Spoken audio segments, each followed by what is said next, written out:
has been set. Natalie has taken her time to set this course. This is for the novice dogs. So these are dogs that were grade 3 to 5. And as you can see, everything is set. Natalie is happy. The jumps are set at large. So we are here with our large dogs jumping the 600 height. Jumps this year have been provided by Gallican, so we are grateful for their support, as always. And I hope everybody is ready for some action. And I hope you've got your cheering voices on as well, so that we can give everybody a good round of applause. I think it looks like we are ready with our first handler, looking very smart in her leggings there. So we have Sarah Rogers. She is running Ceci. Registered name is Lalu Secret Obsession. She's a 4-year-old border collie from Brackley. Sarah says that Ceci is a dog in a million, and she tries so hard for her, and she is super excited about running here. And she wants to thank Sarah for breeding her dream dog. So we are 5 faults so far. Just taking a poll, but it doesn't matter because this is the first of 2 rounds. So this is the jumping round, so it's all still to play for. She's in the tunnel now, heading over the long jump, down to the finish jump. So just picking up 5 faults in a time of 30.706. But like I said, this is all to play for. This is just the first round, so we're looking for our first clear round. And then we will have the agility round later on today. So on the line is our next handler, Rona Nason, with Squeezy. Squeezy's registered name will be Swift of Stars Power Dogs. A 6-year-old border collie from Leighton Buzzard. Rona says that Squeezy is the kindest boy, owned and trained by her friend and trainer, Becky. She's so grateful to run him, and they always have the best time. So, taking the backside of that jump, really nice, over the Antonol jump and round the back of the Crufts jump. We are safely into the tunnel. Just clipping that tyre then, taking 5 faults, but again, it does not matter. Oh. Squeezy just picking up the off-course obstacle there, so it does result in an elimination, but it doesn't matter. Like I say, they still have the agility round to run later. So please give them a big cheer as they take the long jump and over the finish jump.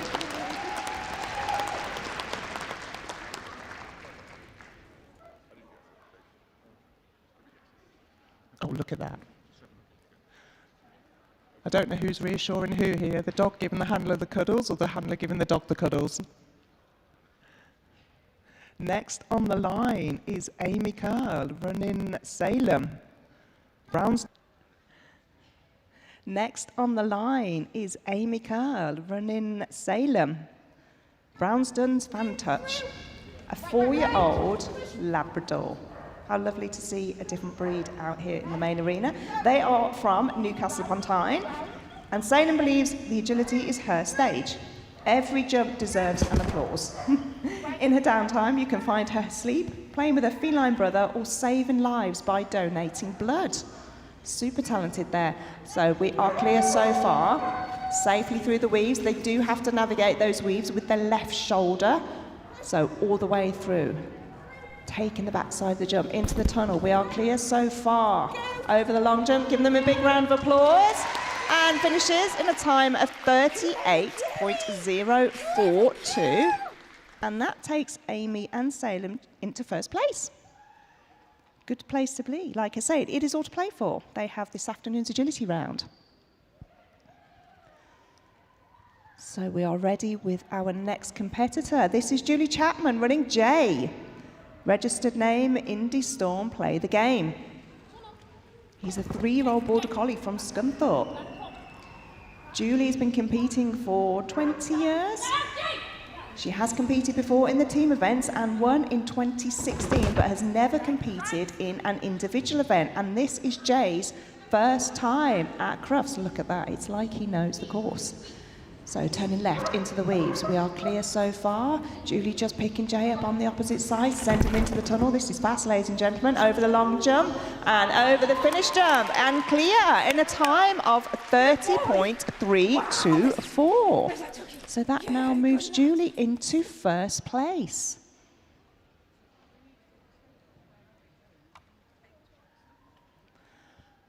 On the line next, we have Philippa Bradley running Rebel.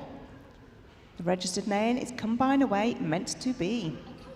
A 3-year-old border collie, and they are both from Cuddington. Just picking up a slight refusal there, but again, it doesn't matter, not wasting too much time there. Philippa says that Rebel is the kindest soul and stole her heart at 2 weeks old. She's a goofy girl at home, but takes her agility very seriously, and they are so proud to be here competing at CRUFTS. So we are on 5 faults at the moment. Just turning left, right into the tunnel, over the long jump and down the straight to finish in a time of 29.508. So that was a very quick time, but just picked up that slight refusal. Just turned away from the jump, ladies and gentlemen, so you could see that Natalie had to indicate the refusal there with the raised hand. Next on the line is Scott Caldwell-Nichols running Hijack. Registered name, Avery Stolen Summer. Gorgeous blue merle dog there. 6-year-old border collie. Scott says that Hijack loves agility, toys and squirrels. Hopefully we won't see any out here on the course. They always have fun together and he always gives 100%. And this is their 2nd time qualifying for the Novice Cup. So they are experienced here, safely through the weaves. Just turning right into the tunnel. We are clear so far. Can we finish? And we can, in a clear round of 31.358. And that puts Scott and Hijack into 2nd place.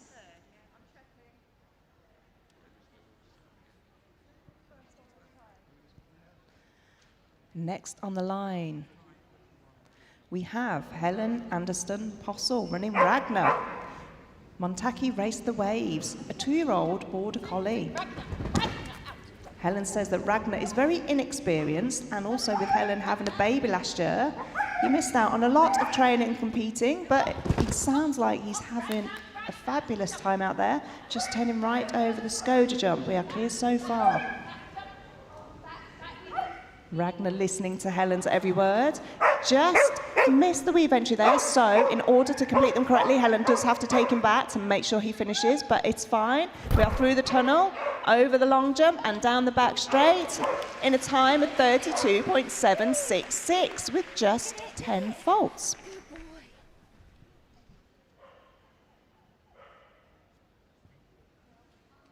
Ragnar sounded like he was having such a good time out there.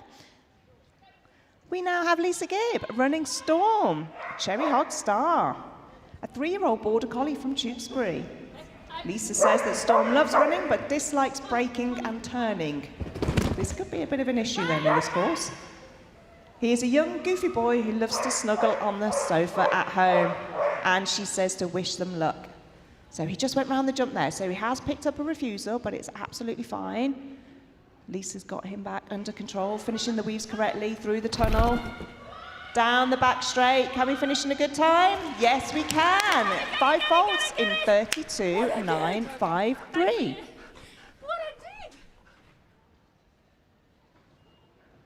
As you can see, ladies and gentlemen, the jumps are now being lowered because we are about to welcome our intermediate height. These dogs jump the 500 centimetres, and they would, of course, be measured in order to make sure that they are correct, that they are jumping their correct height.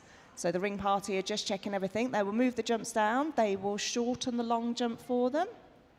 The tunnels will stay the same. The tyre will also be lowered. Very efficient ring party there. All volunteers. Good to see them back. Many regular faces out there on the green carpet.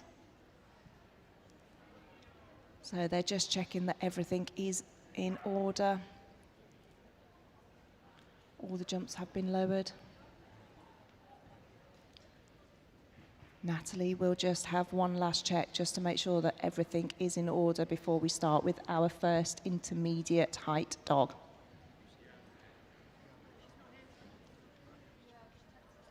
So it looks like we are ready to go. And we are starting with Steph Simpson. She is running Winnie, Fox Lightning Winster. Winnie is a 5-year-old working sheepdog, and they travelled here from Tyne and Weir. Steph says that Winnie loves agility, is very focused, loves playing with her ball, learning new tricks, eating rabbit poo. This is her first time on the green carpet and usually takes everything in her stride, so fingers crossed for today. Lovely round so far, safely into those weaves. Steph just crossing behind on those weaves to make sure she can turn left over the CRUFTS jump. We are into the tunnel. This is looking good, ladies and gentlemen. I hope I haven't cursed it. Excellent run. Clear round in a time of 30.697. So that does set the bar for the rest of the intermediate dogs. And that does take Steph into first place. Good position to be in, ready for this afternoon's agility round. Next up on the line, we have Angelina Grills running Winter. Still more Winter is coming. Winter sounds quite excited there, shouting her way around the course there. So, 6-year-old Border Collie. Angelina says that still more Winter is coming. 6-year-old Border Collie is wild. I think we can see that and hear that. Enthusiastic, again, we can definitely hear that, and has a lot to say. She loves agility, hoopers, and heelwork to music, so multi-talented.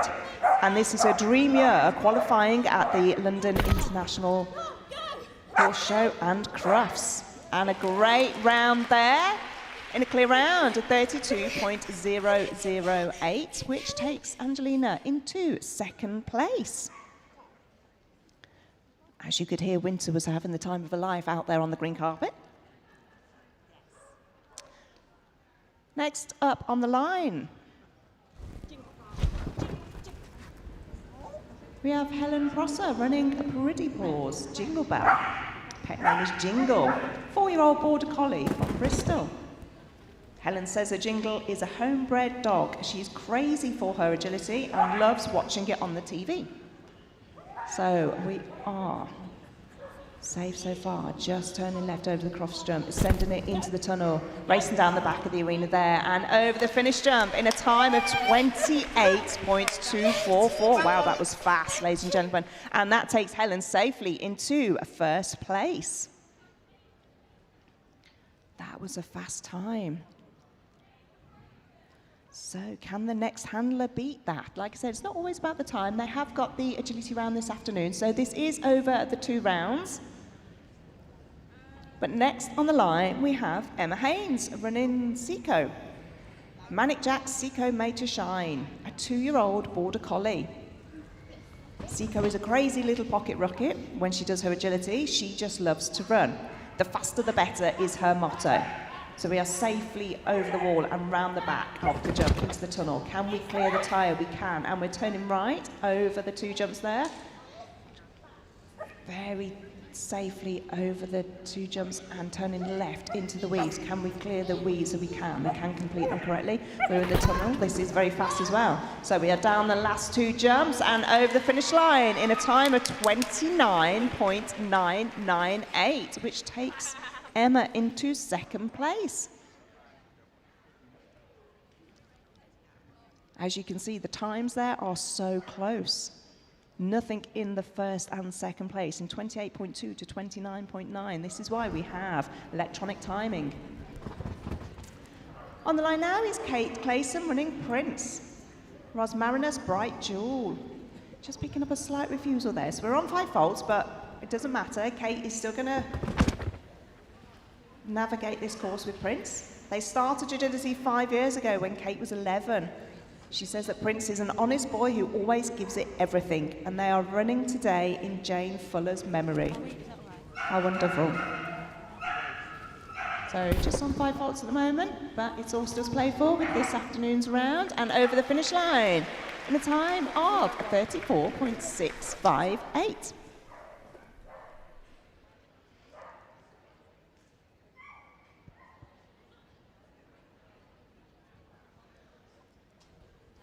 Next up is Rachel Frost running Soda. Van Dabby Dozy Soda Dream, a 3-year-old Border Collie from Colchester. Rachel says that Soda is the sweetest little dog. She's also the naughtiest. She loves stealing shoes, jumping on the dining room table, and generally causing mayhem. Well, hopefully there won't be that much mayhem there out in the ring today. So we are turning right over the jump. Just knocked a pole there, so picking up 5 faults. But it doesn't matter, Rachel is still going to guide Soda all the way through the weaves, turning right into the tunnel, over the long jump, and safely over the last two jumps.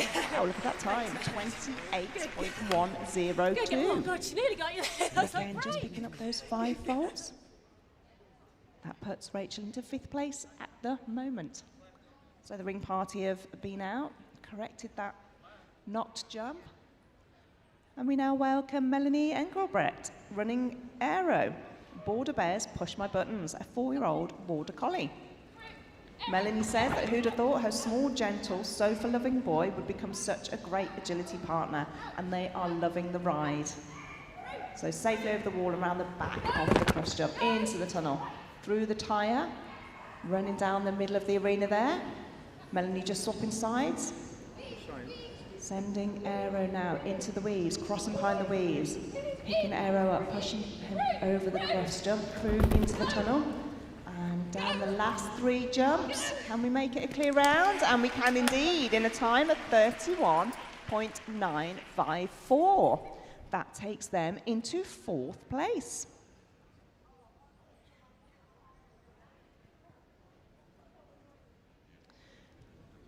Next on the line is no stranger to Crufts. It's Alan Wildman running Flair, Shadow of Air Flair, a 3-year-old Border Collie. Alan says that Flair is 3 years old and loves to go fast. She's so talented, loves her agility training, and is now at grade 7, which is the highest grade you can be in a UK agility competition. So turning right, racing down the middle of that arena. This is fast, ladies and gentlemen. Alan just calling Flair back. Didn't run past the jump, so we're still clear at the moment, safely into the weaves. Alan just swapping sides there. Flair racing into the tunnel. The jumps to our medium height dogs. So again, all these dogs, they would have been measured in order to compete at their correct height. So the wall comes down, the tyre comes down, the jumps come down, tunnels all stay the same, weaves stay the same. The long jump does get shortened yet again. So here we go. This is where we'll probably see a range of different dogs running now, ladies and gentlemen. Obviously before we've seen quite a few Border Collies, whereas now we will get to see different dogs. Just goes to show, doesn't matter the breed, if they're fit and healthy, they can compete and they can end up running here on this hallowed green carpet. So, ring party are all returned to their seats. Natalie is happy with the course, just checking the course, making sure that everything is at the correct height for these dogs. And we will start the medium dogs with Brian Young running Ziggy. Sounds like Brian's brought his fan club. So Ziggy is a 3-year-old working cocker. Flasher Blue Dirty Harry is his registered name, safely over the wall. So Brian says that Ziggy is great, he's fun to train, loves to please him, and wouldn't change him for the world. So we are safely over the Skoda jump, clear so far into the weaves. Brian just changing sides there, pushing Ziggy over the Crufts jump, into the top tunnel, over the long jump, and down the back of the arena. Clear in a time of 32.138, which now puts Brian into the lead. So he has set the bar. All the rest of the medium handlers, they now need to see what they can do to try and either beat that time or just, of course, stay clear. On the line now is Kira Henley running Indy, Ultraviolet Flare, a 3-year-old Cocker Spaniel. This is Kira's first agility dog, and it's given her the bug from the sport. She's quiet away from the ring, but likes to shout her way around the course, which I think we can all hear, can't we? And she will do anything for her tug toy. So, Indy making herself known there, shouting back at Kira, I think. Kira swapping sides there into the tunnel. We are clear so far with 3 to go. Can we make it another clear round? Can indeed, in a time of 31.423. And that takes Kira into first place. Competition is fierce out here, ladies and gentlemen. Let's see what our next handler can do. This is Amy Chalice running Aqua. Registered name is Champwade Stormcatcher at Luandi. An 11-year-old Border Collie, just goes to show age is just a number, fit and healthy. Amy says that Aqua is the sweetest, most fun-loving little girl and is an absolute sweetheart. She loves to run and play agility. Safely over the first half of the course. Amy just guiding Aqua into those weaves there. 11 years old, ladies and gentlemen. How lovely is this? Into the tunnel. We are 3 jumps to go and still clear. Can we make it another clear round? We can indeed, in a time of 31.988. And that puts Amy into 2nd place. These times are very, very close. Nothing in it at all. Everything to play for. Next up is Steve Young running Milo. Clara Shooting Star, a 3-year-old Cocker Spaniel. Steve says that Milo is a loving, enthusiastic agility dog who adores his family and Steve. He gives his heart and determination through although indoor competitions can be a bit challenging. We're just on 5 faults here. Just knocked the pole, but again, it is all to play for. It doesn't matter. Safely through the weaves. Steve just crossing sides there. Racing down the back of the arena over the last jump in a time of 30.983. And that puts them into 4th place.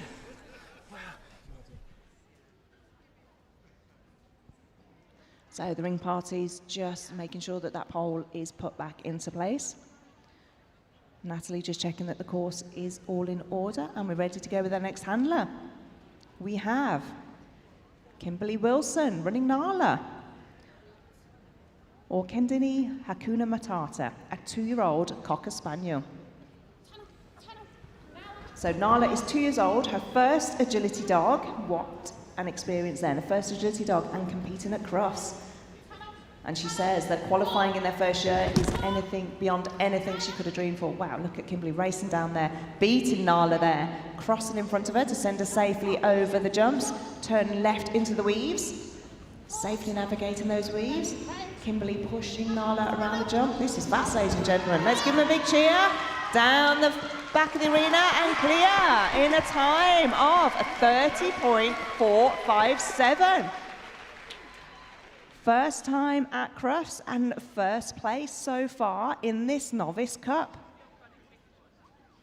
I have a feeling we will probably see them quite a number of times here in the next up-and-coming years.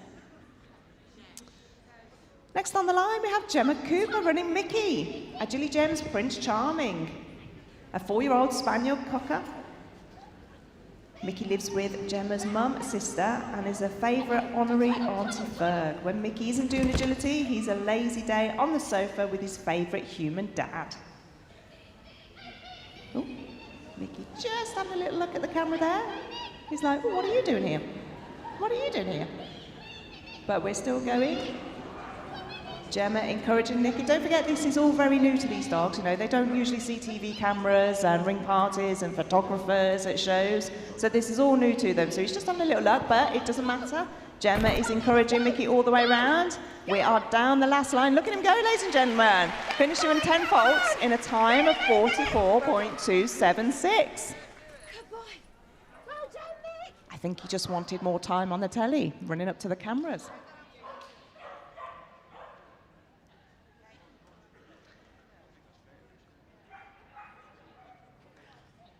Next on the line is Sam Tao running Bok.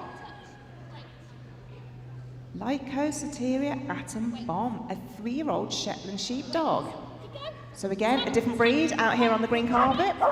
Sammy says that Bok is 3 years old and qualified for CRUFTS during his first agility season. She is incredibly proud of him and is excited to see what the future holds. There's Sammy just racing down there, indicating to Bok where he needs to go. Safely into the weaves. We are clear so far. We're looking to beat a time of 30.457. Just picking up 5 faults there. Commentator's curse, I do believe. But again, look at that time. Fast time, 29.761. And that puts Sam into 5th place. Look how tight he was there, taking that jump.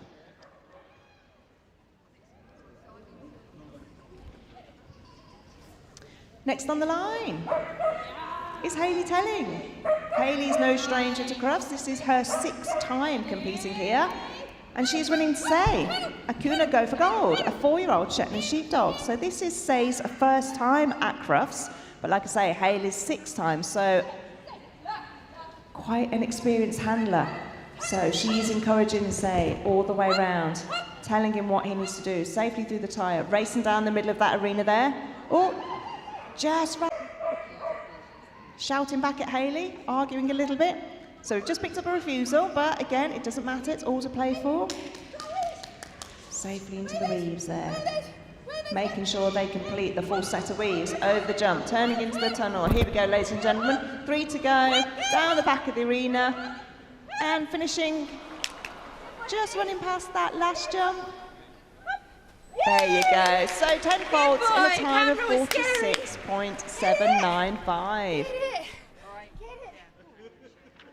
So that was the last of our medium height dogs, and we now move on to our small height dogs. So again, the ring party, all volunteers, ladies and gentlemen, by the way. They are just taking time out of their usual day to come here and help out. So grateful for their help. So as you can see, all the jumps now are being lowered. The tyre gets lowered, the wall gets lowered, and we are ready to welcome in our small dogs. So again, you will see a lot of different breeds here. Just checking everything's in order. The handlers, of course, would have had time earlier this morning to have walked this course. They would have planned their route. They know where they need to go. But of course, the dog won't know where to go. The handler has to guide them all the way around, indicating where they need to go, making sure that they complete the course in the correct order. So again, Natalie is just checking, making sure that everything is in order for her. All the jumps are down. And we now welcome our first small height dog. We have Martha Wake running River. Rodolokius Mokachoka, a 2-year-old toy poodle. So Martha says that River is a 2-year-old poodle who thinks she is a big dog in a small body. Her best friend is their big lurcher, and this is her first year at CRUFTS. So we are safely through the tunnel, over the tyre, turning right, over the scode jump, down the middle of the arena. Martha just swapping sides there, sending her into the weaves. River navigating the weaves and completing the full course, pushing into the tunnel. So we are 3 to go, clear so far, over the long jump, down the back of the arena and clear in a time of 36.617. Naturally goes into first place. So she has set the bar for the rest of the small handlers. Let's see now what they need to do. Can they beat this? On the line next is Les Pierce running Lava, Devon Gem Explosive Volcano, a 3-year-old Cocker Spaniel. Les says that Lava is a laid-back boy and loves agility, especially when he gets his treats after his runs. So here we go, through the tyre safely, down the middle of the arena. Wow, Les just beating Lava there to send them over to the jump. Safely into the weaves. Can we navigate them all the way? We can. Just picking up 5 faults there, but not to pole, but still a very speedy round, finishing in a time of 29.483. And that puts Les and Lava into second place.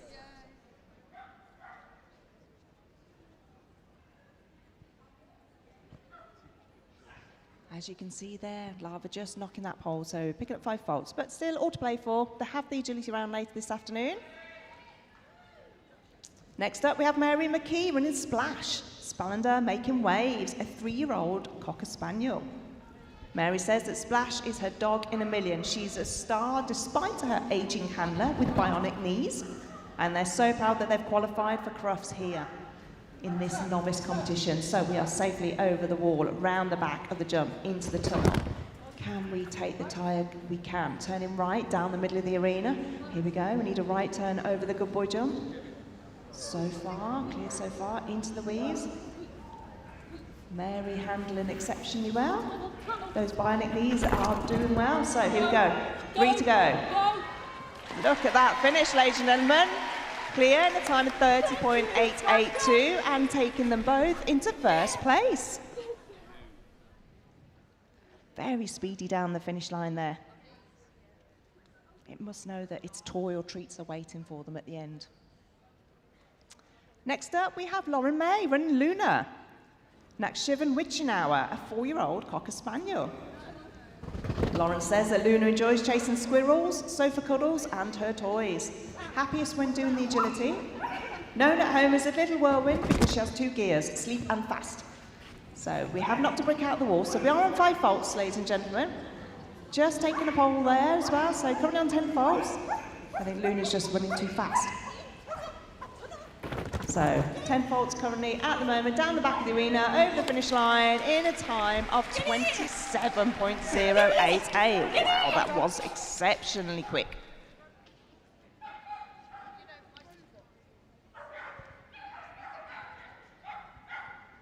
Somebody sounds eager to go. He's like, come on, Dad, let's get going. So, on the line, Chris Curtin running Hippie, Breezy Blue, Duda Hippie Shake. What a great name. A 3-year-old border pack. So, Chris says that this is the cutest dog and without doubt the loudest, which I think we can hear. She may be small, but she has the biggest of hearts. Look at him racing down the line there. She does her very best to always get it right. So she's having a great time there, barking all the way around. Chris sending her into the tunnel. Here we go, racing down the bottom of the arena. Can we finish in a clear round? Can indeed, in a time of 29.302. So that puts Chris and Hippie into first place. Chris there just eating up the arena as he races down that centre line. Next up is Claire Burrell, running Whisper.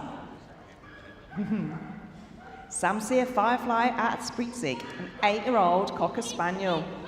Claire says that she's super proud of Whisper for qualifying. She's the cutest cocker and gives the best hugs. So we are safely over the wall, round the back of the CRUFTS jump, into the tunnel, through the tyre, turning right, down the middle of the arena. There's a fast line there, turning right over to the good boys, swapping sides to take the Skoda jump. Now we are into the weaves. We are clear so far. Oh, just coming out of the weaves there, ladies and gentlemen. So picking up 5 folds, they have to complete these correctly. So they have to complete the full set. So Claire was just making sure that Whisper went in and completed those weaves. So we're on 5 folds at the moment and in a time of 38.462, which puts them into 5th place.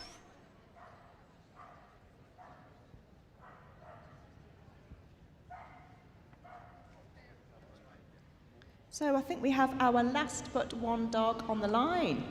This is Mel Doyle running Phoenix. Devon Gem, take my breath away. Mel looking super sparkly out there on the green carpet.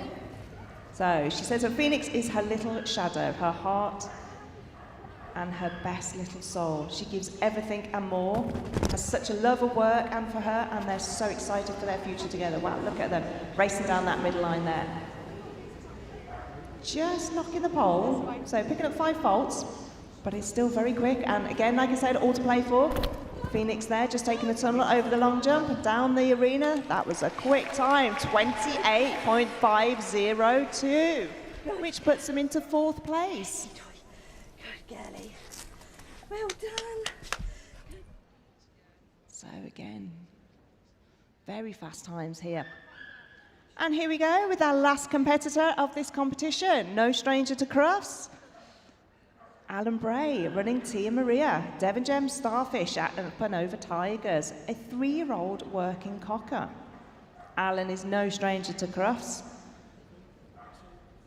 And he says that Tia Maria absolutely loves agility. She's a sweet little dog who also loves swimming, cuddling, and stealing food. So here we go. Alan, very quiet under there, indicating to Tia Maria where she needs to go, racing down the middle of the arena, turning right over to the good boy jump. Oh! Just picking up an elimination there. As you can see, Tia Maria did the wrong jump. She just back jumped that jump. So Alan's going to reset. There you go, ladies and gentlemen. Tia Marie doesn't know she's done anything wrong. She's still happy. Her tail is still wagging.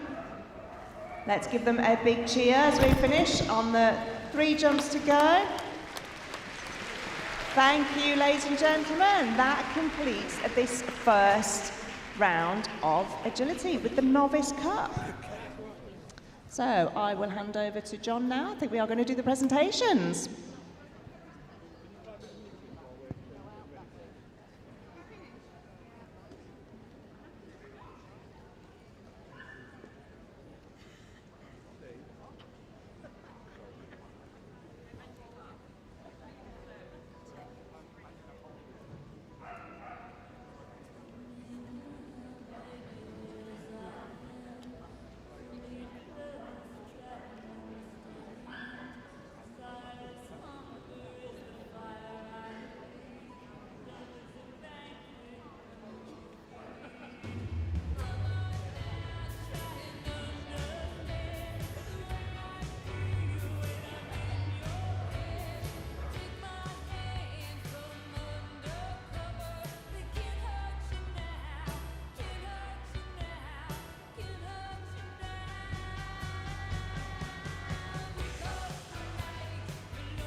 And now it is presentation time.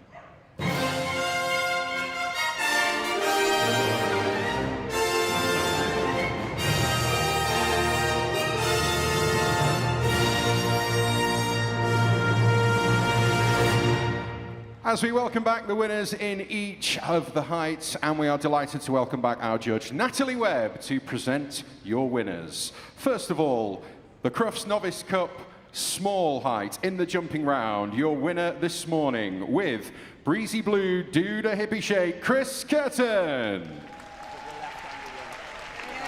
Cheers.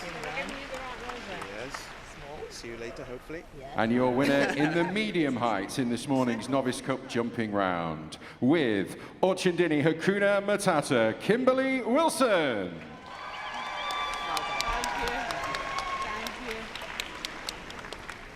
And your winner in the intermediate height with Pretty Paws Jingle Bell, Helen Prosser.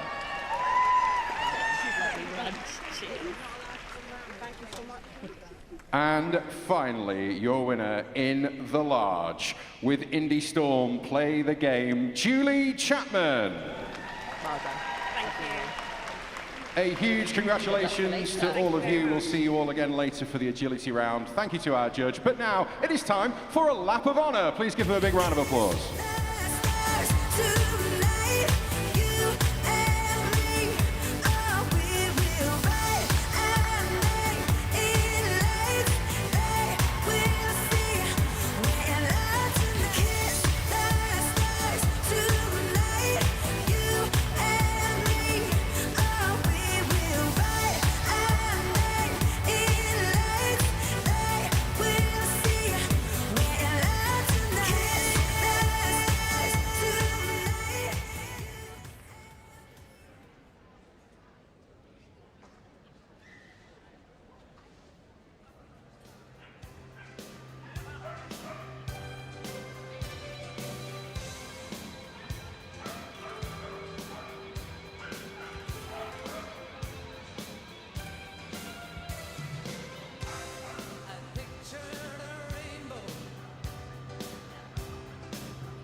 Before Joey and dog agility, I was quite a broken person. I just didn't realise it. My life felt quiet without my sister. With Joey, you know, he didn't save me from one big moment. It was every single day.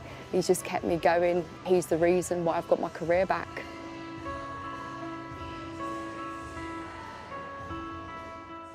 At 18, I lost my 14-year-old sister quite suddenly. She was full of energy, loved long-distance running. Luckily for us, she didn't know any fear. She didn't have that battle, and she went peacefully with family and friends. Just a few years after that happened, I was suffering with bad mobility issues, meaning that I had to have surgery, major surgery, to regain my mobility again. I had dismounted my horse and landed funny on my foot, but later on we found out there was actually a few breaks and it had healed completely incorrect. After my foot surgery, I actually lost my career because it was obvious that I couldn't stand walking anymore, so I wasn't able to ride my horse. Joey is 3 years old and he's a working Cocker Spaniel. He helped me overcome it because we both started agility together, and it started out as something very, very small, but we had incredible trainers that always adapted to my injury. I've always watched it on CRUFTS for years and years, and they make it look so easy, and thought, you know what, I'm going to give it a go. Nothing else matters in the agility ring when you're setting your dog up at the first jump. You can feel his heart beating, and it's just you and him. And then when you're running around in the course, it's just a few seconds, but your dog's trusting you, you're trusting your dog, and it is based on bond. And that comes before winning anything. Kiara and Joey's relationship is what can only be described as fabulous. They absolutely understand one another. When she started doing dog agility with Joey and having so much fun, she's just grown and grown with her confidence. It's really been lovely to see. When Joey's out there in the ring, when Joey's doing agility, his tail's going 100 miles per hour. It's like a helicopter. He just loves it. He's got the drive for it. We got such a bond. We got stronger through agility. We had loads of fun. And the more we did it, the fitter I got, the stronger I got. Mentally, the happier I got. And now we're in a position where he's helped me regain my strength, lose the weight, and get so fit that I've got my career back at the airport. And I'm also going to be able to run the London Marathon in the steps my sister never got to take. Dog agility is so much more than the competition itself. We meet people that have gone through either different struggles or the same struggles as you, and you also meet people who have also been saved by their dogs. Not all heroes wear capes, mine wears a collar. I think as soon as I met him, when he came and sat on my lap, I kind of instantly knew that, yeah, he was going to be my best mate. He just means the absolute world to us. He just keeps us going, keeps us happy, and, you know, whenever you have those gloomy days, he always just makes you so much better.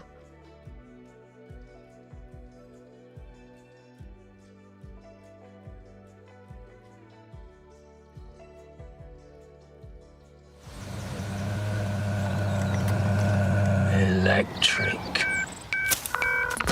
I bet they bought the car with crypto. Probably got a podcast about kale. The tree huggers! Jeffrey reckons they wear sandals. They're coming now, they're coming now. There he is. Never seem nice.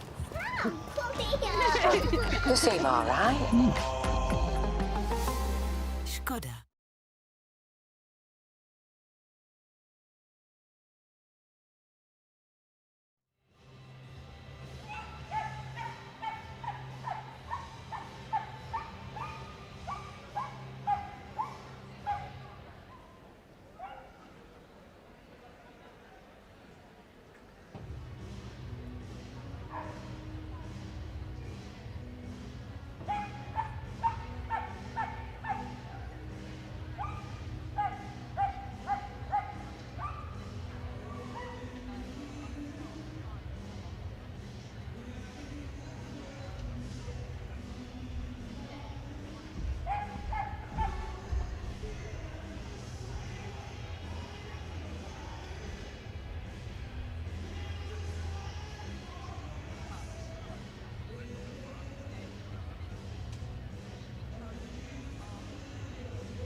guys. Monitor, mate. Brilliant.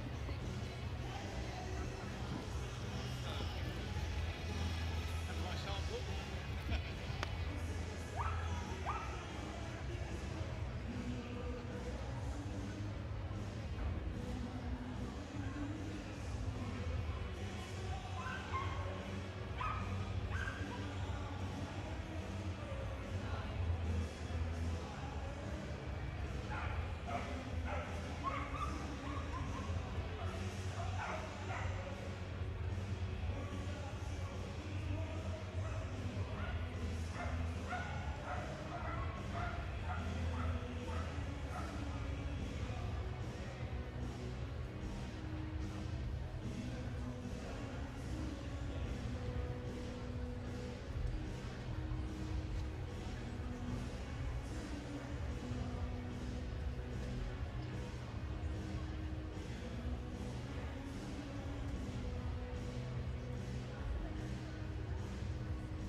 Welcome to CRUFTS 2026. This is Jim Rosenthal in the commentary box alongside Graham Partridge. We are high in the main arena at the National Exhibition Centre just outside of Birmingham. This is the start of a 4-day extravaganza. There's only one CRUFTS.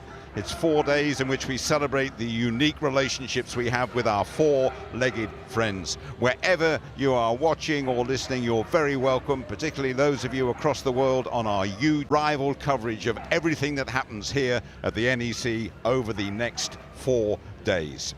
We are all set for our first event here in the main arena then. The first event, the small and medium jumping. Graham Partridge is alongside me. Graham, welcome, my mucker over the next 4 days. And there's a little rule change you might want to tell us about before the action starts. There is. Good morning, everybody. Really excited to be here to see some of the best dogs we have in the country. This is just for the championship classes. Normally in UK Agility, Kennel Club Agility, it's a maximum of 20 obstacles. Rule change this year to say that for judges can actually permit 22 obstacles in the championship class, although the one we're going to see at the moment only has 20 in it. Thank you very much indeed for that, Graham. Graham, if you're watching for the first time, a man who knows all there is to know about the wonderful sport of agility. Just to let you know, they're expecting close to 160,000 people through the doors here. It is now the Royal Kennel Club as well, getting that royal assent from the King back in the autumn. And there's a very, very decent looking crowd here as well, anticipating this first event, the small and medium jumping. We have a couple of rounds and a final. We start with the jumping this Thursday morning. That's followed by the agility this afternoon. A reminder of the difference between jumping and ability. No seesaw, A-frame or dog walk in the jumping. And then what we do is combine the results to decide who makes the final.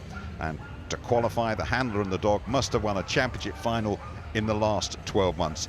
A reminder, these are all top grade dogs. Grade 7, a maximum of 50% to go through, and all the winners go through automatically. Yep, so just to remind you, this is the championship for the medium and small dogs, the top competition in the country. Good morning, ladies and gentlemen. This is so that if they win 3 championship tickets, they gain the title of agility champion.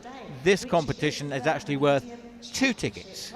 So whoever wins here automatically, if they're not already, be made up into a champion. I've got you. But before we start, we cannot, of course, get this going without and we're all set to judge. welcome our judge, looking sparkling this morning. Nick Jones from Derby, judging for over 25 years, 5 dogs at home, proud and delighted to be judging at these championships, the pinnacle of the British agility calendar. So she is super experienced here. This is her 3rd time judging.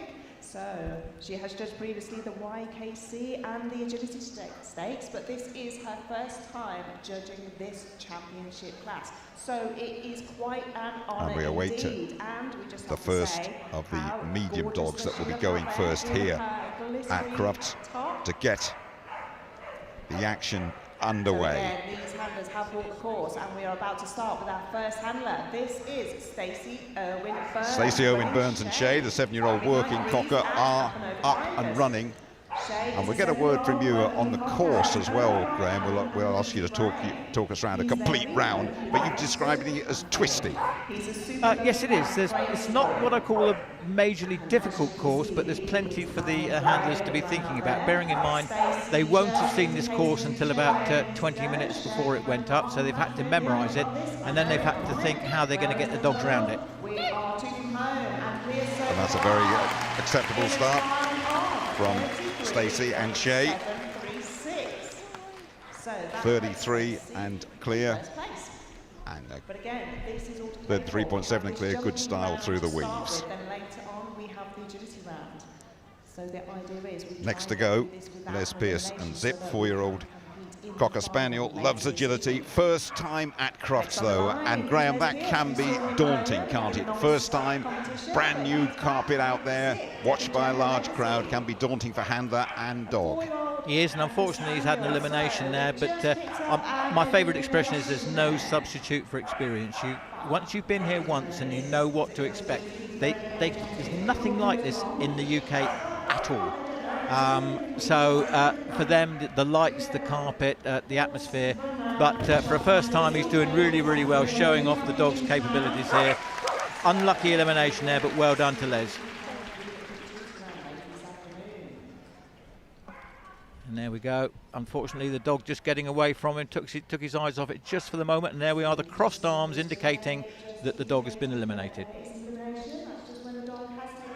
This is Arrow and Summer Clark, 6-year, another working cocker.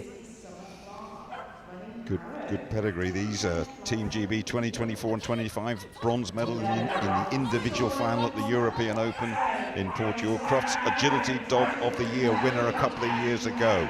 Arrow and Summer. This pair have had an absolutely fantastic year, Jim. As you say, gaining an individual bronze medal at the European Championships is no mean feat, let me tell you, and you can see why this dog is absolutely flying around. Summer's an absolutely fantastic handler here, and you can see this is a great big long finish here. So jump, tire, jump, very nice. What a great time as well, 31.319, Jim. Best we've seen. We told you they're a combination to watch, and they are ranked 1. Skedaddle, 6 years of age, Shetland sheepdog. Stephanie Best, the handler, became a team world champion. Amazing, happy little Sheltie, this one.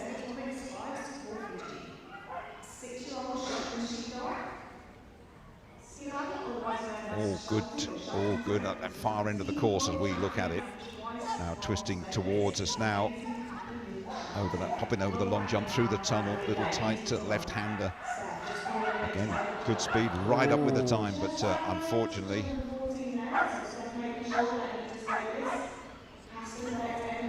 And that has compromised the round. But again, a fine effort, Graham. It was very nice, so just unfortunately a refusal there. And as you can see, the dog comes up to the jump, and instead of going over it, it goes around the jump. So in order not to be eliminated, they have to go back round and complete the obstacle correctly. This is Tony Dawkins, very experienced handler and tiger.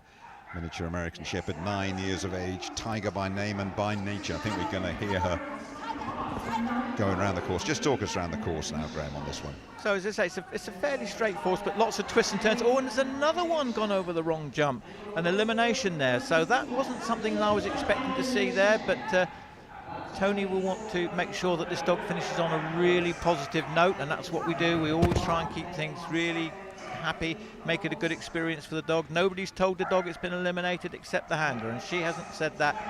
She's going to have a massive finish here, and then when the dog comes out, it will get its favourite reward. So very unlucky. Well done, Tony. Now, normally, Jim, if you've been eliminated in any of the 2 rounds in the championship, you're out. However, you can progress. If she wins the next one, she can still go through. There is hope. This is Bliss and Sammy Pegg, Border Collie, 9 years of age from Dis. 1 in a million girl, loves agility. Does Bliss. Experienced not, 9 years of age. Up through the top end of the course. Tight technical section in the middle there. Have to go through those weaves from the right. Good style. Comes back towards us now, perched high in the commentary box. And hopping over the long jump, then another tunnel. It's good speed as well, and clear. Very good so far, very good. Over the IAMs, another tunnel. Last couple of obstacles, through the tyre. Hopping over the Crufts jump at the end. 32.9, second at the moment. Yep, very nice round. She knows exactly what she needed to do, get round clear, put the pressure on other people. Natasha Wise, top handler, 3-time world champion with that amazing dog, Dizzy. This is Toto, 8-year-old Cocker Spaniel. Always loud, but whenever Natasha is in action, she demands attention and total respect. That's lovely through those weaves.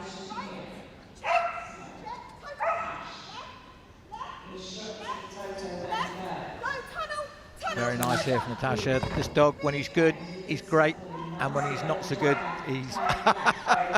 Well, he's pretty good at the moment. Might have got a bit of time to make up, to be best of the best, but that's a very, very acceptable round, that. 33.8 for Natasha. And that's 4th place, Graham.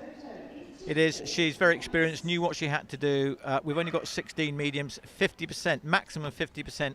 So that's 8, maximum of 8 can go through to the final. Liz Carpenter and Maggie, mixed collie cross, 6 years of age.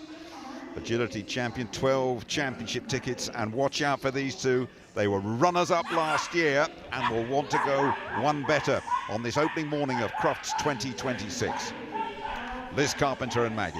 Very tight here. It's not all about speed, everything you do. You need tight turns. You need the dog to be listening to you. So this is a nice fast stretch here. She's got to collect the dog, pull in now. There's 2 options here. She can go round the left or round the right. She went round to the left, and now really great fast finish here. Oh, very nice. Well done. I think that's going to be top of the pile. You're absolutely right, as ever. Top of the pile, Liz Carpenter and Maggie. The runners-up last year, in shape to go one better this time round. This is Dexter. Jamie Wright, the handler. A poodle cross. 5-year-old cockapoo. First cockapoo, by the way, to become agility champion. Away we go. Good speed at the start of this round. If we get in around the 30-second mark, I will hope to.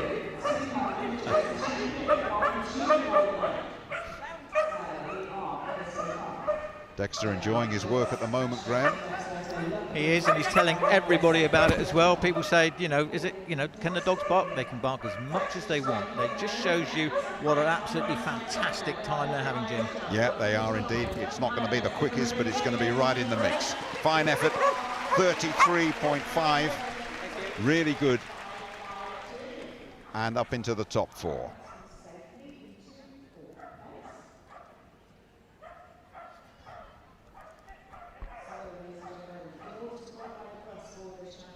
This is Laura Chapman, Endeavour, 7 years of age, 2025 Crufts champion, Team GB, and by the way, the holders of this crown. So Laura Chapman and Endeavour will look to get under that 30.2 mark and lay down a marker here.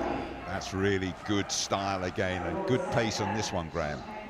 There is just a little bit of added pressure because she's last year's winner, so she's got a point to prove here as well. She won't want to finish anywhere else but first again, just to show how good this dog really is. Might need to pick up a little bit of pace towards the close of the round, but that's really good. It's clear, it's quick, it's clean. It's 32.1 then.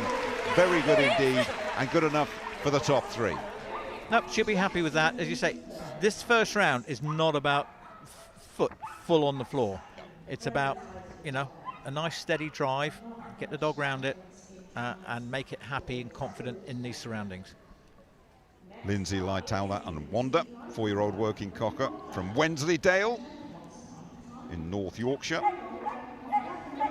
She is up and running. Can't help but smile and chuckle and look at that one. That's a shame. That'll be 5 faults. Just clipping that one there. And by the way, the jump's all designed to give minimum pain or minimum discomfort to any dog that clips them on the way round through that tunnel. Just a little bit of hesitation there, but it's good speed, this, and a tight turn over the IAMs, looking to the conclusion of the round, and sadly it's been compromised there, and that will be an elimination, Graham. So started off there with 5 faults for a knock pole. So if you knock a pole down, you get 5 faults. So, and unfortunately, just dropping its back legs there. So that's that. So, but they can carry on, and everything was okay until we hit the dreaded elimination later on, which was because it went over a wrong jump and there was crossed arms. Rachel Ward and Fiammetta, Nairi one in Italian. Is that the dog, Jim, we're talking about? I think we probably should. And that's a very warm start. Glowing nicely at the moment is Fiametta. Fiametta and Rachel in perfect sync in the first 20 seconds. Exactly the sort of round that Graham said all the handlers would want. That's a very good leap over the irons, over the Skoda at the end, through the tyre, and that's good. 33.3 and clear. That's a really, really good time and good enough for the top 5. Very good, very intelligent round, very intelligent handling. She's a great handler, very experienced. Nothing, I would expect nothing less. Nice round. You're looking at Rebecca Sargent and Cruz, 8-year-old Cocker Spaniel. Beautiful shot, that.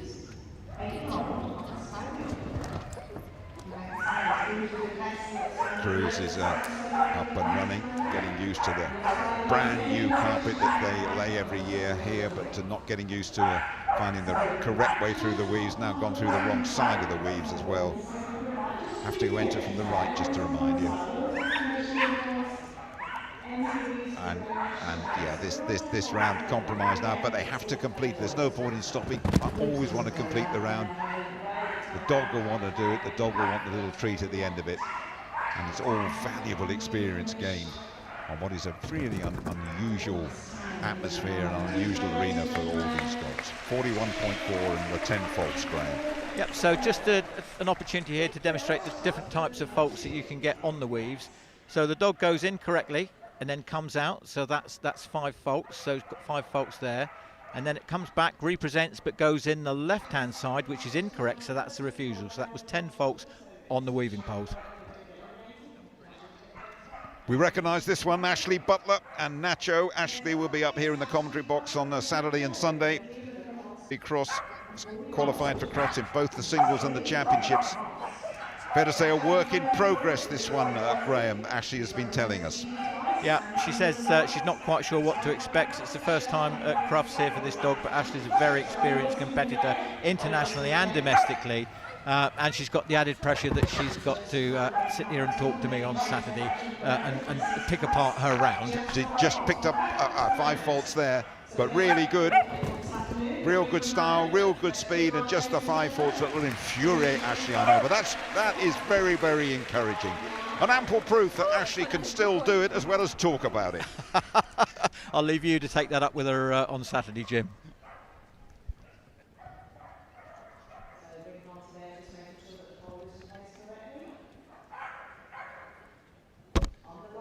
Bronia Macmillan and Echo, penultimate dog, 4-year-old working cocker. First timer at CRUFTS. What a beautiful looking dog that is. And we never know what to expect from the first timers. We don't, and nor do the handlers, I suspect. Oh dear. Just didn't get a grip of the dog as it came round the corner there. Didn't indicate with her body that she wanted it to come left. It went straight on. She'll be annoyed about that. But as I said just now, Jim, it's so important to keep this a positive experience for these dogs. And a good recovery this by Bronia and by Echo. The round could have been totally compromised. It hasn't been, though. And it's going to be clear. And obviously with that little hesitation in the middle of the round, not the quickest, but a clear round for Echo and Bronia, Graham. No, I think that was an elimination there, Jim. I think she went over the wrong jump. It was an elimination, absolutely, absolutely.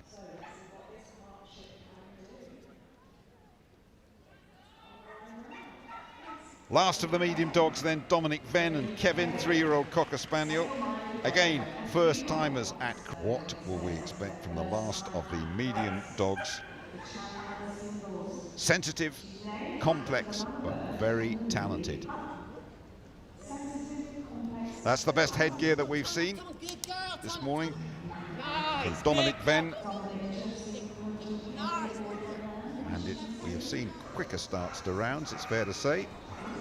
We have, but again, this is a confidence issue here, Jim. It's the first time here on the green carpet, the first time with the microphone in the background, the lights, the TV cameras, everything else. You'll see this dog start to pick up a little bit of speed in a minute or two, I think, and certainly in the second round, the dog will know what to expect, but it's all about keeping the dog happy. Absolutely, absolutely right.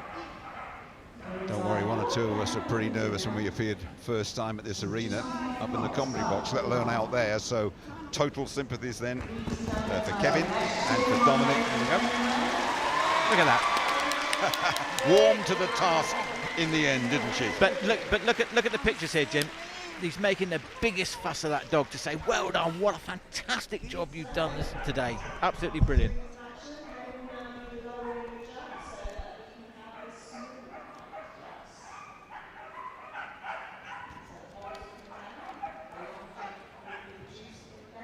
So this is how things look so far. Remember, plenty of action to come in this competition. Liz Carpenter, the only one to break 31, but very, very close. And Ashley making the top 10 as well.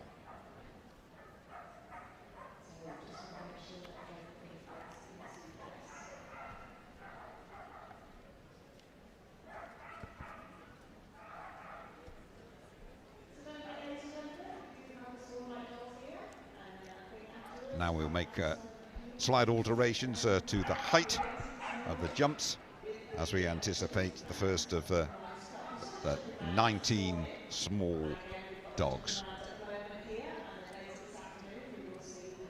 Just underline, Graham, what they are doing here for anyone that might not have seen this before. No, they're changing the course. The only thing that changes now is actually the height of the jumps.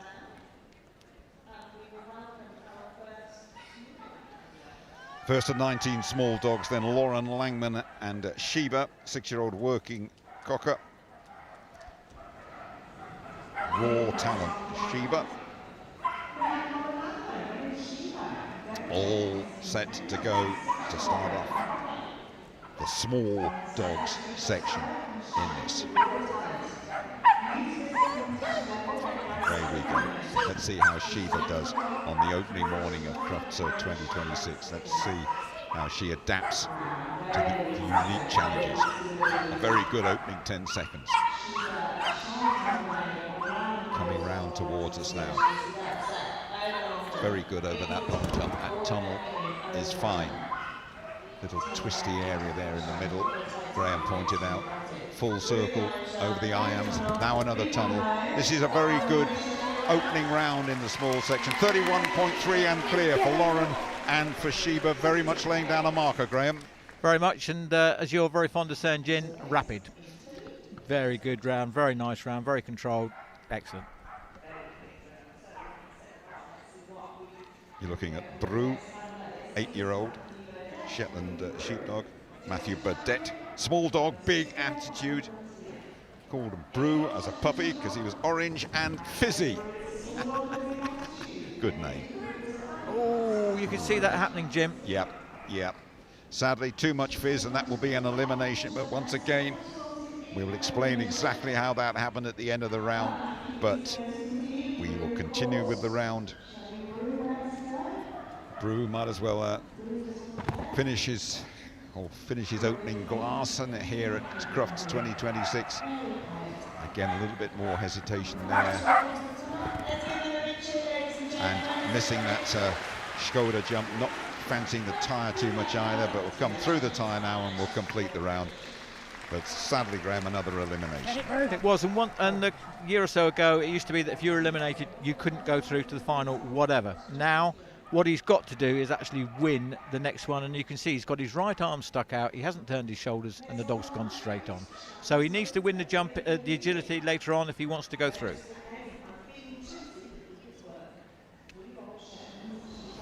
Shannon Springford, the handler, very promising dog, this one, Halloumi, 3-year-old Shetland sheepdog. Team GB as a 2-year-old.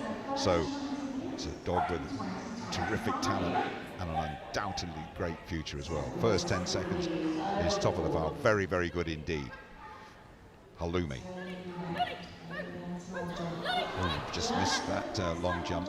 I'll have to go back and have another go. Yeah, hopped over it clear then, and it's into the top 2, Graham. Very nice, very quiet round. So for anyone who's been on a different planet and never seen agility before, you can't touch your dog. The only thing you can do is to use your body to get it to react, or your voice commands, but you can't touch it. This is Jelly, 7-year-old Cocker Spaniel. Dylan Osborne, the handler, product of the Royal Young Kennel Club. Last year's winners, and part of the team that won the European Open small team as well. So this should be a pairing to watch. Very nice handler.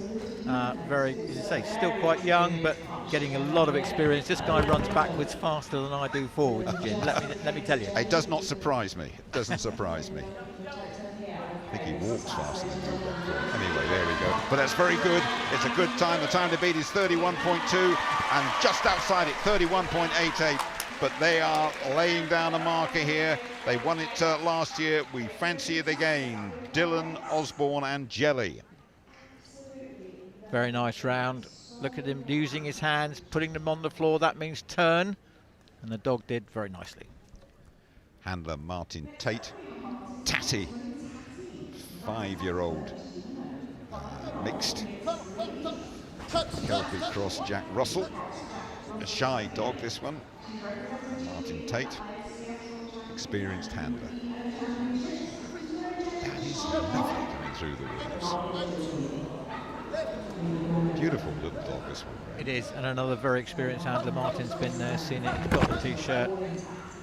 He's wearing the t-shirt. He is wearing the t-shirt, and he's doing a very good job here, and so's the dog. The dog's having a great time.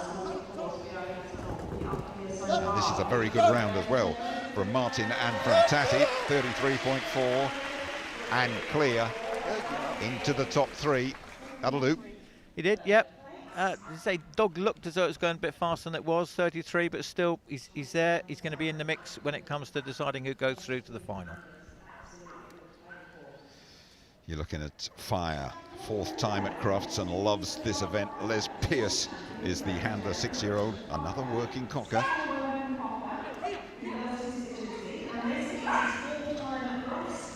No contact, but very close to Fire was Les there.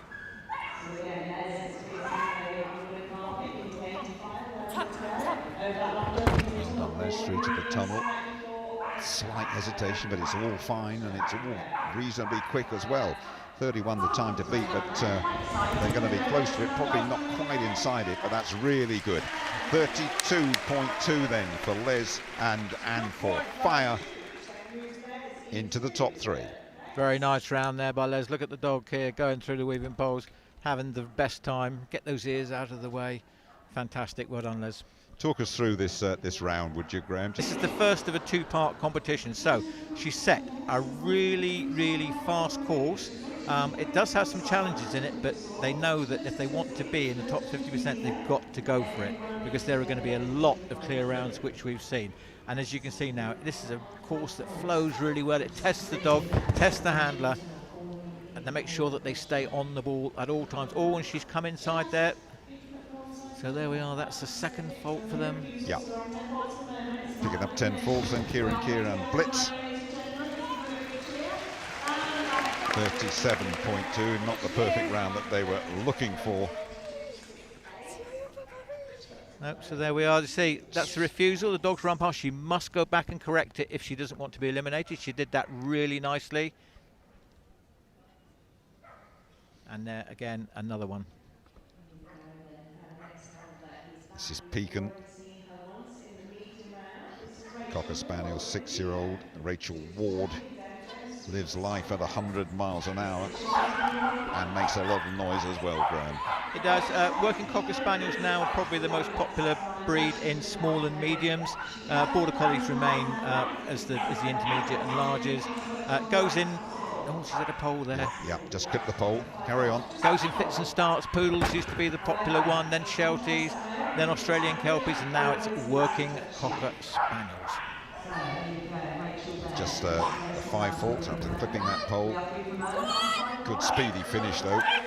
33.2. That is a good quick time. It's good enough for... Did you get it? Did you get it?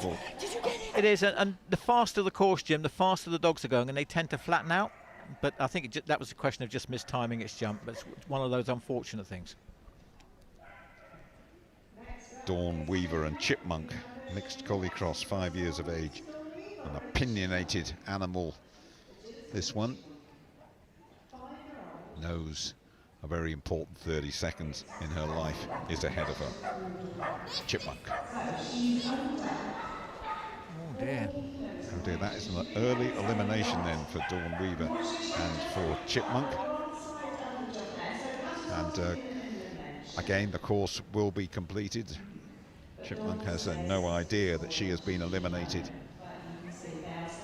And pressure on the handler as well, has to keep going. Does Dawn has to keep smile on her face, has to keep going through the routine. There's absolutely nothing to be gained, and they never do, just picking the dog up and walking out. So Chipmunk and Dawn Weaver completes the round, and Graham will tell you exactly where it went wrong. A bit of confusion there. The dog came towards her, so then she had to correct it, and then she finds herself on the back foot, and it escalated, I think is the word. Good word, good word.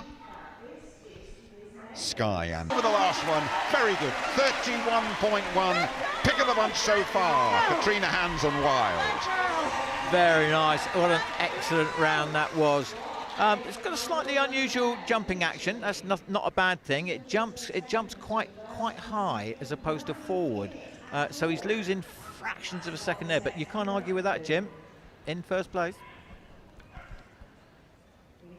This is River. Another working cocker, 5 years of age, Jane Chenery, the handler. Very quiet dog outside of the ring, but wait till you hear her at work. See what I mean?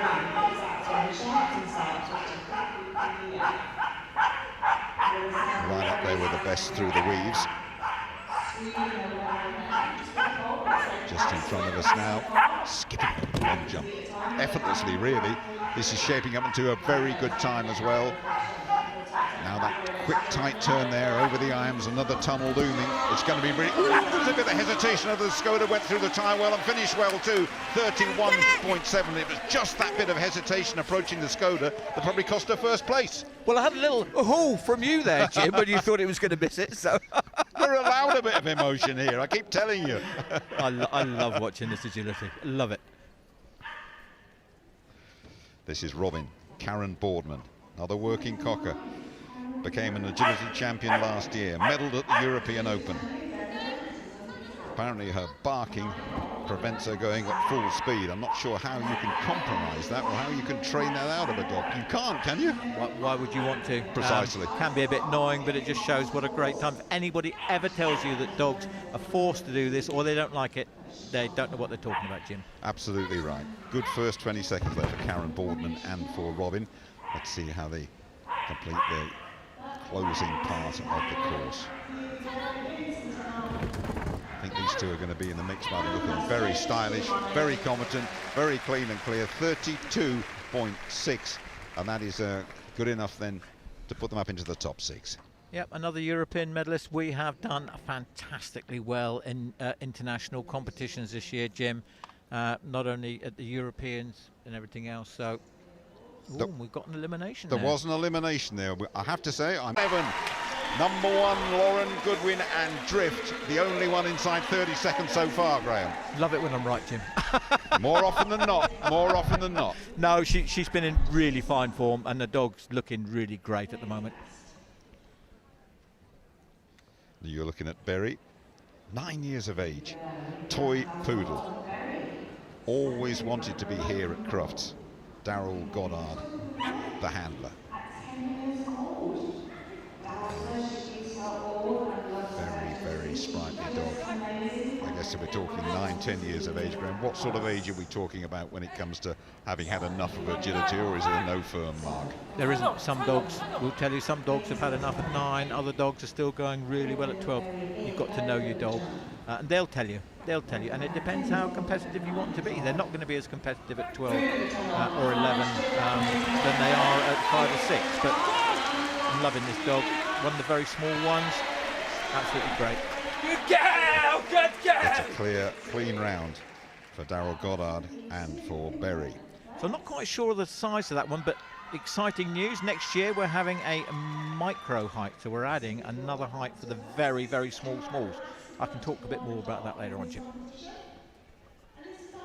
Penultimate small dog, Donna Jarvie and Pitch, 6-year-old Shetland sheepdog, attention seeker in life, and a bit of a show-off when there's a crowd about. Well, there is a very, very good crowd on the opening Thursday of Crufts 2026 inside this main arena, where all the big action will take place, culminating in the best in show on Sunday evening. A fine opening 12 seconds or so for Pitch and for Donna.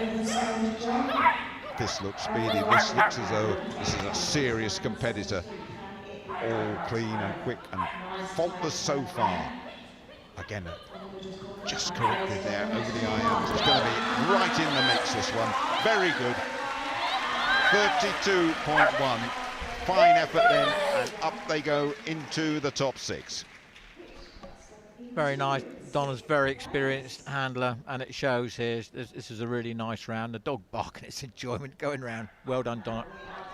The last of the small dogs then, Lauren Langman and Venture, 10-year-old working cocker. Quite a naughty dog, we're told. Doesn't really like dogs or people. Interesting, interesting. Yeah, makes for an interesting relationship. That's the information we've been given anyway, still. And there we go, elimination, wrong course.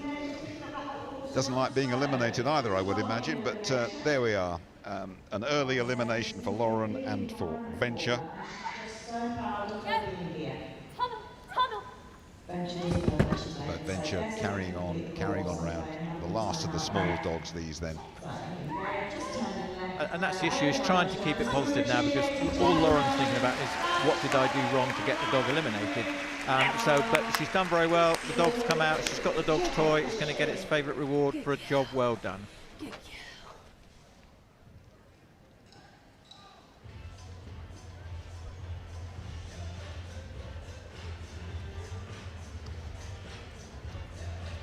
There we are, that's that elimination sign from the judge, Nick Jones. Great job she's done, well done, great course design. So there we are, the results of the jumping then, and Louise Godwin, what a fine effort that is.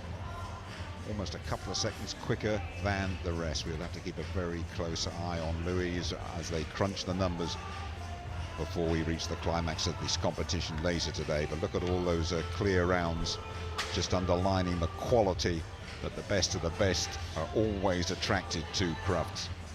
And this is really, I hope it's whetted your appetite wherever you're watching in the world.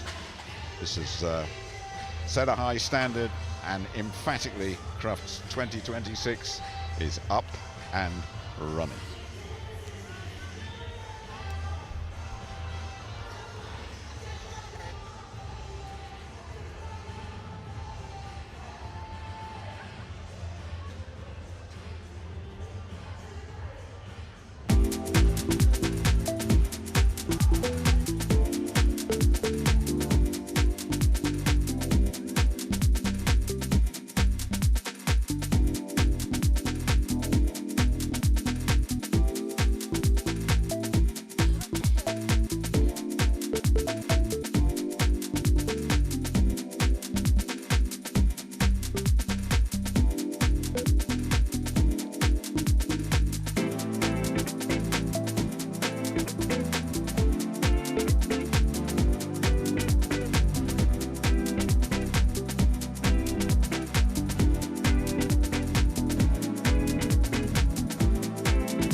Tweed is a Springer Spaniel. She's coming up to 11 this year, and she's the first dog trained in Europe to detect digital devices.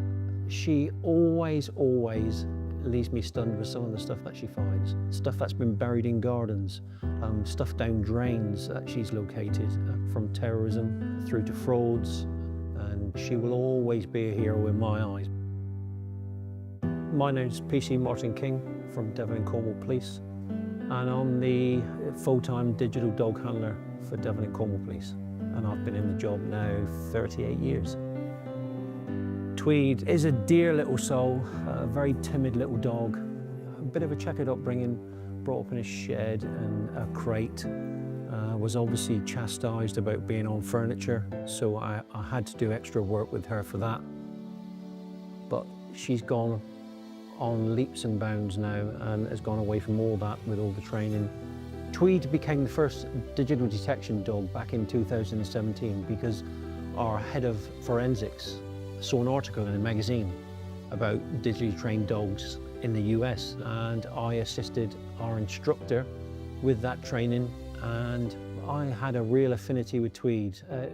We just clicked from the start, really. She sussed me out, I worked her out very, very quickly, and it just became an awesome working relationship, if you like. Yes, good girl. Yeah. Once this harness goes on, she goes into search dog mode. If she wasn't wearing a harness, she's just a normal pet dog and will run around like every other dog does. The dogs are trained to find the scent of the devices. And once they find that scent, they will freeze on that, and then the dogs are rewarded with a clicker and then a ball reward. So it's usually a tennis ball. Yes, good girl.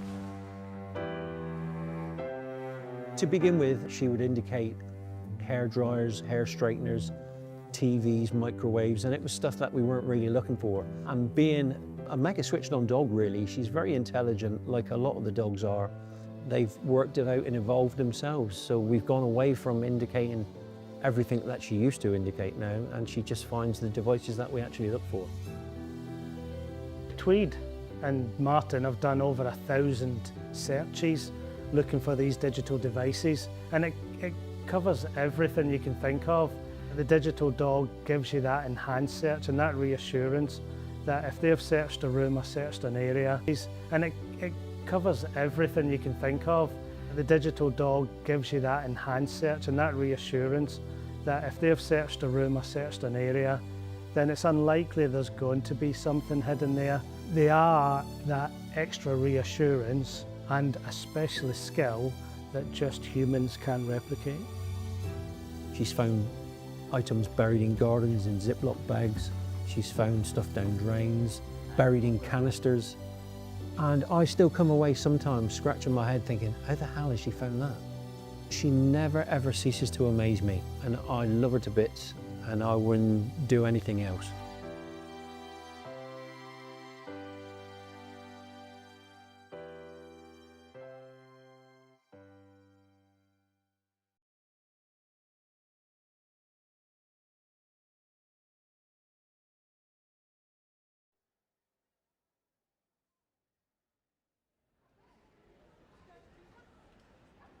Some incredible stories there, ladies and gentlemen, and now it is over to you to pick your winner, the Royal Kennel Club Hero Dog Award 2026. It will be the most special moment here on Sunday night when we pick our winner. Scan the QR code on the big screen there and cast your vote. You've got until 4 o'clock on Sunday to choose your winner. Okay, we are getting ready for our presentation, and then what will follow here in the main arena is our first of our Heelwork to Music competitions for 2026. So get ready for that. That is on the way in just a moment. Do stay with us.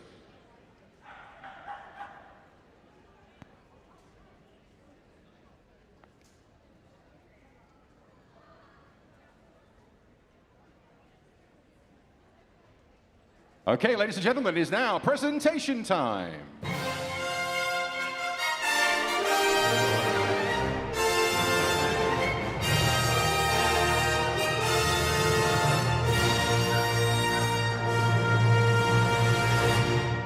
Well, what a fantastic morning of agility we have had here on day one of CRUFTS 2026. And we now present the winners of our jumping round in the Agility Championship. We are delighted to welcome Mr. David Craig, Royal Kennel Club board member. And alongside Mr. Craig is Eloise Collins, the technical advisor of Antonol, to present your winner, first of all, in the small height with agility champion, the fate of the furious at Vamonoloo, Louise Godwin. What's that? And your winner in the medium height with Agility Championship, Moseley Wood Maggie, Liz Carpenter. Well, a huge congratulations. Thank you once again to our judge, Nick Jones. Please give them a huge round of applause. It is time for a lap of honour.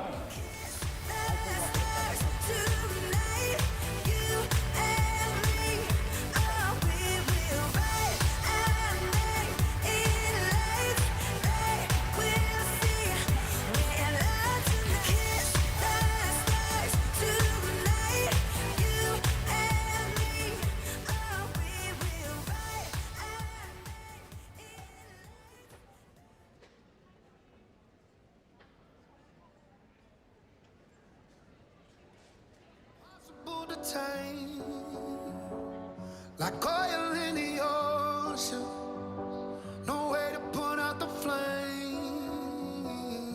We were just running, eyes closed in the dark, headed for a wall, full speed.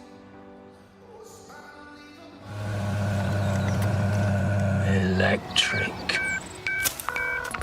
I bet they bought the car with crypto. Probably got a podcast about kale. The tree huggers. Jeffrey reckons they wear sandals. They're coming now, they're coming now. Never seem nice. They seem all right. It's good.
Welcome to the main arena here at CRUFTS 2026, where we're shortly to have the Heelwork to Music final.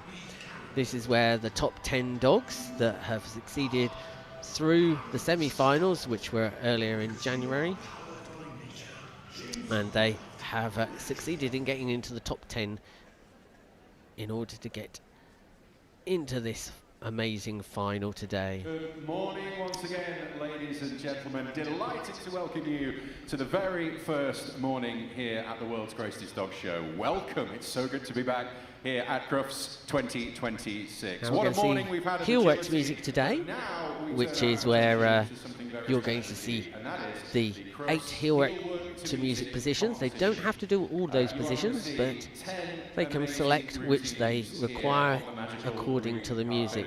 And these will be done in any direction and at any pace. And that's something that the judges are going to have to take into account when they are watching each of these routines.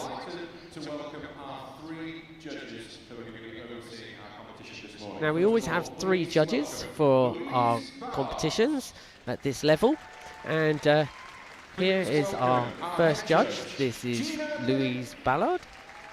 All of these judges are vastly experienced. Then we have Gina Pink. She's going to be our head judge for this year. Again, very experienced, has judged here before. And our overseas judge, which is Carmen Smith from Germany.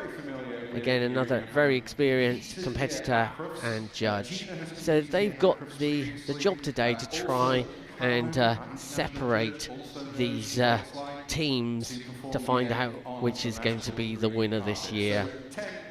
Now, they will be looking at 3 areas: content and flow, accuracy and team performance, and musical interpretation. Each of those sections has 10 marks. So under each of those headings is various points that they have to take into consideration. So there's a lot for them to be analysing just within these 4 minutes that you're going to see these dogs work. But because they are widely experienced, then they can quickly arrive at a figure, and we'll be keeping you up to date with those totals as they come in.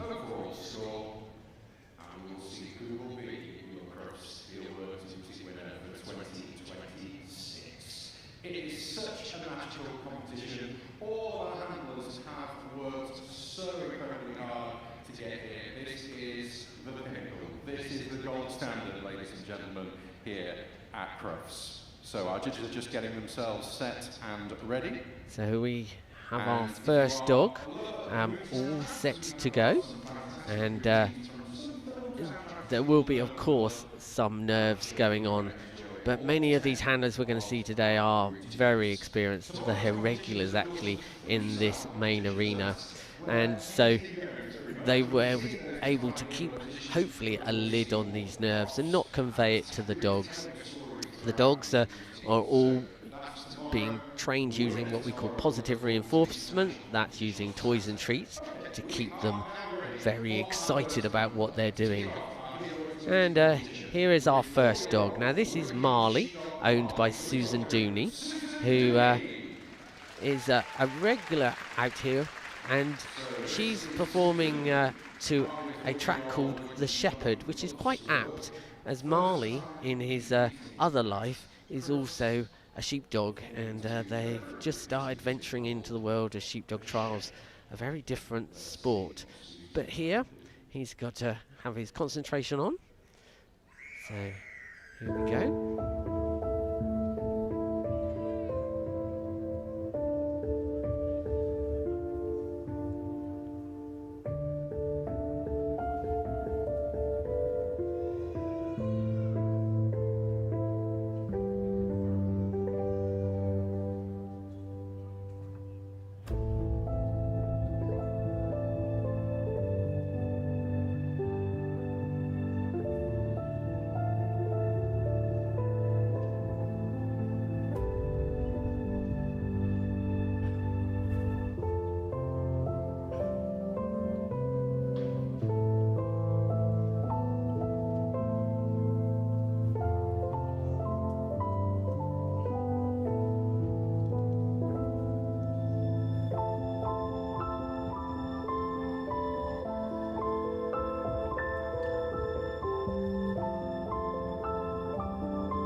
What a lovely way to start off this Heelwork to Music competition. A lovely performance from this pair, nice and flowing, and with Susan, she has such lovely calm handling, this dog. You could see the energy he had there in this Heelwork positions, and her lovely calm handling. She always has lovely handling of her dogs, and it really suited this dog because you could see he really wanted sort of to get going almost. But the lovely tight positions, that's something which will go down well with the judges. And this doesn't happen overnight. These dogs will have taken many years. Marley's 4 years old. It will have taken that time to get these dogs to be working for 4 minutes with no rewards during it. But you can see how much this dog is just enjoying it. And that's the key to Heelwork Music and Freestyle that we have tomorrow. It's about getting this attitude from the dog. You can see there that Marley's just looking at the owner. It's like, what do you want? What are we going to do together? And it's forming that bond with that dog, which is such a great thing that you can showcase within this sport. Accuracy of those Heelwork positions, making sure they are accurately and smoothly executed. So the judges will have been watching that, and they will be analysing under our 3 areas what mark that they're going to give out of 10. It's sometimes nowadays rare to actually get any 10 from a judge. And you can see here we've got some nice scores there, nice interpretation, and 8s from some of the judges. So 22.47 is a good score to kick the competition off with.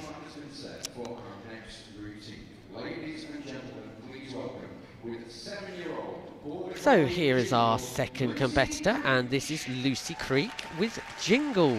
Jingle is 7 years old, Border Collie, and she's been here before, and Lucy Creek is a past winner with another dog. Jingle here is a very busy little dog, loves to work. They're performing to Say Something.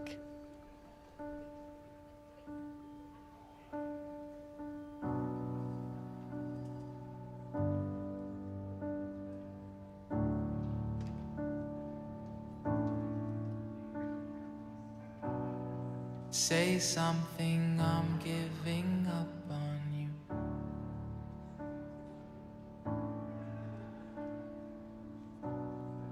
I'll be the one if you want me to.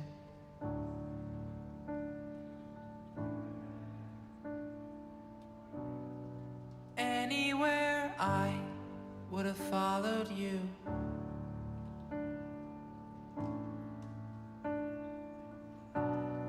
Say something, I'm giving up on you. And I am feeling so small. It was over my head. I know nothing at all. And I will stumble and fall. I'm still learning to love, just starting to crawl.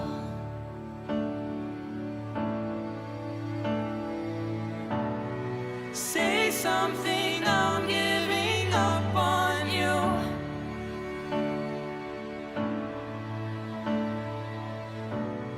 I'm sorry that I couldn't get to you.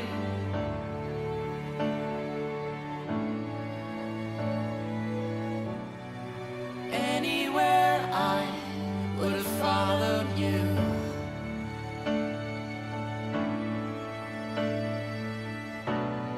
Say something, I'm giving up on you. And I will swallow my pride. You're the one that I love, and I'm saying goodbye.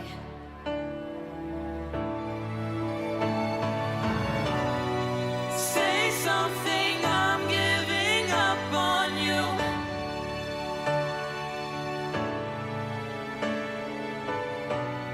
And I'm sorry that I couldn't get to you.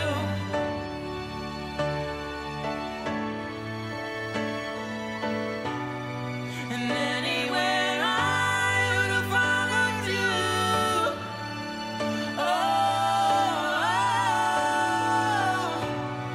say something, I'm giving up on you.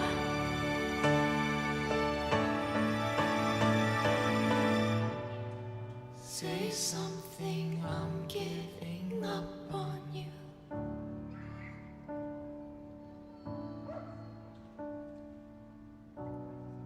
Say something.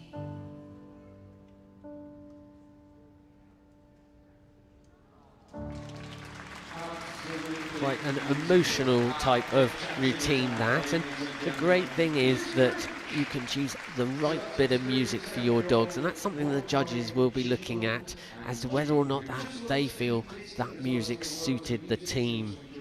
And there was a good example of something that's in under musical interpretation. It says that the primary emphasis should obviously be on the dog's movement, but the handler may be expressive, and that's what we saw there with Lucy's movements.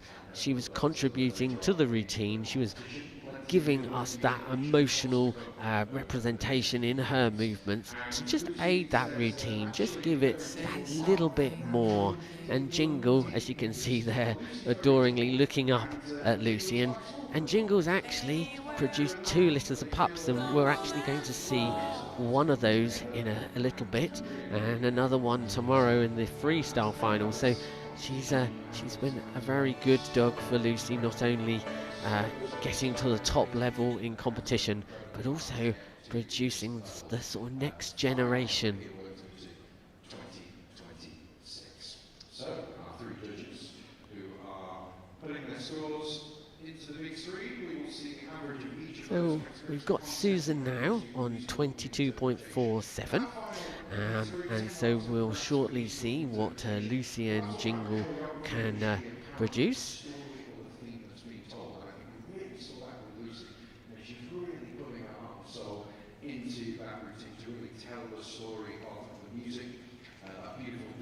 And here we have 25.10.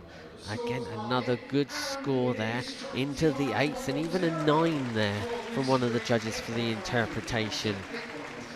And that's why we have 3 judges, because it's all averaged, and everybody has just a slightly different view and interprets the rules slightly differently. And so we're now on to our 3rd competitor, and this is actually last year's winner of this class. This is Lucy Heath with Foxy. Foxy's 12 years old, and Foxy's very much like a fine wine. She's matured and she's got better with age. This is her 4th time in the Heelwork Music Final, and they are working to a whole new world. As you see, they've got their flying carpet there. They're ready to fly around the arena.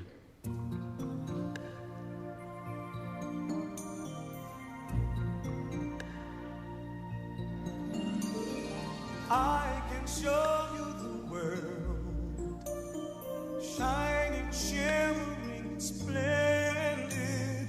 Tell me, princess, now when did you last let your heart decide?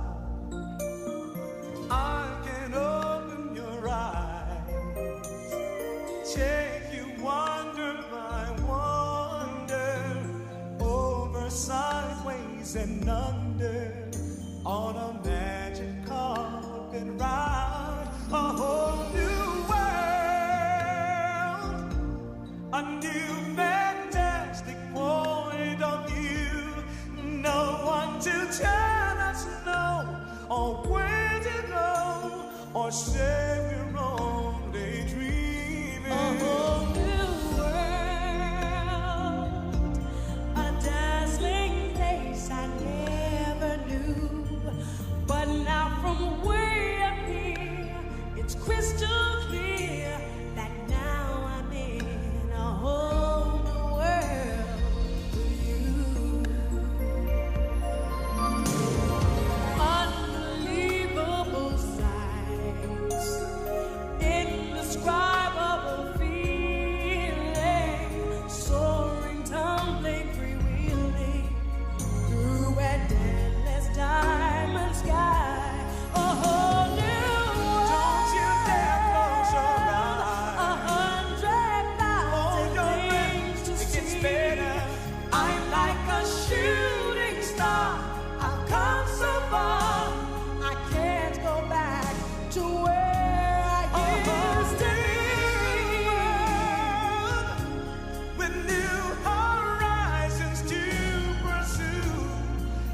chase them anywhere. There's time to spare. Let me share this whole new world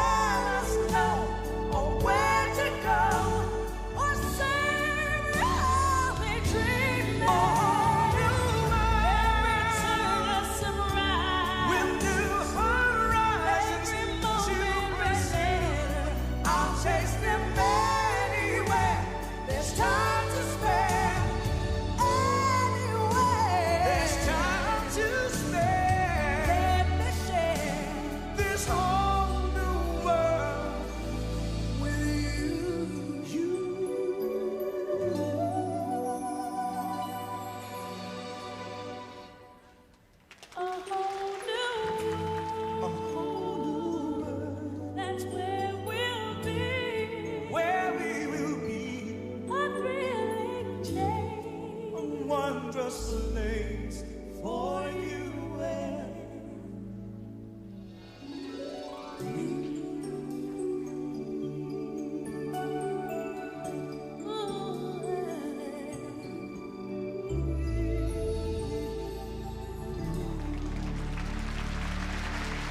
A very nice flowing performance there from Lucy and Foxy, showing their experience of being out there in the main arena, using the arena as well, and that's something the judges are going to be looking for. Did the handler stay in one area or did they move out? And choosing the right bit of music is so important for these Heelworks music dogs, because you've got to have a piece of music that allows you to go slow at one point and then move out at another. And Foxy's got a lovely trot, and so we want to show that off. And the beauty about this sport is that you can show off your dog strength. Look at Foxy go there, trotting away at 12 years old, still enjoying being out there working with Lucy, with that sort of relationship that they've built over, especially the last few years, when Foxy's really sort of come into her own and nailing that finish pose, which is always a good thing. You want the dog to hit that finish pose. You don't want that to be messed up, because that's the last thing those judges are going to see before they look down to their pads and give that score that you hope is going to hopefully take you into the lead.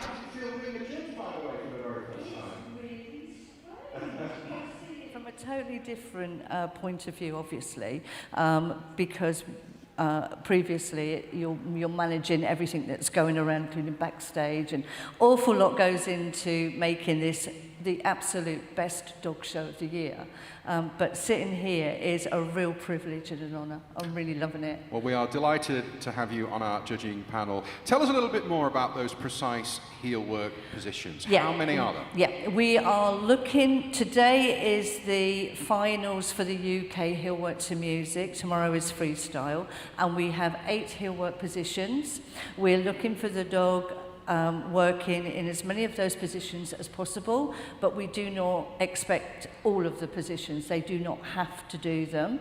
The dog has to be in to your left, to your right, across the front, across the back. We're also looking for good coverage of the space. We're looking for accuracy, variation of pace, so speeds and changes, and a nice smooth transition from one position to another with as little hand movement from the handler as possible.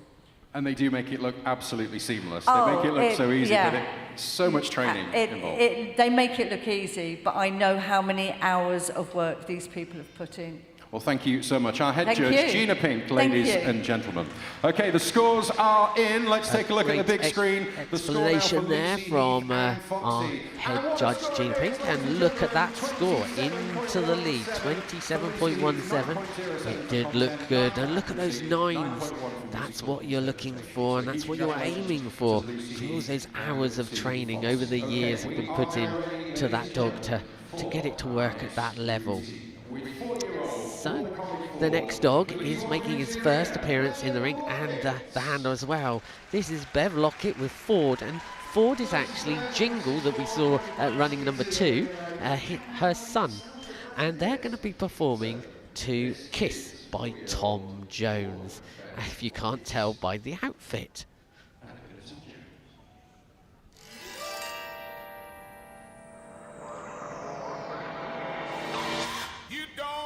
To be beautiful, to turn me on. I just need your body, baby, from dusk till dawn. You don't need experience to turn me out. You just leave it all up to me. I'll show you what it's all about.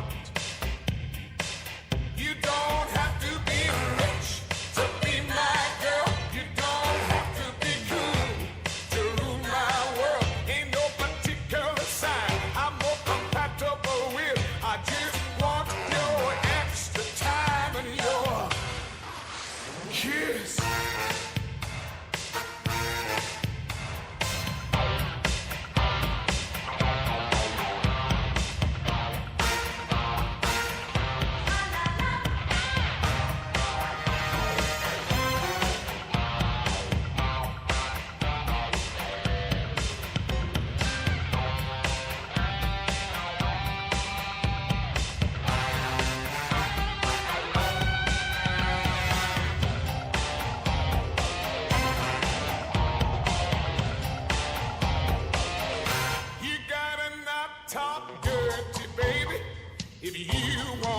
Impress me.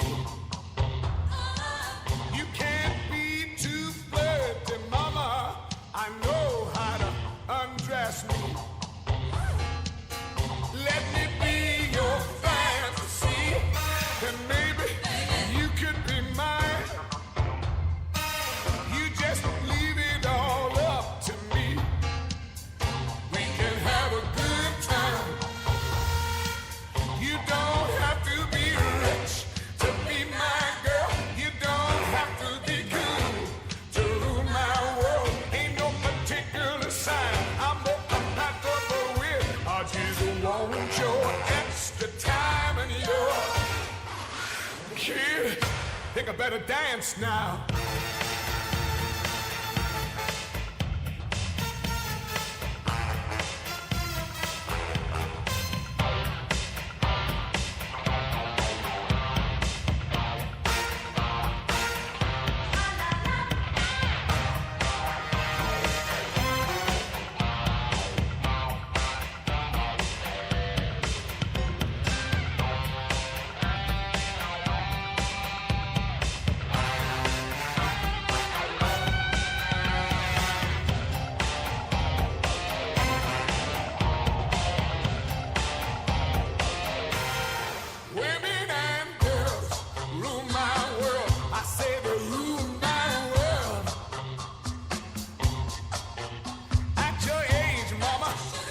Your shoe size, maybe we could do the twirl. You don't have to watch Dynasty to have an attitude. You gotta leave it all up to me. My love will be your food. You don't have to be rich to be my girl. You don't have to be cool to rule my world. Ain't no particular sign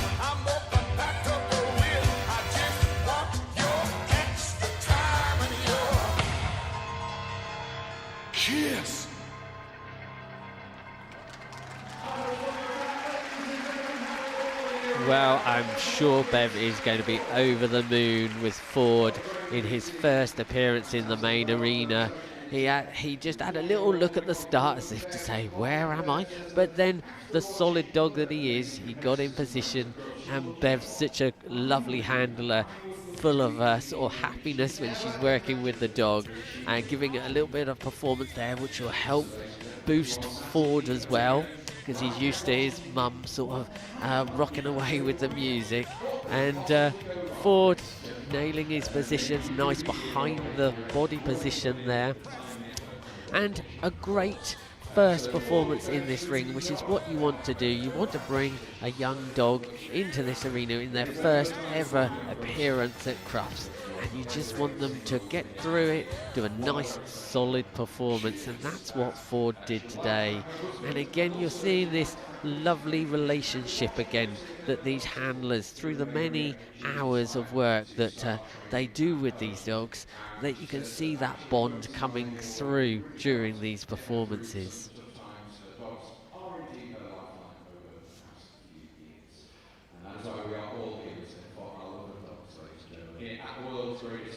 So we wait scores for that fantastic routine to Kiss by Tom Jones, Bev Lockett and Ford. The score to beat is 27.17. So Foxy and Lucy Heath are in the lead at the moment, 27.17. And here we have 20.67 for Bev and Ford. And as I say, I'm sure Bev is going to be over the moon. She's got through her first ever Crufts performance, and it's a real honour just to get here into the top 10. They've had to go through the semi-finals, and that's very nerve-wracking as well. Now here we have somebody who's vastly experienced. She's won these finals, and this is Nikki with Elsa. Now Elsa is 9 years old. She's a very excitable red and white border collie, and she'll be performing in the freestyle as well tomorrow. As you can tell by the outfit, they are performing to a pirate track. It's actually called Up Is Down and He's a Pirate. So I'm sure this is going to be have some quite fast elements to it, because you can see Elsa's already revving herself up ready. Here we go.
Well, I said it might be fast and furious in places, and it certainly was a very active routine.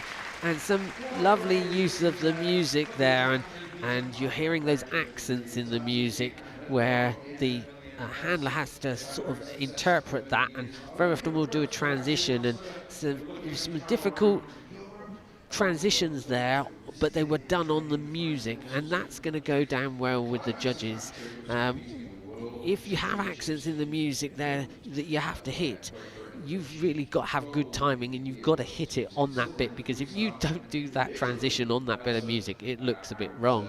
So there's extra pressure on these handlers, and one of the tricks of an experienced handler like Nikki is we might sort of be watching it and think it's gone very smoothly, but she'll probably tell you, oh, there were some bits that didn't go well, and that's one of the top things that these advanced handlers can do. They can keep the routine going, they can make those instant decisions to make it look like it's still going completely right, and that's what you've got to portray to the judges, because you don't have to like put your routine in before you go into the ring, you don't have to stick to it, but what you do need to do is keep those judges thinking everything is going perfectly right, and so the handlers will be very experienced at keeping it going, trying to cover those mistakes and make it look seamless.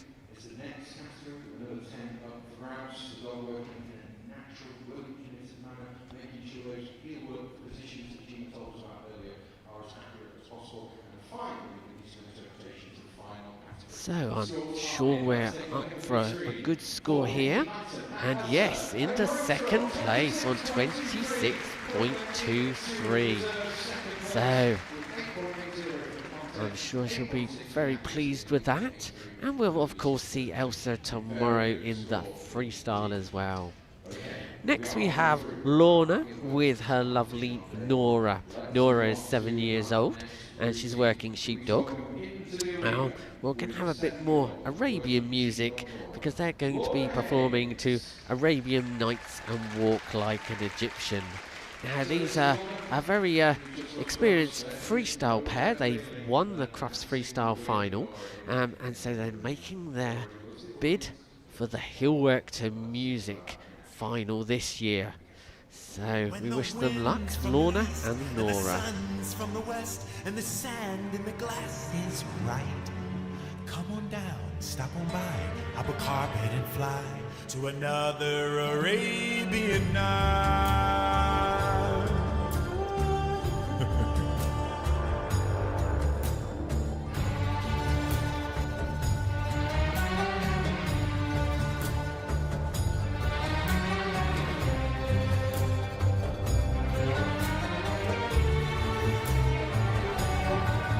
As you wind through the streets and the fabled bazaars with the cardamom cluttered stalls, you can smell every spice while you haggle the price of the silks and the satin shawls. Oh, the music that plays as you move through a maze in the haze of your pure delight. You are caught in a dance, you are lost in the trance of another Arabian night. Arabian nights, like Arabian days, more often than not, are hotter than hot in a lot of good ways. Arabian nights, like Arabian dreams.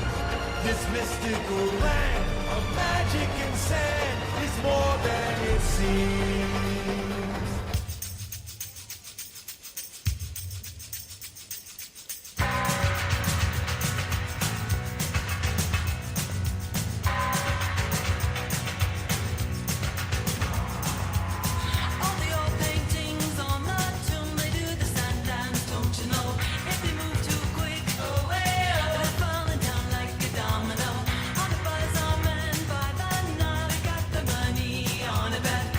Crocodile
Well, Nora loving her time out there, and these two have such a great relationship.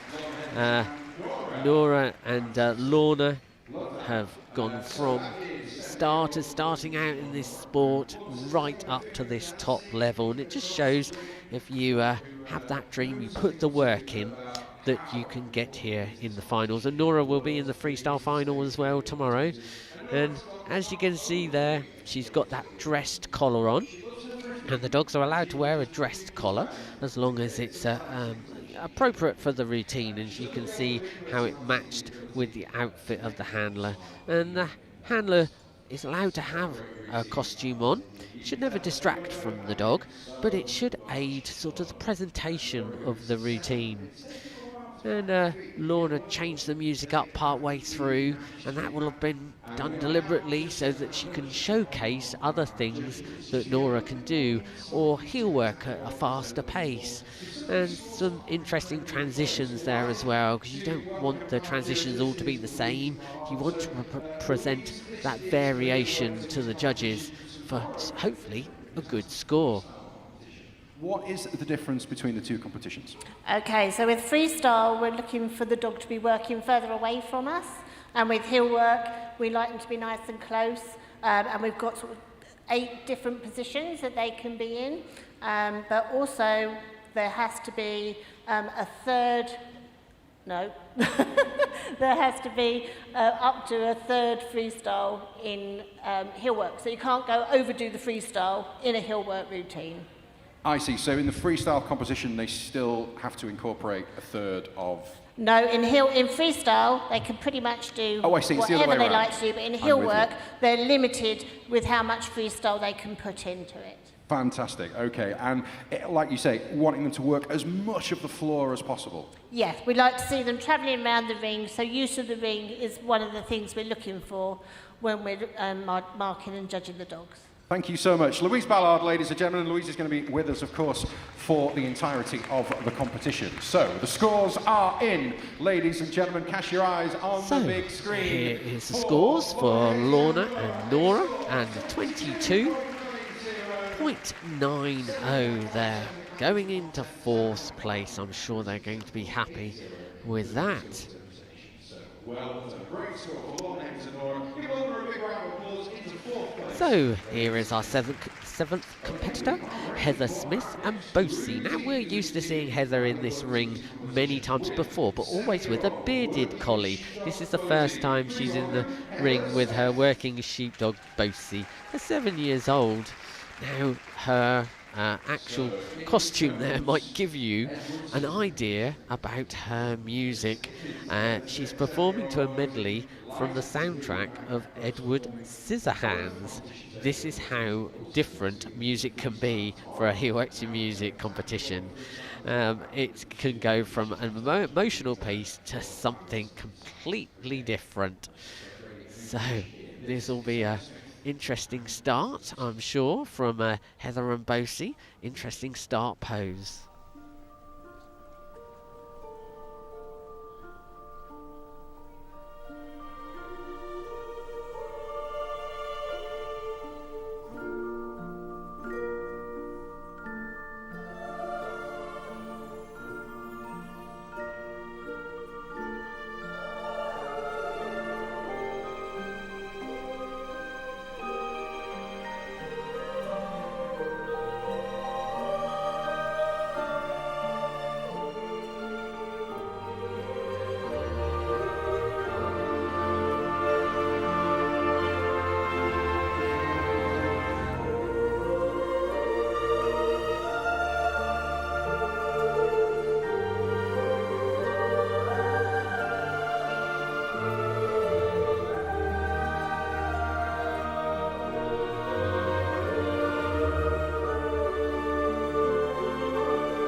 Well, a very nice, crisp, clean performance there from Heather and Bosie, holding some very nice heel work positions. And for sort of top marks, you can't be holding your hands down on your leg or behind you to help the dog. And there you saw the dog holding some very nice crisp positions. The dog knew where it had to be, which shows many hours of training. And you can see the dog really was aware of where it had to be.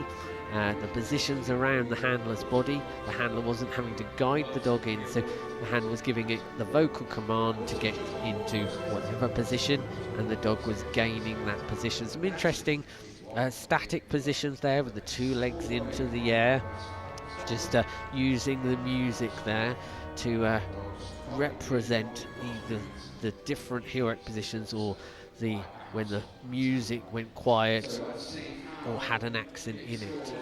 So a nice crisp, clean performance. We'll see what the judges thought of that in a short while. We still have 3 more group teams to see in this Heelwork Competition. As we heard, tomorrow is the freestyle competition, and then if you look here with us for the weekend, do not miss the international freestyle competition on Saturday. Now Heather and Bosie will be back tomorrow.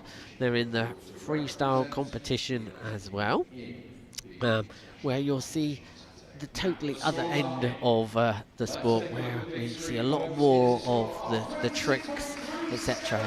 But a good score there, 26.37 into second place for Bosie, and I'm sure those accurate positions really did help bring that score up. A good content mark there. And it's Lucy Creek again with her second dog, Bakersfield, a 5-year-old border collie, and they're going to perform to Paint It Black. And this is Bakersfield, whose father was Skiffle, who Lucy won these finals with a few years ago. So it's all in the genes here, you see. Is Bakersfield going to follow in his father's footsteps?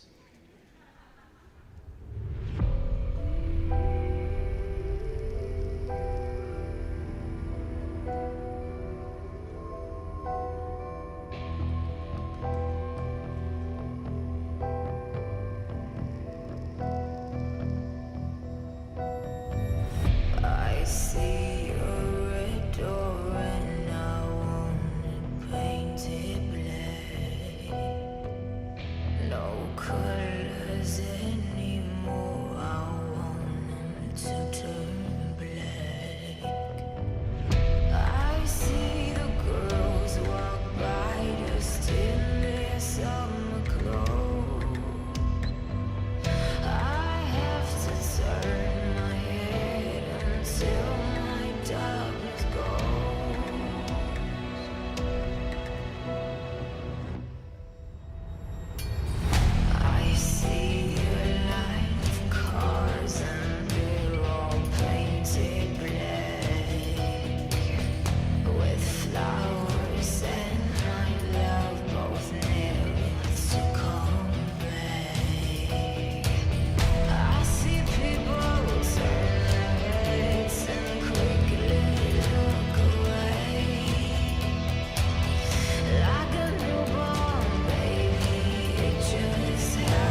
Another nice performance from Lucy and Bakersfield.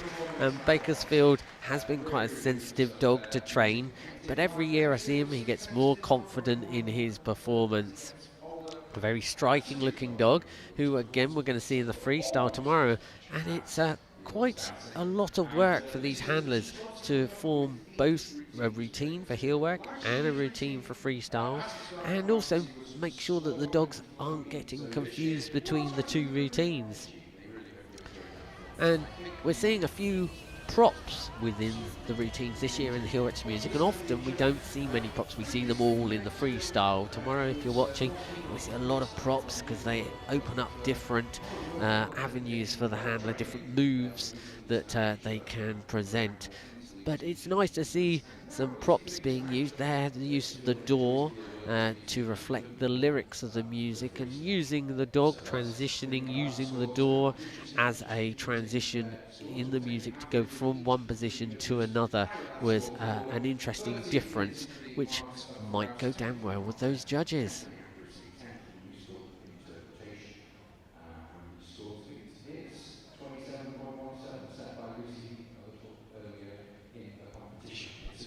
So we only have 2 dogs to go after just seeing Bakersfield with Lucy. 27.17 is Foxy still out the front there. And 26.47 just going ahead of Bosie. So it's all getting a bit tight in the scoring. Some nice 9s there in interpretation. And so we have dog number 9, team number 9, Helen, with the lovely Cara. Now Cara is 11 years old, and they are veterans of this main arena. They are well practiced. They've been out here many times before. They're performing to You've Never Had Chocolate Like This, which is from the cast of Wonka. And as I say, Cara very experienced, as well as Helen. Helen, a lovely quiet handler, and I'm sure she's going to do a good performance today. Jungle near Mumbai, there's a little hoverfly whose wings go at 1,000 flaps a second, that's no lie. These microscopic fleas, like chocolate more than leaves, and when asked nicely, lay precisely 1 little egg in each of these. When it hatches from its shell, it gives a happy yell. Woohoo! How thrilling to be living in a chocolate hotel. It beats its wings with glee, and then as you will see, the chocolate will levitate and float most gracefully. So the taxis never stop. The girls think you're a flop. You're wet and cold, you're getting old, your confidence is shot. It's true. When people look at you, they seem to look straight through, or like you're something brown they found upon the bottom of their shoe. Have you been following me? But this should lift the gloom, my giraffe milk macaroon. Just take a chance and you'll be dancing to a different tune. Goodbye to feeling small and frightened of it all. Just eat a few of these and you'll be feeling 10 feet tall. Well, there's chocolate, and there's chocolate. Only Wonka's makes your confidence skyrocket. Put your hand into your pocket, get yourself some Wonka chocolate. Madam, just 1 kiss. Yes, please. You've never had chocolate like this. No, we've never had chocolate like this.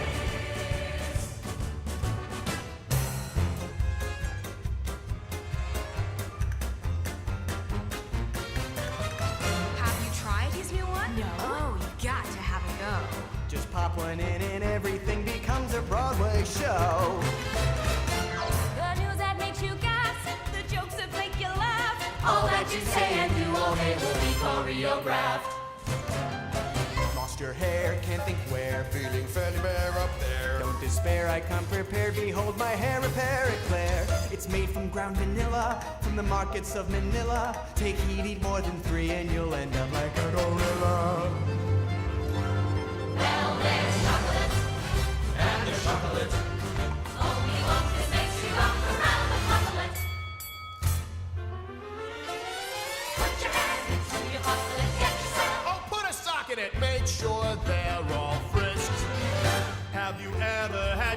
chocolate like this. I've never had chocolate like this.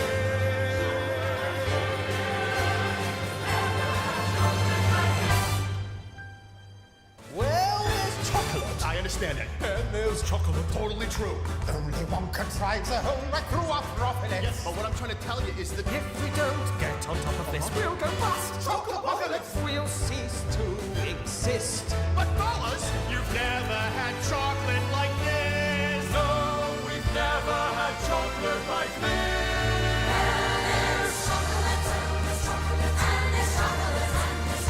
Only mine will find you buying wedding chocolates. We have just tied the knot, and it's all because of Wonka's chocolate. Off to a life of bliss. You've never had chocolate like this. No, we've never had chocolate like this. Have you ever had chocolate like this?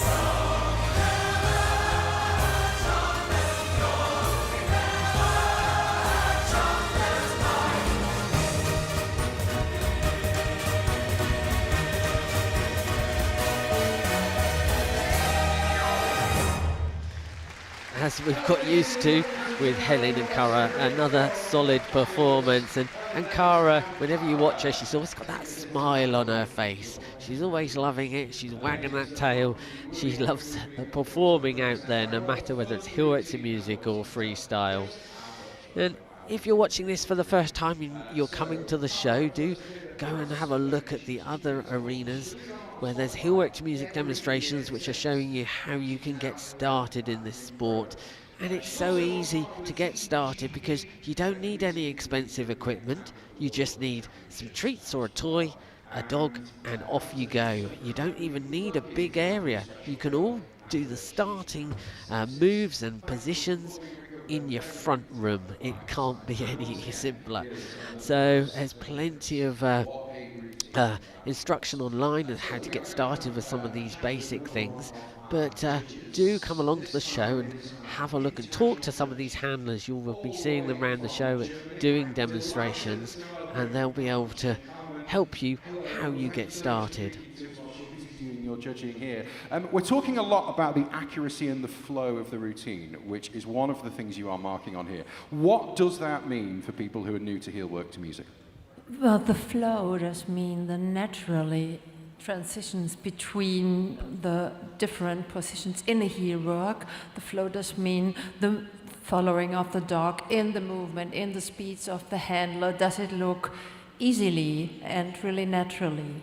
But I really also have a look of the accuracy. Does the dog knows his position exactly? Can he keep it for a long time of a routine?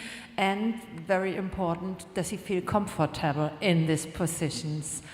And the next point would be the musical interpretation. It's also, does the handler use the points in this in the music to make the routine very interesting.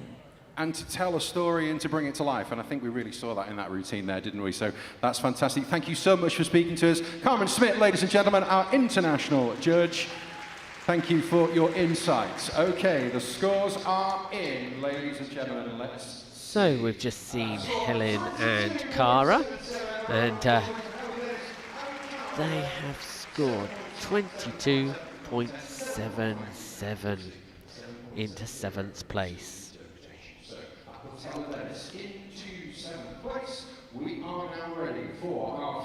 So our final competitor is Michelle with Naya, and she's 6 years old, Border Collie. They're performing to Heartless, the evolution of the evil queen. And apparently Naya likes tennis balls like you wouldn't believe. There'll be one at the back apparently as her major reward. Like many Border Collies, loves that tennis ball. So we wish Naya and Michelle well. Final routine of this championship.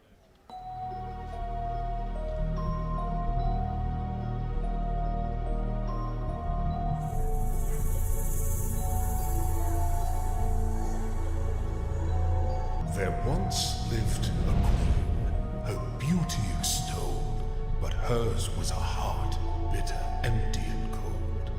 Fear reared its head at each morning's rise, that one day her beauty would be compromised. Magic mirror on the wall.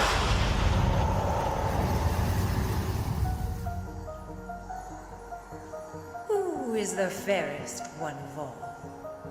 You, my queen, with your beauty so rare, none in the kingdom could hope to compare. Whispers in the mirror glass, a woman afraid her time has passed. She knows the world sees only skin, where beauty reigns and heartless win. Mirror, mirror on the wall, show the truth behind it all. Reflections twist, but I remain a figure carved in beauty's pain. She's heartless, but she plays the game with a whip fade and burn out like flames. She's thoughtless of the heart she breaks, 'cause she learned to get what you want to take. She fights to keep what the years betray, while she waits for the world to throw her away. Heartless is what she became. It's the word that taught her to be heartless. In the mirror she traces lines unseen, the quiet fear of what they mean. The truth she sees is a harsh reflection. The years go by, but never her obsession.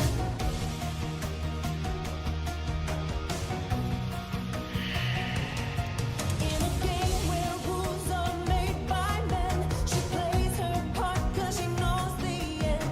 Her face of blade cuts deep in silence. She learned to win by choosing violence. Mirror, mirror on the wall, show the truth behind it all. Reflections twist, but I remain a figure carved in beauty's pain. She's heartless, but she plays the game where the weak fade and burn out like flames. She's heartless is what she became. It's the word that taught her. Woman sent to age a curse, beauty gained but never worse. 1,000 faces, all her own, a queen who's made of ice and stone.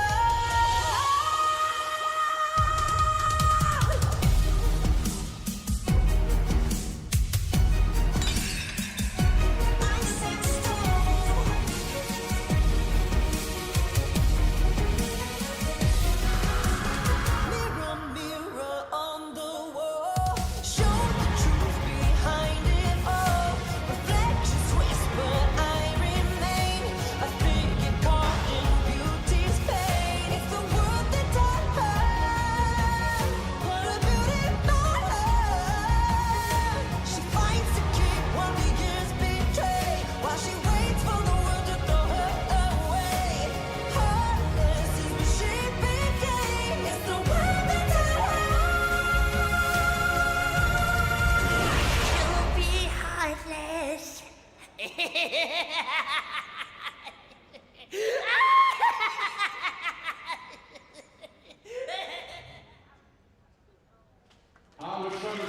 Wow, there's an interesting ending there to that routine, and good use of wheels on a prop there, wasn't it? Because it's very easy when you have a prop to leave it in a particular part of the ring, and then that means you tend to stay round it. But wheels on a prop there meant that they could move the mirror so that then they could use a bit more of the arena there. And some nice use of the props there, moving them whilst the dog is still doing heel work. And there was a nice bit there where the handler was drinking the poison and the dog was still changing positions, but the hands were obviously up towards her face, which again shows to the judges that this dog has been well trained. It knows the positions, it's being told to twist, say, into this position next, and the handler's not having to guide it there. So that will go down quite well with the judges. And again, another really happy dog there, wagging her tail throughout the routine. And powerful music as well, wasn't it? And that's where you've really got to pick the right with you.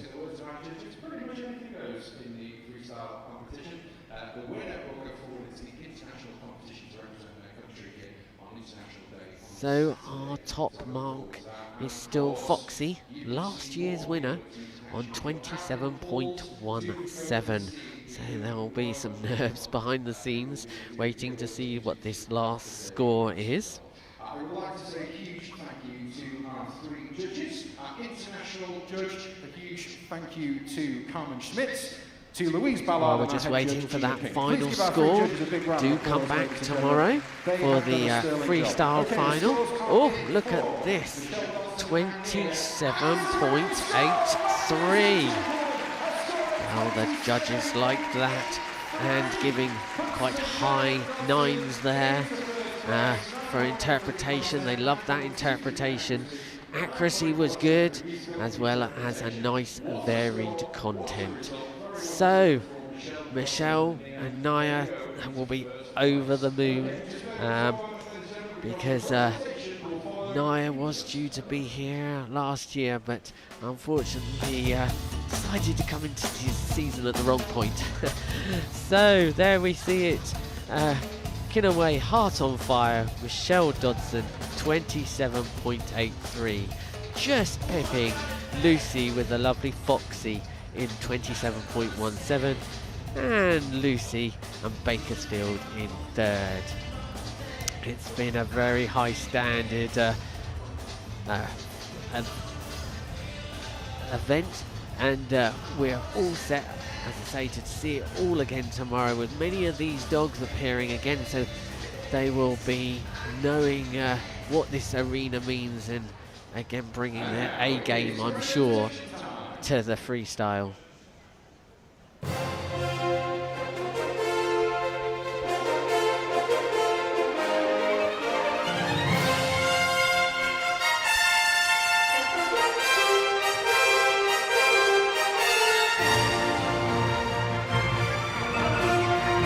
Please give them a huge round of applause, all of our Heelwork to Music finalists and their dogs, as they welcome them back into the arena for the presentation.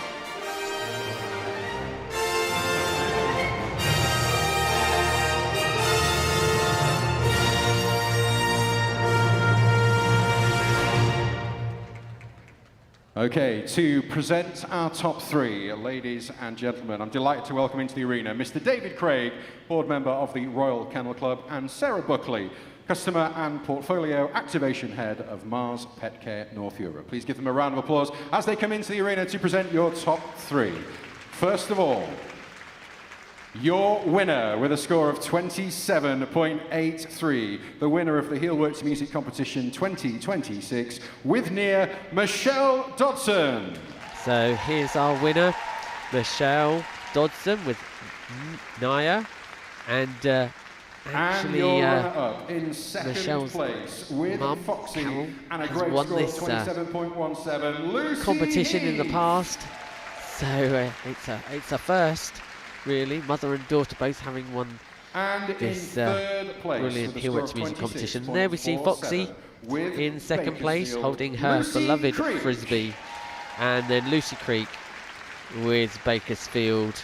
We'll be back for the Congratulations freestyle to our top tomorrow. 3. Well done to all Striking of our tricolour finalists. border collie. Thank you to our judges. And now it is time for a lap of honour, ladies and gentlemen. Please give them a huge round of applause. Lap of honour time. So, as they leave on their lap of honour, the Hannahs are going to be over the moon, I'm sure, with many of their performances today in this main arena. And as I say, don't forget, we've got the freestyle tomorrow and then the international on Saturday. So do tune in for those. Sure to be a very competitive field.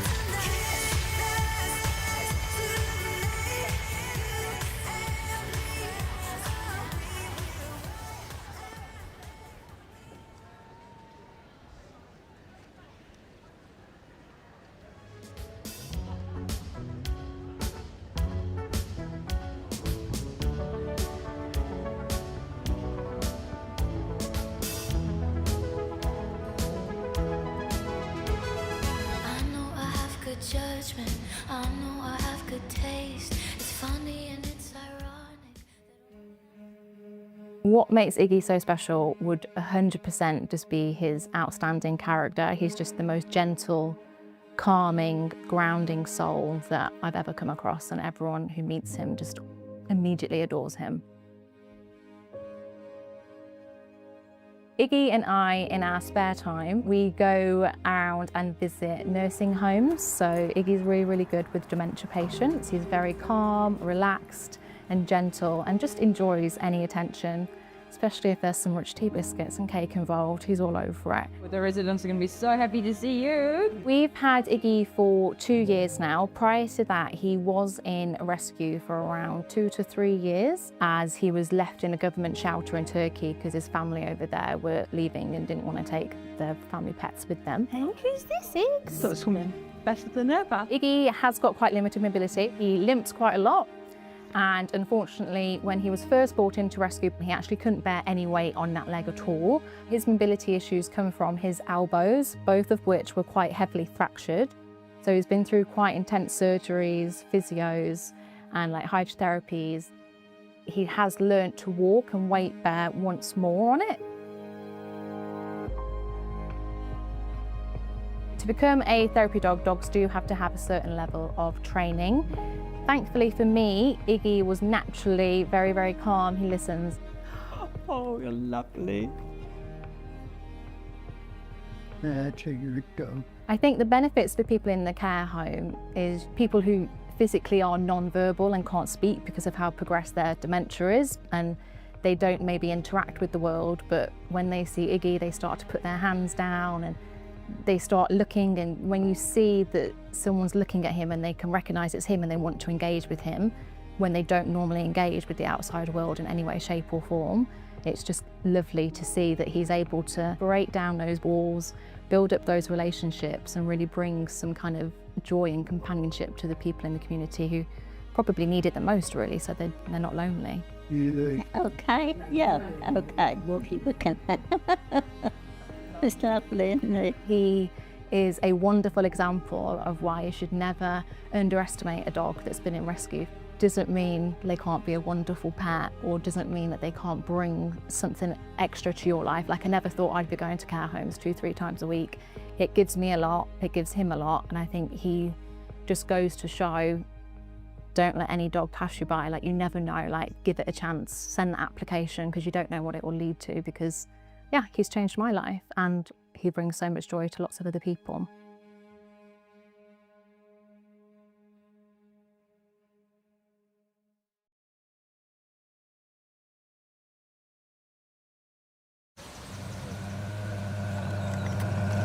Electric. I bet they bought the car with crypto. Probably got a podcast about kale. The tree huggers! Jeffrey reckons they wear sandals. They're coming now, they're coming now. There he is. Never seem nice. You seem all right. Skoda. Poured adventure. To future champions, every dog is welcome. Sign up today for exclusive training and health content at crufts.org.uk to help you and your dog lead a happy, healthy life together.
We have the first of our 2 group judging this evening as well, the working and the pastoral groups. 5,000 dogs being judged here today. On behalf of the Royal Kennel Club, it is a pleasure to welcome you to day 1 of the world's greatest dog show. Welcome to CRUFTS 2026!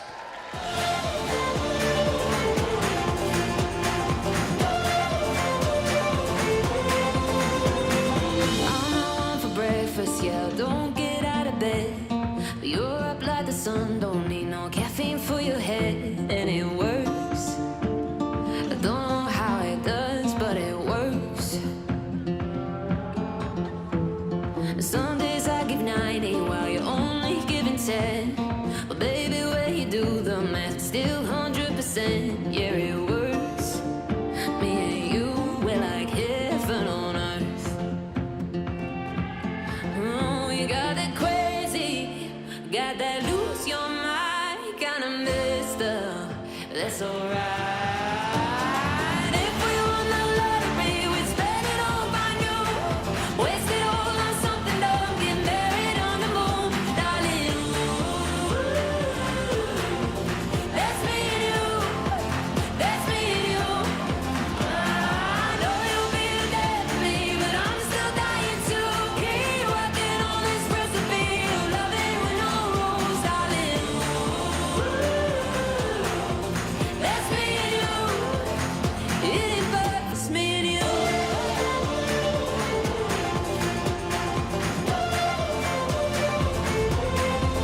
We got it crazy, got that lose your mind kind of messed up. That's alright. Know you'll be there for me, but I'm still dying to keep working on this recipe of loving with no rules, darling. Ooh, that's me and you. It ain't but it's me and you. That's me and you. It ain't but it's me and you. That's me and you. It ain't but it's me and you. Good afternoon, ladies and gentlemen. This is the start of our afternoon programme. We have got a fantastic afternoon for you in store. We're starting off with the Novice Cup, the CRUFTS Novice Cup Agility Round. But first of all, please just cast your eyes to the video that we're going to show from our sponsors. Thank you. Want to know the secret to motion like this?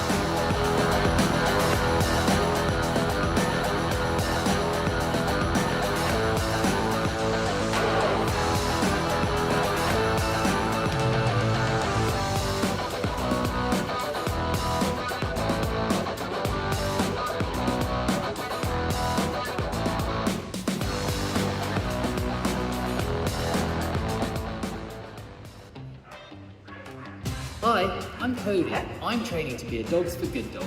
Come and meet my friends. This is Tommy. When I'm older, I'll learn new skills, like him. This is Sammy. We get lots of playtime together. And this is my volunteer puppy socializer. He takes me out to get used to busy environments, and he even takes me home for some relaxing cuddles. Thank you so much, and we have a huge thank you to all our sponsors. We really couldn't run CRUFTS without them, so we're very, very grateful to every single one of them.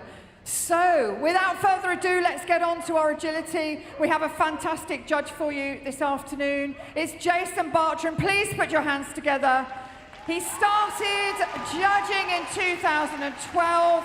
He's come all the way up from Welcome back to Bristol. the opening day of CRUFTS 2026. We welcome our judge, Jason Bartram, for the next event that we have coming up here, the CRUFTS Novice Cup Final.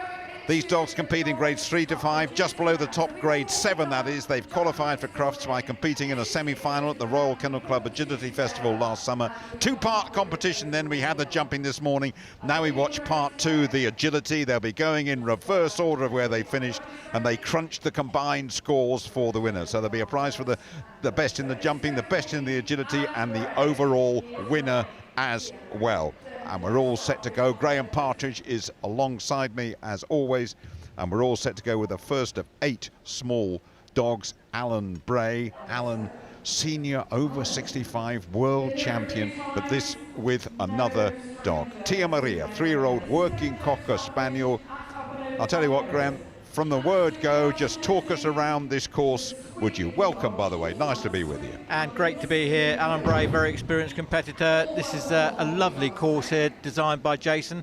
They won't have seen it before, so they're into the weaves, over the IAMS jump, over the long jump, and then it's a nice straight line over these jumps, round the corner. This is probably the only tricky bit where they've got to avoid some other jumps in between the 2 jumps, into the tunnel, out, and then into that tunnel, and then on to the dog walk. They must touch the white bits on the way up and on the way down. They've done that very nicely, and a nice fast finish, but they must make this seesaw tip, and it must touch the ground. They must get the white bit, and very nicely done. And a great advert of how to get round the agility course by the old master himself, Alan Bray. Your words, not mine. Class is absolutely permanent. Alan Bray and Tia Maria getting the first of these small dogs underway. You're looking at Lauren May and Luna, 4-year-old Cocker Spaniel. Little whirlwind, 2 gears. Sleep and very, very fast, and no kipping here, please. Very fast. They're looking for Luna and Lauren May, hopping over the IAMS just in front of us, then over the Skoda, little tight left-hander that Graham told you about. All in sync and all going well. First 15 seconds. Neatly, quickly through the tunnel there. Far end of the course, another tunnel. Back and down over the dog walk. Has to touch that white bit in the end and didn't. So that's 5 faults there. Up and down over the seesaw. Touch the white bit there, okay. So 30.55 and just the 5 faults over that dog walk, Graham. It's so easy for the dogs to jump off here. It takes a lot of training. Here we are. Let's just see whether the judge got it right. And of course he did, and he's in the best position. So good call there by Jason. This is really a nice course, Jim. Looking at Whisper, handler Claire Burrell, 8-year-old Cocker Spaniel. Super proud they are of Whisper for qualifying. Cute dog, this one. Claire Burrell and Whisper. From Deering. Whisper going at her own pace through the weaves there. Skipping over the long jump. Crowd almost willing her around, aren't they? It was. It's gone very quiet. A little bit of a deviation there, so smooth lines will be the quickest all the time, and you're looking for tight turns if we can. So can she have a big finish here, Jim? Whisper good over the dog walk, looking for a big one over the seesaw there, safely over that one, and finally over the crufts jump as the finale.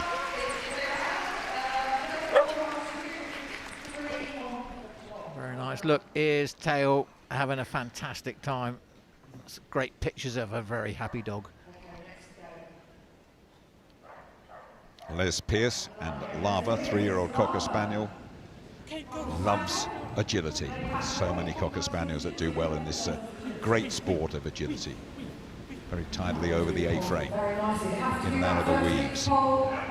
Very promising so far, taking the right lines, no hesitations. Turning towards us as we sit high in the main arena here at the NEC. That's good speed so far, faultless, 20 seconds done. What about the dog walk here? Good contact at the end of it, picking up speed over the Skoda. Now a big finale as well. This is looking very good. This could be the best we've seen. It is indeed. 31.4 plays 32. Regrettably, 5 faults there on the seesaw. The seesaw must be touching the ground before the dog gets off, and our judge decreed that that wasn't the case, so that was 5 faults. Mel Doyle and Phoenix, 3-year-old Cocker Spaniel from Colchester. Just the slightest mistake with dogs of this caliber can be really costly. Good jumping style though for Phoenix. Picking up some faults going through the weaves. Picking up the 5 faults, have to go back, have to enter from the right, just to remind you. And again, a hesitation there, 5 more faults. Refusal.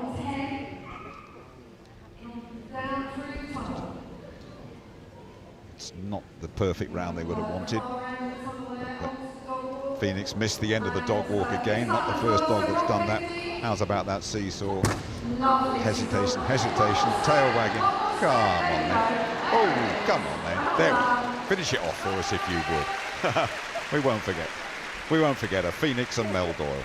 So what you need to remember, these are inexperienced dogs. So this dog is only 3 years of age. You see they're entering from the left of the weaving poles. They must enter from the right. They probably won't have been in this environment before, so they're all of these dogs are doing fantastically well just to be here. This is Martha Wake and River. Poodle, third in the jumping this morning, so could be in contention. Poodle safely, securely, and at her own pace, nicely elegant, faultless, picking the right lines. Beautiful little dog. Oh, just missed that one. Just missed that. We're going to have to go and have another go at that. Okay, top of the course. Let's just see if River's got a bit of a fast flowing gear at the end. Oh dear, that's an elimination, sadly. But a great experience for River, just 2 years of age. Fantastic. No, it is. I know I keep going on about this, Jim, but as you say, this environment for a 2-year-old dog is just really something to cope with. No substitute for experience, and as I say, did really, really well.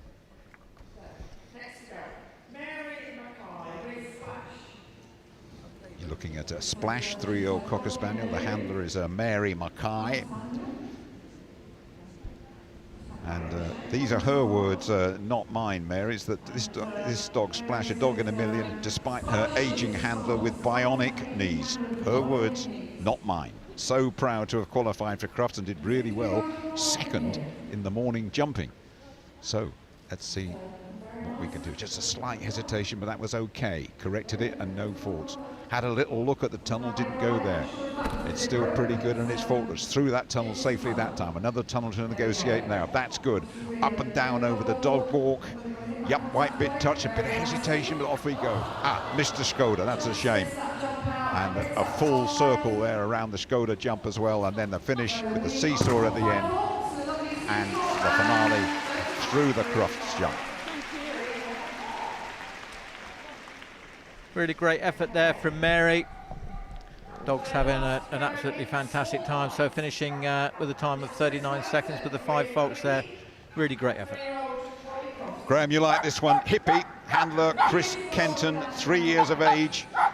Winner of this morning's jumping. We're expecting them to be there in the final shake-up. Hippie and Chris Curtin. Good work through the weaves. Nothing to complain about so far from Hippie. Nice tight turns.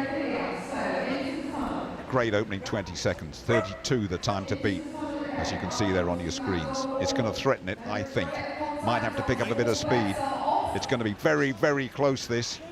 Counting down. Will they get inside 32.1? Will they? Not quite. 32.8. But that's a very good time and good enough for second place. Very nice. Say that was the last of the small dogs. Chris said, lovely dog, got a very bright future. I think there's a lot. We're going to see a lot more of them. But well done, and well done to the first place winner, Alan Bray. Yeah, Alan Bray, the old maestro. Top of the pile there. Chris, we've just seen it in second place. Then Claire Lauren and Les.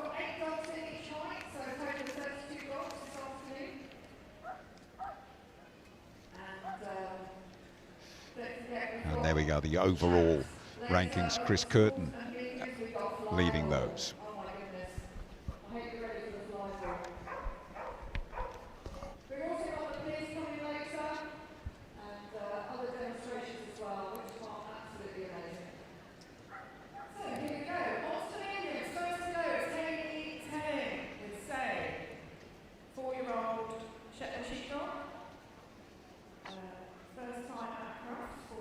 We're all set for the medium section now, and first in the medium section you're looking at Hayley Telling and Sarah. First time at Crufts. Hayley's been here before, counting up, I think this is her 6th time. Shetland sheepdog. Ready, First of the medium dogs. Good work over the A-frame. Yep, really nice to see Hayley back here at Crufts. Haven't seen her for a couple of years. She used to be a regular attender. This is a young dog, sir. 4-year-old Shetland sheepdog, as you say, beautifully marked. Again, just feeling its way around here, and I'm sure as she goes around it'll get just that little bit quicker, the more the confidence it gains. And as I say, it's all about making sure the dog has a good experience. Yeah. So there you see a refusal. The dog ran round the jump. They must come round and do it again in order not to be eliminated, so she's done that very nicely. Oh, misses the dog walk as well. Yeah, missed the dog walk. Let's see what the finale. Okay over the seesaw and okay over the cross jump as well. 44 and 10 faults. A learning process then for Sir and Hayley Telling, who, as Graham says, it's always nice to see Hayley back here at Crufts 2026.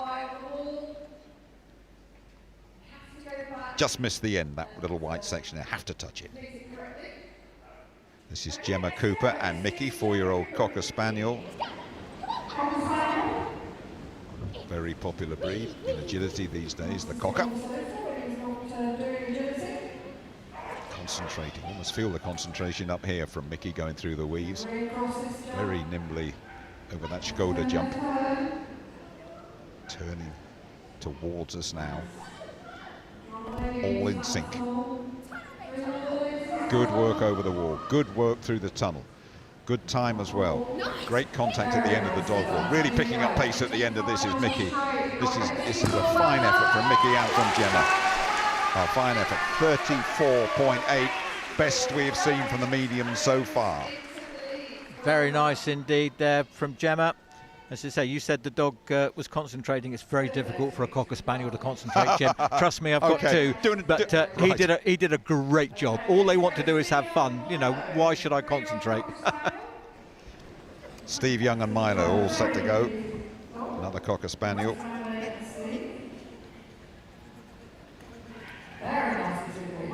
Just got a little note here about Milo, that indoor competitions can be challenging for him. Could you explain that a little bit, Graham? Yeah, sometimes the dogs like to be outside, so you've got an enclosed environment here. Everything's louder, everything's brighter, a lot more distractions, but coping really, really well now, Jim. Just picked up those 5 faults on the wall, I believe. And over the seesaw and hopping over at the end. 33.2. But with those faults as well. So we are approaching the wall, just has it out, so I should just point out that wall is made entirely of foam and plastic. Safety first here at Crufts. Penultimate medium dog, this one then. Sam Tor and Bock, Shetland sheepdog, 3 years of age. First agility season this, and a really exciting future for Bock.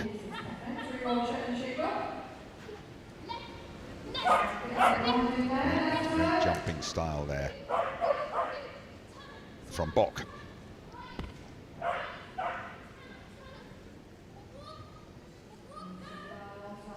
Dog walk was okay at the end, I must admit. I thought missed it, oh dear, picked up 5 faults there. That was okay on the seesaw. Go on, Graham, you'd bursting to say something. Well, like I say, she thought she'd got away with that and the judge wasn't having any of it. He said, no, you're not fooling me. He said, that's a refusal. And as you say, the dog did refuse. It stopped in front of the jump. It didn't do the jump when it was in a position 2, so that is a refusal. Good shout, Jason.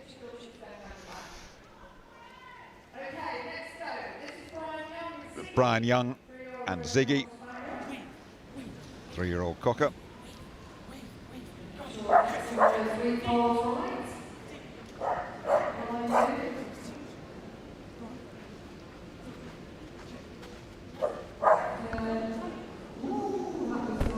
very nicely here. Just need to concentrate. Oh, another brick out of the wall. Yeah. There's a song title there, Jim, somewhere. Yeah. Please do not burst into song right now. Not on the first day, Graham. And 10 faults in the end for Ziggy and Brian Young, and no singing in this analysis, please, Graham. And there we go, just clipping it. They said they dislodge very, very easily. Aqua, 11-year-old border collie, and Amy Chalice, third in the jumping this morning. So an eye on the big prize, perhaps.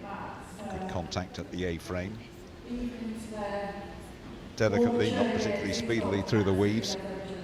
And Iams jump right in front of us. Bit of hesitation there, Graham.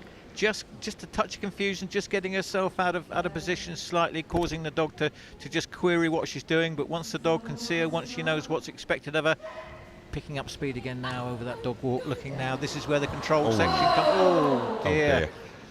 There we are. Well, just as I say how well they're doing, they get the dreaded crossed arms. It happens.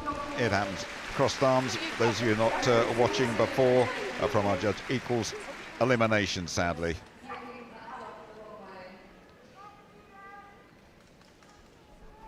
And there we are. That's the refusal.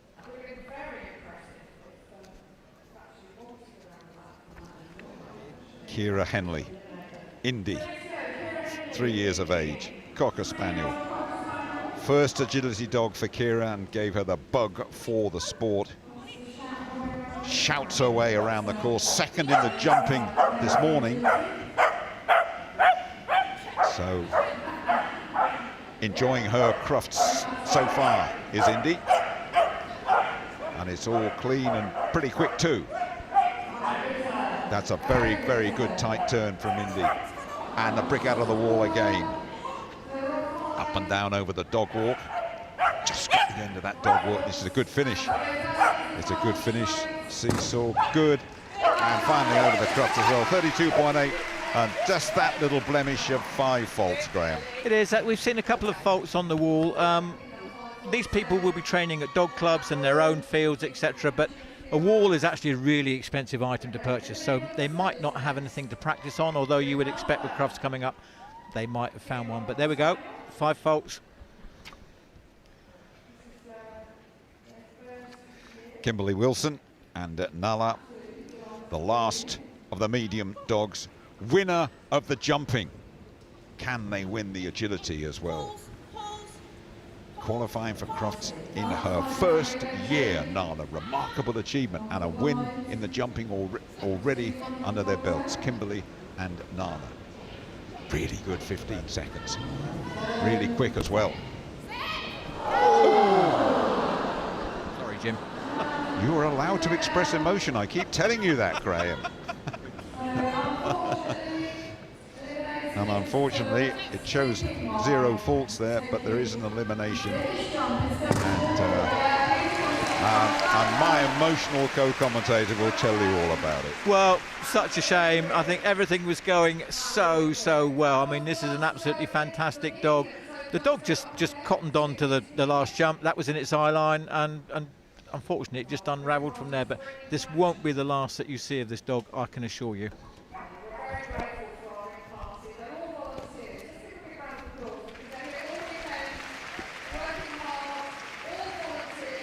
So confirmation then of the result of the agility. Gemma Cooper with that clear round, good enough to be #1. Kira Henley second, and Steve Young in third place. This is the result of the agility that we have just seen. And here's the overall result. Kira Henley, Sam Tao and Steve Young in the top 3 there. And we'll turn to another page for the overall rankings, just rounding it out then. The overall rankings, the Crufts Novice Cup Final, medium section.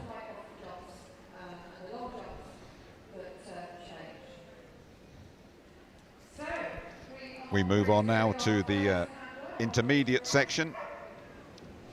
It is Kate Clayson and Prince, 5-year-old border collie. Kate and Prince both started agility 5 years ago. Kate was just 11 years of age. I'll leave you to do the maths. Kate and on. described Prince as an honest boy. They've both grown into agility together. Doesn't matter how young you start this game. In fact, you welcome them as young as they want to go. It's great fun for the handler and the dog, Graham. It's lovely to see the dog and the handler growing up together as a partnership. So, which is absolutely fantastic, and which is all about. It really is a sport for all. A sport for all. Kate Grayson and Prince have gone clear with 36 seconds and laying down a good marker here. Honest round from Prince and from Kate, who have grown to love this sport of agility together. This is Soda, Rachel Frost, the handler. Sweet little dog, this one. Can be naughty as well. We'll see over the next 30 seconds or so what mood Soda is in. He's in a quick mood. She is, absolutely right. Very good start to this round, very good. No hesitation, picking the course perfectly, picking the lines perfectly too, rattling her out of the tunnel, safely over the wall that's caused a few problems. How about the dog walk? Up, down, good contact at the end of it. This is, what a shape. It was shaping up for a big finish. It's now sadly an elimination again. That was so good, and proof, if it's ever was needed, Graham, that agility is a wonderful sport, but things can change with a snap of your fingers. You're correct, Jim. I mean, I was just sat here thinking this is going to take some beating. Fantastic. As you say, it's one of those things, an unfortunate mistake, and we will definitely be seeing them again. This is Winter, Border Collie, Angelina Grills, the handler. A dream year they have had so far, qualifying at the London International Horse Show and indeed here at Crufts. And Winter is in the house. She is. So Angela's from my part of the world. She's from Devon. They've got a fantastic facility down in Devon there. She does a bit of everything, every dog sport you can name. She does it, and very, very well as well. I'm really pleased to see that she's here at Crufts. Just a hesitation, but there is contact. Lost a bit of time, but there's contact, and it's clear so far, and it could be the best so far as well. If it just complete that last one. Oh, what would have been? Would have been just a bit of hesitation at the end, so it's second place. We say hesitation, Jim, and yes, it is, but it also gives the handler a chance to catch up. So also, it's a control point. It doesn't help with your time, I have to say, but it's very difficult to teach a running contact, and I haven't got enough time today to talk about that. But well done. Melanie Engelbrecht and Aero, 4-year-old Border Collie. Loves the sofa, does Aero, but a brilliant agility partner for Melanie Engelbrecht. They are just to remind, 35.6. Clear is the best time we've seen so far in the intermediate section of the Novice Cup.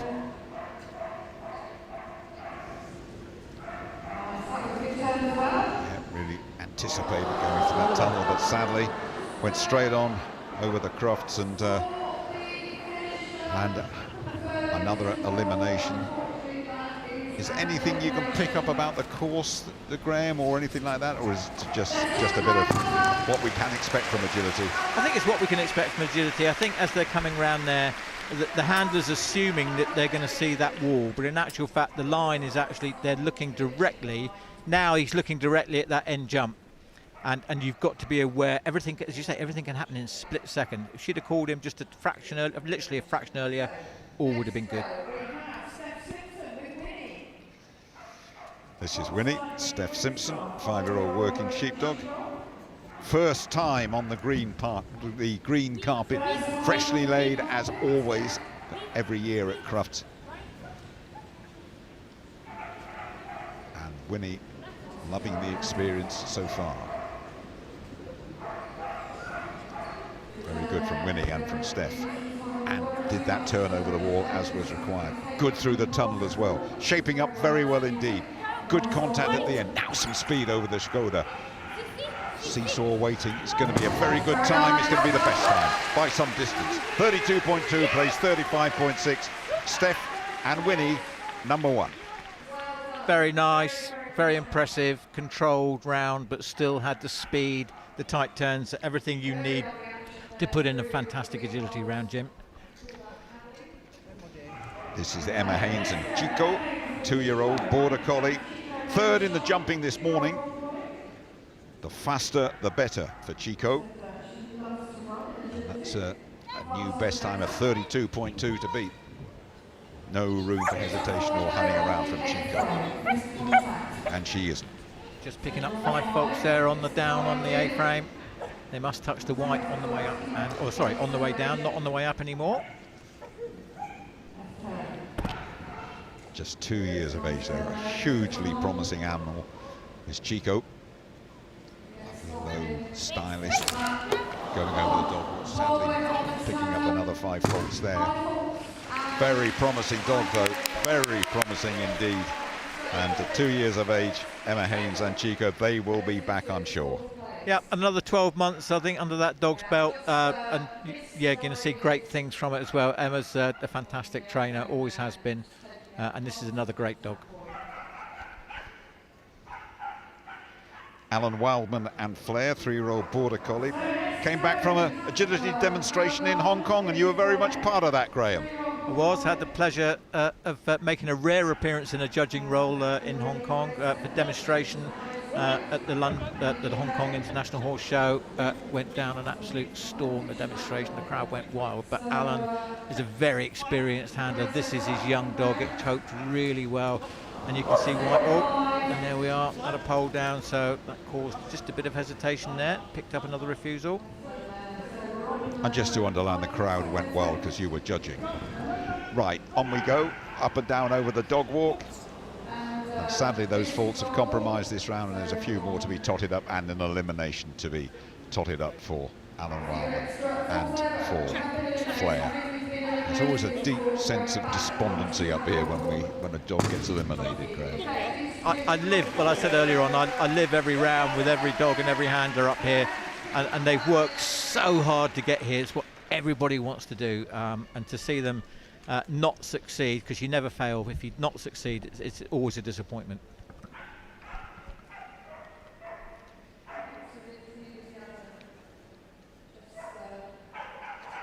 Keep a close eye on this combination. Jingle, 4-year-old Border Collie, winner of the jumping this morning, and like so many dogs, I'm sure, love watching it on the TV, loves watching the agility on TV.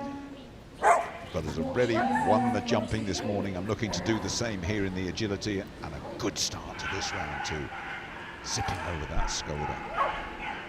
Tight turns as well. This is shaping up to be something very, very special, but it won't be, because a wrong course, and very sadly again just got lured away towards that final Crufts jump, missed the wall, compromised the round unfortunately, and the winner of the jumping this morning, this combination, Helen Prosser and Jingle, will not be the winners of the agility. I'm slightly puzzled, because if you'd have looked at this course on paper, Jim, you would not have put that end jump down as being a trap. We don't use the word trap really, but as a draw, because that wall's right in front of them. But there we go. One agility is.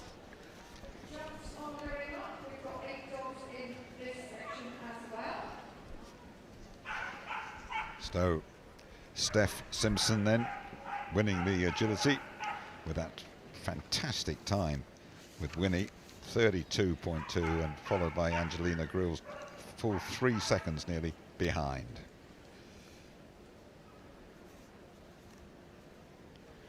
And here's the overall ranking, and Steph Simpson right up there at the top, the overall ranking. Angelina Grills, Kate Clayson rounding out the top 3 in the overall.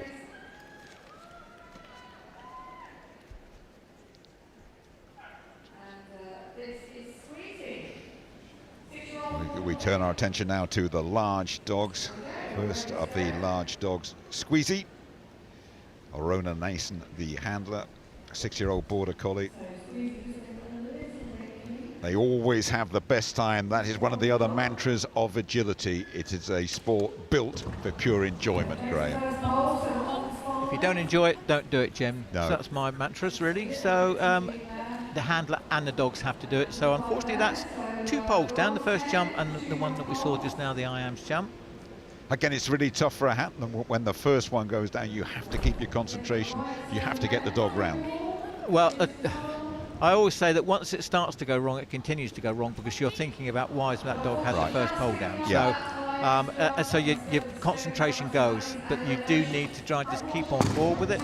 And hopefully this dog's going to finish. It's going to get the best reward. It's still going to look for its toy. Look, there we go. That's its reward. What a great shot that is. That's the dog's reward for doing a great job. Sadly, an elimination picked up by Ronan Nason and Squeezy. Problems from the start of the round, and as Graham so rightly pointed out, it so often happens that once there is a mistake like that, things really do unravel later on. Wrong course, elimination. Helen Anderson Possu and Ragnar, 2-year-old border collie. Very inexperienced is Ragnar. Now Helen had a baby last year, so Ragnar missed out on a lot of training and competing. Fantastic to see this combination back here at Crufts. And starting there ran very well indeed, Graham. Well, she might say it's missed out a lot of training. It probably has, but knowing Helen, she's done a really best to make up for that. She always puts in 100% performance. Her dogs are always well trained, enthusiastic and accurate, and that's what's happening here. Oh wow! Great stuff. 29.5, clear, clean and quick. Helen and Ragnar, the 2-year-old, laying down the marker. That's going to take some beating there, Jim, but we'll see. That's what's exciting about now, because the next competitor knows they've got to go for it. Lisa Gibb and Storm, 3-year-old border collie. Now loves running, but Lisa tells us dislikes braking and turning. That has to be a problem for an agility dog, doesn't it, Graham? Not helpful, Jim, I think, in 2 words. Yes, yes, okay. Well, let's see where we get with Storm on the braking and turning. All good so far on the turn, certainly. Good through the tunnel as well. 29.5 is some time, but at the moment Storm is threatening that. This is really quick. Terrific. Good stuff from Storm, but just a couple of seconds shy of the 29.5, but that really is a very, very good effort indeed. Very nice round, as you say. Just running on this artificial turf is just slightly unusual because unless they've practiced a lot on it, because it does take just a bit more concentration to get your grip and think about what you're doing for the dogs. Sarah Rogers and Ceci, 4-year-old border collie, super excited this partnership about running here at Crufts, as indeed every competitor is. Something really special about the greatest dog show in the world, and a flying start from Ceci as well. 4-year-old border collie, just clipped that one. That'll be 5 faults. Keep it going, so the time is good though. The wall, and that's taken a little piece of the wall too, so 5 more faults. Just a bit of hesitation at the end of the dog walk. Now that tight right-hander. Seesaw waiting. So good finish, good finale, compromised by those 10 faults, Graham. Do sometimes, and they were both one brick out the wall, one pole. The dogs can get quite excited here, and they just start to flatten out just a little bit, whereas they wouldn't normally, but still a very nice round. Philippa Bradley and Rebel, 3-year-old border collie. Rebel stole Philippa's heart, just a couple of weeks old, but takes her agility very seriously. And had to go back and start those weaves again, probably entered from the wrong side.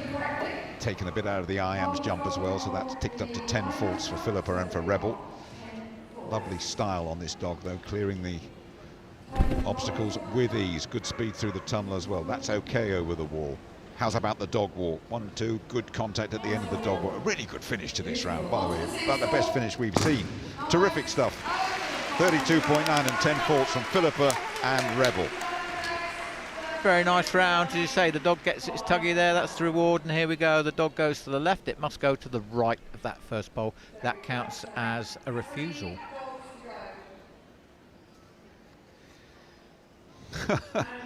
Salem and Amy Curl, 4-year-old Labrador Retriever.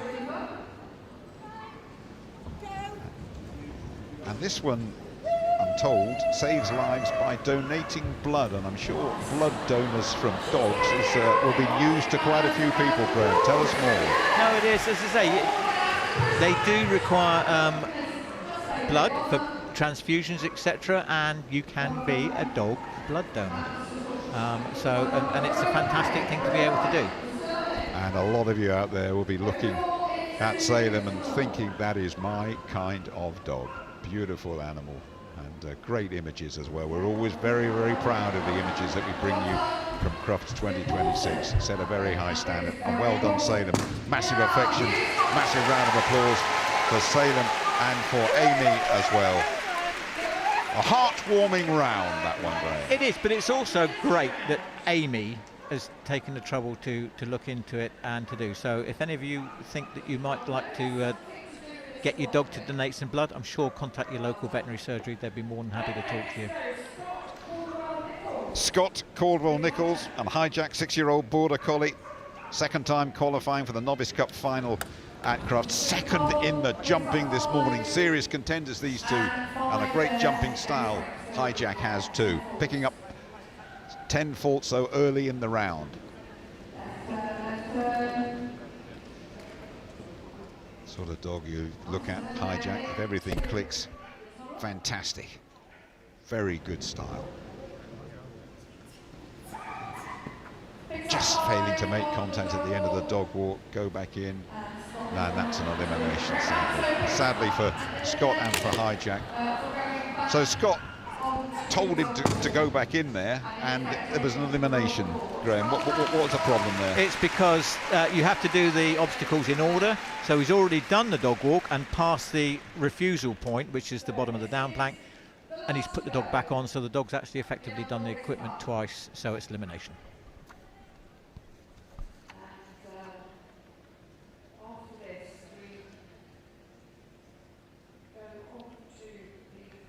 Okay, last of the large dogs. Jay, 3-year-old Border Collie. Julie Chapman has never competed in an individual event. Jay's first time at Crufts. Winners of the jumping this morning, and looking here to beat the time of 29.5 to win the agility this afternoon. And of course clear. All fine in the opening 15 seconds. Might need to pick up just a bit of pace. That's good through the tunnel. Good over the wall as well. Tunnel at the far end of the course. What about the dog walk? Will it touch the white bit? It does indeed. Oh, what a shame. You can hear the gasp from everybody around. Just as Jay was picking up pace, picked up some faults, 34.1, and those 5 faults then. Good enough for the top 4, but not good enough for the top position. What a great effort. I mean, these days it's a trend for judges to set a course where you have to go around the back of a jump, and it's quite easy for the dog to take the wrong cue and to go around the back rather than take it from the front side. So, but still a really great effort. So Helen Anderson-Postle and Ragnar, the 2-year-old Border Collie from Norwich, very inexperienced, lacked a bit of training over the last 12 months, but 2 seconds quicker than Lisa Gibb. Best of the large dogs in the agility.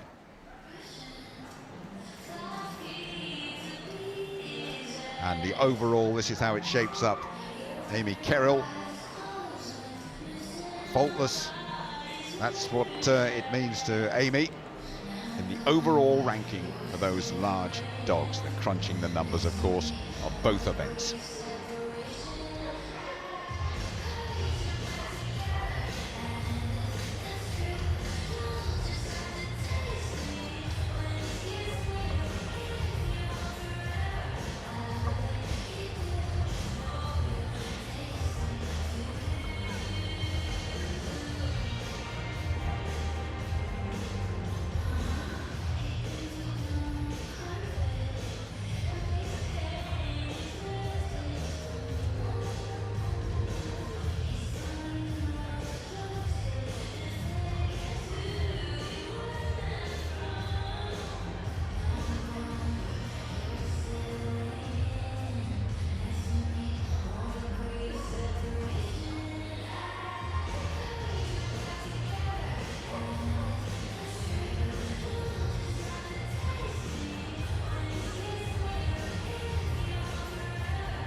Ladies and gentlemen, it is now presentation time.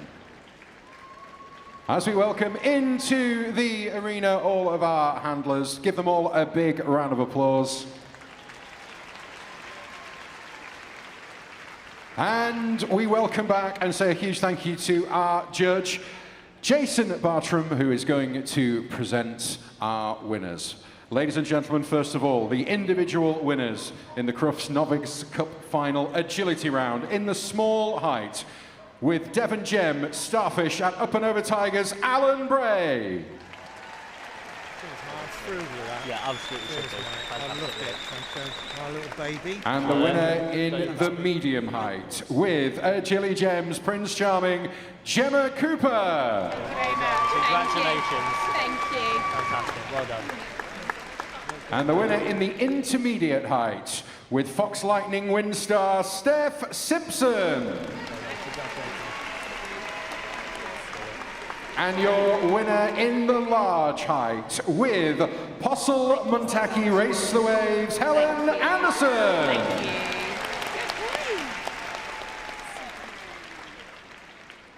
And now we are delighted to announce the winners of the overall competition from the jumping round and the agility round. Your overall winner of the CRUFTS Novice Cup Final 2026 in the small height, with Breezy Blue Duda Hippie Shake, Chris Curtin.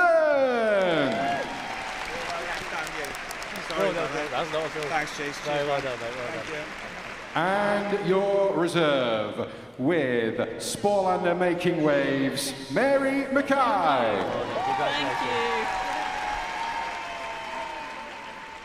you. Your overall winner in the medium height, with Ultraviolet Flare, Kira Henley. And your reserve, with Lycosatira Atom Bomb, Sam Toe.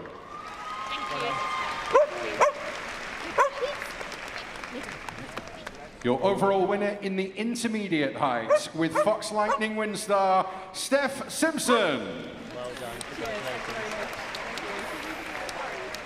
And your reserve, with Still More Winter Is Coming, Angelina Grills.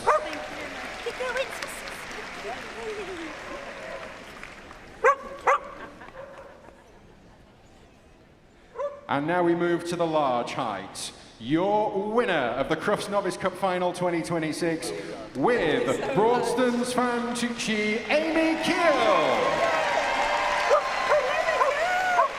And your reserve, with Indie Storm Play the Game, Julie Chapman.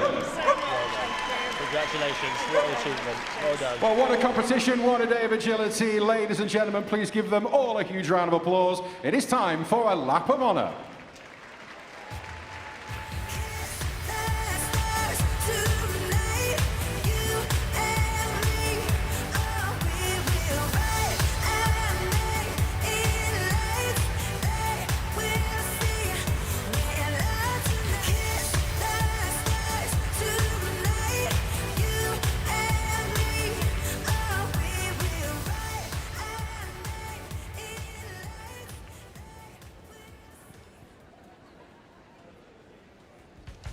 Don't blame it on me for falling in love with you.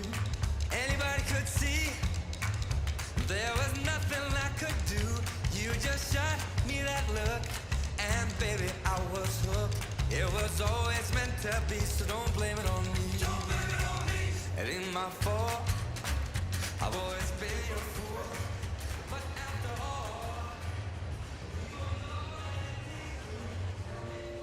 all, Asha feels like a sister.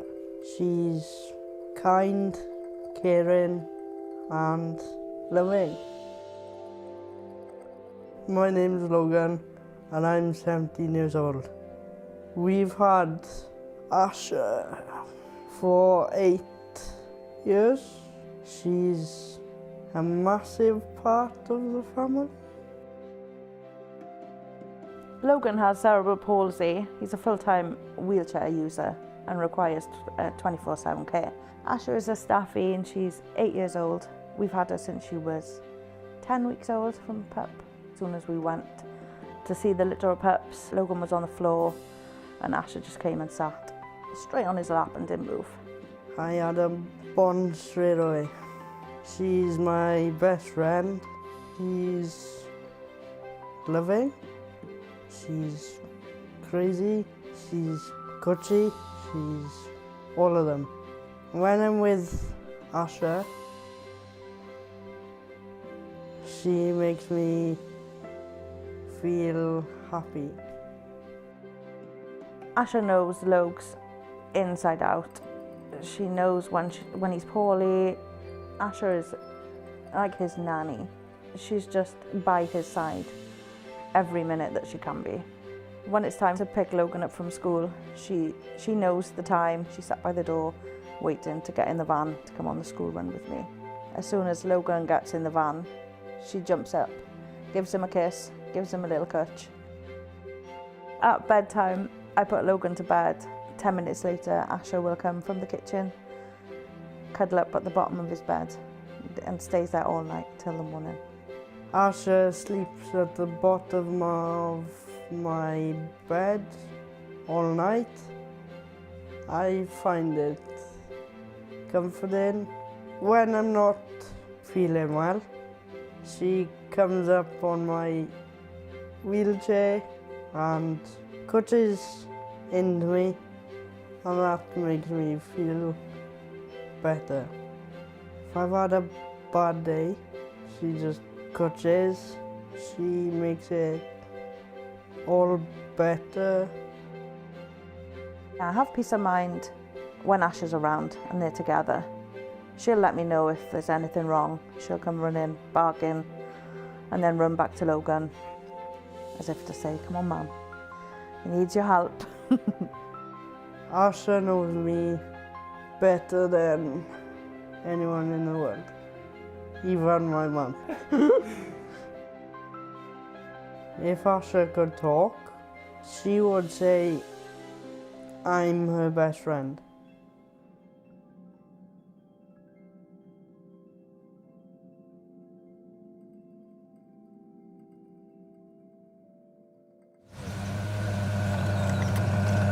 Electric. I bet they bought the car with crypto. Probably got a podcast about kale. The Triuggers! Jeffrey reckons they wear sandals. They're coming now. There he is. Never seem nice. They seem all right. Skoda.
It's the opening day of Crufts 2026. Jim Rosenthal and Graham Partridge welcoming you back to the rapidly filling main arena as we prepare for the Agility Small and Medium Championship. We've had the jumping this morning, now it's part 2 with the seesaw, A-frame and dog walk included in the agility competition. Then we combine the results to decide who makes it to the final later this afternoon. We have 16 medium dogs and 19 small dogs will be going first of all, and the competitors are now all walking the course. And Graham, just explain what they are doing here. Anyone might not have seen this before. What sort of things are all the handlers looking for? Well, the handlers won't have seen this course, but they might have seen a paper copy about half an hour ago, but they haven't seen this before. They haven't practiced on it. So what they're doing now is they're trying to memorize where the course goes, because it goes in sequence. You have to do the obstacles from the side that the number's on. So first of all, they need to just memorize the course. Then they need to decide the most efficient and best way for them to get the dogs around this course in, as I say, the most efficient time, because the aim is to get round clear in the fastest time. So, and then they've got to think, right, where do I need to be? Where is the dog going to be at any given time? What commands do I need to give it? Are there any obvious off-course, attractions that are Sure. I'm going to use the word trap, but I shouldn't really. Okay, well, you've just done it. Now, we've just had a course time of 54 seconds for the small dogs. Explain who sets that course time and exactly what it means. We do have a course time matrix, which has been developed over a number of years. The judge will measure the course. They have to measure the course by rules, and then they have to set an appropriate course time. It's done in grades, so this is the highest grade, so there will be a guideline for the judge to use it. Doesn't have to use it, but he will use it and set it. These dogs will be going around here. They will be rapid, Jim. They will indeed, and you have cast your expert eyes over this particular course, and I think you think it's a testing one for everyone concerned. I think it is, but then this is a course for the best of the best. We need to challenge them. The tendency is the last few years that courses have got longer and faster. Now, I think that's not necessary. I may not be popular for saying this. I don't think that's necessarily a good thing. I think we need to be testing the dog and the handler and the partnership that they need to be displaying. So, and this course does that. There are a number of round the backs. There are a number of tight situations, I think, but we are going to see exactly how these handlers are going to do it, and I expect to see some fantastic exhibitions of dog agility. Absolutely, we look forward enormously to see it all and unravel over the next half an hour or so. And a lot of people have mentioned to us this morning about the number of obstacles as well. Can you just tell us about that, Graham? Yeah, this is an agility first, I think it is, here at Crufts. Up till now, up till last year, 20 obstacles was the maximum. It's now been decided that for only the championship classes only, the judge can incorporate obstacles up to number 22. And for those of you that are going to be paying attention later on, this course has actually got 21 obstacles in it for the first time. Thank you very much indeed, Graham, illuminating this wonderful sport of agility as always. We wait the arrival of our championship judge. Been in action earlier today, Nick Jones. Sparkling entry, judging for over 25 years, 5 dogs at home, and so proud is Nick to be judging the pinnacle of the British agility calendar. It is the pinnacle of your judging career. You can't get a lot better than this. So very well deserved appointment for her. First of the 19 small dogs then, Lauren Langman and Venture, 10-year-old working cocker. Reputation for being a bit of a naughty dog, to be on our best behaviour and at the quickest and most obedient. Now opening first of 19 small dogs in the small championship. Dog walk, stated for the agility. Good action, good style, good contact at the end of that dog walk as well. Through the tire in front of us, then a little left-hander. Have to enter the weaves from the right. Perfection through the weaves for Venture. The A-frame again has to touch that white bit at the end. That is absolutely fine. Over the I-ams in front of us here, then turning towards the finish over the Skoda and the seesaw. This is a good, confident, quick and faultless opening round. I'm laughing, Jim, because Just as I've finished expounding about how I think this is a testing course, Lauren comes up and makes it look stupidly easy. Let me assure you, everyone at home, it is not. Next to go, Kelly Hogeslag from the Netherlands, and Ace, 6 years of age. Mixed collie cross. Overseas entries, so many overseas dogs showing and competing here at Crufts, as always. Very high standard. Very quick as well.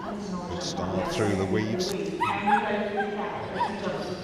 work from Kelly in close sync with Ace. And Ace, really good. Playing the aces. Very good indeed. And the best we've seen in this small section. It is absolutely fantastic. What do I know? There we go. Rachel Ward and Pecan. Registered name, sweet but a psycho. Sense of humour there from Rachel anyway.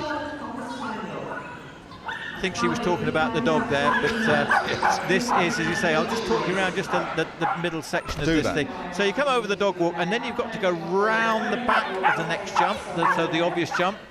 There we are, nice chance to stretch out there now. We're coming into the weaves. Oh! So this is a difficult bit after the weaves. After the weaves, you've got two jumps. You've got to go round the back, you've got to go through the gap and back over the dog walk, and now you've just got to keep an eye on the line the dog's taking here. Very nicely done. The control section, the dog seesaw must touch the ground. Does that very nicely.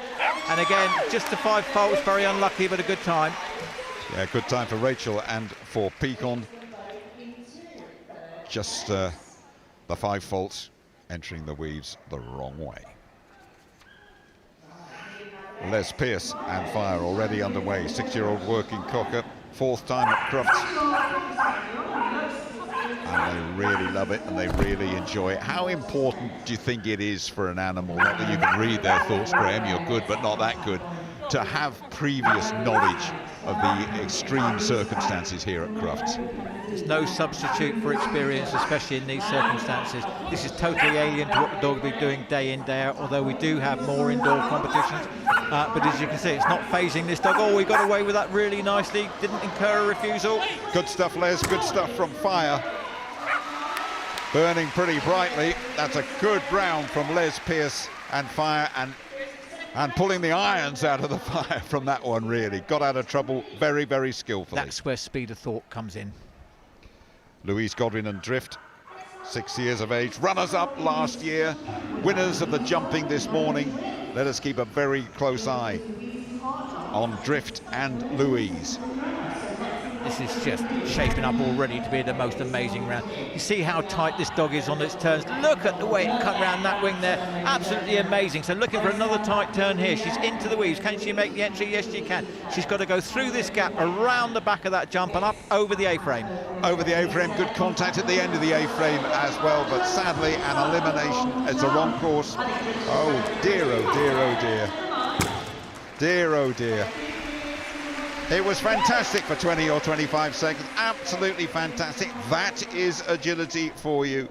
Something goes wrong and your whole round is compromised just when it looked so tidy. Karen Boardman and Robin, 9-year-old working cocker, became an agility champion last year, medalled at the European Open, another combination to be respected. And lights to bark her way around the course, does Robin. Good stuff, that is over the dog. Very tight turns in front of us, through the tyre. Lovely through the weaves. Not a problem. Right-hander, A-frame, good as well. Time is good. 38 seconds to beat. Flying finish, could well be inside that. Seesaw, here's the last one. Crufts, over. 36.4. Number 1, Robin and Karen, as it stands. Absolutely fantastic. The hours and hours and hours of training these dogs have gone through to get to this stage. You just can't overestimate. Spider and Lily Woodford, 10-year-old working cocker from Oxford. 4th time at Crufts together.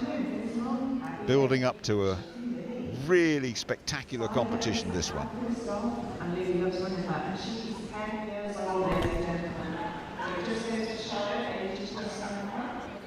Good over the dog walk.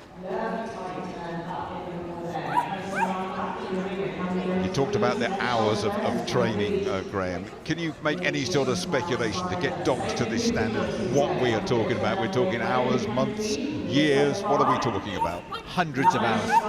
Hundreds of hours. And then you need to be knowing what you're doing as well. So to get a dog to this stage, it takes a special person, special trainer, and they've done absolutely fantastic.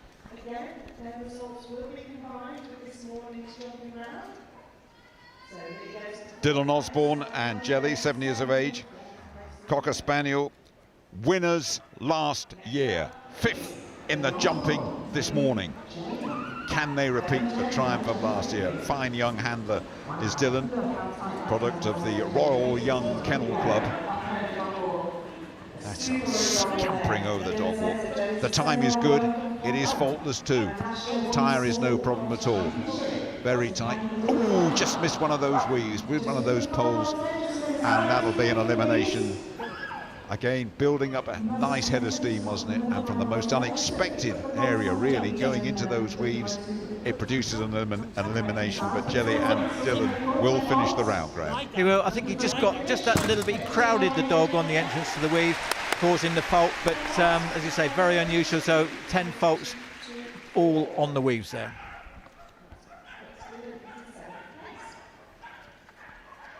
This is Jane Chenery and River, 5-year-old working cocker. Very quiet away from the ring, and then once she starts running, the noise starts, the river starts to flow. Full circle. Lose a little bit of time there, but didn't pick up any faults. That's the most important thing. Good speed and contact at the end of that dog walk. Flying through the tyre. What about the weaves? Yeah, no problem, those for River. That's the way to do it.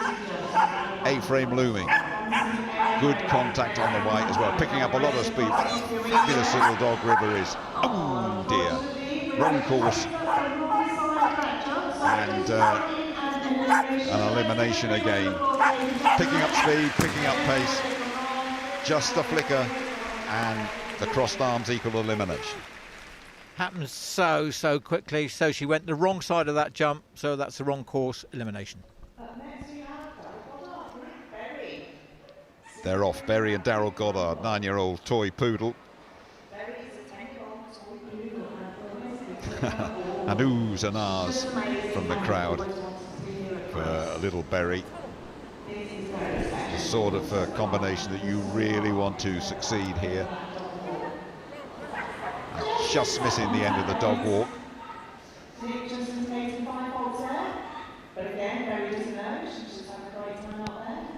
So this is the smallest of the smalls, just about, but the good news is that as from the 1st of January 2027, we will be having a separate new height category for the, what we're going to call the micro dogs. Oh my goodness, okay.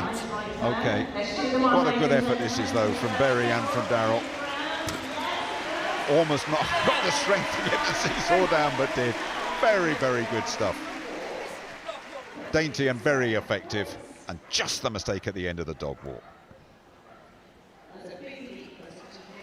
Liz Naylor and Sky are all set. 6-year-old working cocker, European double gold individual and team champion last year. Liz Naylor and Sky.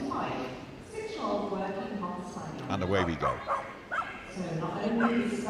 Liz had an absolutely fantastic year. To medal at the European Championships, to get one medal is brilliant. To get more than one is just absolutely amazing and fantastic. And you can see why this is a very talented partnership here. Lovely dog, well handled here. And the key to getting a good round is not to panic, is to be calm, make sure that the dog knows exactly what you want it to do. And that's what's happening here. Just pointing here, and then she needs to just make sure the dog just slows up here to get that seesaw. Very nicely done, then drives onto the end. Well done. Just in second place by fractions of a second. What a fine effort though from Liz Naylor and Sky. Ready to go. Katrina Hands and Wild, 3-year-old Shetland Sheepdog from Forfar, first time at Crufts, part of Team Scotland and Team GB, and a fine performance earlier today, runner-up in this morning's jumping. Katrina and Wild, just 3 years of age. And what a debut this is for Wild.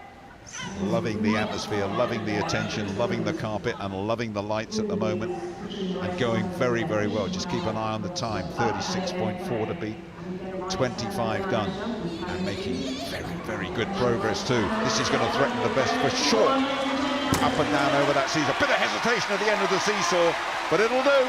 It'll do. Clear. Number 1, Katrina and Wild. Absolutely amazing to be grade 7 at the age of 3 and to put in a round like that. Absolutely fantastic. Martin Tate and Tatty, 5-year-old. Kelpie Cross Jack Russell, this one, and early faults picked up in this round. She picking up early faults, 5 years of age, is Tatty.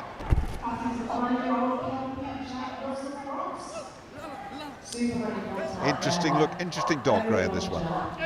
Yeah, fantastic. But you can, as I say, you can have just about what it's a crossbreed, but it doesn't matter. You can do what you want to in Kennel Club, Royal Kennel Club competitions. You can have crossbreed, pedigree, whatever you want, big, small, large. And this is a fantastic job, well handled here by Martin, with just an unfortunate 5 faults to the refusal at the beginning of the course. Nothing to be ashamed of there, Martin Tate and Tatty.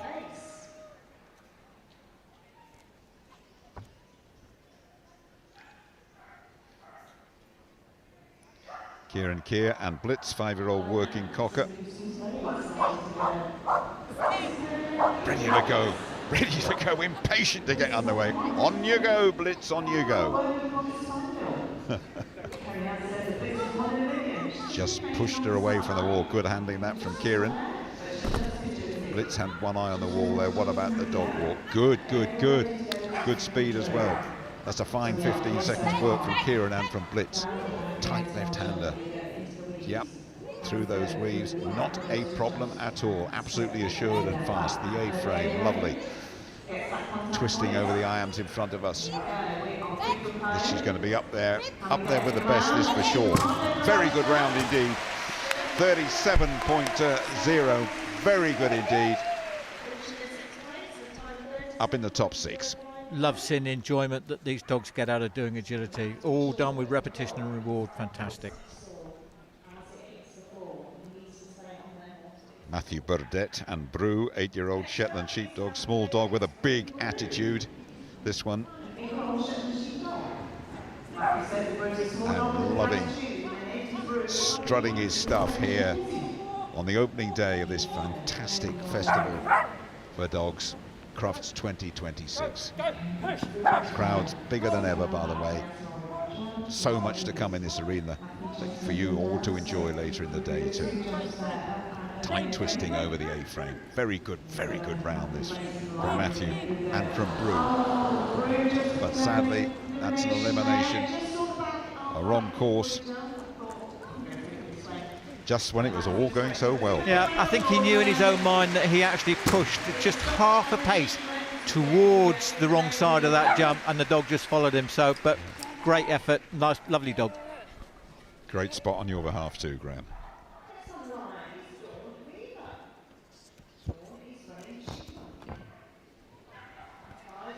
They're running, Dawn Weaver and Chipmunks, 5-year-old mixed collie crossed. Just a reminder, 36.3 and clear is the time that they will be aiming to beat, but also a reminder that these numbers get crunched as well for the climax later in the day. Missed going into the weaves, actually entered just missed one of those poles, have to go through there again to rectify that error. That'll be costly, not only in points but in time as well, of course. Lovely dog, eating up the ground.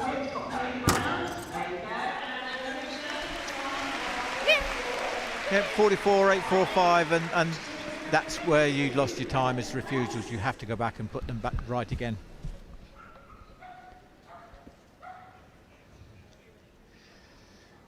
You're looking at a very promising dog, Halloumi.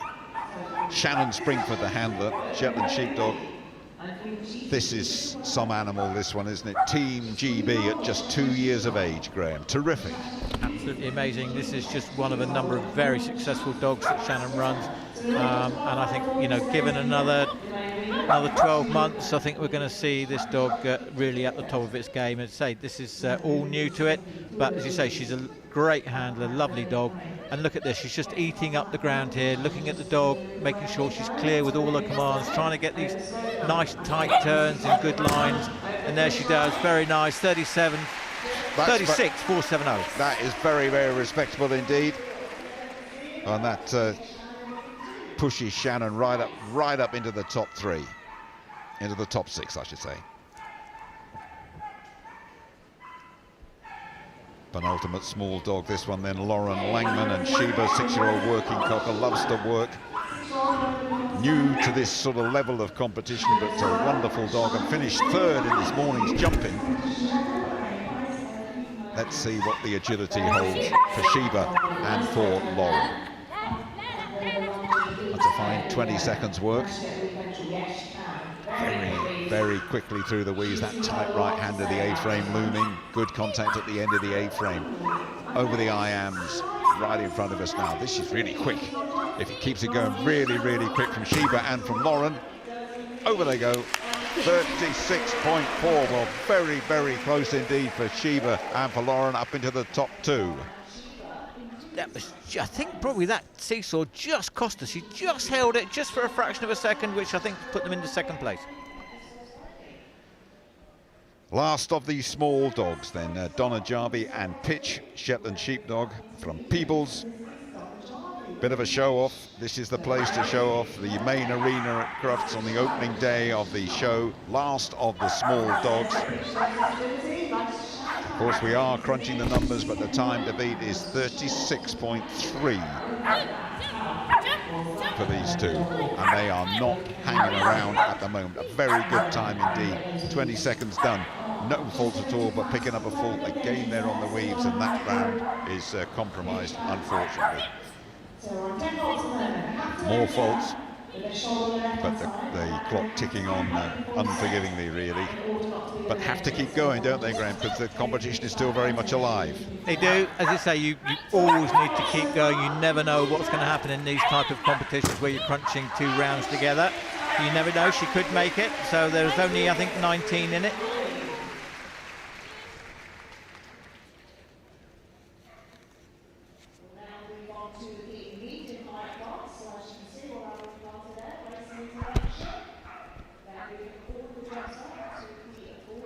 Okay, there we are. That's how things have shaken down.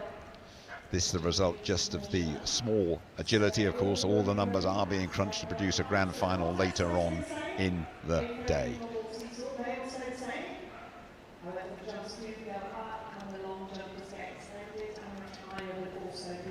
The overall rankings in the small, Katrina, Lauren and Les Pearce up there in the top 3.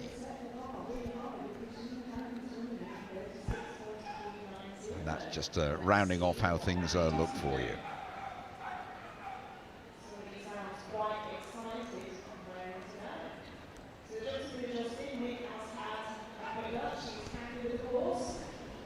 Off we go with the first of the 16 medium dogs then, Rachel Ward and Thea Mehta, 9-year-old miniature American Shepherd.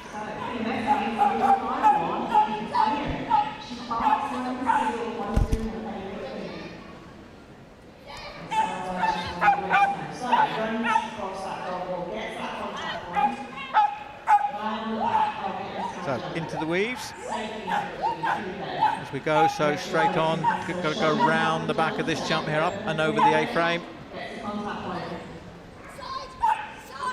So there we go, up the seesaw. This is shaken up into decent round here, clear as we go.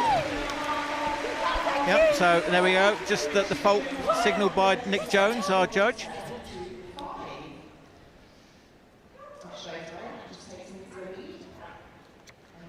We'll keep a very close eye on this one.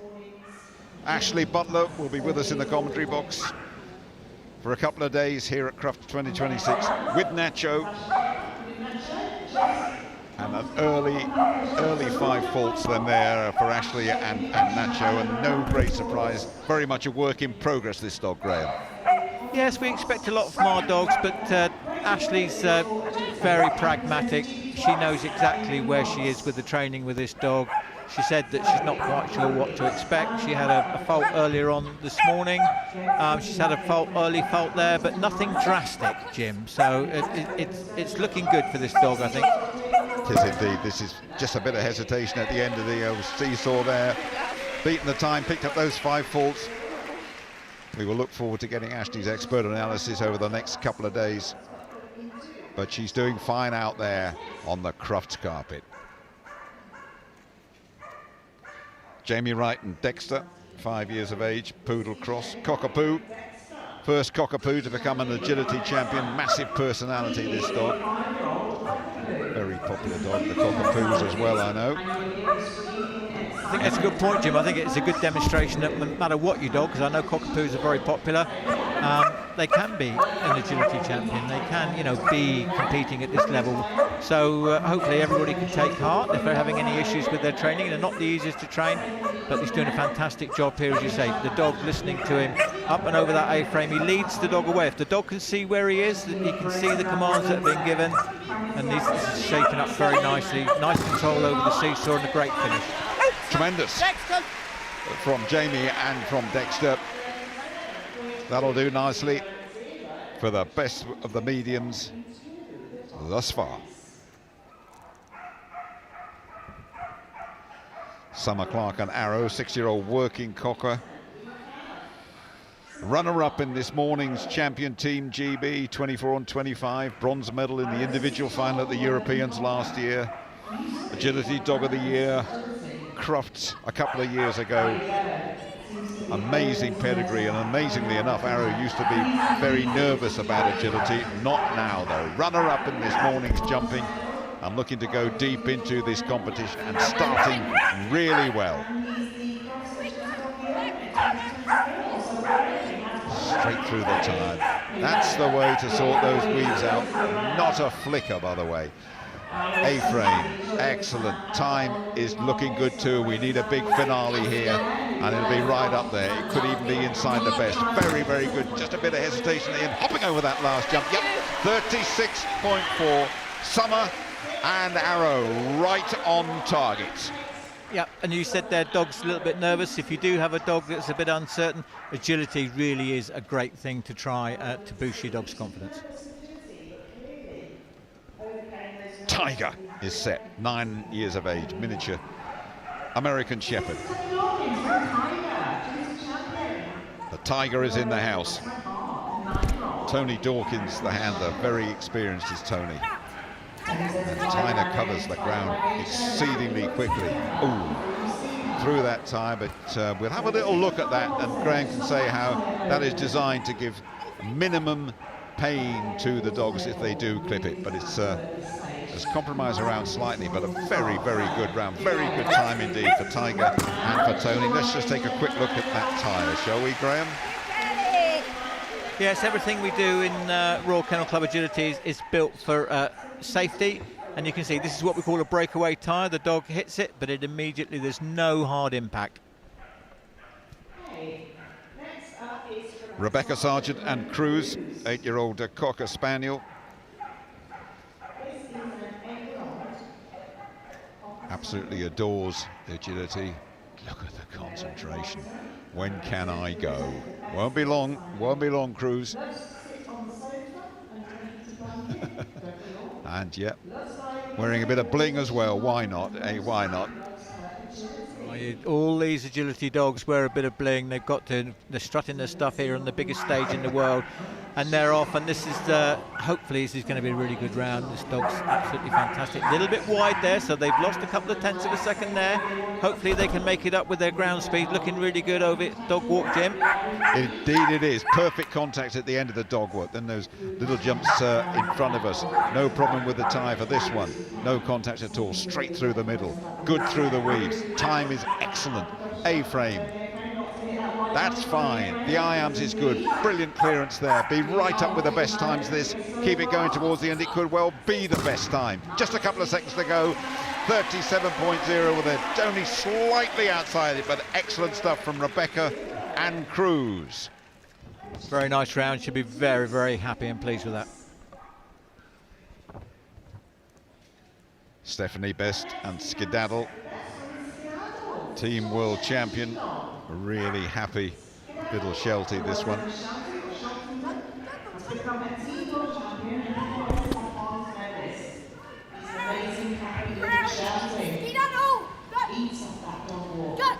What I love to see, if you try and keep an eye on Stephanie as well, if you can.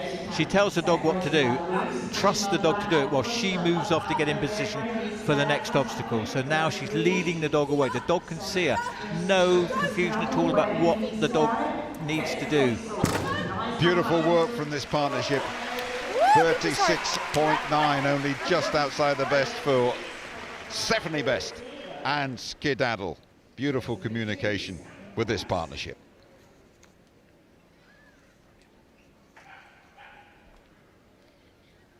You're looking at Echo, 4-year-old working cocker, first time at Crufts, third year for Bronia Macmillan. Just nudged that and picked up 5 faults.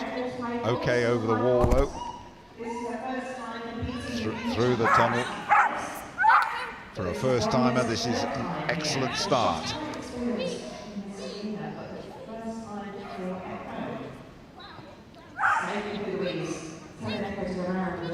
Yeah, good contact at the end of the A-frame. It's a very good time, very acceptable. Shame about those faults. And the seesaw scamping over that final jump. That is a good time, you know, 35.7. Just the 5 faults though, Graham. Yep, just that knock pole.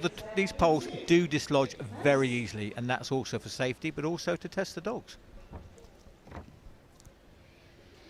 Sammy Pagan Bliss, 9-year-old border collie from Dis.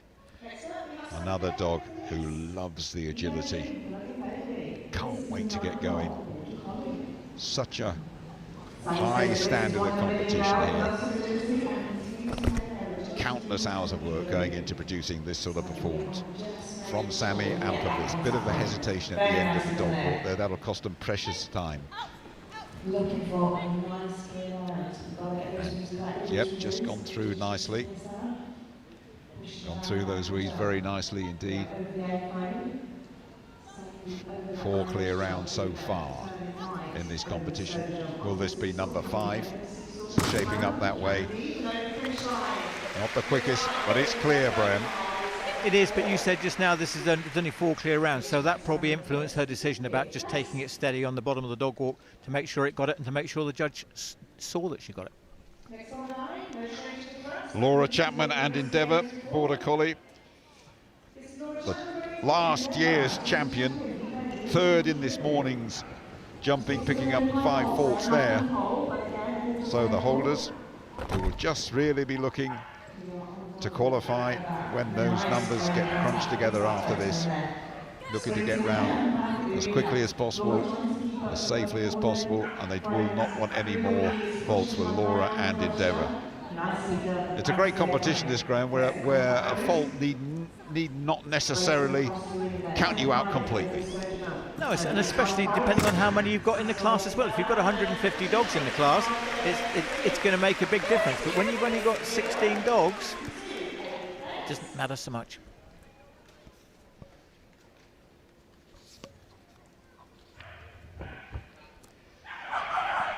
Next up and already running, Maggie and Liz Carpenter, age 6, runners up last year And winners of the jumping this morning, Liz Carpenter and Maggie.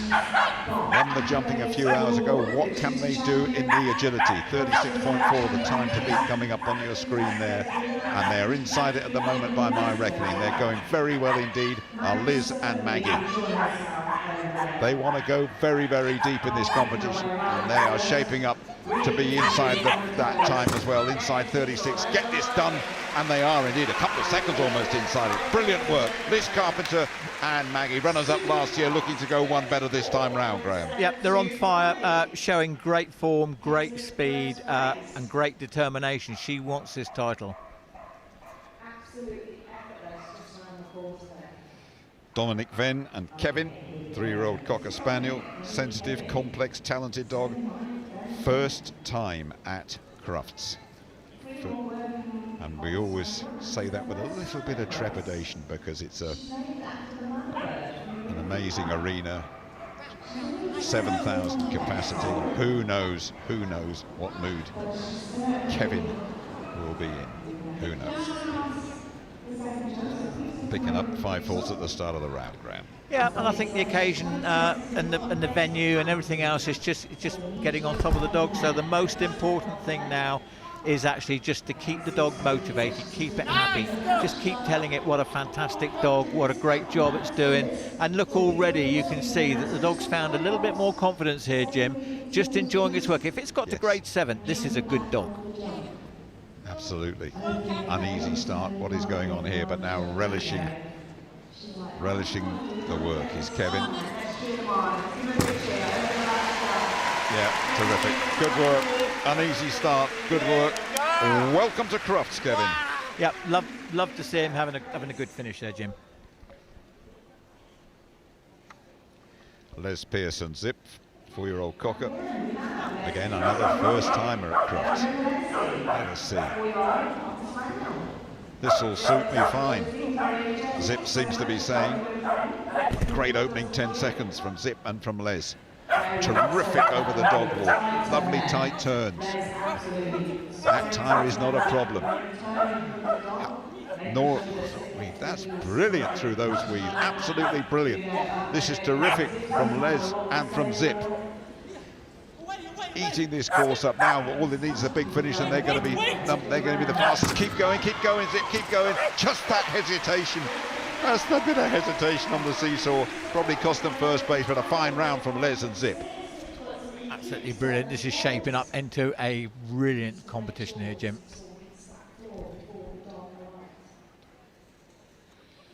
Wanda, 4 years of age, another working Cocker. Lindsay Lighttowler, the handler, 4-year-old working Cocker.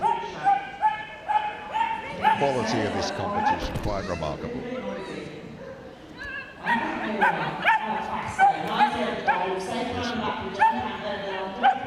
Wanda very happy to announce her arrival. Good time. Up and down over the A-frame. Clear again.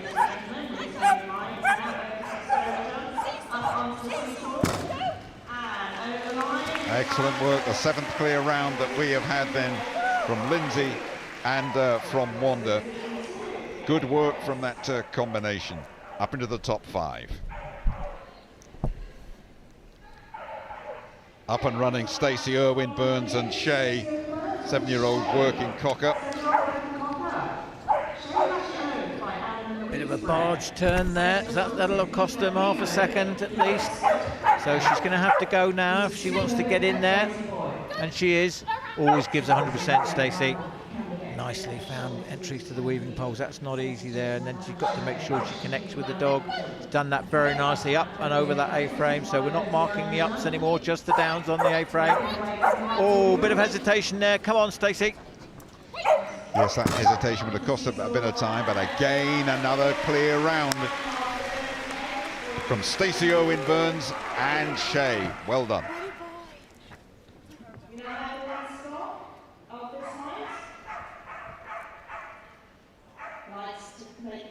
We're all set for the last dog, Natasha Wise, top handler, Toto, 8 years of age.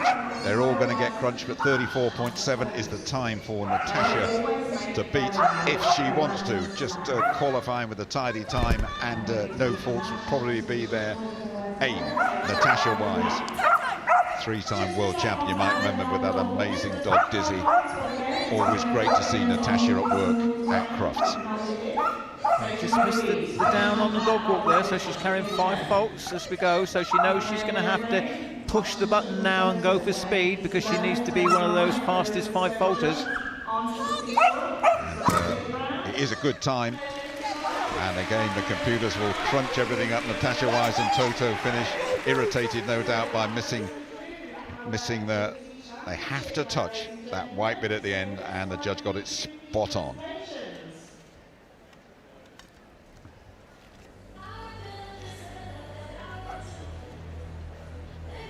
There we are then. There's the individual results. Terrific work from Liz Carpenter there, a couple of seconds almost inside the rest. That's really, really excellent stuff from Liz. But we do crunch the numbers as we prepare for the grand finale later on this afternoon on the opening day of this spectacular dog festival that is Crufts 2026.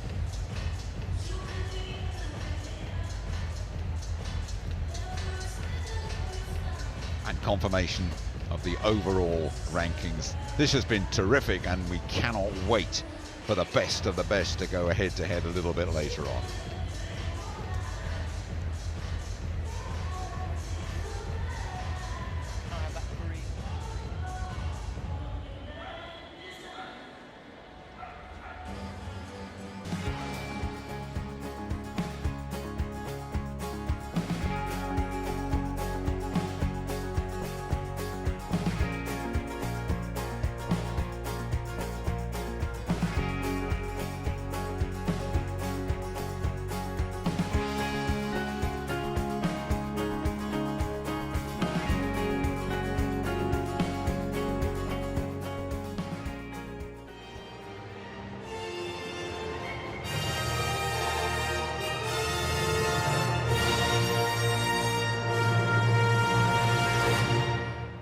And I am delighted to welcome to present our winners, Mr. David Craig of the Royal Kennel Club Board and Emily, the UK Commercial Manager for Antonol.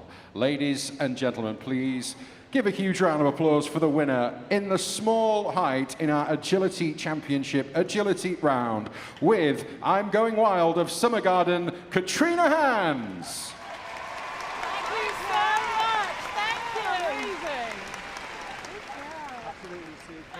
And the winner in the medium height with Agility Champion Moseleywood Maggie, Liz Carpenter. Well, we will see them back later on. Tonight's final is going to be exhilarating, but for now, please thank our judge and give them a round of applause for a lap of honour.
To come from a house where she wouldn't be around people to now changing people's lives and helping other people who've been abused, she is just an incredibly sweet, tiny wee soul.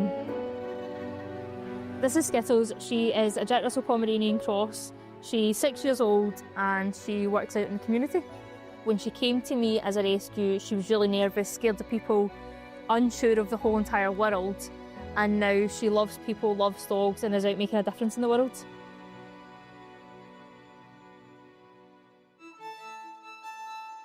Skittles is a hero because every day she changes somebody's life. So we go into nurseries. Mostly in the nurseries we do bite prevention with kids. Then we go into the schools and we work with a lot of kids who have trauma going on at home, or they need confidence boosts, or they're just not engaging with school. So we go in and we teach flyball, agility, basic dog training to help kids get skills that will help them out in their real life. When we're feeding them, what do we do? Flat hands. Flat hands, good job. There we go. Skittles. Good job. A lot of the kids we see are not academic. School's not a place that they really enjoy. So it brings out their confidence of doing things. She's really sweet, she's so fluffy and all that, and she's very well taught and she knows a lot of tricks about it. The biggest thing I've learned from Maggie and Skittles is to not be afraid of dogs. Now that I see a dog on the street, I just ask the owner if I can pat them.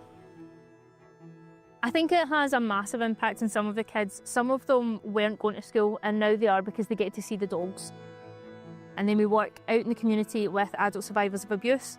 So we work closely with some local charities who help people who've been through domestic violence. She helps by doing basic guiding. If someone's at the ATM, she'll sit behind them and make them feel a wee bit more secure. We do monthly mental health walks. So these walks started during COVID and it was to get people out and about to do some sort of exercise outside. There we go. A bit like that. See, that's how I remember first meeting Skittles up at the nursery. Certainly, I think since COVID, a lot of people felt that isolation, and we found this park was like a sanctuary for so many people, being around like-minded people, enjoying things that you maybe wouldn't feel comfortable doing on your own. It's a safe space for people to come and socialise and enjoy the beautiful park around them.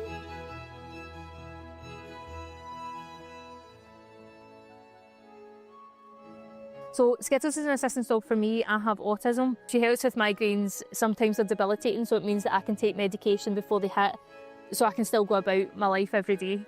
If I forgot where to park the van, she will help me find where it is in the car park. It's always handy. Skittles is my best friend. She is everywhere that I go. She helps me live a full independent life. She just wants to be around everybody all the time.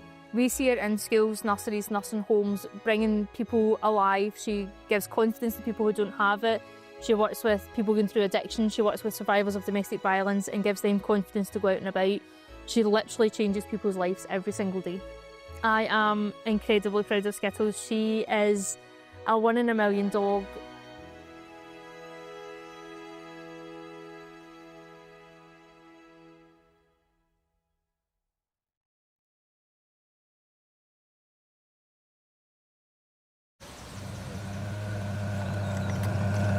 Electric.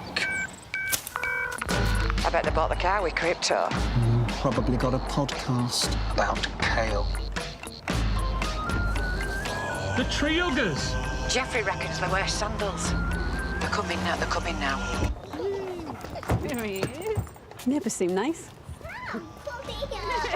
They seem all right. Skoda.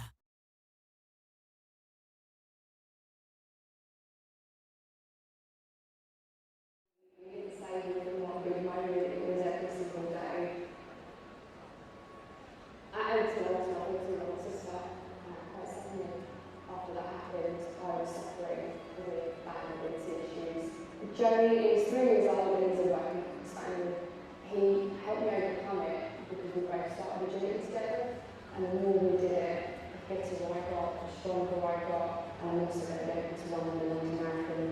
The steps was the simple to take.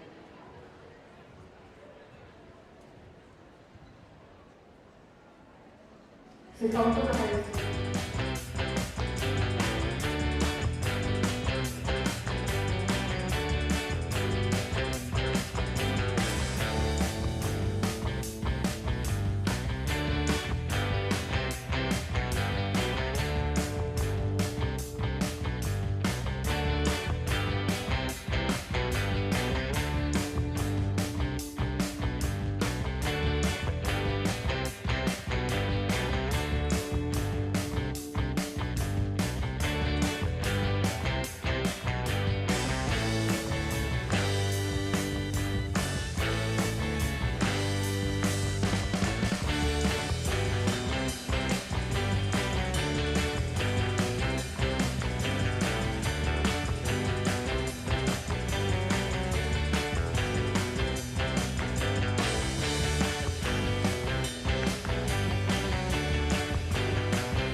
Jim Rosenthal and Graham Partridge welcoming you back to Crufts 2026, where we're gearing up for the Young Royal Kennel Club Jumping Cup. The Young Royal Kennel Club split into 3 age groups, ages of 6 to 11, 12 to 17 and 18 to 24. Now they've had the semi-finals earlier in the day.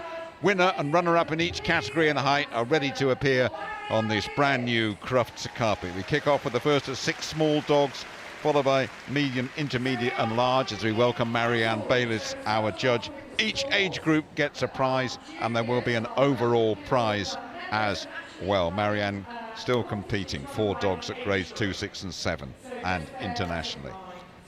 So great honour for Marianne to be judging this. She's come up through the ranks of the Young Royal Kennel Club. She's been judging in the Young Royal Kennel Club ring this morning. First to go, aged 18 to 24 in that age group, Poppy Richards and Luna, 6 years of age. First dog, a cockapoo. 4th time at Crufts for Poppy and for Luna. And a good opening 15 seconds for these two from Stanford La Hope in the UK. Over the long jump in front of us. Little tight one there. Now the tunnel and heading through the tyre for the finale. 27.8 and clear for Poppy and for Luna.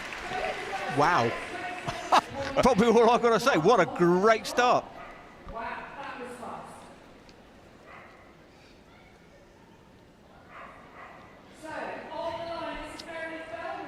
Already running Meredith Bell and Dizzy, 10 years of age, just 20 centimetres tall. 6 to 11 the age group for Meredith and for Dizzy. Doesn't matter what shape or size or what you are, you've got a dog, they can do agility, Graham. Doesn't matter what age you are either. We've got some fantastic young handlers here demonstrating their stuff. As you say, we've got 3 age groups, 6 to 11, 12 to 17, 18 to 24. And this is one of the younger age groups, but they're all competing against each other on equal terms here. And a tremendous ovation as well. You can almost feel this just about sell-out crowd willing them on. Brilliant stuff from Dizzy in that 6 to 11 age group, and Meredith Bell.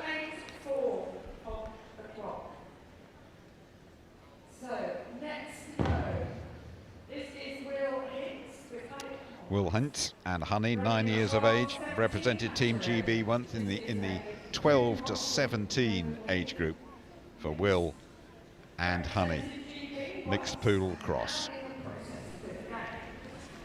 So the juniors have their own World Championships, and we have been, the last few years certainly, we've been doing fantastically well. We've been leading the medal tables just about every year for the last couple of years. Brilliant to see them doing so well. Just looking at these juniors then, Graham, how's it going? How's the whole agility sport going with so many young people involved? And it's a good round from Will and for Honey, 35.2 and clear. Go on, how's it all going? Still the fastest growing dog sport in the world, Jim. Soho. Beautiful, beautiful dog. Ready to go. Leela Craig Thompson, the handler. Mixed collie cross. That distinctive hairdo helps her run even faster, apparently. Beautiful 6-year-old Soho. Yeah, appreciative chuckles going round the crowd here at the NEC. Good tidy work as well. This Soho, absolutely excellent. She knows her way around. 30 and clear for Leela Craig Thompson Soho. Absolutely brilliant. The standard of junior agility now is absolutely amazing. Hannah Fairweather and Zip, 9 years of age, up and running. 6 to 11 the age group here, all learning their craft, Graham. It is. I mean, looking at this course, it's a lovely course, but I mean, not more than a few years ago, you wouldn't have put a course up of this complexity because it probably would have been beyond them. But now the standard has just risen beyond all. I mean, they just compete week in, week out against the adults, and they do a fantastic job. And you can see why. Look at how beautifully she's handling this dog here. Coming down here, nice fast finish. Can she get the tyre? Yes, she did. Absolutely brilliant. 34.9, a fine effort up into the top 3 then for Hannah Fairweather and for Zip. Morgan Looker and Roxy, the 18 to 24 age group. Roxy just 2 years of age, Morgan's first small agility dog. First timer at Crufts. Good speed, good ability. Clearing those jumps very comfortably indeed. What about the weaves? What's not a problem, no problemo. Turning in front of us through the tunnel. Just missed that, unfortunately missed the long jump, and that'll be an elimination for Morgan Looker and for Roxy. Again, Roxy's, that's what Crufts is for Roxy. Cruel and unforgiving, and an elimination, sadly, Graham.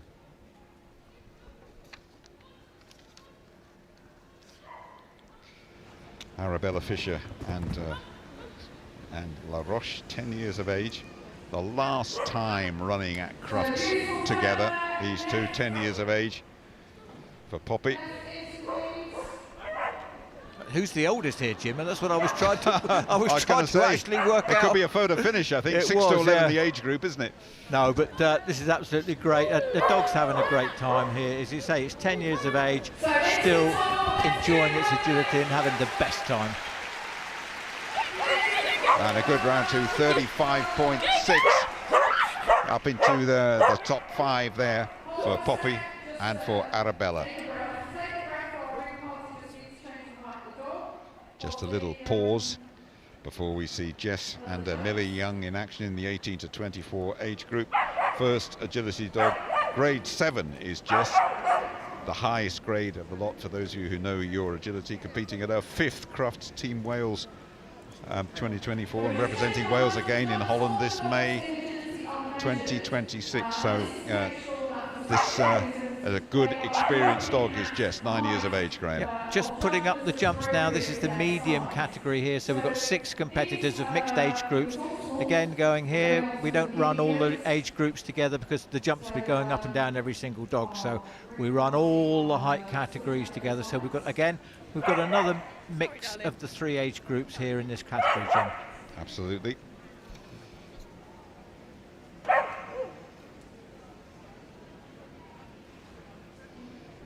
I think the jumps have just about been sorted. I think we are pretty much ready to go as we look at the first of the medium dogs. Millie Young's the handler, Jess, and there go.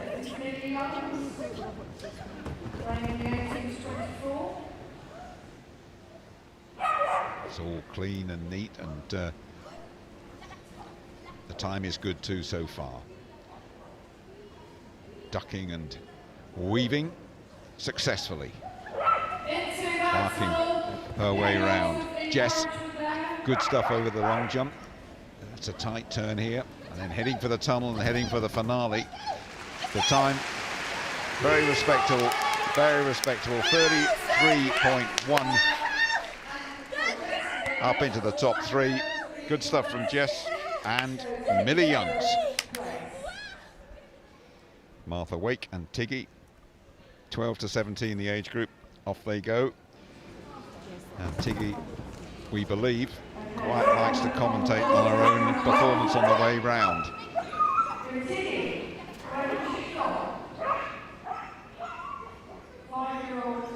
Good work from Tiggy.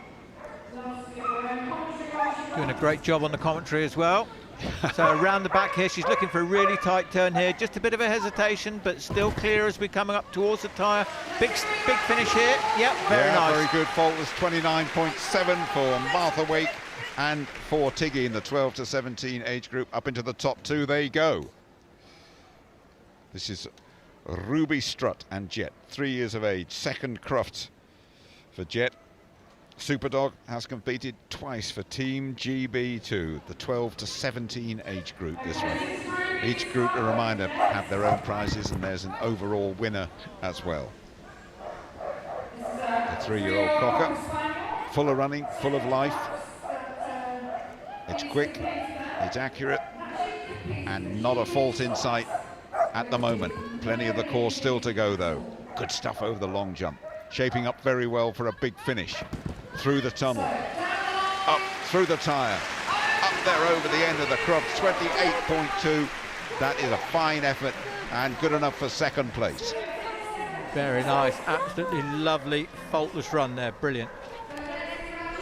Judith Graham and Asha, 5-year-old Cocker Spaniel. Judith's first agility dog. Ran in the junior GB team last year. The 18 to 24 age group, this. And again, the quality of these young handlers, superb. It's a great leap, that one. All neat and tidy, the turns. The time is going to be very good, providing zipping through that tyre as well. 27.7. That is absolutely excellent then from Judith, and that's number one. Well deserved. Tight turns, really well handled, brilliant, lovely dog. The 6 to 11 age group, Fionn Davis, Stevie, 4-year-old Cocker Spaniel, not a bad bone in his body. That's Stevie. The 6 to 11 age group, this one, let me just remind you. Nerveless from the handler Fionn Davis and from Stevie so far. Well, you described it perfectly, Jim. Nerveless. I mean, this is the biggest stage in the world, and this is a 6 to 11 category, which is brilliant, absolutely brilliant. Check out the time as well, 29.5 in the 6 to 11 category. That is absolutely outstanding. Into the top 4 they go, but a reminder that each category has their own winner as well. 12 to 17 the age group here, Katie Parvin and Drift, 3 years of age, 3rd season competing, but a first timer at Crufts. Things happen when they make their Crufts debuts. Fingers crossed that everything goes well here. I'm sure it will. As I say, lovely to see the poodle here.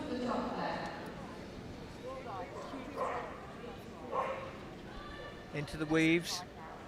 Nice style through the weaves. Everything going up and down, including the ears and the tail. Up and over the long jump, Skoda long jump round the back, looking for a tight turn. It won't be the quickest, but it's accurate. I think they're going to go up a faultless round here. Very good Drift and Katie. Good effort from those two.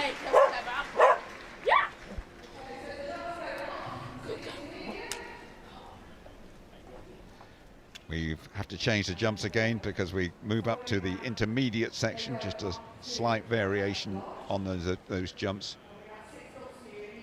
Not a massive variation, is it, Graham? I don't think, but no, it's appropriate for the height of the dog. The dogs are all measured. They have to be measured under the Royal Kennel Club rules, so they're all measured before they start competing, and they get put into the appropriate height category, which is better for them. And as I said to you earlier, as from the 1st of January 2027, we're introducing a 5th height, so that the very small dogs have an equal opportunity to compete against their peers as well. You're looking at Phoenix, first of the intermediate job, 18 to 24, the age category. Ellie Beach. Massive enthusiasm. This is a change of order here, I believe.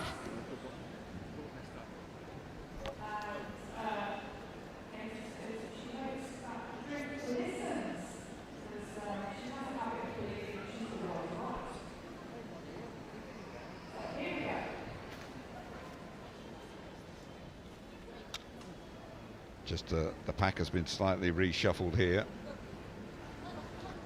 So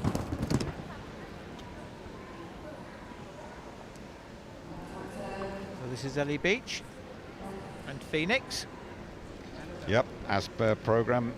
Apologies for that, a bit of confusion with the running order. Ellie Beach and Phoenix. First to go then in the intermediate 18 to 24 age group.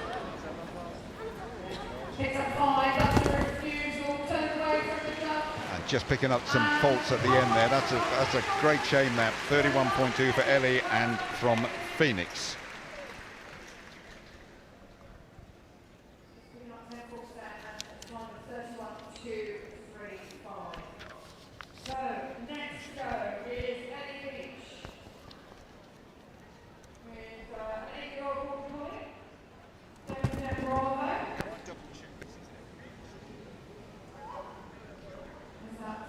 This is a great start here. Lovely looking dog this here, into the weaves. Picking the dog up on the left-hand side, keeping the dog on the outside of any circle. Just apologising for a bit of confusion then. You are watching Ellie Beach and Phoenix now with a very good round indeed. 27 seconds and totally clear. That is Ellie Beach and Phoenix, and that is the best we have seen in the intermediate so far.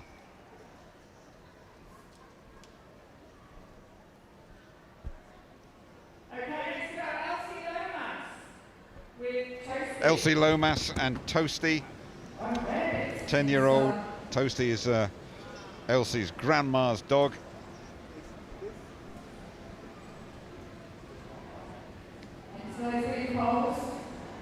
Good action through the weaves from Toasty.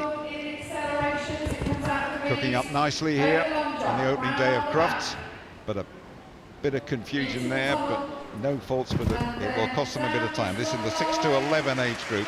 Very well done indeed, very well done. 33.3 and a clear round, Graham.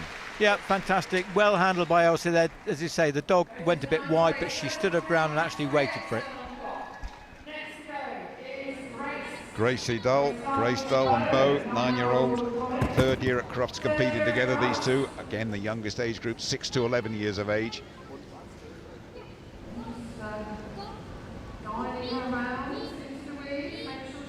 This is measured and accurate and faultless for Gracie and for Bo. There's a right-hander in front of us through the tunnel, in and out of it in a flash. Over that long jump too, tight right-hander again as they look to complete the round in a good time as well. No fault so far, tyres fine, and over the cross jump at the end, 32.9. That really is excellent work then from Grace and from Bo. Excellent round, very well handled, great dog, great partnership. Amber Davis and Minnie. Great jumping style from Minnie. Clearing those obstacles with room to spare and making a very good time of it as well, but unfortunately missed the entrance of the weaves there. Has to go in from the right, so has gone in again, and that's okay this time. It's cost them 5 faults and cost them a fair bit of time, no matter how quick Minnie is. And missing the game, unfortunately, and eliminated for taking a little long course there, Graham. Yeah, we call them tunnel monsters. Yeah. See a tunnel, gotta do it. I've got to do that tunnel.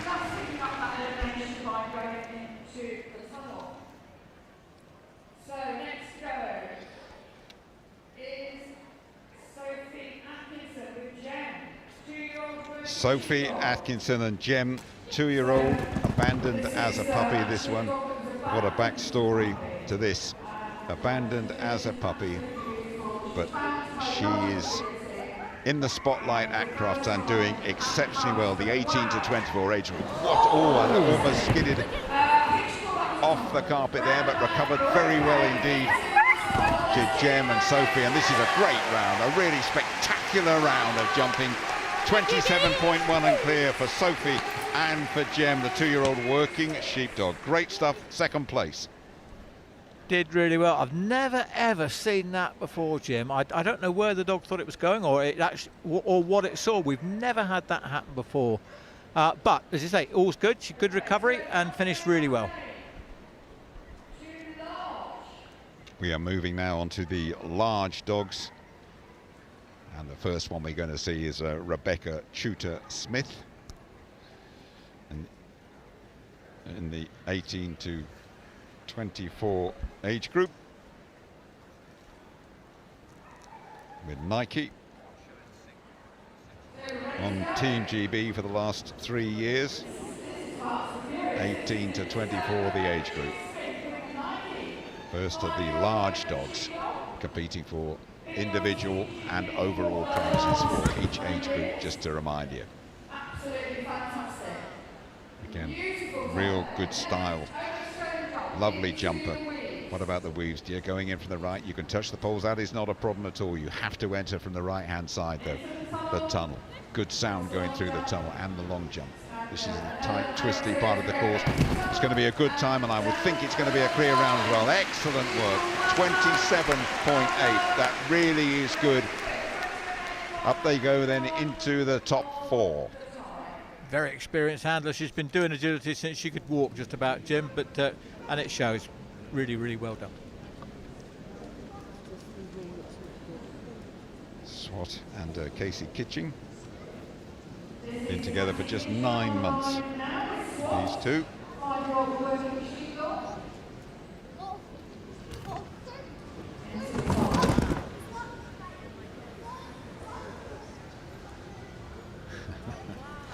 Total professional.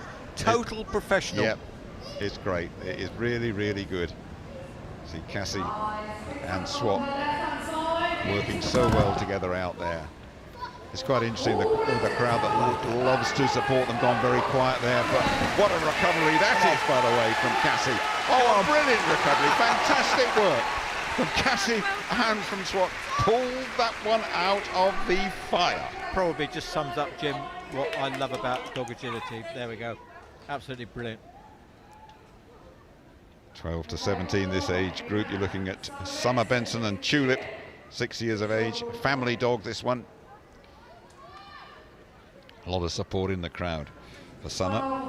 From Middlesbrough, these two. Let's hope they go as well as their football team's going this season. Heading away from us, clear signals from Summer. Up and over that Skoda jump at the top end of the course. The weaves. Yep, that's good. Quick, clean, clear over that long jump. Little bit of hesitation there, but going the right way certainly. This will be very, very presentable as well. The tyre and over that cross jump at the end. 30.6 and clear for Summer and for Tulip. Very good indeed.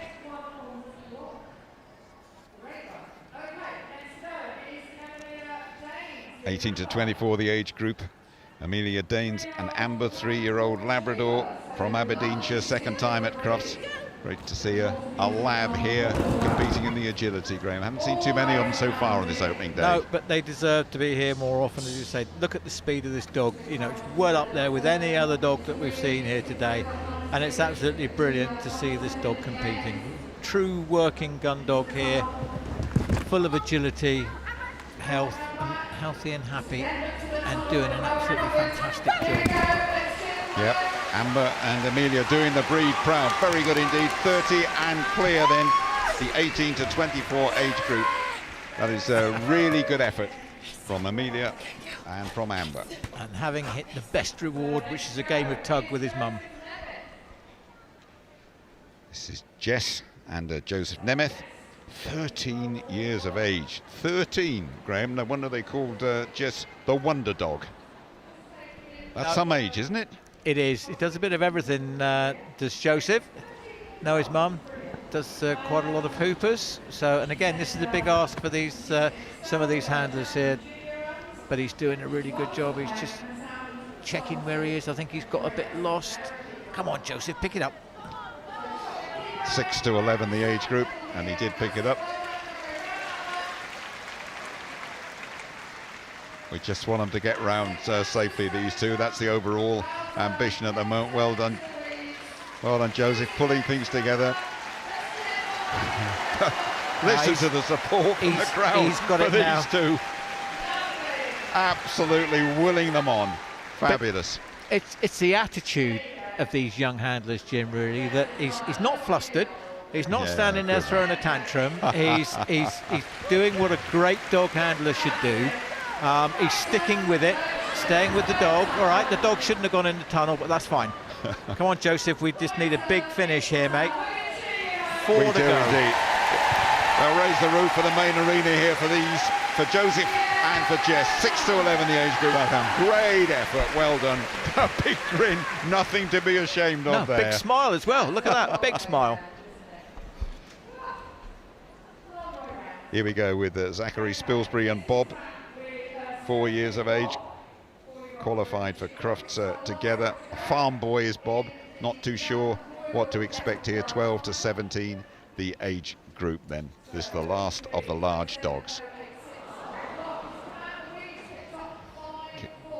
Yeah, you've got to complete those weaves as well as entering from the right. You have to complete them, which they have this time, and that's just the 5 faults then for Bob and for Zachary.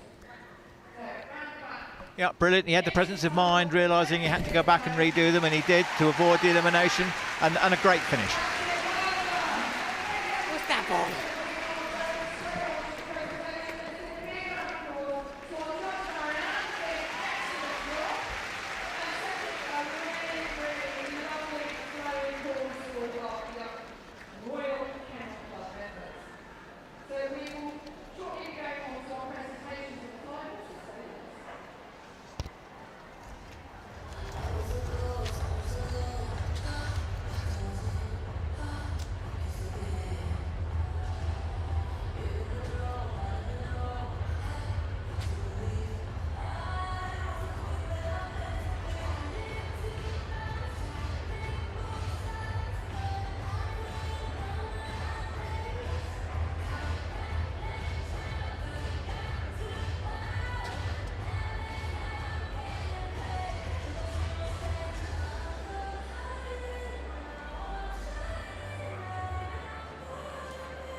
Please give all of our young handlers a big round of applause, ladies and gentlemen. What a fantastic competition. They are the future of the sport. The Young Royal Kennel Club Jumping Cup. And we are delighted to welcome, to present our winners, Tom Leafield, the Area Business Manager of Royal Canin, and we welcome back our judge, Marianne Bayliss, as well. Okay, let's announce your winners. We are going to announce the winners in the different age categories. So first of all, the winner in the 6 to 11 age category with Stevie Fionn Davies.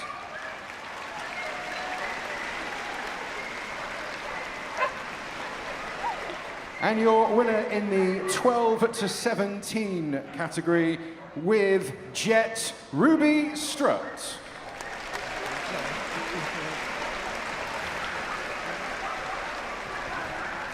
And your winner in the 18 to 24 age group with Phoenix, Ellie Beach.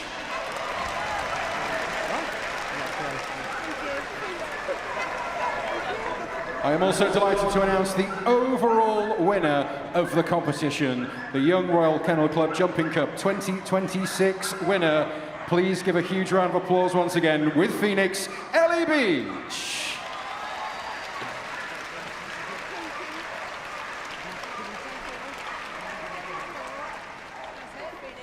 Well, a huge congratulations to all of our young handlers. It really was a fantastic competition. Plenty more agility to come a little bit later on, folks. Flyball is on the way next, but we will be moving to a lap of honour in just a moment. We'll just finish handing out our rosettes and our awards. But now, give them a big round of applause. Lap of honour time, everybody.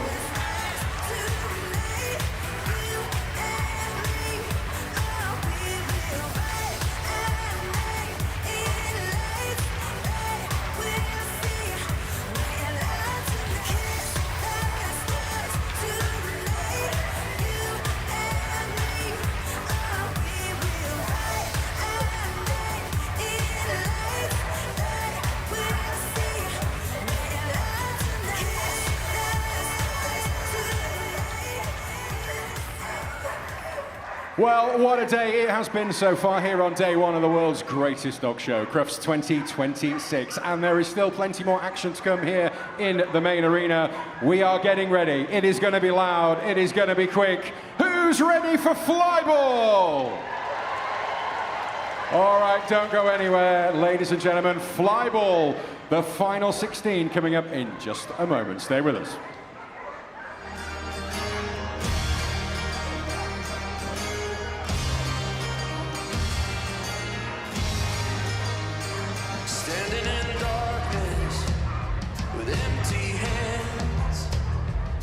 Still know how to use them, but the miles made other plans.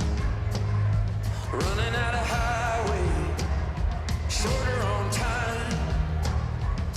Fear the dead weight deeper than the devil coming down the line.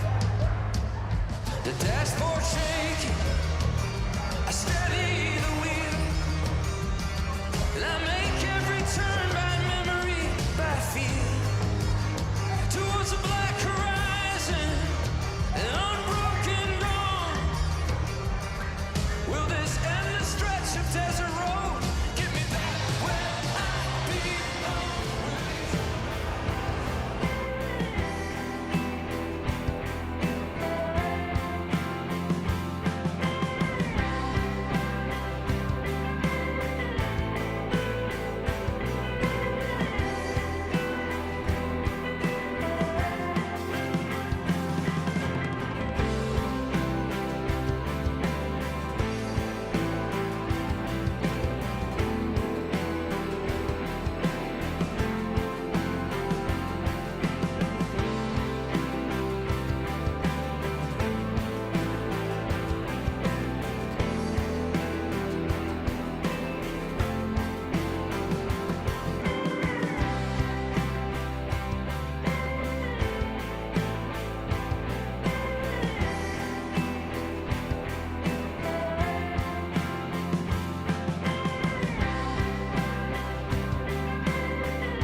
To be exhilarating, it is flyball time.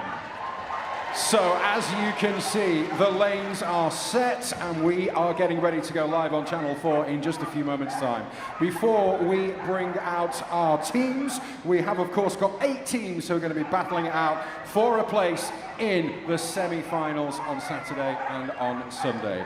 We need a judge. We are going to bring out our judge, ladies and gentlemen, all the way from Belgium. Please give a very warm welcome, your flyball judge, Edwin Vinken.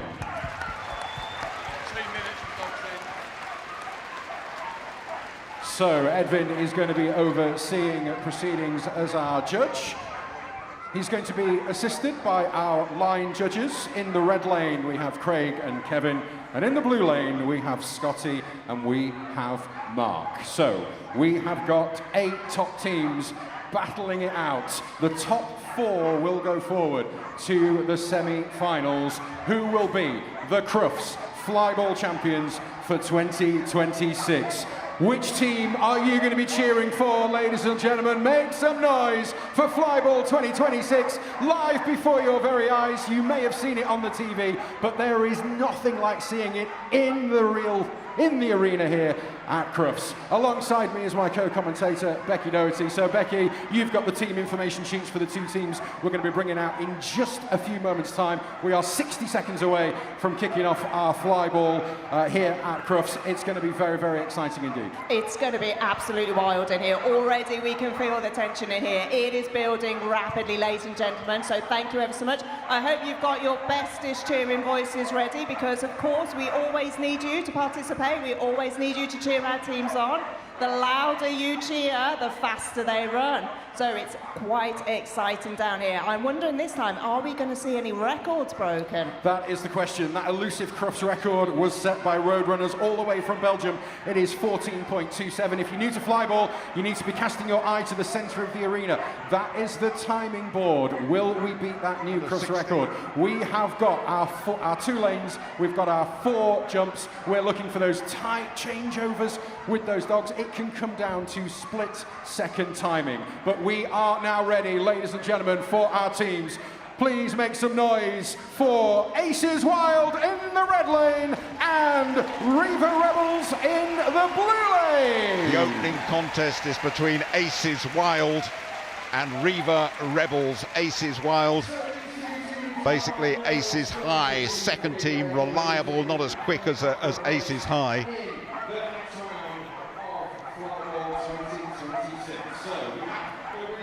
Aces Wild will be running in the red lane. There will be practice runs before the start as ever. And to introduce you to the Aces Wild team, first dog is Chaos, second dog Victory, third Annie, and the 4th is Nova. 10-year-old lurcher Nova for Aces, the last time at Crufts for her, producing quite a few puppies for Aces Wild, who are also competing here. That is the Aces Wild team. They've tried to make it to Crufts. They finally succeeded in coming here. A very good matchup to launch our flyball. Reaver Rebels, who will be in the blue lane. They go first of all with Ray, then Loki, and then Bert and Tarquin. First timers established in 2011, the Rebels, mostly border collies. Team specially formed for Crufts, this team, qualified in Scotland. Several dogs have competed on the big stage. Border collies, mostly bred by Hazel, the team captain, Hazel Fair. This will be practice runs, and it's the best of 3 if you've not seen it before, but these are all practice runs. So Reaver Rebels in the blue lane, that is the near side, against Aces Wild. Teams, this is the warm-up! Are you ready? We are all set for the opening flyball action. This is a practice run that we're watching here of Crufts 2026. Reaver Rebels running in the blue lane. They go with Ray, Loki, Bert and Tarquin. First timers established in 2011, and the majority of them border collies. They qualified in Scotland, those collies bred by Hazel Fair, the captain. Aces Wild, Aces High, second team in the red lane. Go with Chaos, with Victory, with Annie and with Nova. Last time at Crufts for the lurcher Nova, 10 years of age. who is producing some very quick dogs as well. If you've not seen it before, it is the best of 3. Any faults en route means an extra dog has to run. We're expecting a very open competition this year because the Roadrunners from Belgium, who pretty much swept the board except for 1 year every time they appeared here, are not here this time round. More on that later in the competition. Okay, so in the blue lane then, we're looking at Riva Rebels, and in the red lane, Aces Wild. A really good competitive matchup this. We're not expecting records here, but we're expecting some very competitive flyball racing. The place is jam-packed again. So Aces Wild in the red lane, Riva Rebels in the blue, and we're off and running. And on this near side, it is just with the Rebels, but Aces are picking it up on the red lane. It's with Aces Wild now in the red lane, just with Aces Wild in that red lane. Very close indeed, though, all down to this last leg. Terrific work from Aces, that last dog. Nova, the Lurcher, the 10-year-old Lastros, bringing them home. Confirmation and the Aces Wild are one to the good, Graham. Yep, very good opening race there. Very, very tight at all. Aces, last dog, just brought it home for them, so that makes Aces 1-0. So, unforgiving this is. If the Rebels don't square thing, their competition is pretty much over. There'll be a bit more action for them, but they will not be progressing. The Rebels looking for an instant riposte in this unforgiving activity of flyball. Very confident start from Aces Wild in that red lane, and they've got an early lead here in the second leg. Aces Wild in the red, still just with Aces Wild. The Rebels making up a little bit of ground with the second dog. It's still in that red lane though, with Aces. All to go now for Aces. It could well be a clean sweep for them here. It's all neat and it's all quick, and I think the Aces have won this opening one by 2-0. Confirmation from Edwin Vinken, our judge. Well done, Aces Wild. They will march on. They're not going anywhere, Graham. No, very, very competent run there by Aces. They knew exactly what they had to do.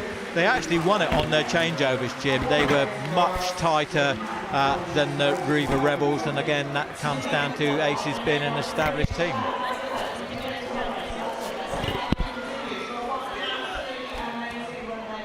Celebrations from the Aces, deservedly so, came here to make an impact, and indeed they did.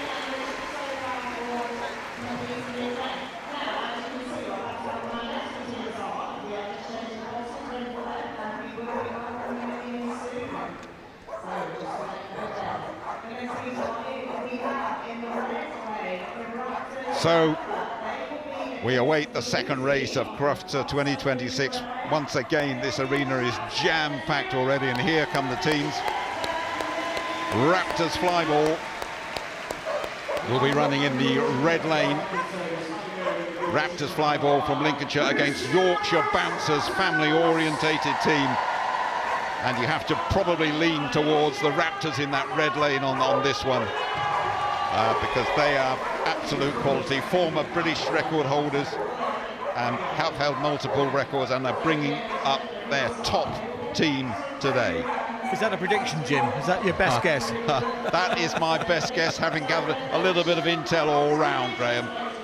But it is flyball, and as we know, anything can happen here. And as always, don't get too excited. There will be a practice run. We are all set then for race 2 in the round of 16. You're looking at Yorkshire Bouncers in the blue lane. They will go with Hyphen, followed by Rupert, followed by Quota, followed by Roxy. Hyphen and Quota, owned by the husband and wife team Will Whiteley and Magda Whiteley, completely different characters as well. That is Yorkshire Bouncers in the blue lane. Quarter-finalists on the CRUFTS debut in 2024. Family-orientated team, but it will be something of an upset if they do go through here. Meantime, Raptors Flyball in the red lane. Don't get too excited, we're about to see a practice run here. Raptors Flyball in the red lane. Go with Blast, with Psych, with Potter, and the very handsome Border Collie Circus on the last leg. One of the fastest teams this in the UK, very experienced handlers as well. They've held multiple records. They're really fancy going all the way, and what they have done, their tactics are Raptors, in that they will just have the reliable dogs to qualify, and they're holding some very quick dogs in the wings as well. That is Raptors Flyball, highly rated, from Lincolnshire, in the red lane. Raptors against Yorkshire Bouncers.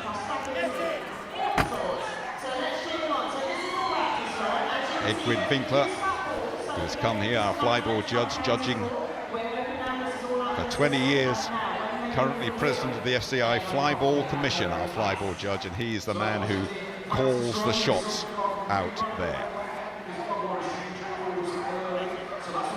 So in the red lane, Raptors Flyball have to be the favourites against Yorkshire Bouncers in the blue, but the Bouncers do have a habit here of creating and causing the upset. They know their way around. They're a confident unit.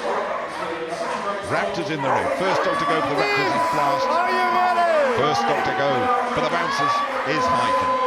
We're all set, we're ready to go, and we are racing.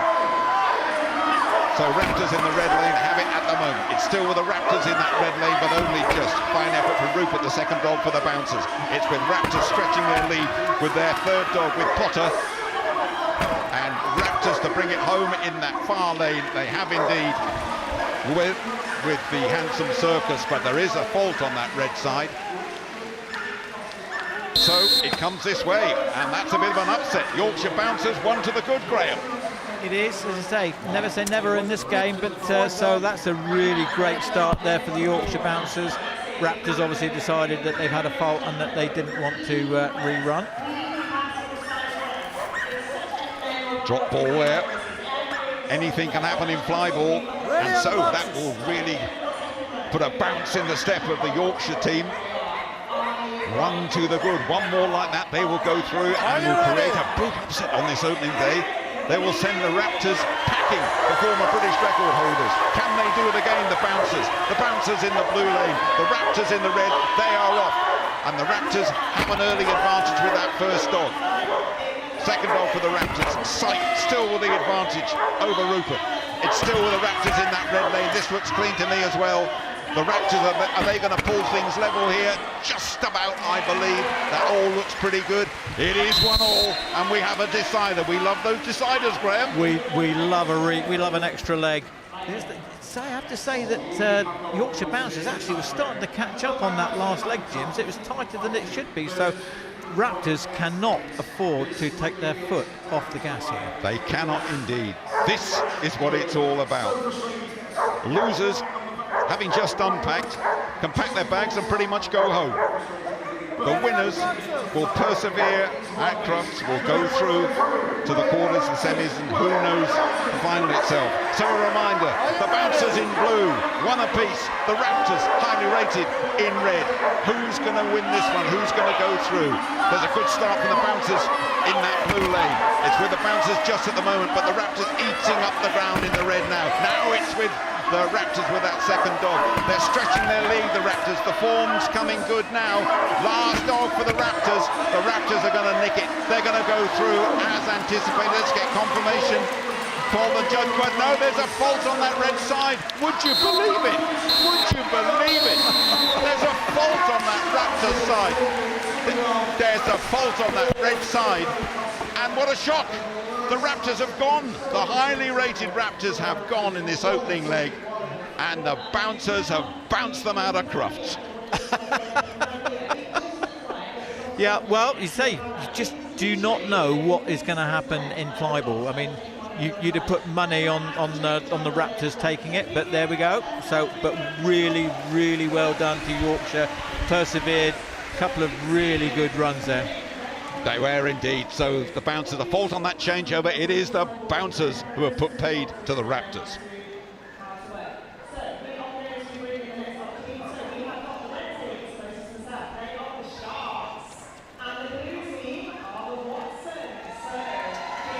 Here we go then, we are all set. We've had drama already in the opening 10 minutes or so of the flyball.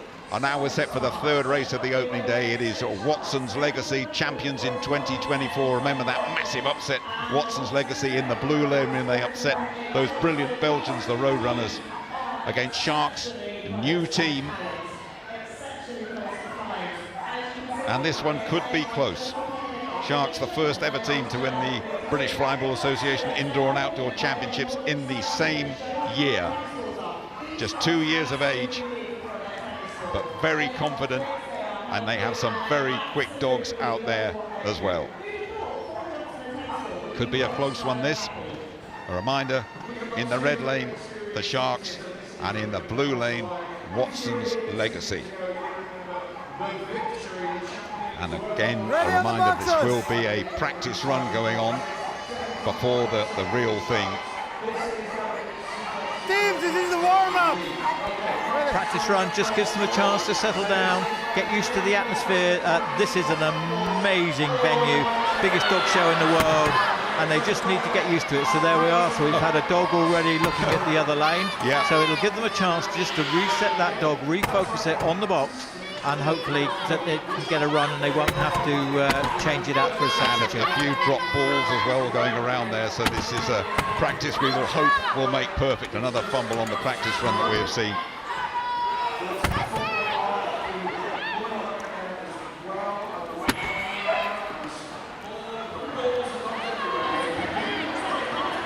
On we go then. Sharks, the new team, barely 2 years of age, in the red lane. Two dogs making their debuts, first and second, Maze and Lulu. Then they go with Indy in third and Graffiti in fourth. Three lurchers in that quartet. Up against Watson's Legacy in the blue. Autumn, Optic, Epic and Ultra. All four in the team that won here a couple of years ago. And Autumn, one of the fastest border collies in the world. 3.54 her personal best, and Autumn, by the way, running the first leg, mum to the other three members of the team, Optic, Epic and Ultra, keeping it in the family then. Watson's Legacy against Sharks. Watson's Legacy in the blue lane. We're just taking a little bit of time to get everything sorted out. Watson's Legacy, always good to see them here. Speedy, consistent and hugely respected, Watson's Legacy against this new team who have got some quick dogs. Sharks. We are ready, Edwin Vinken. We are racing. So Watson's Legacy in the blue, just in front at the moment, but Sharks making up ground in that red lane. It's with Sharks, second dog at the moment with Lulu. And it's still just with Sharks and Indy in that third, and there's a fault in that blue lane, so this one will go Sharks' way, I'm sure, as Graffiti takes it through. And I would, as they run that extra dog, then Watson's Legacy, and we'll look at Edwin Beacon, and he will point the way, indeed, of Sharks. Win for the red lane in 15. Great start by the Sharks there. That first dog that run, Jim, is rapid, as they say. It really is quick. So, Watson's Legacy, all to do. Watson's Legacy have to compose themselves, has to pull things round. Ready on the champions boxes. in 2024. Will the 24 champions exit the first time of asking in 2026? The new team, the Sharks, are one to the good, sniffing a prolonged appearance at Crufts. Sharks in the red lane. Good start from that opening Sharks dog from Maze. Maze just has it at the moment. It's still with Sharks, with Lulu. Both those dogs making their debut. They're going to have to claw some ground back of Watson's Legacy. It's with Sharks at the moment. Here goes Graffiti. Here goes Graffiti for the Sharks. I think the Sharks have got it. They are celebrating the Sharks. Indeed they have. Indeed they have. The Sharks have got it. And it was brief while it lasted for Watson's Legacy, the former champions. Brief while it lasted. And through they go then, and a very fine, clean, quick racing from this new team, Sharks. It was, Watson's Legacy did really, really well. They were coming back at the end there, and I think, you know, another couple of moments and they would have got it. But Sharks, hats off to them, did a great job. Certainly a team to be watching out for, Jim. Good celebration shots too. The 2024 champions, Watson's Legacy, have gone. The Sharks have bitten them deep.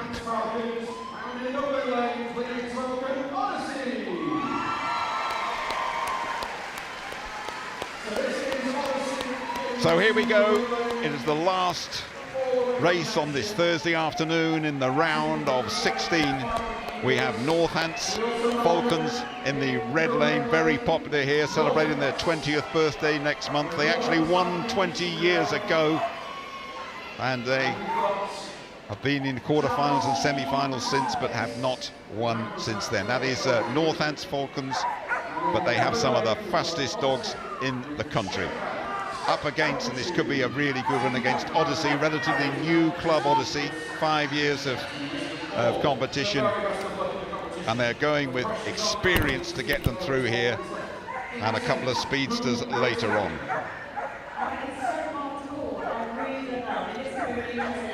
And again, we will have a practice run before the real thing. Ready on the boxes! This is just a practice run. Do not get overexcited about this, as we see Edwin Vinken from Belgium keeping good, close control of what is going on out there. So we have the Falcons then in that red lane against Odyssey, and this is anybody's. This could be the closest one of the opening afternoon. Very little between them in times. Both very competitive. And all set to go as we complete the practice round, and we will be completing the flyball on this opening Thursday afternoon. Not a seat to be had in this 7,000 arena. The attraction of flyball is phenomenal.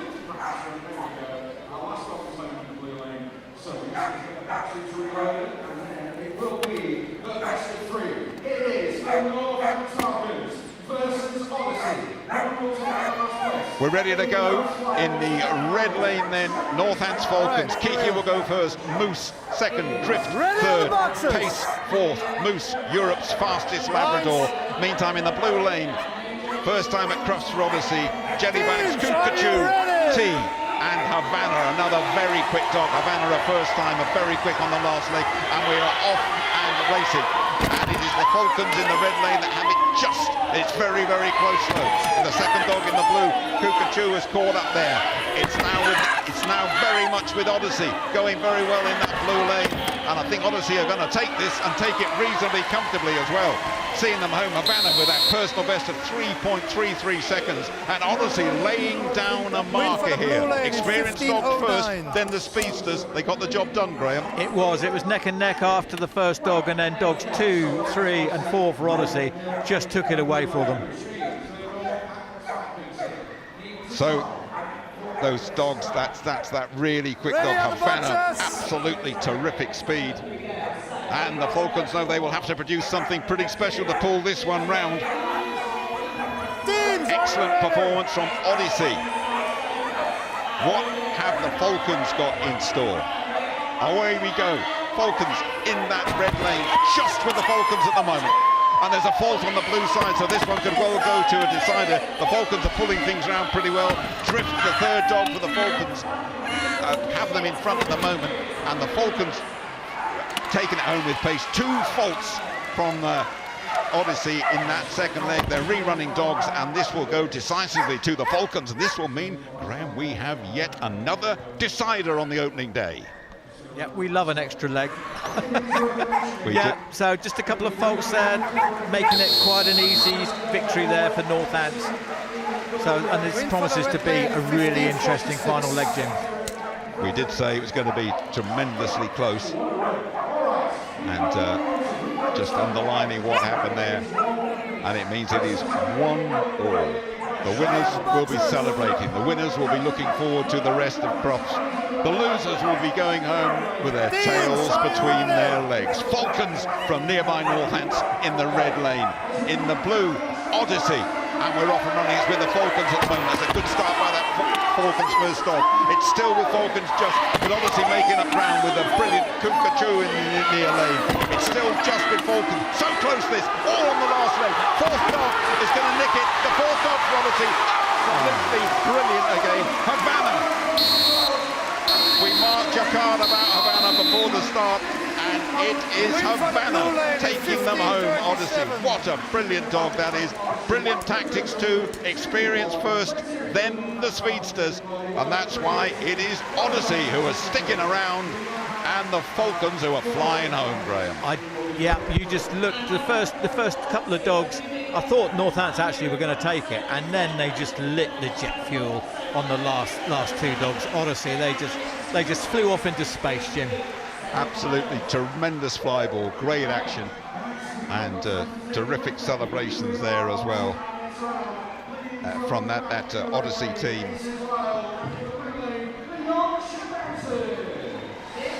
So confirmation then, Odyssey, the newcomers, have paid to the Falcons. Here are the qualifiers then for the quarterfinals on Saturday. Aces Wild, Yorkshire Bouncers, Sharks and Odyssey.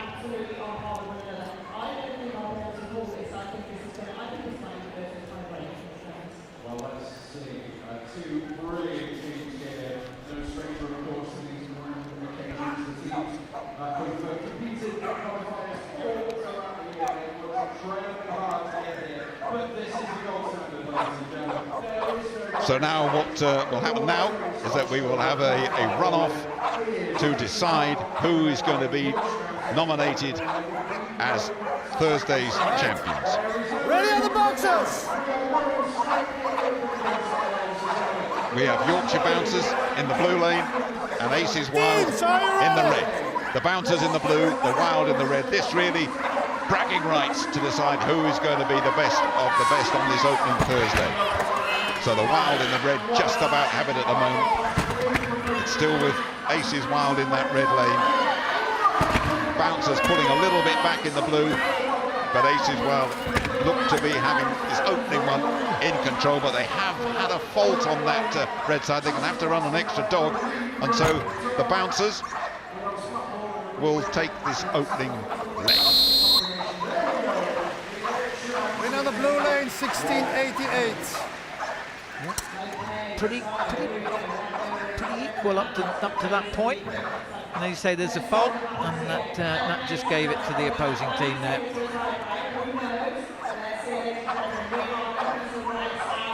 Ready on the boxes!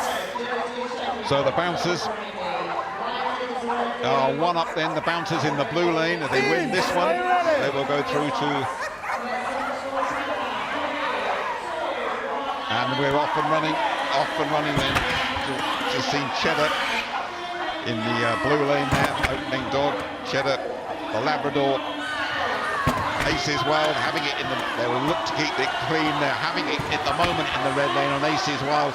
But there's another fault on Aces Wild. Oh my goodness me, another fault on Aces Wild. And that's the Bouncers. The Bouncers going through there because Aces Wild just could not keep it neat and tidy.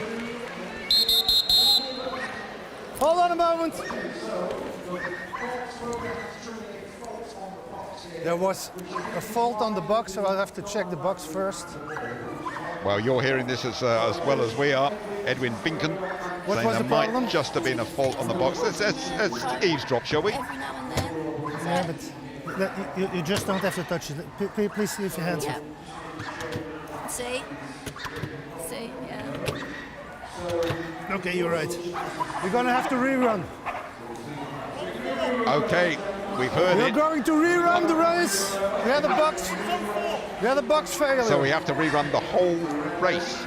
The whole race, and those boxes, just talk about them, because they own them, don't they? The team owns them.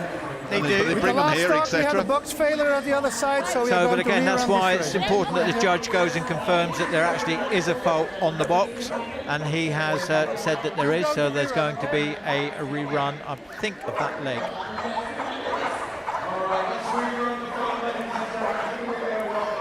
It's a rerun just of that leg. So the Bouncers still have it 1-0, but the Aces now have a chance to pull things round. Ready? It's never dull, this sport. Aces in the red lane, Bouncers in the blue, and the Bouncers just trailing at the moment. It's with the Aces in the red lane. Still with the Aces with that second dog in the red lane.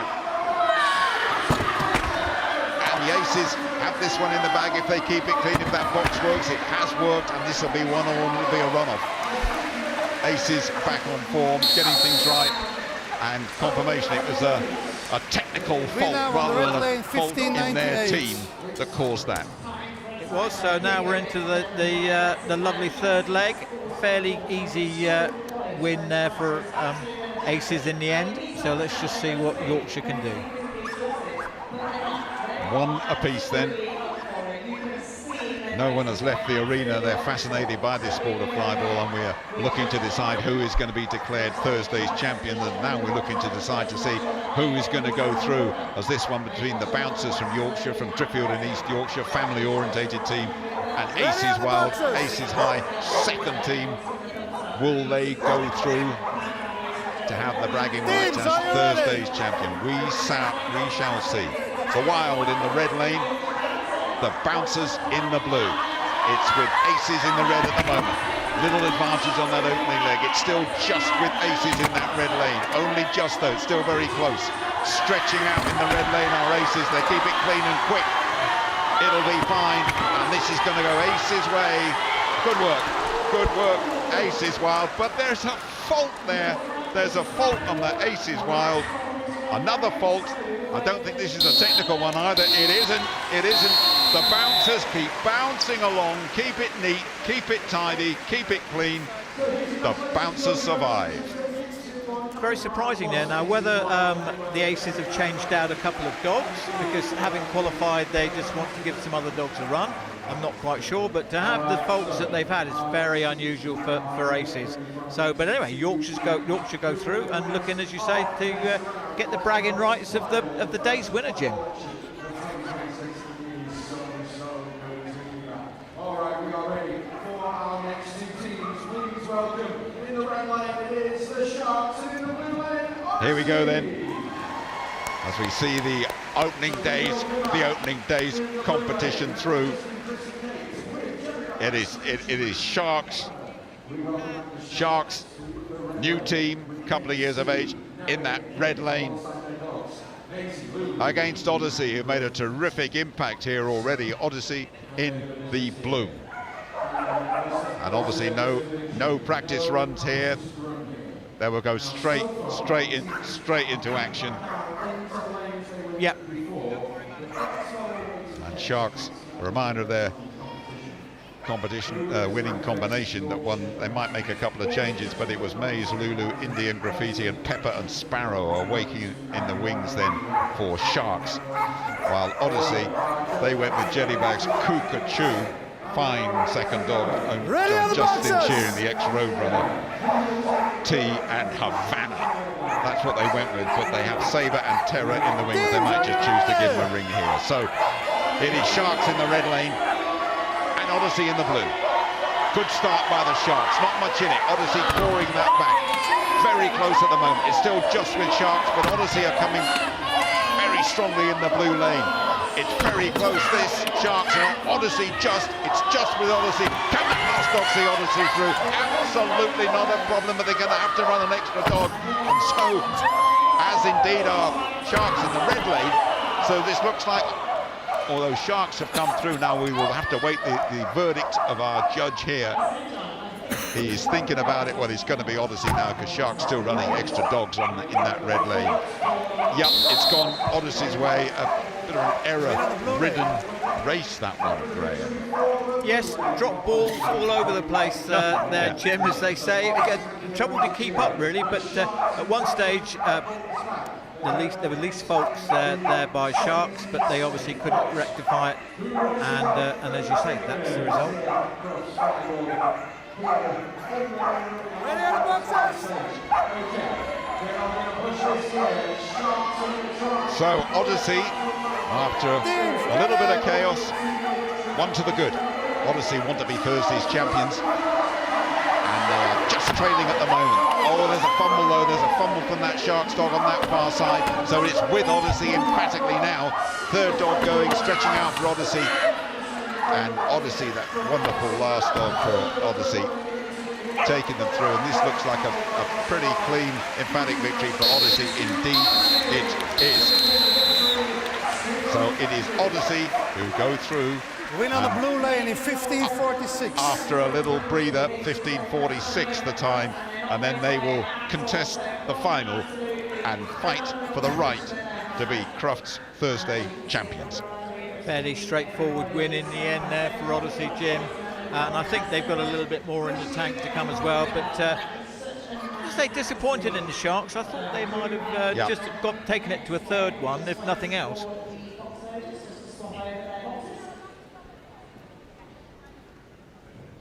Okay, it's now time for the runoff. For third and fourth place, we have got the Aces up against the Sharks. So Aces Wild in the red. So before the final, we will have the runoff for third and fourth place. The Aces are in the red lane, and the Sharks who have just run, so they might take a little bit of time, but they are in the blue. So this is the runoff for third and fourth place on this Thursday afternoon.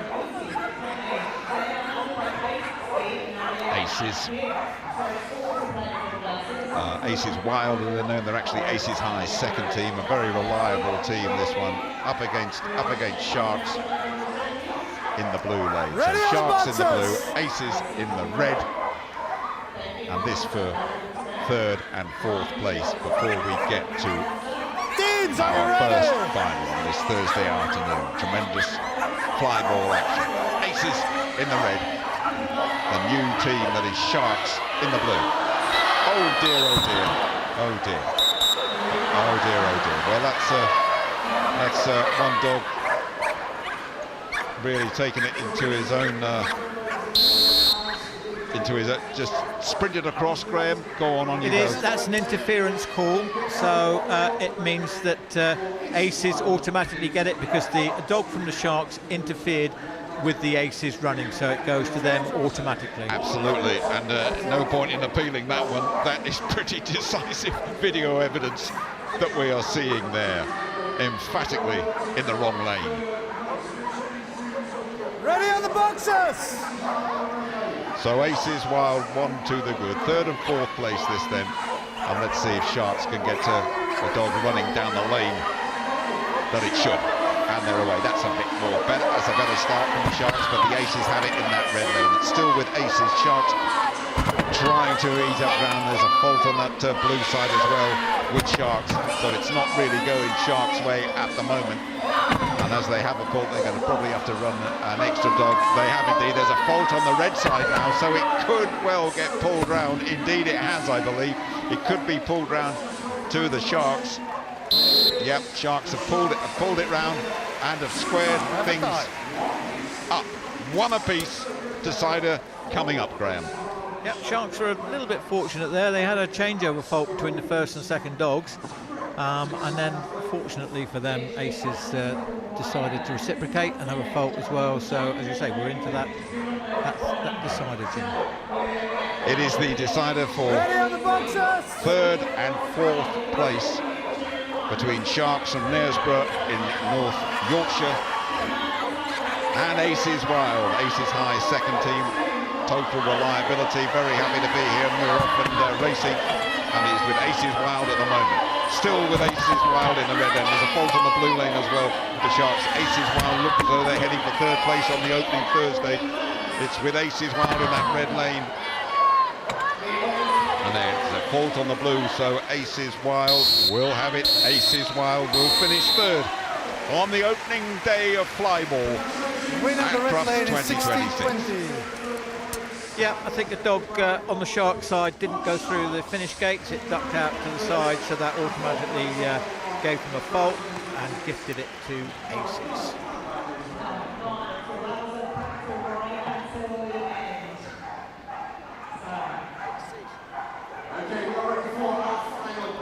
And that means the action continues. No time to rest, no time for a quick cup of tea. It's time to decide the Thursday champions. Odyssey, Mel Shearing, Justin Shearing, Chris Redding and Katie Moffat, both first timers, those two, Lauren Pitts and Mark Pitts. Odyssey, team captain Mark Pitts, the box loader Kath Chapman, the ball collector is Becca Foster, and the dogs Jelly Bags Kukachu, T, Havana, Sabre and Terror, that is their squad. The bouncers, team captain Will Whiteley, box loader Olivia Whiteley, ball collector Lucas Whiteley. They are a family team. And backed up by Sarah Robinson, Mark Dunn, Adrienne Marshall, Samira Harland and Zoe Colling. Their dogs, Hyphen, Rupert, Quota, Roxy, Cheddar, Dudley and Urban. They might well just take an opportunity to run a few different dogs in this. Lots of Belgian Malinois in that team, which isn't that common. Yorkshire Bouncers then in the red. Best of 3. Odyssey in the blue. We are all set this to decide who can say, hey, I am the Thursday champions at Crufts. Odyssey in the blue. And we're off and running. Just with Odyssey in the blue lane, only just, but the bouncers have pulled it back. It's still just with Odyssey in the blue lane, very, very close indeed. This is terrific flyball racing. They've still got that advantage in the blue lane, and obviously pulling away a little bit, a bit more daylight. They have kept it clean and quick, very rapid, fine effort. Goodness me, they have been a very impressive team on this opening day. Odyssey are one up, Graham. They have, but the most impressive part is dogs 3 and 4, if I'm honest with you. Without them, they might struggle a bit, but that's what you want. You want 2 really quick dogs at the end of your team run to bring it home for you, and that's exactly what they did. Hold the speed till last. It's worked so far. Will it work here against the bouncers? Ready on the bouncers! Such good competitors, the bouncers in the red, when you write them off at your peril. Odyssey, though, full of confidence and looking to be 15 or 20 seconds away from being Thursday champions. We shall see. Odyssey in the blue lane then. The bouncers are in the red and we're off. And it's just with the bouncers in that red lane at the moment. The bouncers have it, but only just, very close. Second Odyssey dog easing up the ground, and now it's Odyssey just in front. And here come the speedsters from Odyssey, and here come the speedsters. Turn on the gas. There's a fault on the red side anyway. Hey, Odyssey are looking good. They are going to be around for a while. It wouldn't surprise you if they're here till Sunday. It is Odyssey who are the Thursday champions, and thoroughly deserved, Graham. They were quite impressive, or quietly impressive, I think is the word, Jim. Certainly I think that's one that's going to go to the top of my list as we go into the weekend. There we are, we see some great slow-mo shots there of these dogs. Picking the balls, they turn on a sequence. That was where that fault was coming out of that box, wasn't it, Graham? Great stuff, great stuff. Flyball is back, Flyball is bouncing. Odyssey are your Thursday champions.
I am delighted to welcome to present our Flyball winners. Emma Leake, the UK Commercial Manager of Antonol. A huge thank you to our judge once again, Edwin Vinken from Belgium. Ladies and gentlemen, your Crufts Flyball Thursday winners are Odyssey.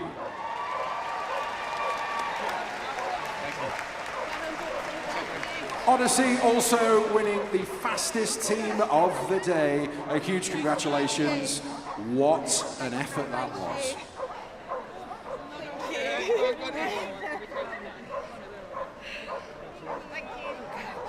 But it wasn't easy for them, and very stiff competition here from your runners-up. Let's hear it for the Yorkshire Bouncers. Thank you.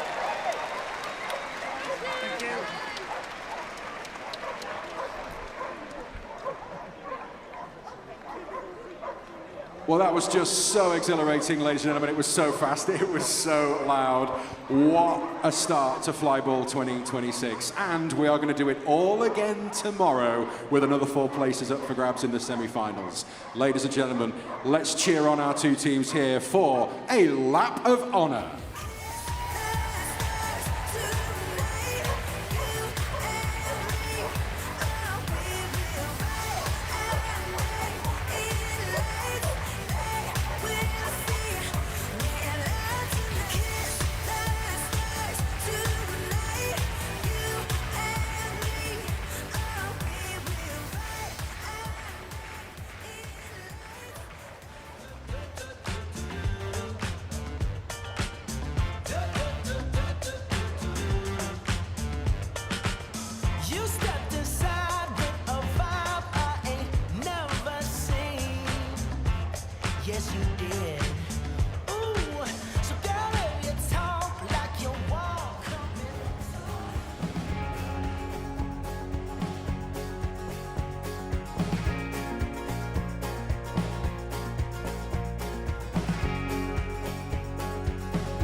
Yes, a change in tempo now as we celebrate the winner of this year's UK Heelwork to Music competition. Enjoy this spotlight performance from Michelle Dodson with Nia, otherwise known as Kinnaway Heart on Fire.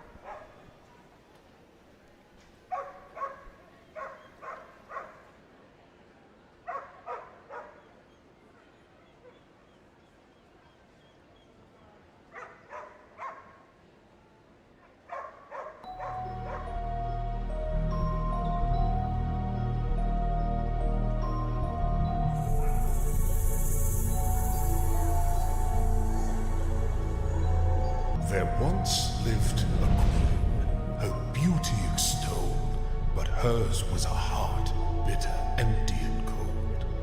Fear reared its head at each morning's rise that one day her beauty would be compromised. Magic mirror on the wall.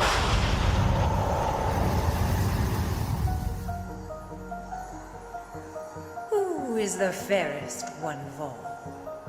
You, my queen, with your beauty so rare, none in the kingdom could hope to compare. Whispers in the mirror glass, a woman afraid her time has passed. She knows the world sees only skin, where beauty reigns and the heartless win.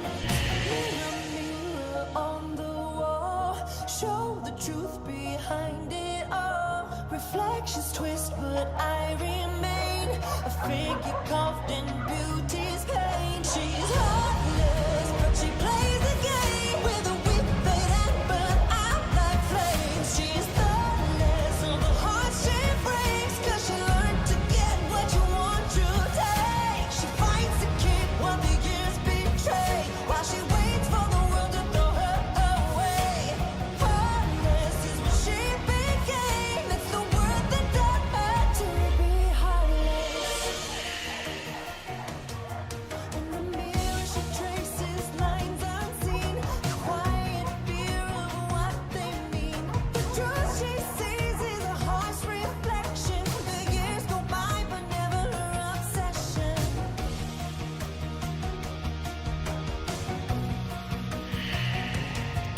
In a game where rules are made by men, she plays her part 'cause she knows the end. Her face of blade cuts deep in silence. She learned to win by choosing violence. Mirror, mirror on the wall, show the truth behind it all. Reflections twist, but I remain a figure carved in beauty's pain. She's heartless, but she plays the game with a weak fate and burn out like flames. She's heartless, is what she became. It's the world that taught her.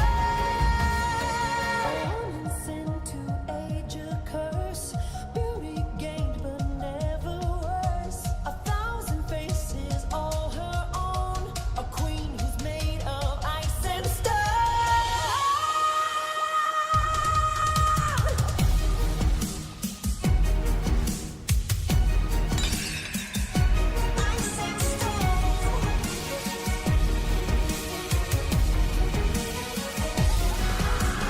Mirror, mirror on the wall, show the truth behind it all. Reflections twist, but I remain a figure caught in beauty's pain. It's the world that taught her what a beauty bought her. She fights to keep what the years betray, while she waits for the world to throw her away. Heartless is what she became. It's the world that taught her to be heartless.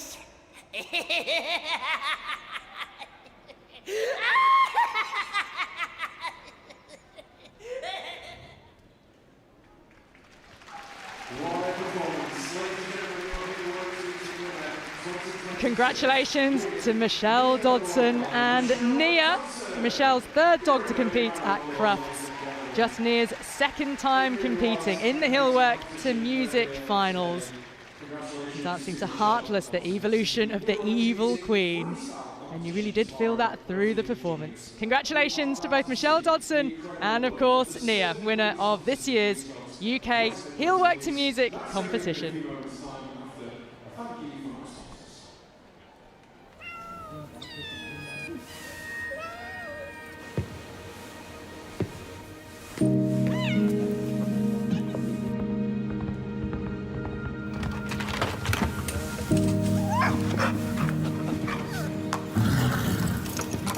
For over 130 years, we have given advice, protection, and a lifetime of care.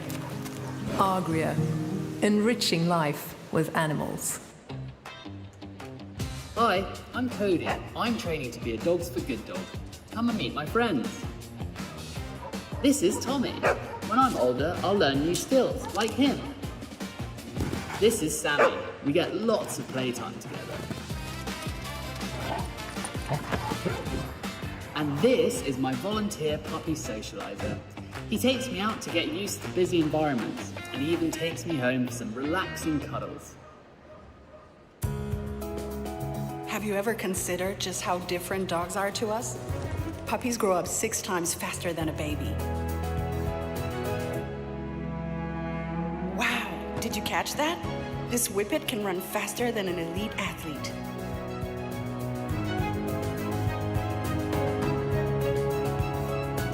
Each dog is incredibly unique.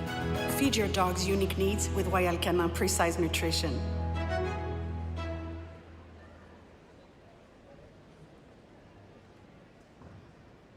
Well, ladies and gentlemen, it is a privilege to introduce the people and the dogs who are out on the streets, keeping us safe 365 days a year. They are all serving police officers and police dogs. They are not a display team, and we are delighted to welcome them back to CRUFTS 2026. In just a few moments' time, I will hand you over to Chief Inspector Daniel Lowe. But first, let's just take a little look at the incredible work of West Midlands Police.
So hello everyone, I'm Chief Inspector Dan Lowe of West Midlands Police and welcome to our dog unit demonstration.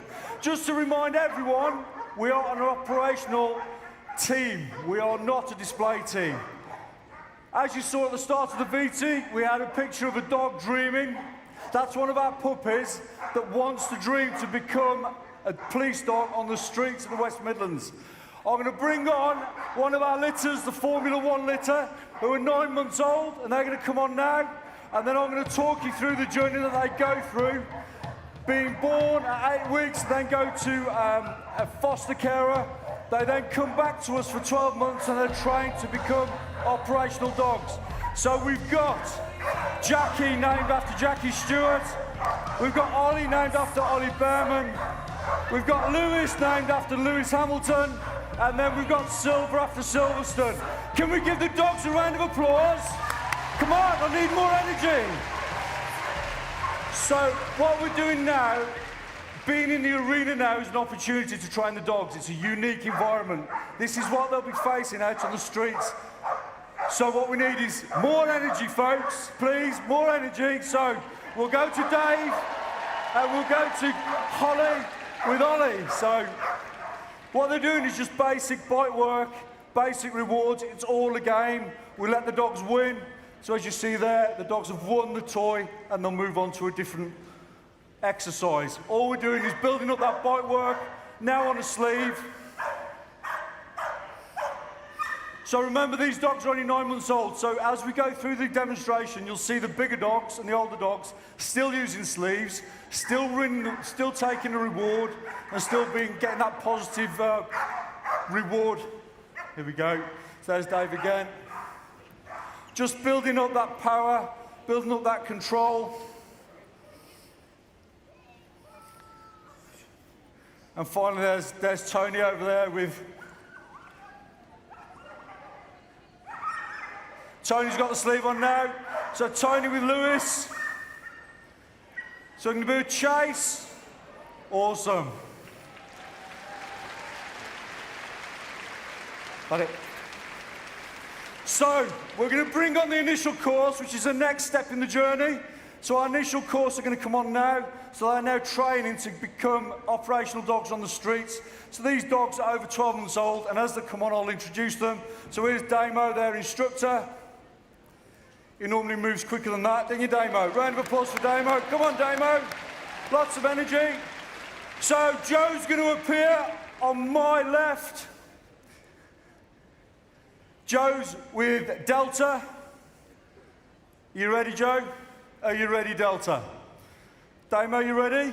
So just basic techniques that we work with our dogs. So these are on the initial course. So that's a standout. Damo isn't offering any violence towards the dog, so the dog will not bite. And there's the reward. So the conga's reward is just the game. Next, we've got Joe with Dallas from the D-litter. So they're brother and sister. So Joe, when you're ready. Again, offering no violence towards the dog, so the dog will just mark the offender. Absolute control. And there's the reward again. Thank you. We need energy, folks, please. We need energy. Next, we've got Staz. Staz is 3 with Steph. This is Steph's second dog. So this is a bit more of an experienced partnership on the same initial course. And a straight chase.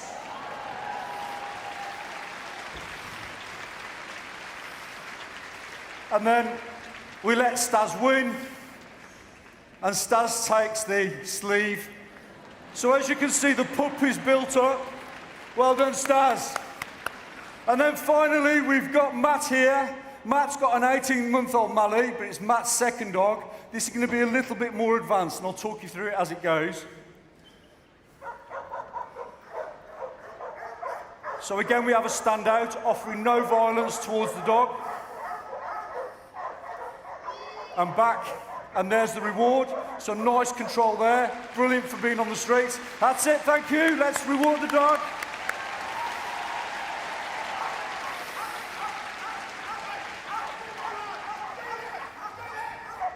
And this is now a straight chase and a nice bite.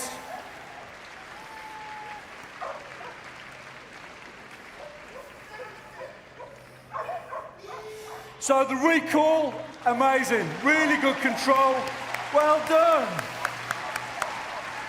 And then finally, this is what we have to do for licensing, so all our operational dogs need to be licensed to be on the streets. So this is called a stick attack, and the dog will take out the stick.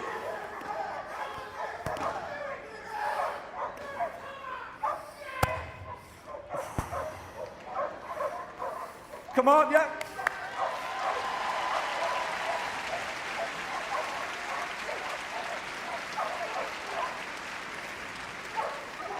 So then a really good out, really good control, and a really good recall back into the corner. Big round of applause, please. That was just amazing. Well done, Damo. Thank you, folks. Okay, I'm not sure why the car's on, but we'll speak to the driver. Bear with me a minute. Hello. How help me. Someone's following me. Sorry, someone's following you? Someone's following me and I'm really worried. Who's following you? It's my ex-partner, I don't know what to do. How long's he been following you? He's been following me for weeks, to the shop, school, everywhere. Okay, if you come with me, I'll get an officer to come and take some details off you and just understand what's going on. Is that okay? Yeah, that's fine. So I'm really concerned here that potentially she might be a victim of domestic abuse, may have a tracker on the vehicle if the subject is or a partner's following her. That's them there. That's them there.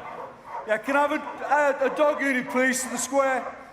Can I have a dog unit, please, to just help me out? There's 3 of them, I'm outnumbered.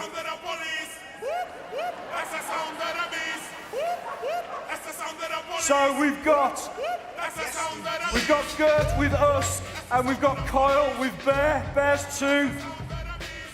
And they're going to come out and just neutralise the threat in the arena.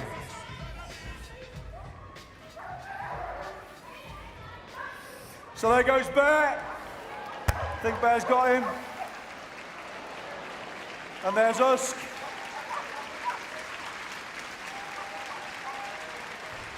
Okay, so again, these are operational police dogs.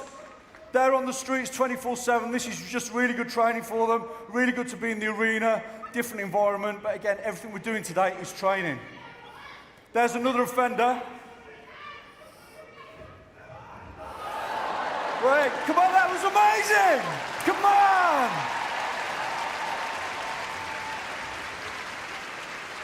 Right. So we're just going to detain this gentleman and get rid of him. So Nick, mate, off you go. Right, so I'm really concerned about this vehicle. I think there may be something on that vehicle that concerns me. So I'm going to ask for a digital detection dog to come into the arena, please, and support me on this one. So here's Ernie. Ernie's only been on the streets for 2 weeks. Ernie's named after the Remembrance Sunday litter because he was born on last Remembrance Sunday. The year before. So Ernie, he's got a massive following on social media, and he's going to search that vehicle for some sort of digital device.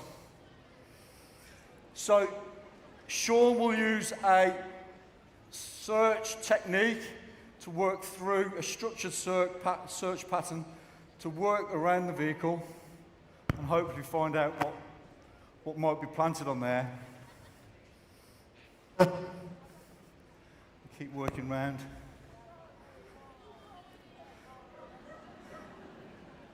So it's a systematic search process, so we can't rush it, okay? He will get there, I'm sure. And there's the indication, folks. Big round of applause for Ernie. Have we got it? There we got it, and there we have a tracker, okay?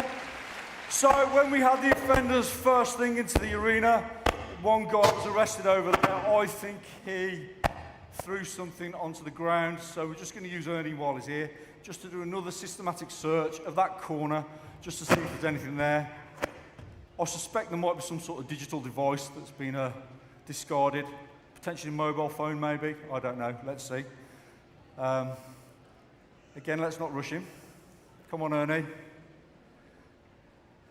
So Ernie's got a huge, like I said, a huge social media following. He's the celebrity of the unit. And there we go, round of applause for Ernie, please. Absolutely brilliant. Go. Okay, we've got something going on. Not sure what's going on here. Folks, Tony, come with me, please. Okay, there's some sort of disorder ongoing, so I need some officers to the arena, please. Can I have some public order officers to the arena? We need to help Tony. Right, he's 65, folks, not too much, right? Okay. So there's too many, so I'd like to bring in a dog unit to support this.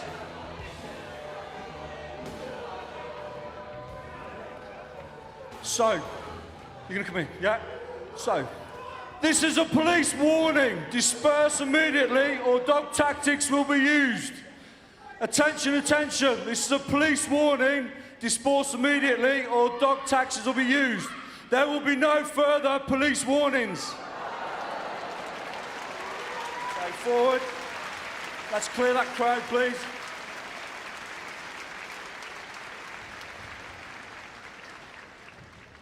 I'm sure you were in the arena earlier. You're nicked again, mate. Just off you go. Yeah? round of applause for Usk again, by the way, and Gert. Come on, we need more energy.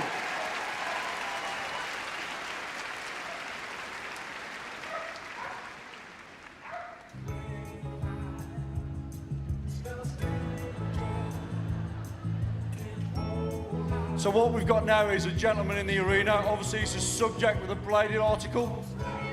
So, because of the seriousness of the threat, this will be deemed as a firearms incident. So we're going to call in a firearms unit to deal with this issue, not conventional cops, but firearms cops. What comes in that package, that firearms package, is a less than lethal option, and that's described as a firearms support dog. So coming into the arena with the firearms officers is Uno and Sarah. So a round of applause as they come in, please. So Uno's on the bonnet with Sarah.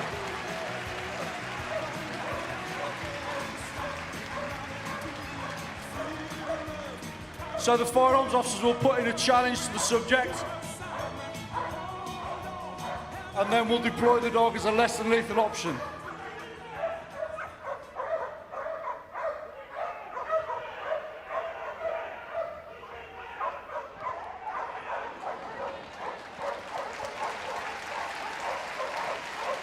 A bit more energy, please, come on. So this is called a tag and drag. So we'll drag the offender away from the threat, whether it be the bags that have been dropped on the floor or the weapon. So that's a tag and drag. We'll get control of the subject. We'll then arrest him. And there's the out. So Sarah and Uno are operational firearm support dogs, so they're doing that every day, 24/7, keeping the streets of the West Midlands safe with our firearms colleagues. Round of applause, please.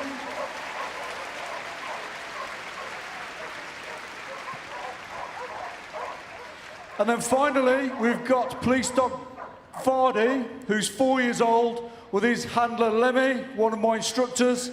I'm concerned about everything that's been left behind. So what we're going to do a search, a specialist search, just to see if there's anything suspicious being left in any of these bags. So again, this is something that's always on call within the force, 24/7. Specialist dog is just going to search all of these bags just to see if there's anything untoward. Again, systematic search, just to check there's nothing dangerous.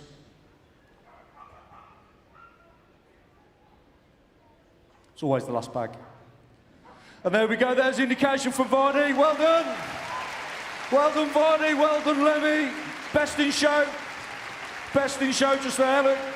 There we go. Right. So, when we first started the demonstration, we had a dog dreaming, okay? There he is. So that dog is now going to come on, and that's Lewis, okay? So, the dog dreaming is Lewis coming on now, and what we're just going to do is build Lewis's confidence. He will be on the streets in the next 6 months, and he's just going to do a straight chase, really young. Round of applause, please, for Lewis.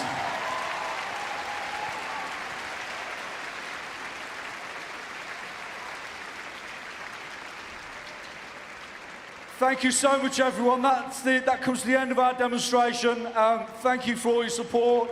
We are operational unit. We are on the streets 24/7. Thank you. One more big round of applause for my staff.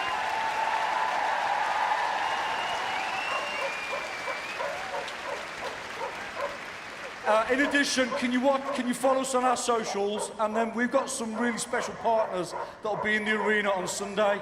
Her Majesty's Prison Service will be in the arena at 1:10 on Sunday. If you're here and you can make it, there's a different twist to their demonstration, and it is awesome. I've seen it, and I'm part of it. Okay, so thank you again, everyone.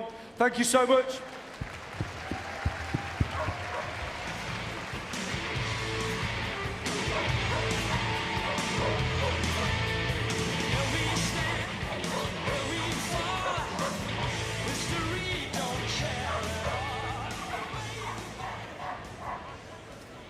A huge thank you once again to Chief Inspector Daniel Lowe and West Midlands Police. Wasn't that incredible to see their amazing work? Okay, there will now be a short interval here in the main arena. Do join us again a little bit later on for our evening programme at around about 4:50 this evening. Make sure you're back here in the main arena. But ladies and gentlemen, go and shop till you drop. There's so much to see out in the halls, and make sure you're back here at 4:50. Our evening programme tonight, we have got lots coming up. We have got our Agility Championship finals, our dog grooming presentation, and of course, our first two groups will be judged here this evening, the Working and the Pastoral group. We will see you at 4:50 this evening. Thank you.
My lords, ladies and gentlemen, a very, very good evening and welcome to this, the very first evening of the world's greatest dog show. May we ask you now to please stand for the national anthem.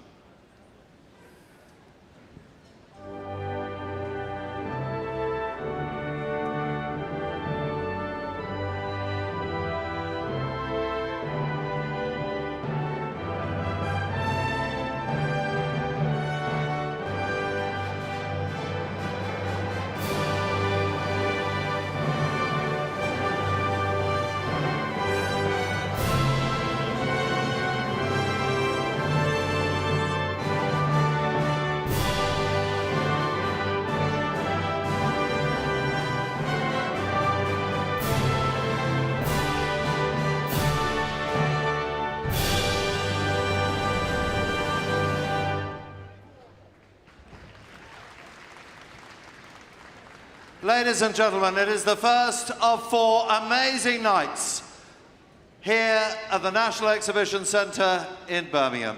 It is a very special privilege to welcome you all to this, the first evening performance of the world's greatest dog show that is, of course, Crufts 2026.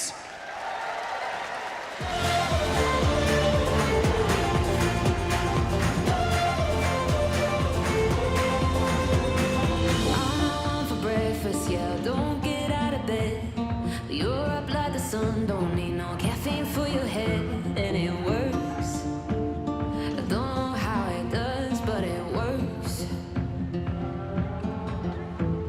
Some days I give 90 while you're only giving 10. Well, baby, where you do the math, still 100%. Yeah, it works. Me and you, we're like heaven on earth. Oh, we got that crazy, got that lose your mind, kinda messed up. That's alright. If we won the lottery, we'd spend it all on you. Waste it all on something dumb, get married on the moon, darling. Ooh, that's me and you. That's me and you. I know you'll be dead to me, but I'm still dying to keep working on this recipe of loving with no rules, darling. That's me and you. It ain't perfect, it's me and you.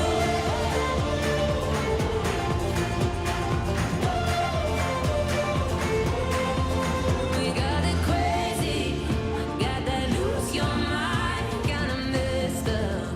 That's alright. Know you'll be dead to me, but I'm still dying to keep working on this recipe of loving with no rules, darling. That's me and you. It ain't perfect, it's me and you. That's me and you. It ain't perfect, it's me and you. That's me and you. It ain't perfect, it's me and you. The world's greatest dog show presented by the Royal Kennel Club. A very good evening and a very special evening. We've got agility, another championship. And then, for the very first time ever, we have the Royal Kennel Club dog grooming competition. The first of 4 amazing days, and then all the way through to the grand finale here on Sunday, presented in partnership with Artero. Thank you so much. We have the breeders competition, 160 dogs coming in to the big ring tonight, thanks to Agria and to our dogs. We also have, of course, we have the Junior Warrant, the Royal Kennel Club and the Kennel Gazette Junior Warrant. We have absolutely everything here tonight, and 2 amazing groups, the working group and the pastoral group. Who are the 2 that are going to go through to the Magnificent 7 on Sunday evening? We'll just have to wait and see a little while. We're live on Channel 4, we're live around the world on YouTube, on the Crufts YouTube channel, and to take us through the next 35 minutes, it is the first of 4 amazing championships. Hello, Kate. Kate Smith-Moore.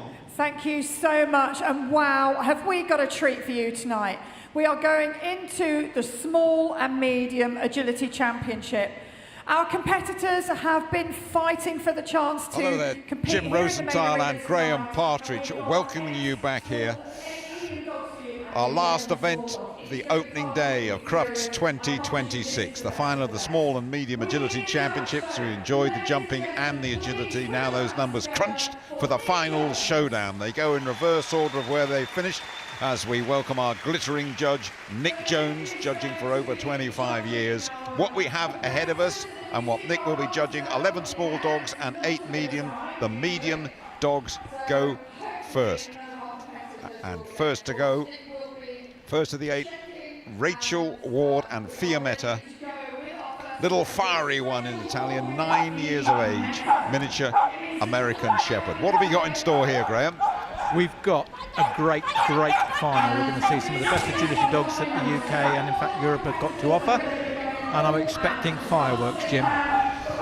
It's always a terrific conclusion to the opening day of Crufts. And the fine stunt from Rachel and the little fiery one, Fiammetta.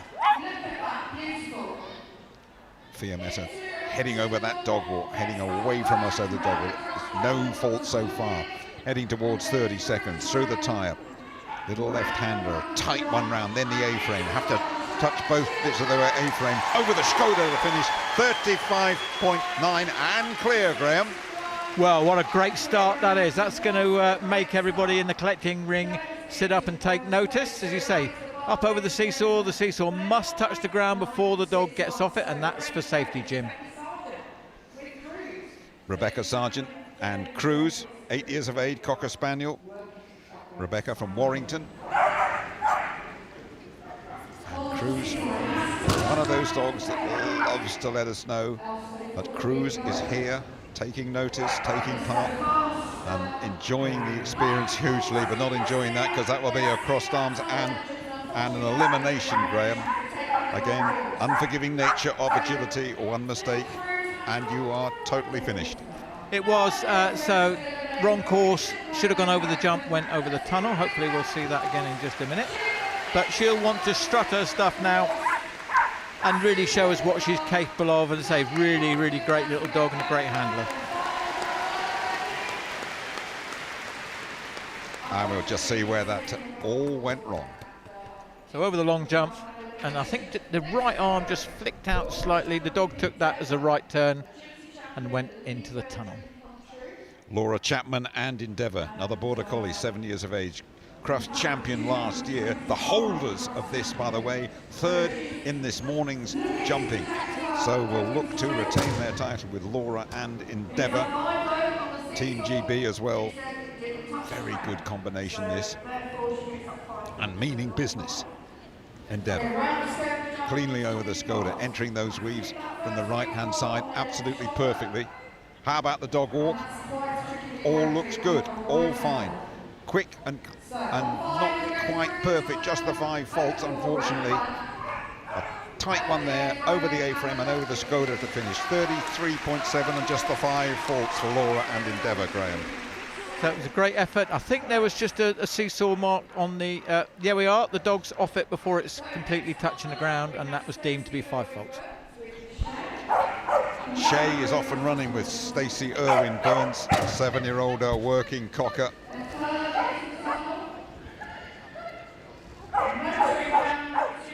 Good start to this round for Shay. And sadly, again, another wrong course early on, and that will be elimination 2 for these two. Shay owned by Alan and Louise Bray. Rehome this one, and the super loving dog, but sadly eliminated as this competition comes to the boil.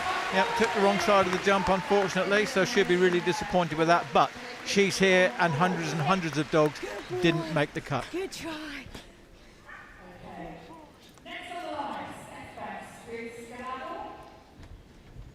Stephanie Best and Skedaddle, 6 years of age, Shetland Sheepdog, 3rd in the agility this morning. A team world champion, twice a bronze medalist, a really happy little Sheltie this one. And looking to improve on 35.9 and clear at the moment. Watching the medium dogs in this agility championship final. Last agility event on the opening day of Crufts. Just must have made contact at the end of that dog walk. Clear so far, and a good time too. Got to get inside that 35.9, and I think they will. 34.3 for Stephanie Best, and skedaddling all the way to the top of the pile. And skedaddling through those weaves. Great run, talented partnership this, and well-deserved, gone into the lead. Dexter and Jamie Wright, 5-year-old cockapoo. First cockapoo to become an agility champion. Jamie Wright from Liverpool, wearing Liverpool red as well. Jamie Wright and Dexter. Popular crossbreed this, cockapoo. So anybody out there who's got a cockapoo, fancies doing agility, nothing to stop you giving it a go. Perhaps you'll raise the dizzy heights of appearing at the world's greatest dog show on this magical green carpet under the lights here. So he's doing really, really well, putting in a sterling performance. So just now turns the corner, up and over this A-frame, must make contact with the white bit at the end, does that very nicely. 34-7-2-1 Jim. Just the 5 faults as well, sadly, in that round, but a good effort from Jamie and from Dexter. Really excellent performance, that.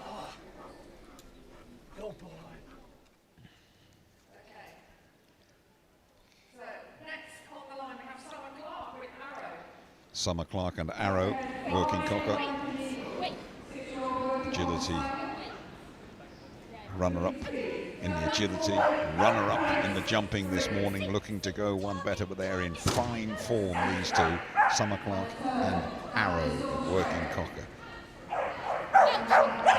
Tight turn, having maximum space and minimum turning in that, all going well at the moment, all good. The dog walk, good contact at the end of that time, very promising. Through the tyre. Now that quick turn, and sadly just taking a little brick out of the wall. Just the 5 faults. What a shame for Summer Clark and for Arrow, but a very, very accomplished performance, Graham. It was. She's had a really, really great day. As I say, just has a brick out of this wall. The walls, hope you'll notice, are made of foam and plastic, all for safety. The last of the medium dogs then, Liz Carpenter and Maggie. They were runners-up last year. They have won the jumping earlier today. They've won the agility earlier today. Now they're looking to win this one as well. The time to beat is 34.3, but sadly it's not going to happen. And that is an elimination for taking the jump the wrong way. Well, coming into this in fantastic form with those 2 victories earlier in the day. And deep down they will be infuriated with that, because looking to seal the perfect day, but sadly an elimination. I say sadly with plenty of feeling, Graham. Well, it is. I'm sat here shaking my head next to you, Jim. I'm not quite sure how that happened. No doubt she'll look at it again, but very, very disappointed for them, because I know they had great high hopes.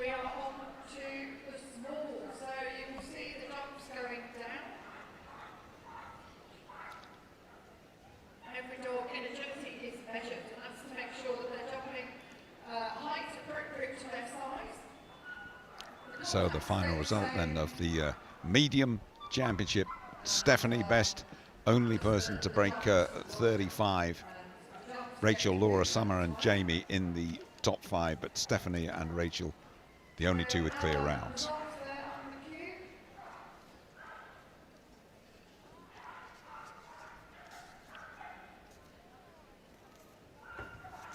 And so we switch now to the small championship. 1 or 2 adjustments to be made to the jumps. 11 small dogs we have raring to go in this agility championship final. And first up, Louise Godwin and Drift, mixed collie cross, 6 years of age. Winners of the jumping this morning, runners up last year. Keep a close eye on this combination. Just a little bit of hesitation at the start, but it's okay. Safely off the seesaw too. Tunnel is good. But sadly, another wrong course, and sadly, crossed arms equal elimination from Nick Jones. Yep, she's had a bit of an up and down day today. I really rate this pairing. They run really, really well together, very talented. And as you say, missing the tyre there, but as we've said, Jim, once it starts to go wrong, it continues, and now all she wants to do is just go away and have a quick tear, I think. Yeah, disappointing that one, though, especially after winning the jumping this morning. Last year's runners-up. Not to be this time round.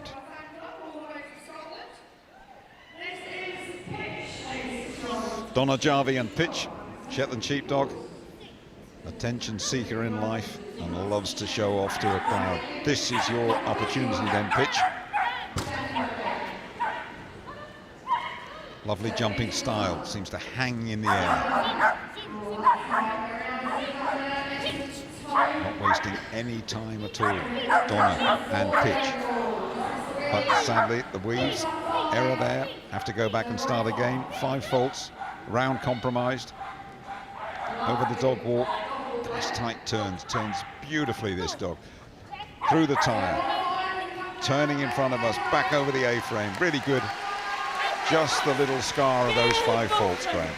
It was such a shame, so just to remind everybody that you can only win the title of agility champion by clear round.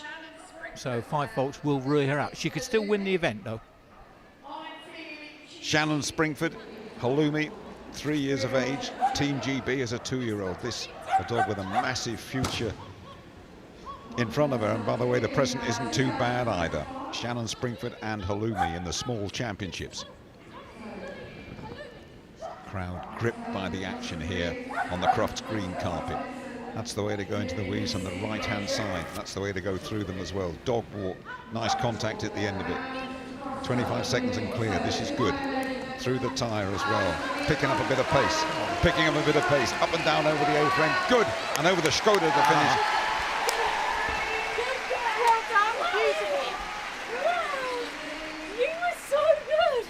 33.8. Number 1, Graham. Great round, great dog, great partnership, well deserved. You're looking at Martin Tate and Tatty, 5-year-old. Kelpie Cross, Jack Russell. Gentle and shy dog, but everywhere except when she takes part in agility. Had a little look at the weaves and decided against it. And I thought, funnily enough, there's a little bit of a loss of concentration. And that sadly is an elimination. Another wrong course, Graham. Well, it's one of these things where you just need to keep yourself. Hadn't actually been eliminated yet, so 5 faults there for the entrance to the weave. Good girl. Oh. Good girl.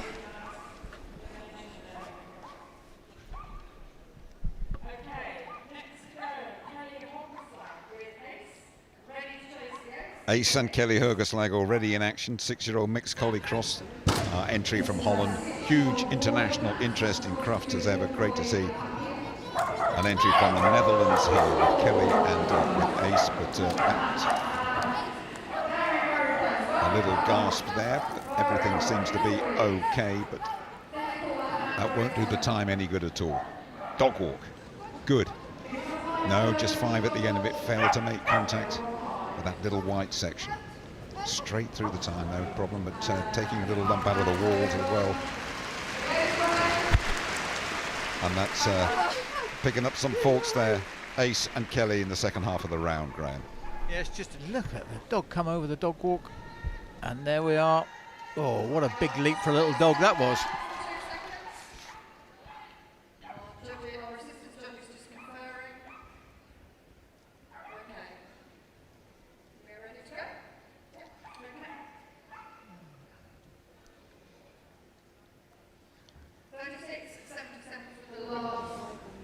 On we go then. Dylan Osborne, the handler, product of the Royal Young Kennel Club, and Jelly, 7-year-old Cocker Spaniel. Winners last year came 5th in the jumping this morning.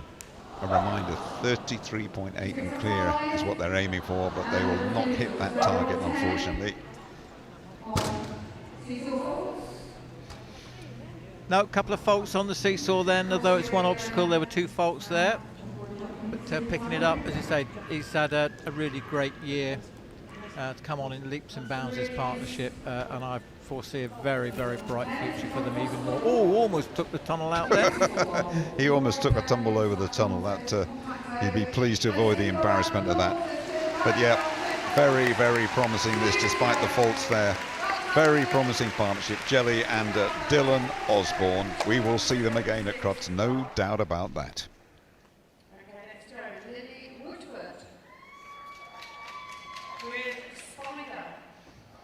Spider, keen to go, 10 years of age, working cocker, Lindsay Woodford the handler.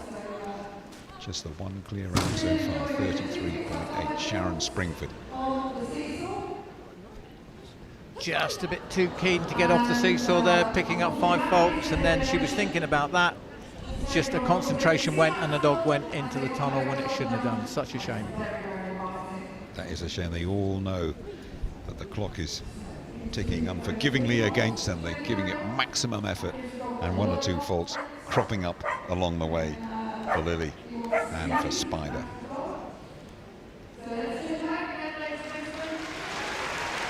Terrific. 10-year-old still loving her agility. Spider and Lily Woodford.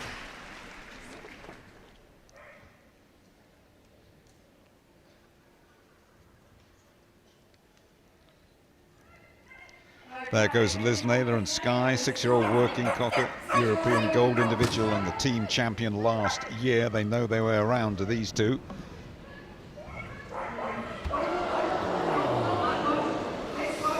There's a gasp there. I think they just about survived that ground, didn't they, without picking up faults somehow.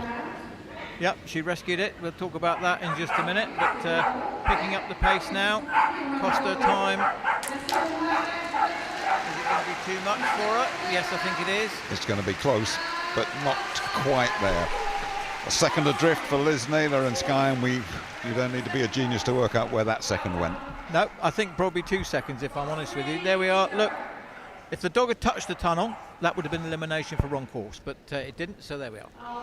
Les Pearson Fire, 6-year-old working cocker, 4th time at Crufts. Loves this event. Maximum care over the seesaw. Good tight lines. Again through the tunnel. Excellent. Had a look at the weeds. Now's the time to go at the weeds. Yeah, in from the right. This is good. This is clear. 20 seconds gone.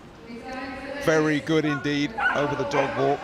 33.8, the time they want to beat, and they're threatening it at the moment for sure. Looking for a big finish here. Looking for the big finish. Up and down over the apron. 32, 33, 34.3, and clear. Great effort for second place. Great effort, Graham. It was. I thought he had it, if I'm honest with you. He looked a lot quicker than he actually was. But when I say that, we're talking about less than a second here, so it's...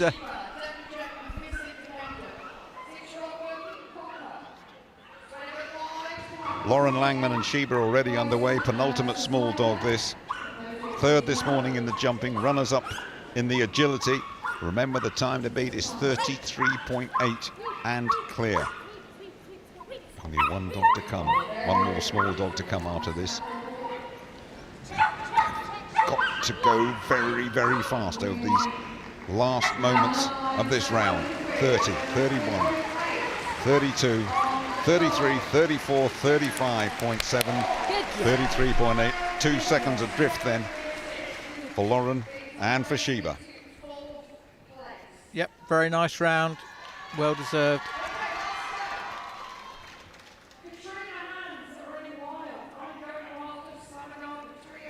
Katrina Hans and Wild, runners up this morning in the jumping. They won the agility. They have to beat 33.8 and keep it fast and keep it clean. No faults permitted in this one. Last of the small dogs. The Shetland Sheepdog and Katrina. A gasp, but it's still okay. No faults. 14 seconds gone on the clock. Over the Skoda, tightly in front of us. That's great style going through the weeds. I thought that was going to be an error. The dog walk, look at that clock. Keep your eyes on that clock at the bottom there.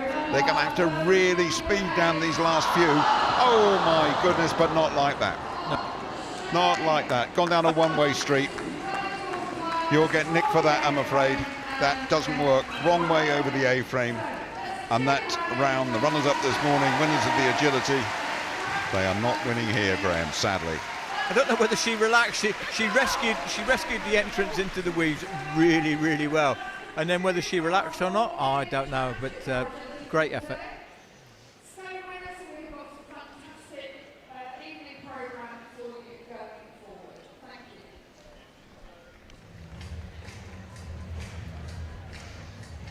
And so let's just confirm what we have just seen.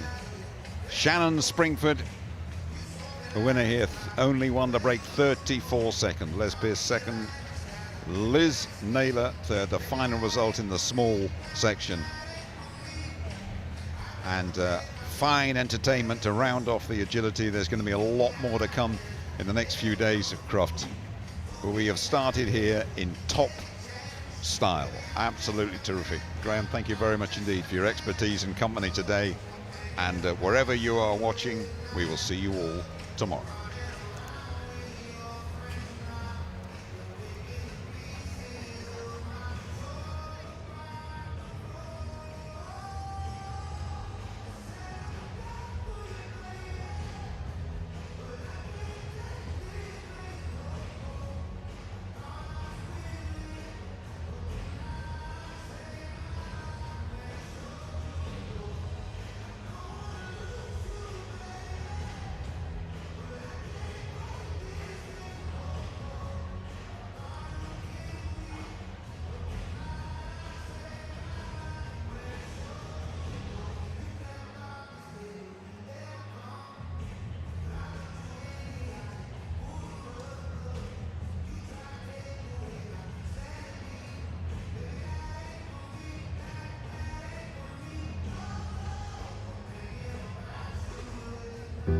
Tweed is a Springer Spaniel. She's the first dog trained in Europe to detect digital devices.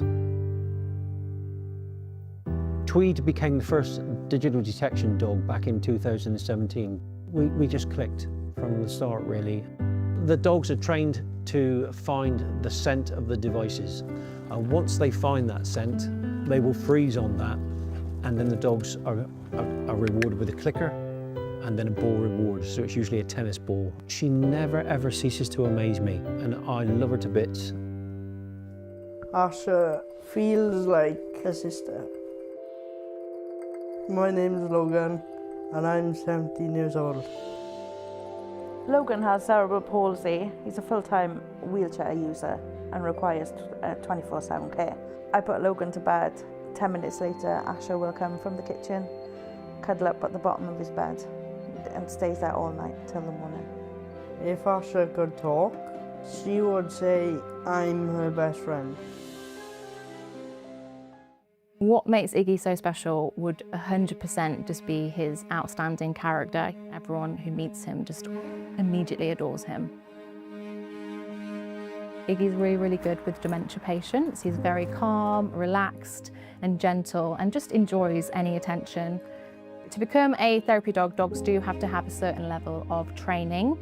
Thankfully for me, Iggy was naturally very, very calm. He listens. He's changed my life, and he brings so much joy to lots of other people. With Joey, he didn't save me from one big moment, it was every single day. At 18, I lost my 14-year-old sister quite suddenly. After that happened, I was suffering with bad mobility issues. Joey is 3 years old and he's a working Cocker Spaniel. He helped me overcome it because we both started agility together, and the more we did it, the fitter I got, the stronger I got, and I'm also going to be able to run the London Marathon in the steps my sister never got to take. To come from a house where she wouldn't be around people to now changing people's lives and helping. Taking the Agility Championship 2026 in the small height with I'm Feeling Cheesy with Eager to Work, Shannon Springford.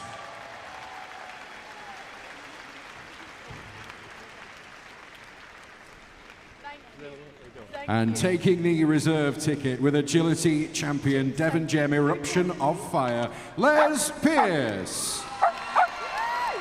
Thank you. Cheers, mate. Thank you. And winning the Agility Championship 2026 in the medium height with Agility Champion Z Atomic Spice Corf Edge, Stephanie Best. That's dangerous. And taking the reserve ticket with Either Myth Double or Nothing, Rachel Ward. I'm trying not to. And please keep the applause going, ladies and gentlemen, as we invite them to take a lap of honour.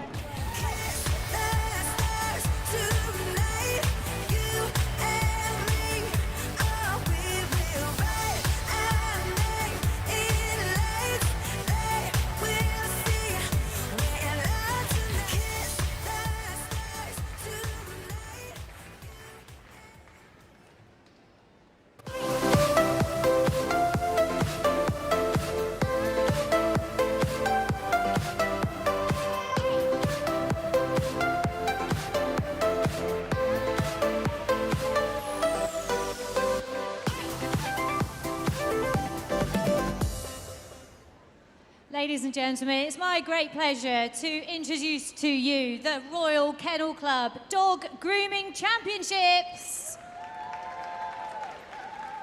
This amazing competition is taking place at Crufts for the very first time at Crufts. It's a grooming presentation. We have much thanks to our partners with Artero. So, the grooming presentations were today over in Hall 8, a new hall at Crufts. We've had these Royal Kennel Club Dog Grooming Championship classes today. Today was the turn of the poodles. We had 4 levels of classes today. As you can see, these are our shortlisted finalists from the poodle classes today. There was the beginners class, the intermediate class, the open class and the champion class. And these levels are for the different levels of experience of these groomers. So, I'm delighted to be joined by Julie Harris. She's one of the instrumental people that have been involved in this competition and bringing it to Crufts for this year. Thank you so much for joining us, Julie. So just tell us a little about, as we're going to walk along the line here, what is this grooming competition all about? This grooming competition is amazing for us groomers. We're really thrilled to be here. It's to put basically grooming in the front of the general public. They don't really see us that often doing our amazing skill, and it's been lovely today. We've been knee-deep in people all enjoying watching the dogs being groomed. And so obviously this is the turn of the poodles today, and on other days we've got spaniels and all sorts of different breeds. So just tell us about why poodles have these certain clips and these certain shapes and the different sizes that we've got on offer here. Well, historically they were water dogs, so they used to have the trim, the first trim here. They used to have the special packs where the organs were to protect them. And over the years, we've just adapted these trims to still keep the elegance of the poodle, but to make it just that little bit more easier for an owner to look after and to keep. Certainly takes a lot of work. Now, I'd just like to introduce our judges into the ring, and they're standing over here next to the red seats. So if our judges would like to go up and down for one last look, I'd like to introduce your judges for today. Alison Alexander, Tumsok Yu, Kirsty Hunt, Marita Rogers, and Melanie Winters Home. So give them a big round of applause. They've been working extremely hard in Hall 8 today. Hall 8 is just off of Hall 4. These judges are some of the top judges in grooming around the world, and they have a huge level of experience in grooming competitions. They'll be looking for all sorts, but what particularly would they be looking for today, Julie? They're looking for handling, for presentation, how the groomers use their tools, the techniques they're using, and then literally just the overall picture, you know, just the gorgeousness that is poodles. So when you're talking about the actual handling of the dog, what we see here in the breed rings at Crufts, we obviously have handlers of the dogs when they're moving them in agility or in the breed showing. But what do you actually specifically mean when you mean that they're judging the handling of the dog?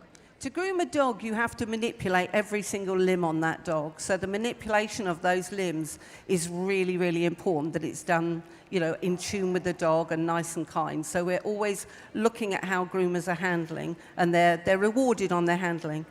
And talk about these scissoring skills as well, because I don't have breeds like this. I have a Dalmatian that literally is wet wipe and your jobs are good. And this level of skill that we're seeing on display, and we've got all the colours on display as well of the poodles, which is lovely. Just tell us about how and what makes a big difference when it comes to the equipment you use. Scissors are our passion, really. They're our guilty pleasures, so we definitely have more than one pair. So as you mature with your scissoring, you find that you need different scissors, different edges, and also your skills just improve. I think there's not one single groomer here today that doesn't want to be better. And so we've obviously got poodles here today, but say, for example, I've got a Dalmatian. Could I enter a competition like this for being a groomer? No.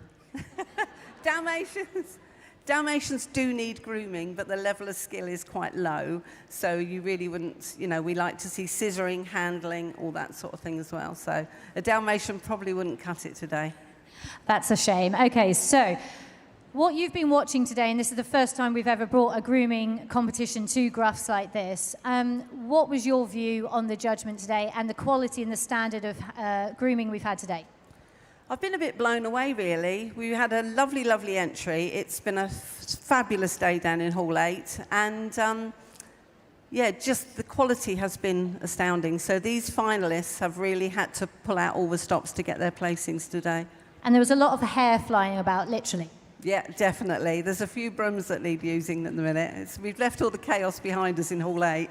So just tell us about tomorrow. What classes are on tomorrow? We've got the Spaniels and the Setters tomorrow, so anybody that wants to join us, that would be amazing.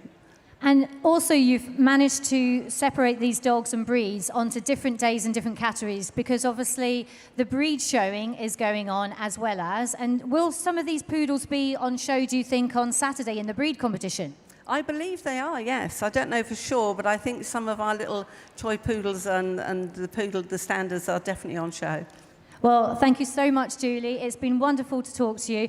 Ladies and gentlemen, shall we hear the results of this amazing competition from the poodle classes?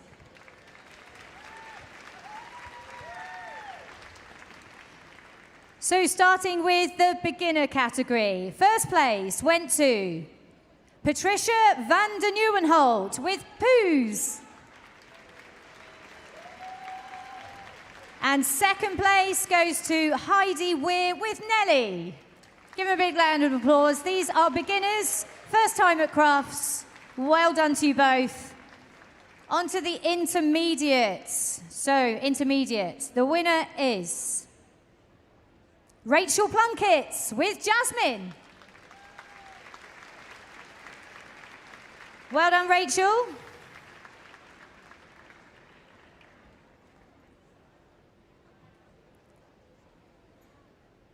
And we're delighted to have our presenters in the ring here, Alex Artero and Edu Artero.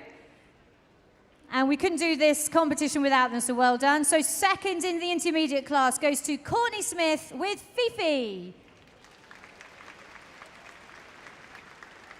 And third place goes to Charlotte Ake with Rodney.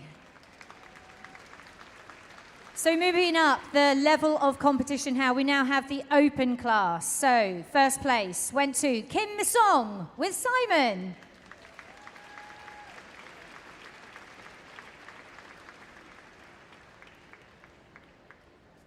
Congratulations to you, Kim. And in second place, Cassandra Stevens with Tony. And in third place, we have Carly Terry with Ronnie.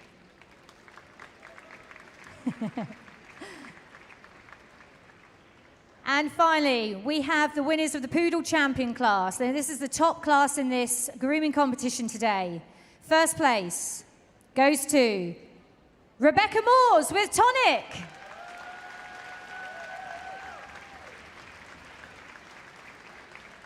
Huge level of skill on offer there. And second place goes to Holly Mills with Greggy.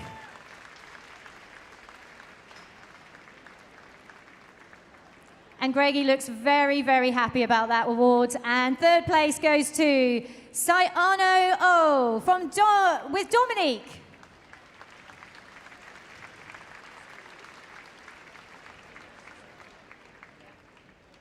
So, ladies and gentlemen, if you want to see more of the grooming, go to Hall 8, which is just off of Hall 4.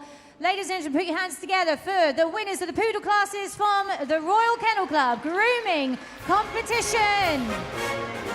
Well done.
So, ladies and gentlemen, we are coming to some of the best things in the main ring programme tonight. We've obviously got the working group and the pastoral group to come. In next, we've got the junior warrant final. But it's been a fabulous first day here at Crufts.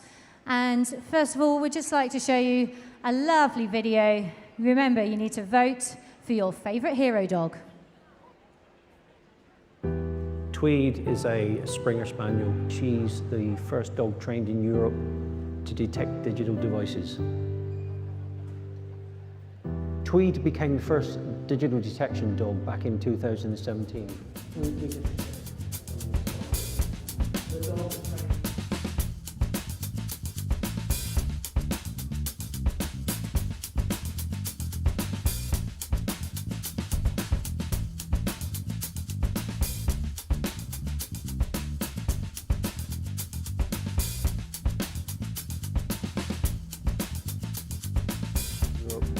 To detect digital devices. Tweed became the first digital detection dog back in 2017. We just clicked from the start, really. The dogs are trained to find the scent of the devices.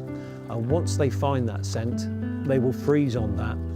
And then the dogs are rewarded with a clicker and then a ball reward. So it's usually a tennis ball. She never ever ceases to amaze me, and I love her to bits. Asha feels like a sister. My name is Logan and I'm 17 years old. Logan has cerebral palsy. He's a full-time wheelchair user and requires 24/7 care. I put Logan to bed. 10 minutes later, Asha will come from the kitchen, cuddle up at the bottom of his bed and stays there all night till the morning. If Asha could talk, she would say, I'm her best friend. What makes Iggy so special would 100% just be his outstanding character. Everyone who meets him just immediately adores him. Iggy's really, really good with dementia patients. He's very calm, relaxed and gentle and just enjoys any attention. To become a therapy dog, dogs do have to have a certain level of training. Thankfully for me, Iggy was naturally very, very calm. He listens. He's changed my life and he brings so much joy to lots of other people. With Joey, he didn't save me from one big moment, it was every single day. At 18, I lost my 14-year-old sister quite suddenly. After that happened, I was suffering with bad mobility issues. Joey is 3 years old and he's a working Cocker Spaniel. He helped me overcome it because we both started agility together, and the more we did it, the fitter I got, the stronger I got, and I'm also going to be able to run the London Marathon in the steps my sister never got to take. To come from a house where she wouldn't be around people to now changing people's lives and helping other people who've been abused, she is just an incredibly sweet, tiny wee soul.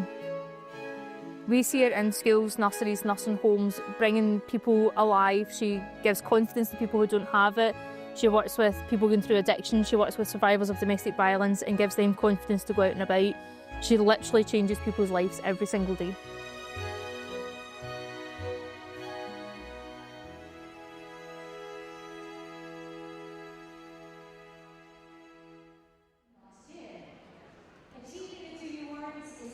Highest levels of success for young pedigree dogs, as they need to win multiple first prize awards at open and championship shows before they reach 18 months of age.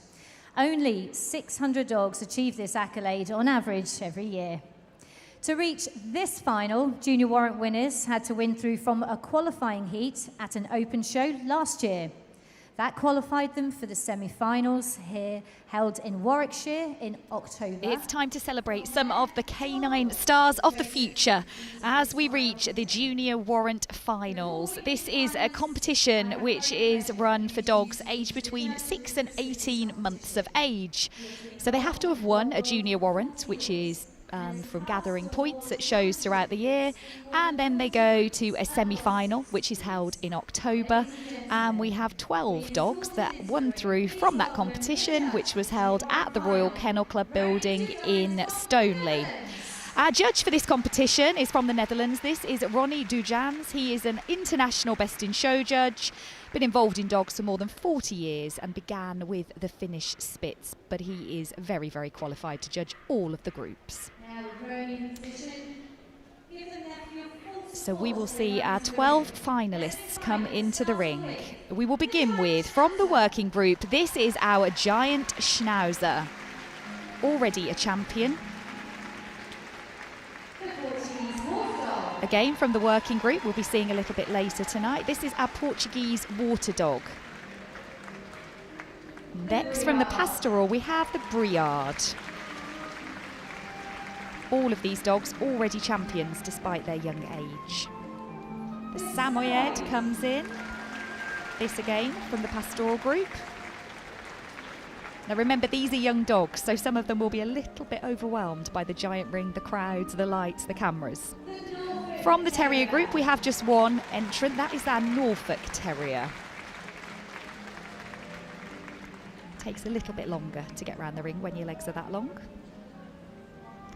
as it does if you are a Dachshund. Now this is a wire-haired standard variety from the Hound group, followed by a dog that can move a little bit more quickly, also from the Hound group. This is our Greyhound. Really majestic breed there.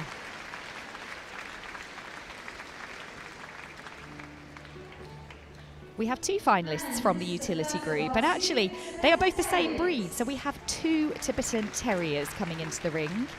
You see slightly different colouring on both of them. So this is the second, both from Top Kennels. Now from our toy group, we have our Chinese Crested.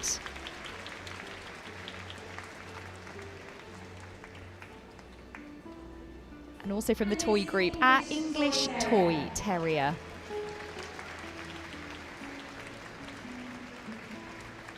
Again, this one already a champion, which means it's won 3 challenge certificates.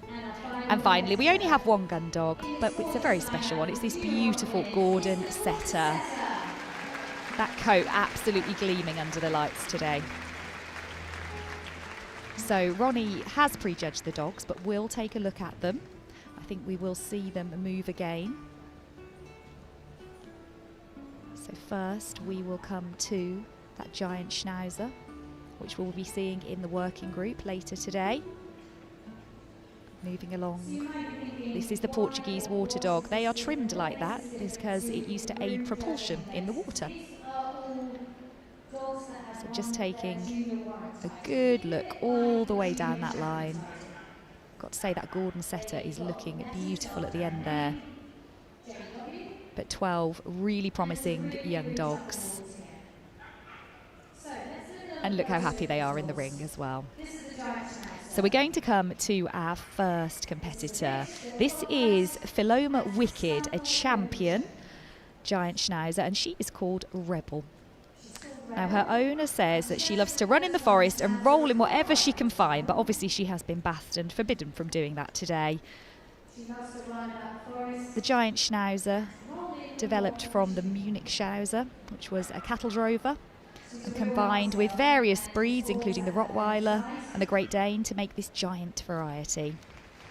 Judge looking for a robust, powerfully built dog, that harsh, wiry coat with the moustache and whiskers. And on the move, we're looking for free, balanced, vigorous mover. And the top line should be held level on the move. And we've just seen that gorgeous first grooming presentation from the World Kennel Club's Grooming Championships. So remember, a really young giant Schnauzer here, first time in the big ring. Now this is a breed you may not be familiar with, our Portuguese water dog. And when you look at them, you can see they are clipped so that the rear legs are left without any fur on them. And that was to help them with propulsion when they were used off the coast of the Algarve as a herder of fish to bring in nets. They would act as a messenger between boats. So if you have one of these, they are going to love going in the water. This one is Lottie, shown in the ring by Megan Slack, a former junior handler. And apparently she loves to sing and is very talkative. She also knows 20 different tricks. She can play dead, she can roll over, and she's the worst sock thief in the house. But Roni is looking at the conformation and movement of all of these dogs. That tail with its distinct plume on the end should be light and lively on the move. And on these black coloured Portuguese water dog, the skin actually has a bluish tint to it. We come to the Briard from the Pastoral group. These were a French breed developed as a flock guard and herder, and they come from the famous town of Brie, which obviously cheese also from the same town. This is a male called Harley, already a champion and an Irish champion, and his owner says he's a goofball and he loves to jump up, put his paws around your neck and give you a cuddle. Now you can see our judge is getting his hands under the coat, feeling for that texture. It should be wavy, dry to the touch with an undercoat beneath, and there's actually a measurement. The coat should be at least 7 centimetres on a Briard. This is a fawn. You see the black detail on the nose. And despite the rugged appearance, we're looking them to have light movement. You can see really nice coordination. They're driving from the rear, reaching at the front, the tail carried low. That's our Briard. Now, instantly recognisable, this is our Samoyed, developed in Arctic regions of Siberia, where they would have helped tribes with guarding, herding reindeer, but also pulling loads, as well as hunting. They were originally party-coloured, but now we see them in white or a white and biscuit cream colours as well. Really nice to see a close-up on the head and expression, because Samoyed should have a smiling expression. This one is Keats, a male, and apparently he can yodel a good tune, which I would love to see. Not sure if we're going to get that. Oh, he's just going to stop for a scratch, because why not? It's his ring. We'll all just wait. There we go. He's off again. Apparently he can be right behind you and you turn around and he's causing trouble. So literally, I think we've just proved that there. Now, with a Samoyed, we are looking for a strong, active, graceful dog. And I really love freely and agile on the move. You can see that there. The tail carried up and over the back.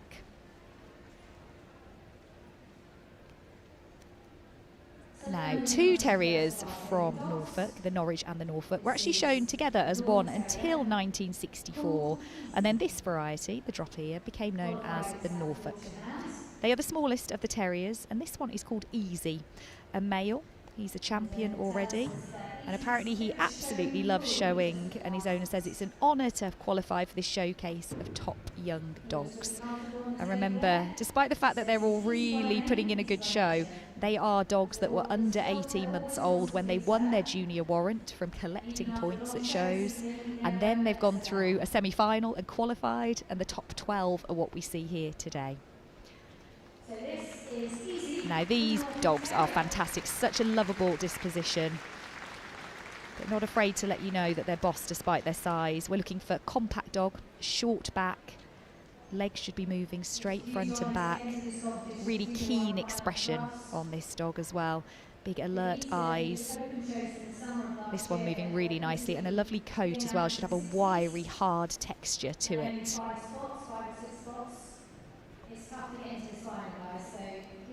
Now onto the hound group, and we have our standard wire-haired dachshund. This is Tommy, a male, who apparently is a really cheeky chap who loves to play with his toys, and his nickname is Ticklebum, so I'm not sure if we'll be seeing that today.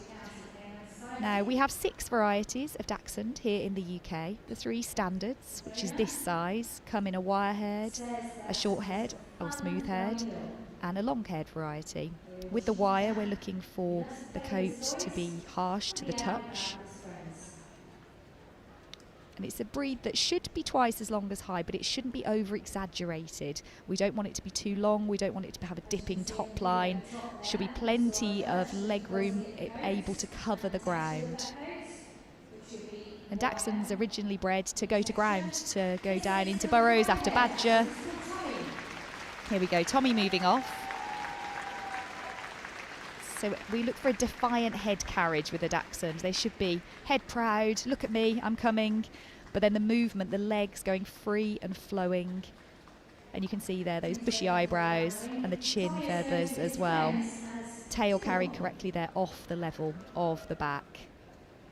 And the legs just coming slightly round the chest. Now we have our second hound. This is Piper. She is a female greyhound. Her owner says she has a fun personality, loves to learn new things, and spends most of her time outside in the fresh air. Her greyhounds were developed from ancient sight hounds here in Britain in the Middle Ages. They were a prestigious breed, and only royalty or nobility were allowed to hunt with them. We are looking for a dog that is muscular, symmetrical, and clean in its outline. See the brindle colour of this one, and they should be able to cover the ground with ease, which she is here. Capable of great speed, of course. Looking for low reaching movement, everything economical and effortless. Capable of great stamina and endurance, our greyhound here.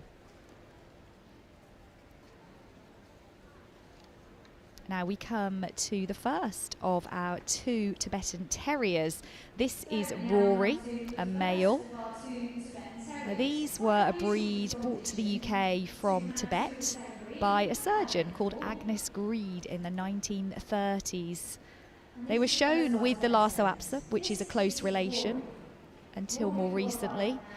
Now, despite the name, they are not a terrier. They were used for herding sheep, and that is why they sit in the utility group. Apparently Rory is a very, very good boy. Well, he tries hard to be. It's just sometimes he doesn't quite manage it. Our judge getting under the coat here. Should have a double coat, profuse, but feel fine to the touch. We're going to see Rory move off here. We're looking for a level top line, held on the move. Tail curled up over the back, as we see here. And a smooth, effortless stride. Not phased by his first time in the big ring. You see that top line held level there on the move. Coat, the perfect texture. Fine, but neither silky or woolly. And unusual to see 2 dogs from the same breed in the final of the Junior Warrant competition, but that's what we have here. This is Phoebe from the very famous Iraqi Kennel. She qualified through from Exeter Show and then went to the semi-finals, which were held at the Royal Kennel Club building in Stoneleigh. Apparently Phoebe is a happy soul, loves everyone, brings everyone who comes to visit a toy, and loves nothing more than annoying her sister by hogging all of the sofa. You can see slightly different colouring here. That's permissible in the breed. So our previous Tibetan Terrier was a male. This is a female. Not a huge difference in size between the 2 in this particular breed. But again, our judge looking for a sturdy, square dog, balanced outline. Look at that. What am I doing now, Mom? There we go. This is a lively, good-natured breed. Again, we're looking for the level top line, tail carried up over the back, and the movement should be smooth and effortless. He's just breaking into a little bit of a gallop there, but there we go. When he settles down, you can see, remember, these are young dogs, so not paw perfect always. Now, from the toy group, we move on to our Chinese crested. This is Griff. And you can see the cresting takes its name from the longer hair that you see along the head all the way down to the withers. There is another variety, the powder puff, and that has hair all over the body, but this one, as you can see, you have the skin which should feel smooth and warm to the touch. And they actually believe to date back to the Han Dynasty in China. They were actually bigger originally and they would have been used for hunting, but then they were miniaturized, as so many breeds were, and bred down into this smaller, more compact package. Now these are an active, graceful little dog. Those ears should be large, carried erect, although just having a little look around there. The long hair on the feet, and then obviously the chest, the cresting over the head as well. Long flowing movement is what we're looking for with our Chinese crested. Oh, and a little shake.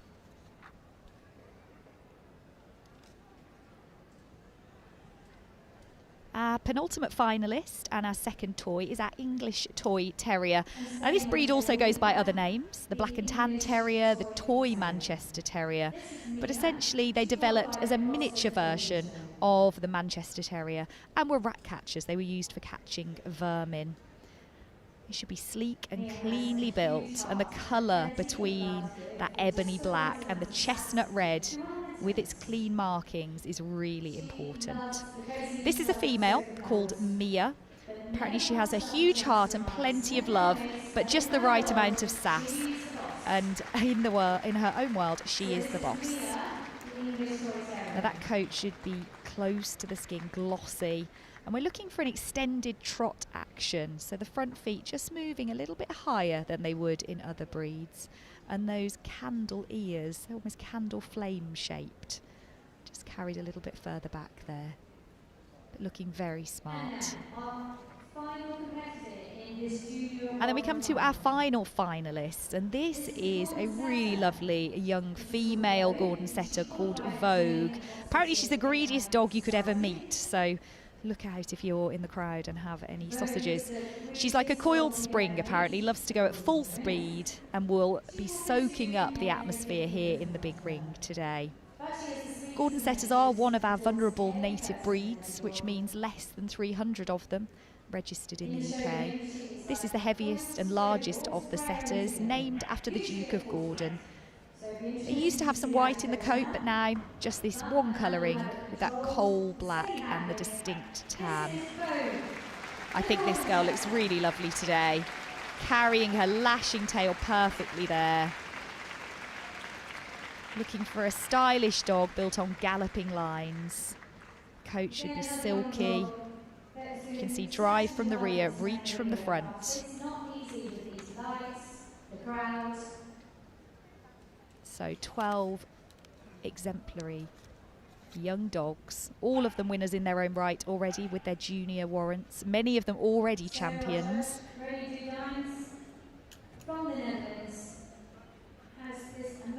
Final look along here. It's almost like a miniature version of Best in Show, because we do have all of the 7 groups represented in the ring, but it looks like he is going to make his decision. The boards are in. I think he's made up his mind. And the winner? The winner of the Junior Warrant Competition at Crufts is the Norfolk Terrier, and one very shocked owner. A fantastic win for this young dog.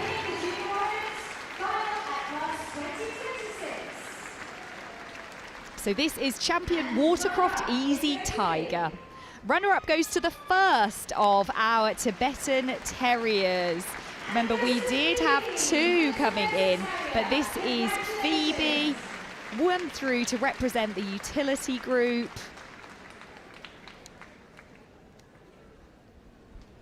There we have the second of our Tibetan Terriers. So huge moment for these young dogs.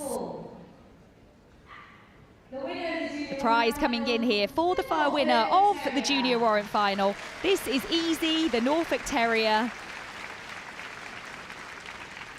Owner says he's a showing fool and just loves it. She said it was an honour to have qualified, so I can't imagine how she's feeling after winning. How are you feeling? Speechless, for once. So just tell us a little bit about this win and how incredible this is, because it's a young dog. It is a young dog. It's, well, I'm speechless. He's never let me down. He's top dog this year, or last year. And he's just always happy and speechless. There's no point keep pushing on my arm to push me away, because I'm going to keep asking you questions, Ruth. So, what's he like at home then? And what's he like as a show dog? He's lovely, easy. Hence his name. No, he's not. He's easy. And he loves me. He loves me, so it does help. So a very special win, a very incredible win under a top judge from the Netherlands as well. Absolutely. Yeah. I've never seen her like this. Well, anyway, this is Ruth and Easy winning the Junior Warrant final at Crufts. Congratulations. Let's see them go round on their lap of honour.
Dog and Best in Show judge.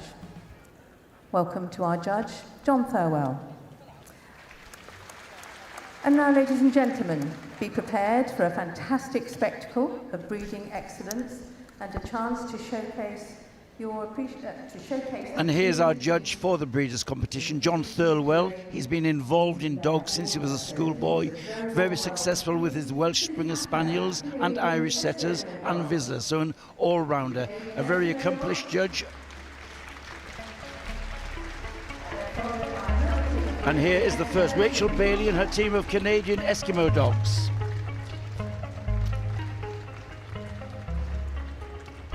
And our second group of Canadian Eskimo dogs, these from the Kimukta stables, and Sarah Atkins.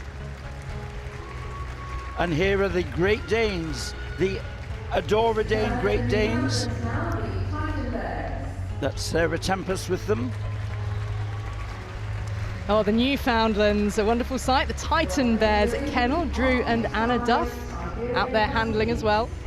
And here's another team of Siberian Huskies, Roxanne Sims, the Arctic Skies Kennel.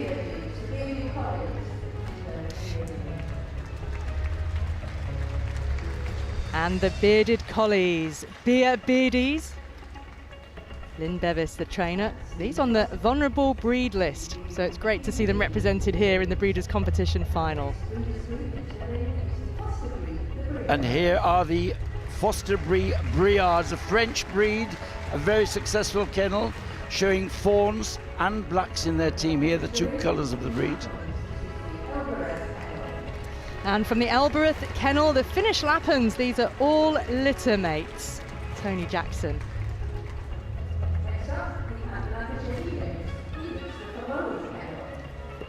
And here comes the Lancashire lads, the Lancashire Heelers, the great characters of a breed. This kennel, the Faubourg Kennel of Debbie Felstead. Look at that, what character.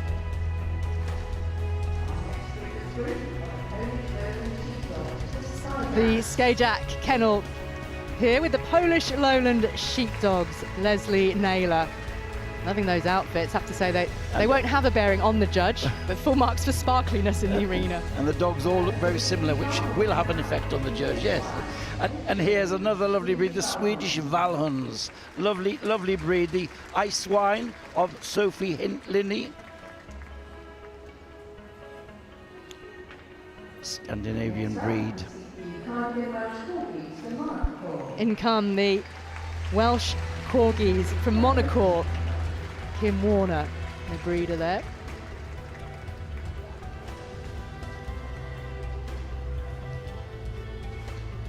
Very even group. Oh, just look at this. The Glenivre Mal Terriers, a rare breed, the Boudivella Kennel of Amy Hannington. Wheaten in colour, distinctive rising top line, that's typical of the breed. And here come the Norfolk Terriers of the Watercroft Kennel, Ruthgate. Fresh from the success in the Junior Warrant final as well. What a good day they're having.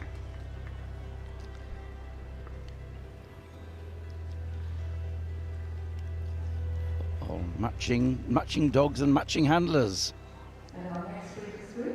And our next group in is the soft-coated Wheaton Terriers, very successful kennel, the Silcroft Kennel. Christopher and Cheryl Southerly had a lot of good winners in the past.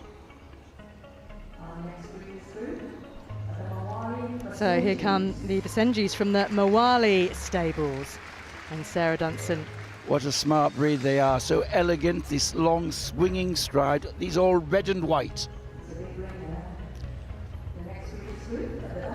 And now here's a rare breed from France, the Basset Bleu de Gascogne, Celeste Bleu, de Christopher Middleton, yes.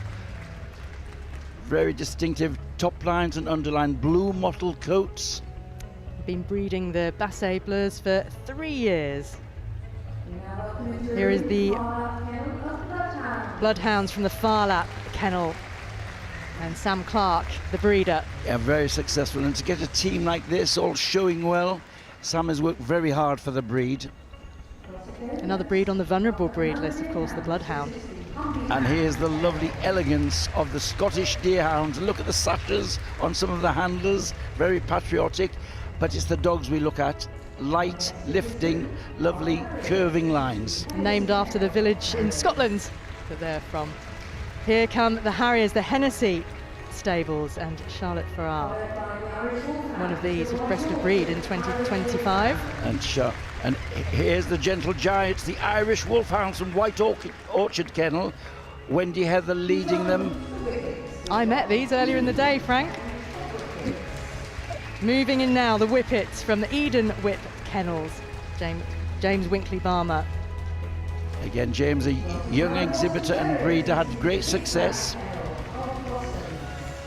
And he's the Yankee Doodle Dandly. He's the Boston Terrier. These smart Boston markings, white blazers, white collars and white legs on leg markings. They're really smart. That was the Vic Valley Boston Terriers. This is from the Balgay Kennel, the Tibetan Spaniels. And Aileen MacDonald is the breeder at Balgay. A beautiful breed, long-lived, great characters, hailing from Tibet originally. The Mexican hairless dog, the Jolo Itzcuintli, coming into the arena.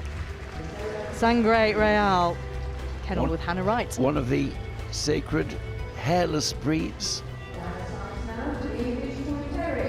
Oh, wonderful. The English Toy Terriers, the etology kennel of Zoe Phillips. Wonderful sort of miniature terriers in miniature. This far-reaching, extended trot in front. Lovely. And we've got two teams of English Toy Terriers here. This from the La Sagesse Kennel. And Graham these and Lisa based Dixon. in the north in County Durham. Graham and Lisa Dixon. And here's a very successful team from the Lyriva Pomeranian Kennel. I believe they won this competition last year, so again, always a strong team. Yeah, they've certainly had success in the past at Crufts. And the next group in here, the Hungarian Vizslas, a wonderful sight from the Overshaza Kennel. And here come the wonderful Chesapeake Bay Retrievers. Rugged, hard-working dogs, very hardy. And there comes the flat-coated Retrievers from Roanoke Kennel. And here come the Nova Scotia Duck Tolling Retrievers, Tina and Sue Westwood, the breeders at the Usenet Kennel. And now the Welsh Springers, led by the young Catherine Chandler. That's her mother and grandmother in the team, so 3 generations, all coming from North Yorkshire, near Northallerton. It's wonderful to see, isn't it?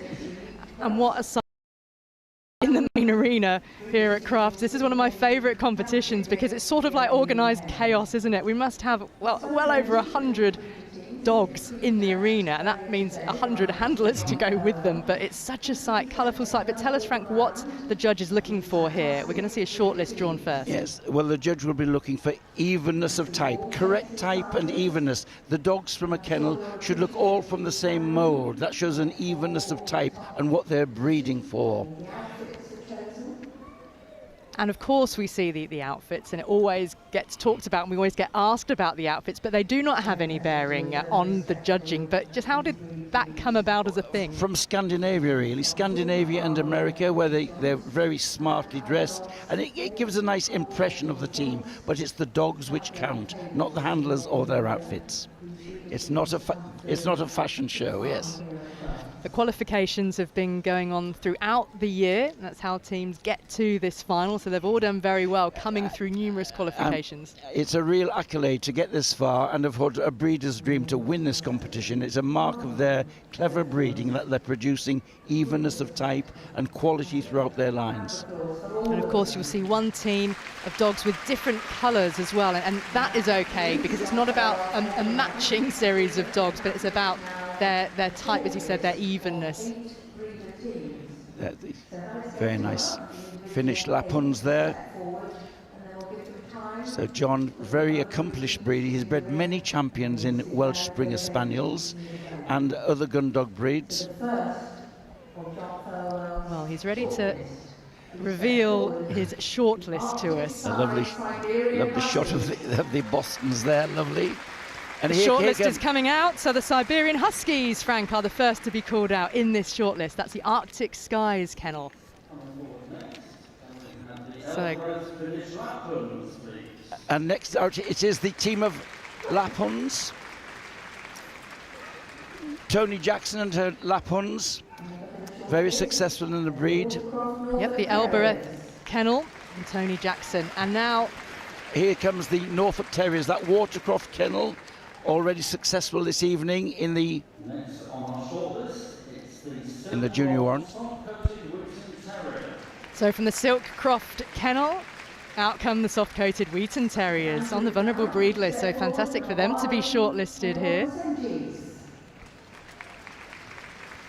Here are those smart red and white Basenjis. They came in looking very well. The Mawali kennel. And the Farlap kennel is called out with their Bloodhounds. Another breed that's on the vulnerable breed list. So congratulations to Sam Clark, the breeder, for making this shortlist. That's 6, Frank. And here come the Balgay Tibetan Spaniels. Lovely, lovely set, very even, full of character. And the final to make this shortlist, then the English Toy Terriers from the Lassages kennel. So congratulations to Graham and Lisa Dixon. Will that be it? That's 8 teams shortlisted.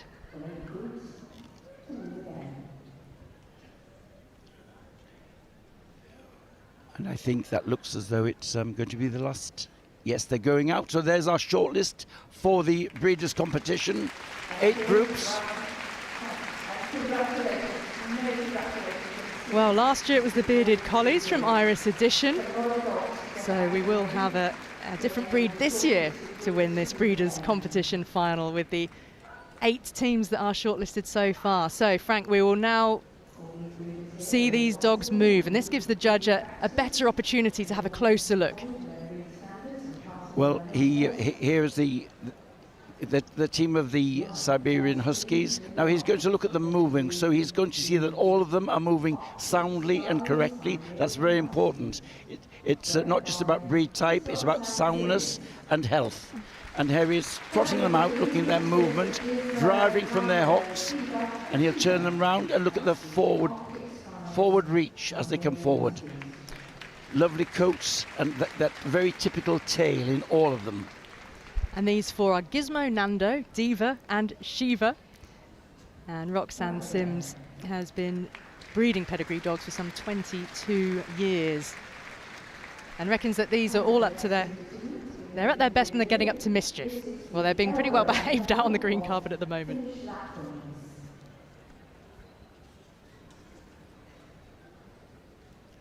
And here's the Embereth Finnish Lapphunds striding out.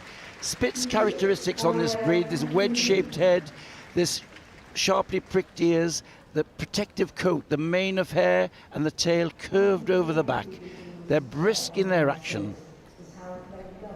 And 3 of this team actually attended the World Dog Show in Helsinki in 2025 and were placed 2nd in the breeder competition there, behind Finland's top breeder. So they've got some form, this group. So the Finnish Lapphunds making this shortlist here.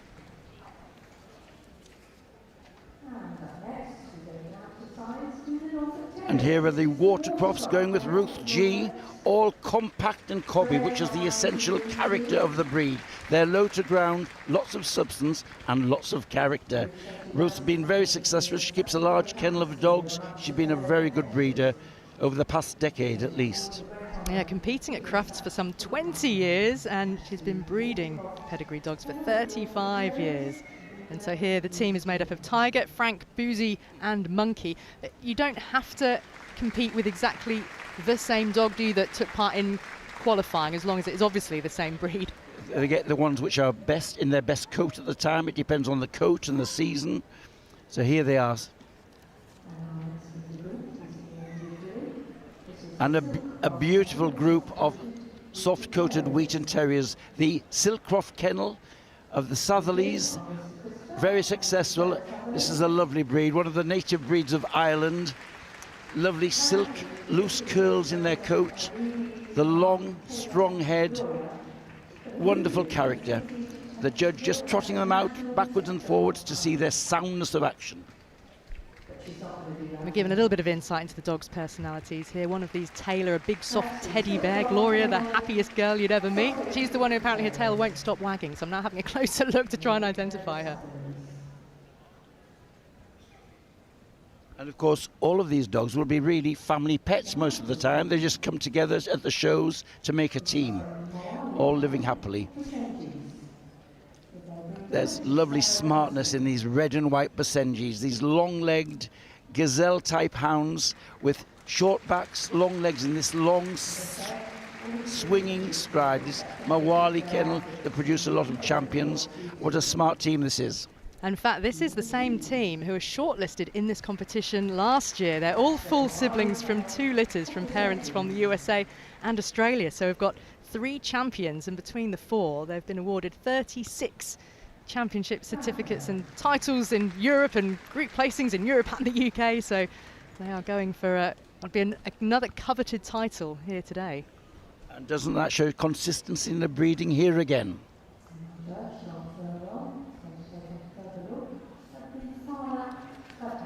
Now a very impressive group of the Farlap Bloodhounds. Sam Clark has done wonders for the breed, getting them all health tested, getting soundness of temperament and this loose, shambling stride, which is typical of the breed.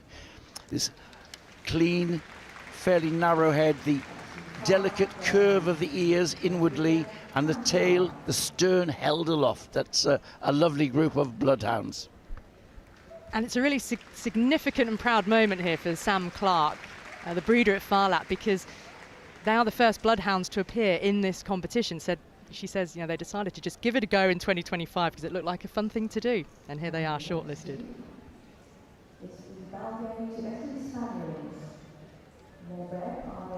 And now the Tibetan Spaniels, Balgay Kennel, which has had a lot of winners. And what evenness here. They are beautiful Tibetan breed. They used to stay with the monks in the monasteries. They were guardian dogs. They got this lovely quality, this cushioned face, slightly domed skull, and these light lifting ears, and that tail carried over the back. How smart they are, and they're great characters. Well, they're a very young team, this one, and we're actually told that they are very vocal, or gobby, as Aileen McDonald, I think, describes them. So if they don't like something, they will let you know. Well, they've been pretty calm out there at the moment, so I think they're enjoying their time in the spotlight. And in fact, only one of these handlers owns a Tibetan Spaniel. And the elegance of the English Toy Terriers, the La Sagesse Kennel of Mr. and Mrs. Dixon from County Durham, that lovely extended trotting action. This is a miniature Manchester Terrier, apart from the ears, which are candle flame, the markings on the legs, the thumbprints, which are a common trait in this breed and the Manchester Terrier. Again, bred down from a sporting terrier into a toy breed. And this kennel really is dedicated to keeping this breed going, because it is on the vulnerable breed list, which means less than 300 puppies registered every year. So to have them under the spotlight here is a wonderful thing in the breeders' competition here at Crufts. So that completes John looking at the 8 teams on the move and standing still. Type and movement, healthy construction, all well put together, and evenness in type. Who's going to come out best here? Well, he will take his time.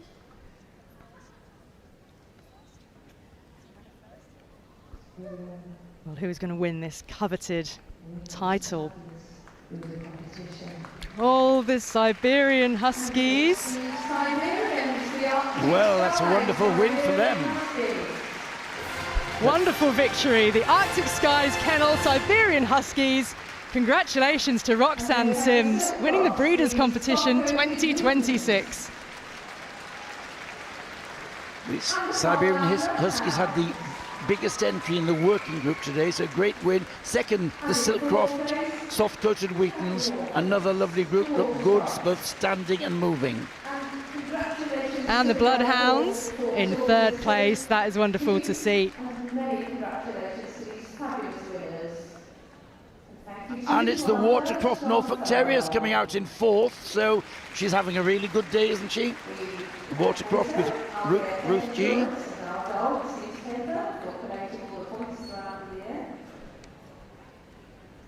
Well, tremendous win though for the Siberian Huskies, the fastest of all the Huskies, and they have raced the top spot here in the Breeders' Competition. Roxanne Sims and Arctic Skies win here at Crufts in 2026.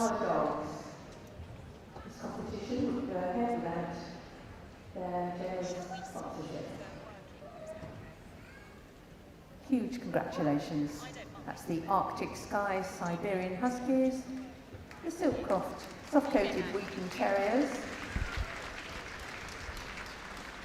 the Bloodhounds, and the Watercroft Norfolk Terriers.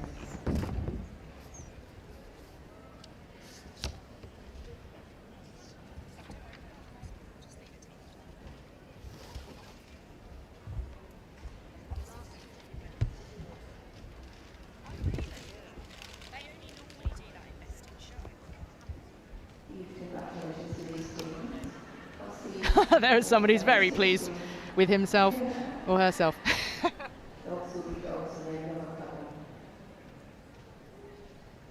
This is really an outstanding sight in the arena always, and just to see such quality of dogs in these teams. Credit to all the breeders who have made it to this final, and being shortlisted and then being placed here at Crufts is a real highlight for any kennel. And that tremendous accolade, of course, now goes to Arctic Skies. Gizmo, Nando, Thiva and Shiva.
Electric. I bet they bought the car with crypto. Probably got a podcast about kale. The tree huggers. Jeffrey reckons they wear sandals. They're coming now, they're coming now. There he is. Never seem nice. They seem all right. Skoda.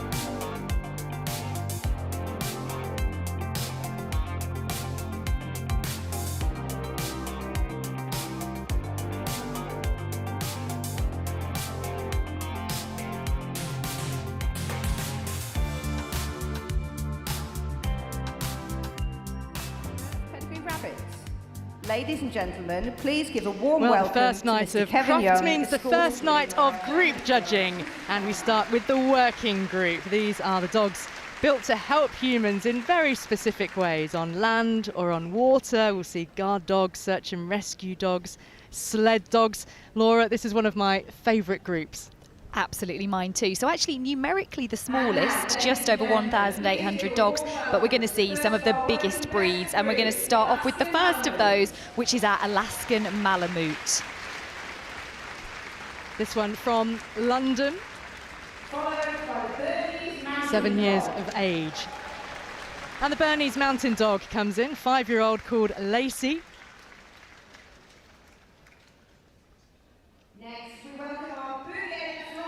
Oh, big cheer here for our Bouvier de Flandre best of breed.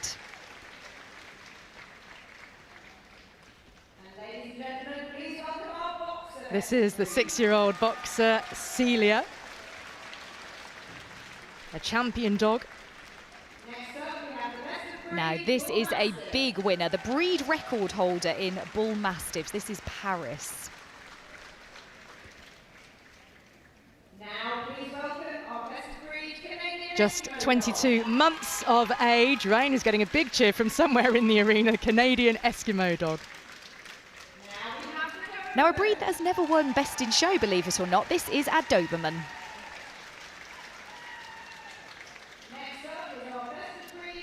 The dog de Bordeaux. This one is named Taylor Swift. 3.5 years of age, is a female dog. Not sure how Taylor will feel about that. I'm not sure. Next, we have our German Pinscher coming into the ring. There were 40 of them entered today, and this one took best of breed.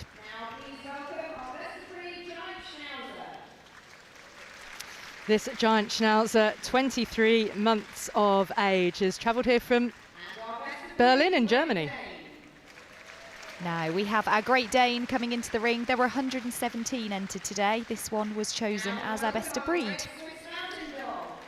Fila is the Great Swiss Mountain Dog here, who's travelled from Poland. Not quite 3 years old yet. This is our Greenland dog. There were only 8 of them entered this year. The Hovervart, 7 years of age. Jess has come from Suffolk.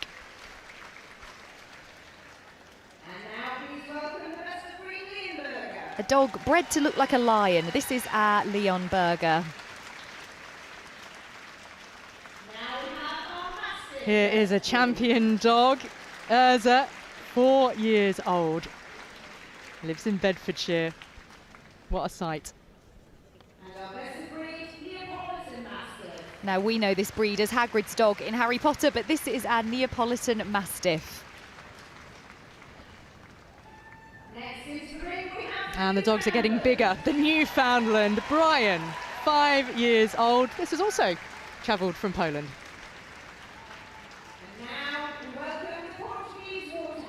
Now, this Portuguese water dog has won 24 Best in Show awards overseas, looking to add Crufts to those lists. First ever best of breed here for the Rottweiler, Hottie, 14 months old. Will Hottie be hot to trot today? Another of those larger breeds. This our Russian Black Terrier, 36 entered here today. The St Bernard. This is, I think you pronounce it Chanel, just 15 months old. Now, Siberian Huskies had the biggest entry in the working group this year. This one is the best of breed and also works pulling sleds. Now the Tibetan Mastiff Viking might be a familiar dog to many of you. I'll tell you more about that later. And now this is a special moment, first time in the ring for the Pyrenean Mastiff. The breed was only recognised in October, first time at Crufts and winning through from the import register. Now, our judge for this competition, Kevin Young, very experienced, first awarded challenge certificates in the 80s, has judged all over the world and is famous for having had boxers, bull mastiffs, but first of all he made up bearded collies and rough collies, but many champions, a very safe set of hands for a working group.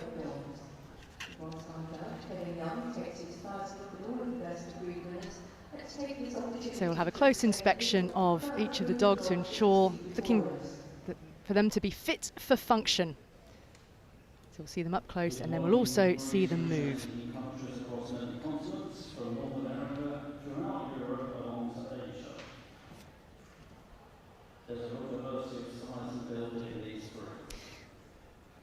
we move on to the Alaskan Malamute, the first of our working breeds. The Alaskan Malamute is the strongest of all the sled dogs, a thick double coat to protect it in all weather. It's built to sleep outdoors in all conditions, and a real hallmark of the breed is that tail, carried like a waving plume when it's working. This is London, a 7-year-old male, so actually a veteran, and he's been a big winner. So here from County Durham, and he's taken 18 challenge certificates in the past. As they move faster, this breed will single track or move the legs in together. It's just a more economical way of moving. A sturdy dog built for pulling big loads at high speed. Great propulsion from those hind legs.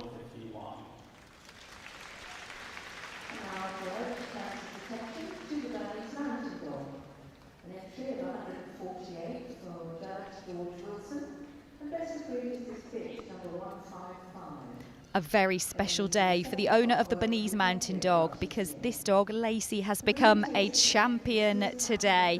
Described as a gentle giant, the Bernese Mountain Dog, famed for its beautiful black, white and tan coat, and takes its name from the Swiss region of Bern, where the breed was developed. Yeah, that bushy tail to be kept raised when it's moving or alert. It should never be curled over the back. So good carriage there, and that beautiful soft and silky coat, wavy but never curly. There are 148 Bernese Mountain Dogs here today, and this was the best of breed, Lacey. The next of the working breeds we see is the Heelwork Performance, an entry of 26, and breed judge Francis Cron awarded best of breed to this dog, number 236. The Bouvier de Flandre is a really calm breed, an intelligent dog. You see those dark eyes, black rims, used as a guard dog in army and an ambulance dog as well. This is Chucky, just over 2 years old, a male from the Netherlands, and he is already a multi-champion with a huge following, as you can hear from the crowd. The dog looking for a compact, powerfully built dog. They should have power without any clumsiness, and that harsh beard gives that foreboding expression. The word Bouvier means cattle herder. There are 26 of them entered at Crufts this year.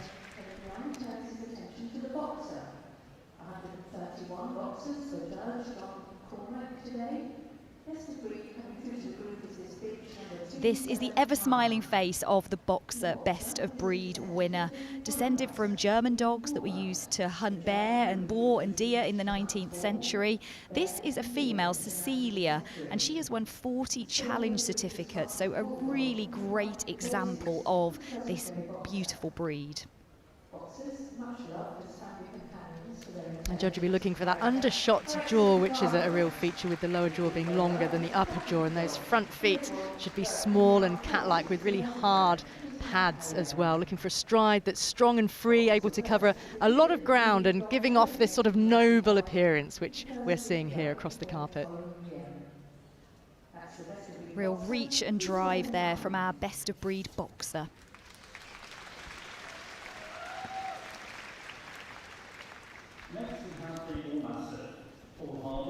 Now, the Bull Mastiff, an old English breed developed in the 19th century to help gamekeepers combat poachers. It is on the vulnerable breed list, meaning less than 300 puppies were registered this year. This one, Paris, 6 years of age.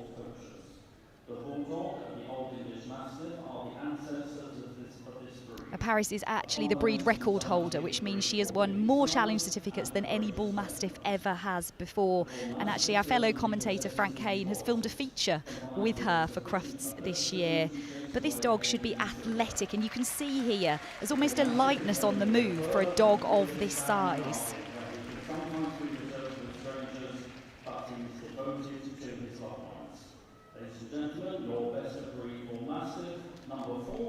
Our bull mastiff here is international champion, UK champion, breed record holder. It's the turn of the Canadian Eskimo dog now. 16 of them for Judge Christian Greenland. That's the breed of this dog, number 491. The majestic and powerful Canadian Eskimo dog. This is an ancient sled dog built with strength and stamina, and we're looking at a young dog here, less than 2 years old, Rain from Lincolnshire, and he actually won Best Puppy last year, which is a slow maturing breed. It's amazing to be here winning Best of Breed the following year. The Canadian Eskimo dog built for distance work rather than speed, and actually the Siberian Husky overtook the Canadian Eskimo for the sport of sledding, and it took the Canadian Kennel Club to step in to make sure that the breed survived. So you still don't see too many of them. There are only 16 entered here at Crufts this year. A real pack orientated dog, but when they get sort of older and mature, they really can be quite affectionate as well. The powerful brisk trot of the Canadian Eskimo dog.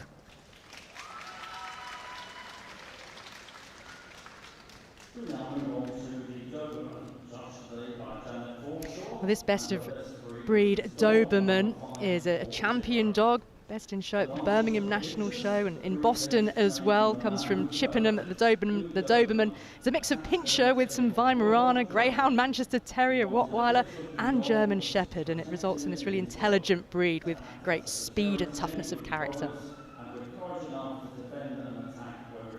This is a black Doberman with the real rust red markings you can see, and they were actually developed by a German tax collector called Louis Doberman, and who wanted a fierce looking dog to protect him as he worked. We're looking for a squarely built dog. You can see the wedge shape of the head, very clean outline, and we say the movement should be vigorous, so really reaching with the front legs and then driving from those rear legs and looking for just balance on the move. And we see Dobermans used as police dogs or guard dogs. They also make great family dogs as well. 108 at Crufts this year. This, ladies and gentlemen at home, is Taylor Swift, believe it or not. This is our Best of Breed Dog de Bordeaux, a 3-year-old over from Holland. This breed, once known as the French Mastiff, and dates back to the 14th century when they were used as a guard dog. They should be powerful, balanced and muscular with that really distinctive head. I cannot wait to hear the backstory as to why the Dog de Bordeaux here that we see is called Taylor Swift. We can only guess. It was given championship status, the breed, by the Kennel Club in 2016. And the breed originally existed in France in the 14th century. It was often used in fighting pits, and a big proportion of the population died during the French Revolution as well. So it's wonderful to see our Dog de Bordeaux here. The free, supple movement of the Dog de Bordeaux Best of Breed.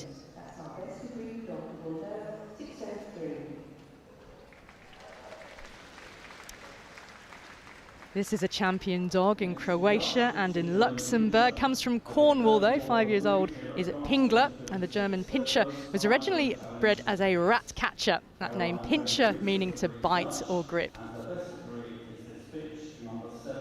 You'll notice similarities with the Doberman and the miniature Pinscher, which we will see.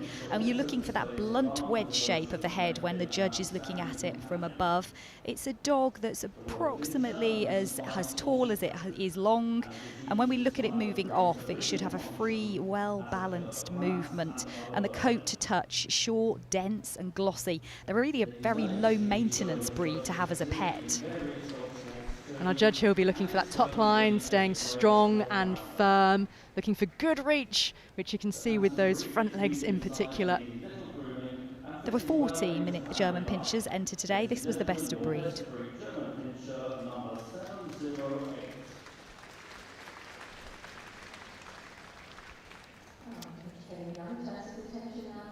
Another young dog here in the working group. This is 23-month-old Giant Schnauzer, best of breed, over from Berlin, already a junior champion over there. Now, Giant Schnauzers were once known as the Munich Schnauzer because of their origins, and they have Rottweiler and Great Dane in the breeding, which help to make them in this giant size. They should be powerfully built and capable of great speed and endurance.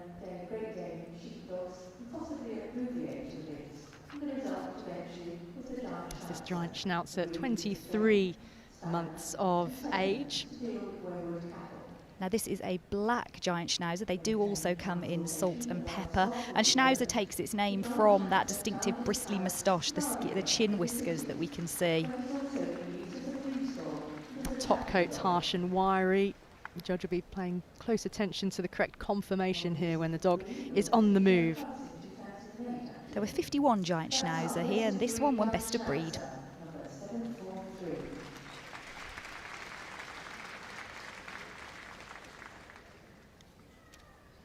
117 Great Danes are here at Crufts, and that is quite a sight when you see them in the judging rings together. This is Indy, 3 years of age, from Gillingham in Kent. It really is the Apollo of the dog world. You see that size, you see that real air of nobility, and the breed originated in Germany as a hunting dog.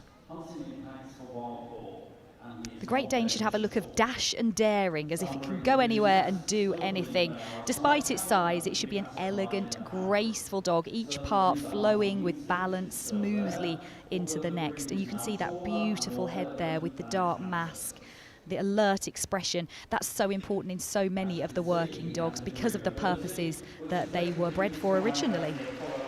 Judge will be looking for a bit of a springy action here. Now the dog is on the move, looking for that head to be carried high, muscular shoulders and hindquarters that give that sense of galloping power. 117 Great Danes.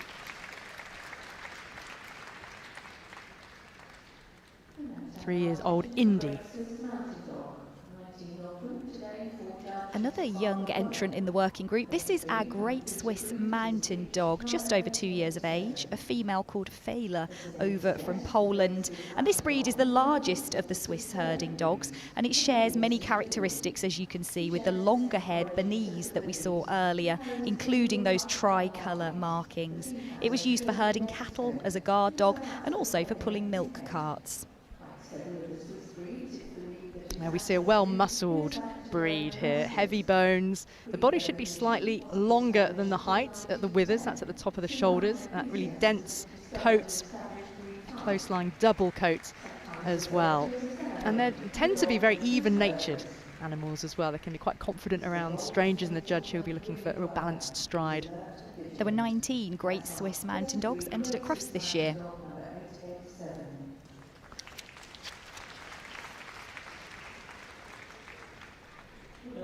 This is one of the smaller breed groups within the working group. Only 8 Greenland dogs entered here at Crufts.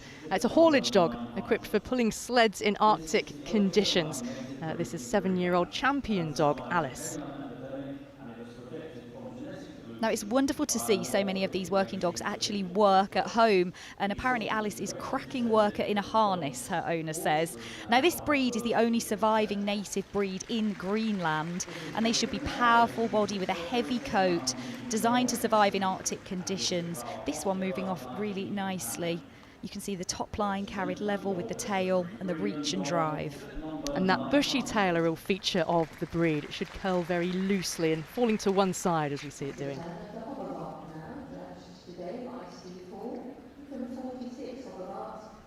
Here you can see that real dense, weather-resistant coat of the Hovervart. This is Jess, a veteran female from Suffolk, and this breed should be slightly longer than high, with a clean head, moderately broad skull that we can see here. And when it moves off, we want an effortless ground-covering movement. As the name suggests, the function of the Hovervart was to guard the farm or the homestead.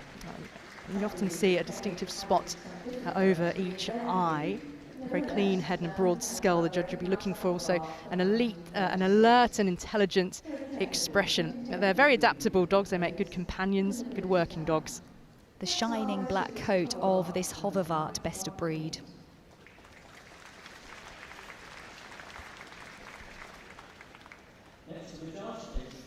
This Leonberg has been a champion dog in Canada. Takes its name from the town of Leonberg in southwest Germany, where the breed was created back in 1840. And of course, that distinctive black mask you can see there, and the mane over the neck and chest. A real confident, calm, but muscular breed.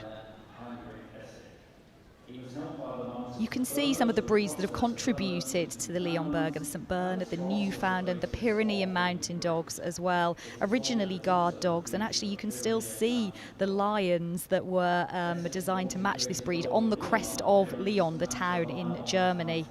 Now, as this dog moves off, we are looking for a firm back, carried nicely on the move, and a ground covering movement.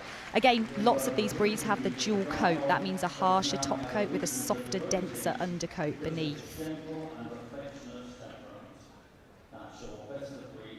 And you see this distinctive feathering on the front legs here as well. This Leonberg, 3.5 years old, Lurch has travelled from Canada.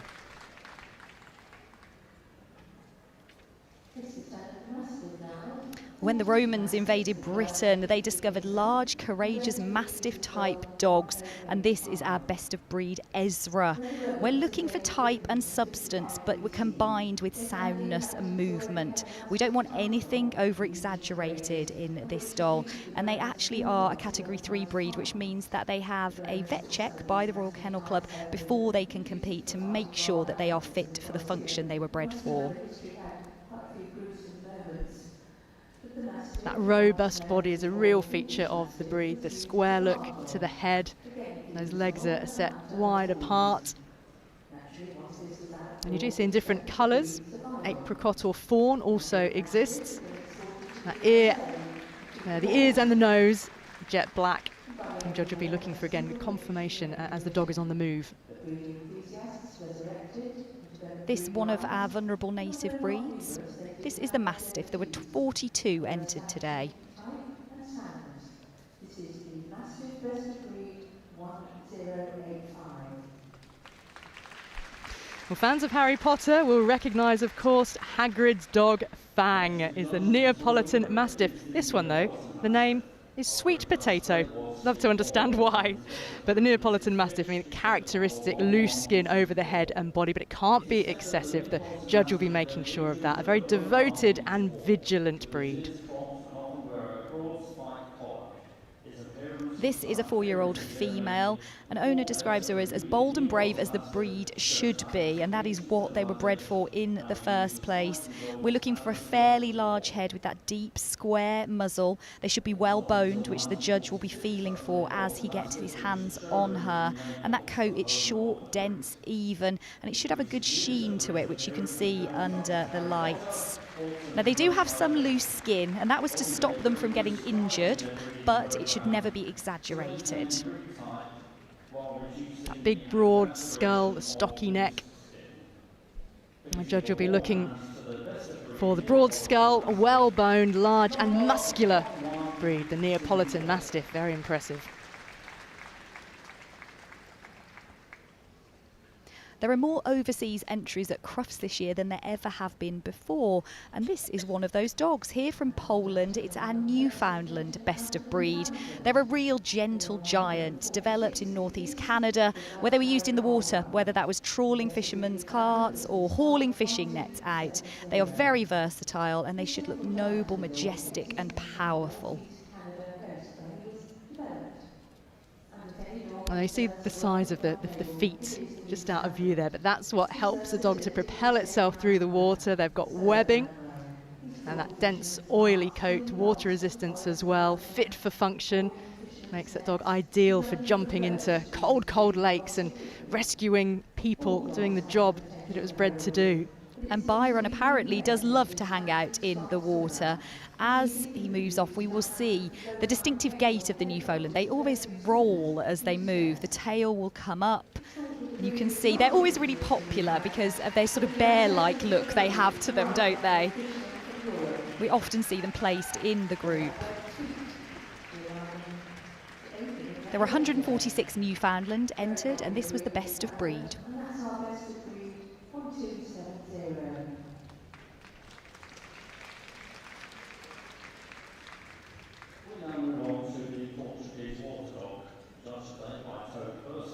Well, again, talking about international entries, this from Ljubljana in Slovenia. Rudy, 6 years of age, the Portuguese water dog.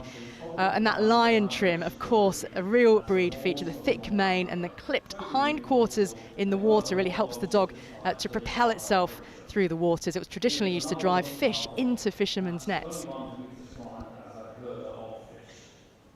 This is a robust, strongly muscled dog, and they should be well proportioned. We're looking for a short neck, and that's carried high on the move. And their trot's described as light. You can see that. Compared to some of the other heavier breeds, they're very quick, light on the move. And although the coat is profuse, they are always trimmed like that to keep the hindquarters clear. Nothing else says fit for function more than seeing a dog clipped in the way that absolutely aids its original function.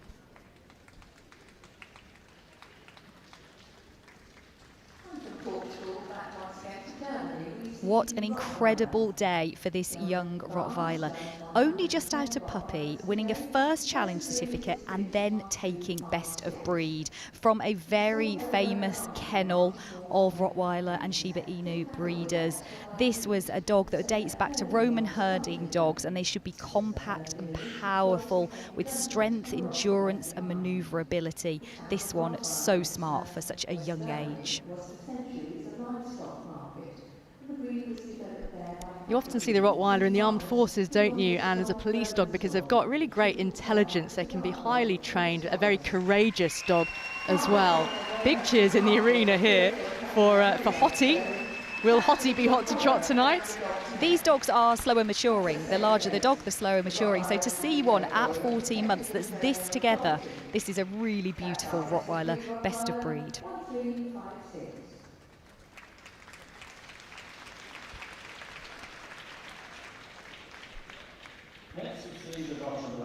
Now Jasno has come from Italy, was best of breed last year at Crufts as well as this year, so done something of a double. But the Russian Black Terrier is large and imposing. You can see the giant Schnauzer being at the centre of what was the Russian breeding programme, because the breed was developed by the Russian army post-World War II to be a specialist guard dog. And you see that coat, importantly, that coat doesn't shed. And this is a dog where you really need to get your hands underneath that coat, because actually it's the whiskers and the beard that give that sort of squared off shape to the head, and then you need to get underneath and feel the depth of the chest, the level of the back. And this is a really beautiful, obviously always black, but look at the sheen and the condition on the coat of this dog, over from Italy, and actually another that works as well when he's at home. Those large feet with thick pads, an important feature. You do need to give a good groom every day for the Russian Black Terrier. Just 36 at Crufts this year.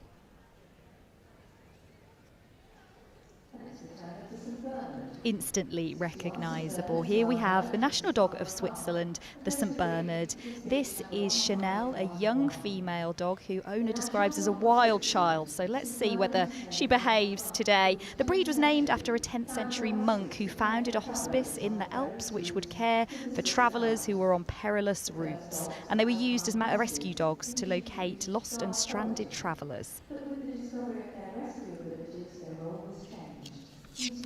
Such an iconic dog, always popular to see here at Crufts. Get two types of coat, the rough or the smooth. Large feet as well, and the judge will be looking to see that those rear feet track the forefeet as well. It moves across the carpet here, and looking for unhurried movement, smooth with power coming from those hindquarters. There were 61 St Bernards, and this was best of breed.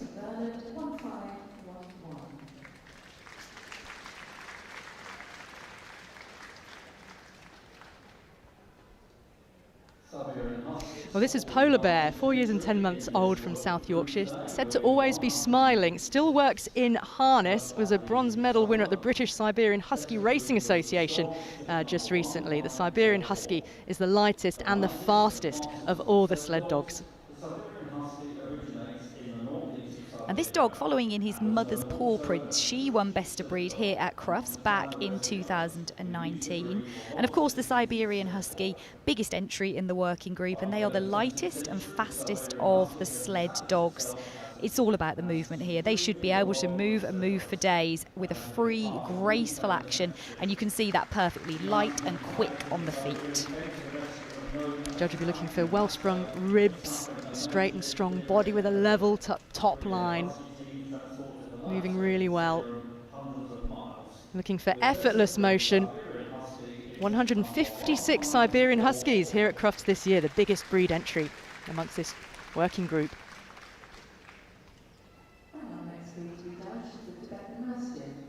Now, do not adjust your television screens. You have not gone back in time, but this is the same dog that won Best of Breed and in fact reserved Best in Show here at Crufts last year. It's Viking, our Tibetan Mastiff Best of Breed winner. Now, they've never taken Best in Show, so they've come back and had another go at it. This breed, the largest of the Tibetan breeds, should be big, powerful. Those eyes kind of look adoring, but don't be deceived because the notes we have from the owner say that Viking is a very loyal dog with family members, not friendly with strangers. Let's hope the judge has met Viking previously. Viking certainly knows Crufts well. But looking at that tail, yes, loosely curled to one side, that's how it should be. That dense coat, long with thick woolly undercoat in cold months, and getting a good cheer here from the crowd at Crufts. Maybe they recognise him too. I think they do. They love a favourite coming back, and I love the mane that you see. This dog really is at the top of his game. Look at the coat, look at the condition of this Tibetan Mastiff.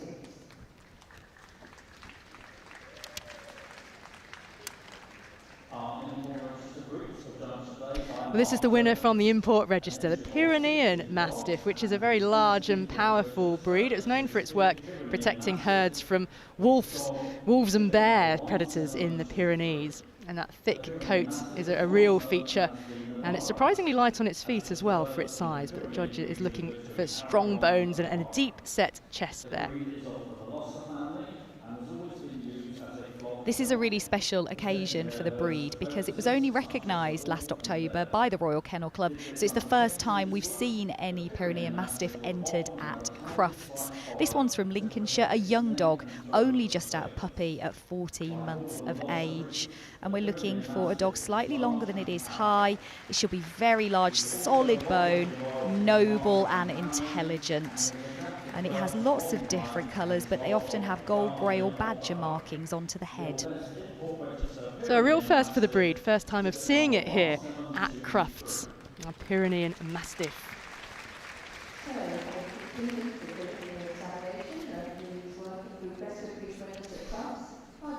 So our judges had a good look at all the best of breeds in the working group, and in a moment we will find out who is on the shortlist.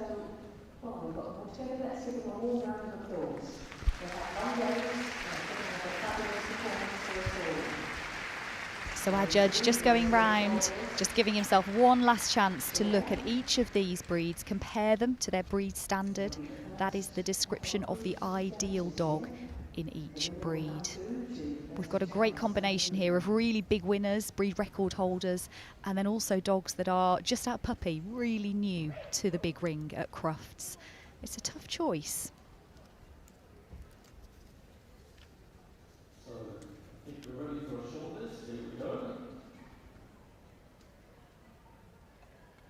The Alaskan Malamute comes in. The Bouvier de Flandre. That Bull Mastiff. The Doberman. The Great Dane.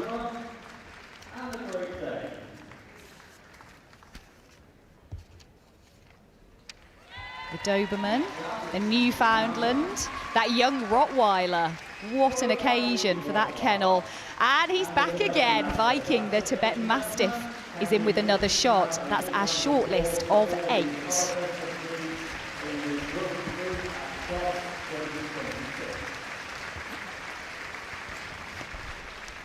So our judge will now move them all across and back again. One last chance to impress for these dogs. Well, it's an impressive shortlist, isn't it? And starting. Well, will we see a take 2 from Viking? Can Viking make it through to Best in Show? There is some stiff competition here. And it will be the Alaskan Malamute. Called London, 7 years of age, doesn't live in London, comes from County Durham, so a bit of a journey to get from there to here in Birmingham. But this is a champion dog with 18 championship certificates. And Warrant, perfect handler. And we go on to a huge cheer for our Bouvier de Flandre. This dog, very young, just 2 years old, from the Netherlands, a multiple champion in many European countries. Apparently obsessed with watching wildlife documentaries when he's at home.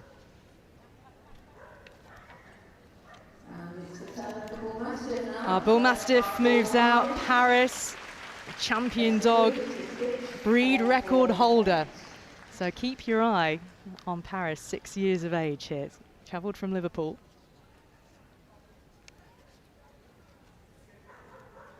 Now, a Doberman just won Best in Show at Westminster, America's biggest show. Could one do the same at Crufts? This is Elvin, a 5-year-old dog. And look at that movement there. Perfectly straight, coming and going. Correct tail carriage and a gleaming coat. This is Indy's turn. 3-year-old Great Dane.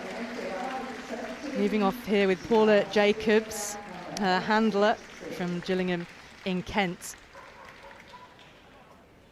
Lovely to live with, is the note from the owner. This Newfoundland's really caught my eye. This is Byron, a male from Poland, a winner in Europe already. And we're looking for that rolling gait here, just distinctive of the breed. And that tail carried out level with the back. Hottie moves off the Rottweiler. Strike while it's hot.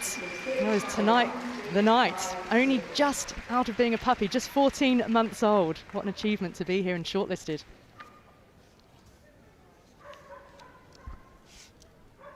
Now, Viking, reserve Best in Show last year, back again for another go at becoming the first Tibetan Mastiff to take Best in Show at Crufts. This is an impressive dog. Look at that mane, look at those markings, the coat, the condition. It's a lovely, lovely dog, completing a really, really strong lineup of working dogs.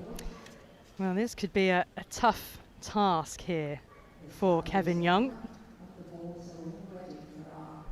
Now the boards are ready for a decision. Who is going to be going through to Best in Show?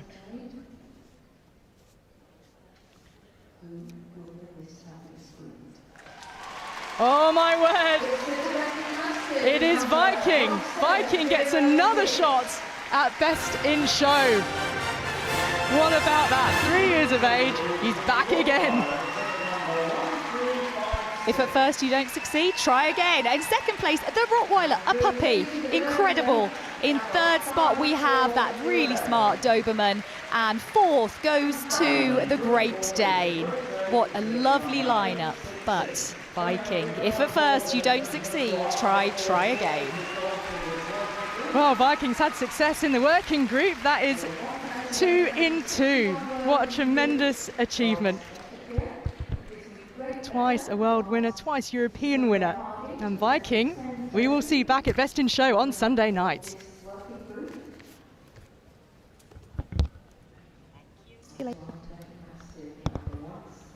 Another accolade for the breed, for the Tibetan Mastiff.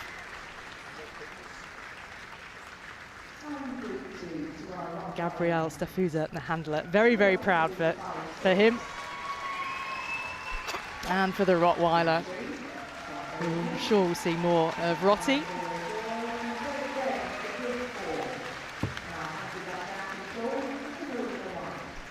Great accolades for the Doberman, and of course for the Great Dane as well. So, ladies and gentlemen, let's have a quick word with our very popular winner, and we're super excited to see you before. Tell us who you are and who the dog is. Viking, who won the Reserve Best in Show last year. He is just 3 years old, and we are from Italy, and he was born in Russia. And that's all. So I can be, I'm so deeply grateful with my wife, because she's behind us, she supports us, and she's the specialist about the breed. Thank you, darling. Thank you, my love. There you have it, ladies and gentlemen. The first group winner going through to Best in Show here at Crufts 2026, the Tibetan Mastiff Viking.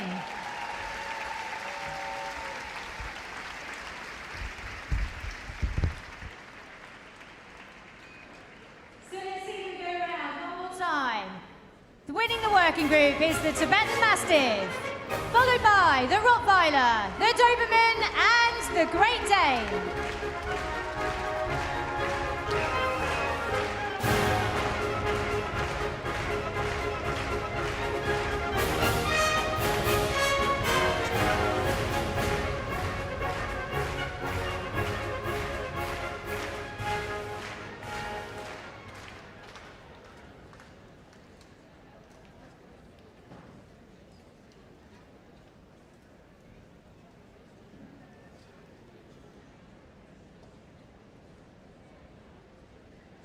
So, ladies and gentlemen, don't go home yet. We've got the final group, the Pastoral group.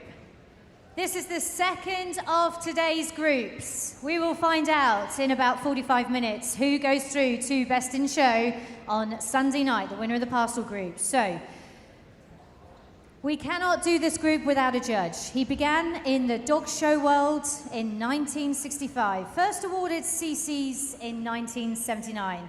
He awards challenge certificates in 50 breeds across 4 groups and is approved to judge the hound, working, and of course this pastoral group and Best in Show.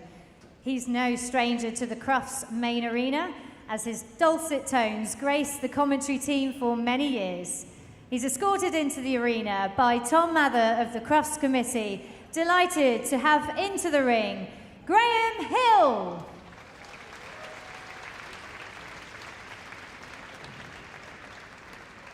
So please show your appreciation to all of our pastoral best of breeds as they enter the Crufts main arena. Of the night, the pastoral group here.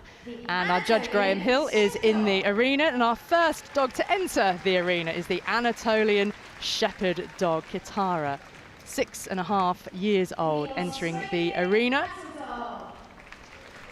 And here's our Australian cattle dog. The Australian Shepherd. In comes the Australian Shepherd.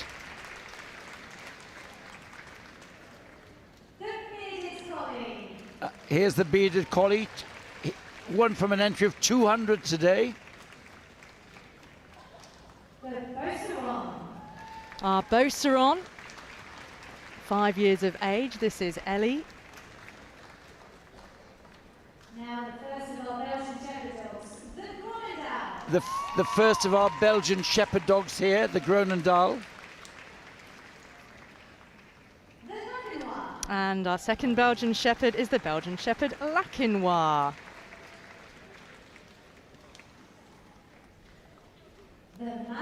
And here's the Malinois, great working dog. And the Tervuren. Here's the Belgian Shepherd Tervuren, fourth and final variety of the Belgian Shepherds. And now the Border Collie. Here the Border Collie, huge support for that. 2 judges today and 310 dogs. Here is our Briard. This is Wolfie, 7 years old, from Wales. And here's the Catalan sheepdog from the Andorra region in Spain. The Rough Collie. You might recognise the Rough Collie as Lassie. This one has come from France. The Smooth Collie. And here's the smooth version, this one a Blue Merle, the smooth collie. The Estrella Mountain Dog comes into the arena. Alva, 3 years of age. The Finnish Lapland. And here is the Finnish Lapland, used to herding reindeer. The Hungarian Puli. Now here's the Hungarian Puli. We would normally see a German Shepherd here, but we have to mention that the breed has failed the veterinary check, so not represented in the group tonight. And here's the Hungarian Pumi, wonderful distinctive ears about it. And now the Commodore. Ah, the Commodore. unmistakable. Built to guard flocks of sheep. And something quite different, very workmanlike. One of my favourite breeds, the Lancashire Heeler. Just look at that, full of confidence.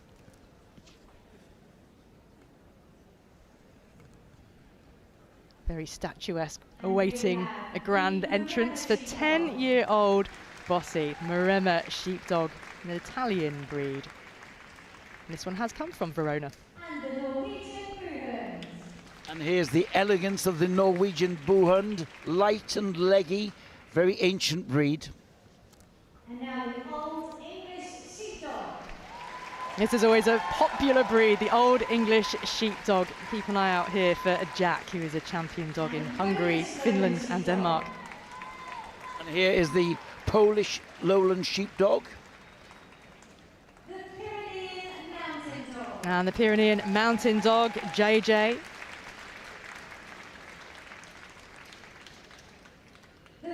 And a smaller version, the Pyrenean Sheepdog. A windswept look, lovely gait as it comes in. The Samoyed. And there's a smile for you, the smiling dog, the Samoyed. This one's come from County Durham, 7 years old. And from an entry of 265 Shetland sheepdogs, here we have our winner, a sable and white and a very famous dog. The Swedish Valland. Small and sturdy, a Swedish Valland makes an entry.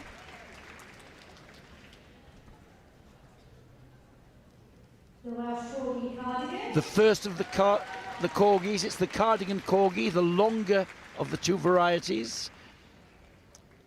Rather sedate in his entrance.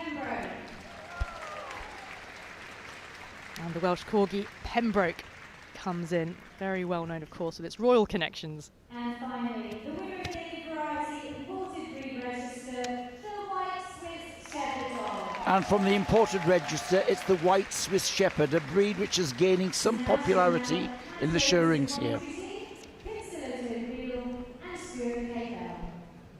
So quite a task here for our judge, who, Frank, you're able to tell us a little bit more about Graham Hill. Yes, Graham and his wife Anne live in South Wales, breeders of many champions in Borzois. They've travelled all over the world judging. Well, our judge now has to pick a short list, and in a moment we will find out exactly who's going to be on it.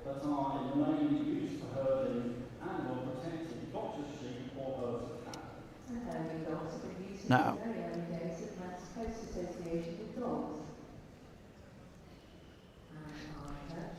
and the first breed coming out now, it's the Anatolian Shepherd Dog, a native breed of Turkey. He's one of the tallest breeds in the group, and he was developed as a flock guard. Very impressive.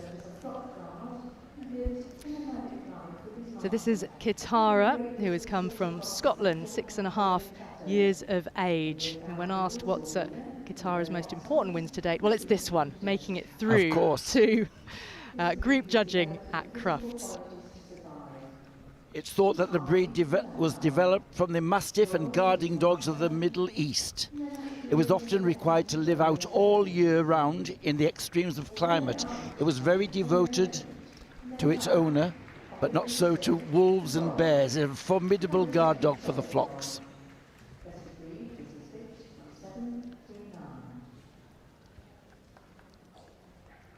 Lovely carriage and stride there.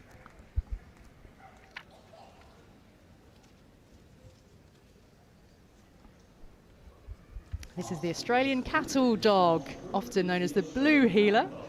Different colourings, of course, but fans of Bluey, of course, will recognise that from the popular children's series. But a dog of great endurance, strength and speed, built to follow cattle for long, long distances.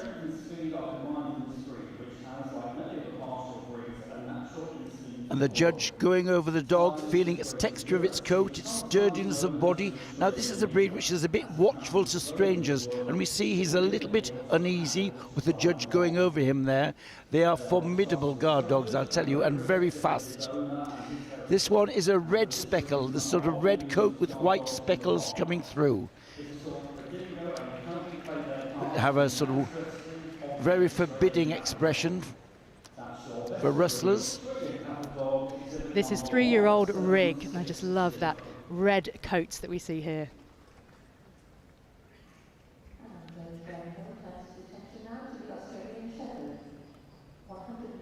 And here is the Australian Shepherd. The name's misleading because it was a breed which was developed in America. This one a tricolour.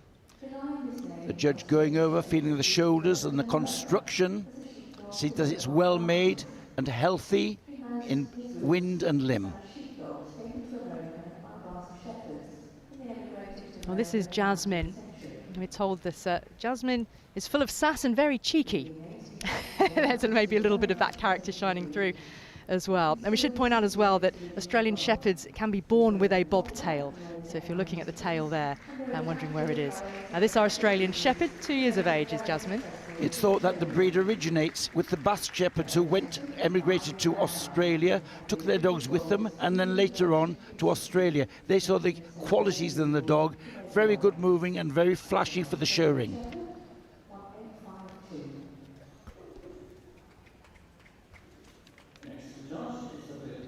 Well, the bearded collie is on the vulnerable breeds list, meaning less than 300 puppies are registered this year. There's in fact 200 bearded collies here at Crufts, and this one, 3-year-old Pendragon champion dog, has won through here in the pastoral group, and that distinctive shaggy coat is a real feature of this cattle herding dog. This is a relatively modern breed and a lovely story. A northern lady, Olive Willison, asked for a Scottish farmer for a sheepdog. What she received was not a sheepdog, but a bearded collie. So taken she was with the breed that she found a mate for it, and it was the combination of those two dogs which formed the basis of this breed. And the Bothcanar kennel of Mrs. Willison is responsible for all of the bearded collies today. They all go back to her bloodline.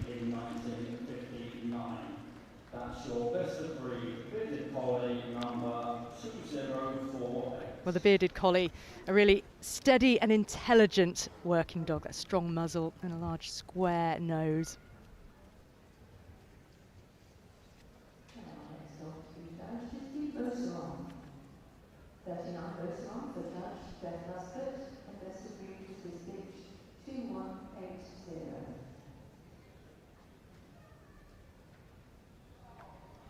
And here is the Beauceron, a French breed, once described by the author Colette as un gentilhomme campagnard, country gentleman. He's got some similarities with the Briard. It's called the red stocking dog because of the markings on his legs. This is 5-year-old Ellie. And as well as the tan markings on the legs that Frank mentions, the double dew claws as well are a real feature of this breed. Once we see Ellie getting moving, the judge is going to be looking for really supple and free movement with good reach as well. They share some of the same ancestry as the Briard, and in their origins they were shown as the same breed. They were shown against each other, but of course there's difference in the coat texture and the head shape.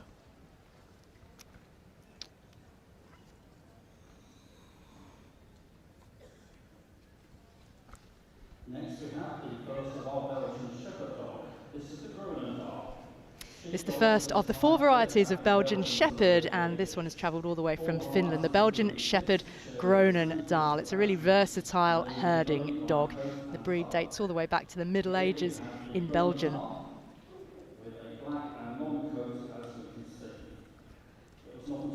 The 4 varieties of the breed share the same standard. They're fairly squarely built, a lovely wedge-shaped head we see there, and the sharply pricked, alert ears, lovely expression and light on the move. They're not heavily boned, they're light and elegant on the move. Yeah, they're agile, they're fast, lightly built but very robust, and that long, finely chiselled head is a particular breed feature. And good to know that this dog is just starting to do some herding work as well, and that's really exciting for both Emma and her breeder.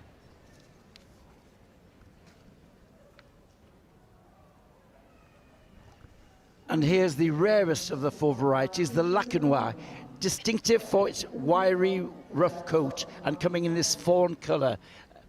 Again, they're delicate and sharp in temperament. They're watchful. The judge just going over there, feeling the shoulders, feeling the coat texture, the rib cage. Very important that they're well constructed so they can move well and do their job of work.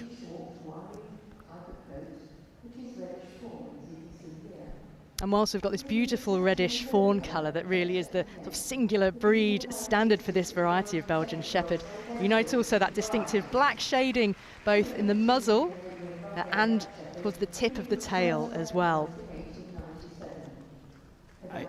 And I think the whiskers give this wonderful, wise expression. They've got great character in their face.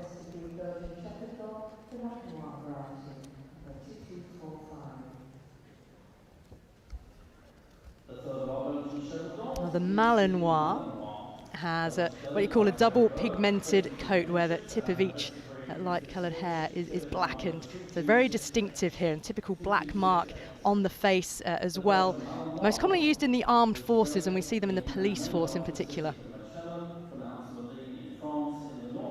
It's a wonderful breed, but they need strong owners. They're very intelligent, high work ethic in them, so they need to be kept busy and kept interested. What a wonderful silhouette that makes. Lovely texture of the coat, this density of protective coat. And this one has been the breed record holder, female dog. So already a champion, 4 years of age is Aria. Hugely intelligent animals. The Malinois is fast, highly intelligent, and that gait should be brisk and even.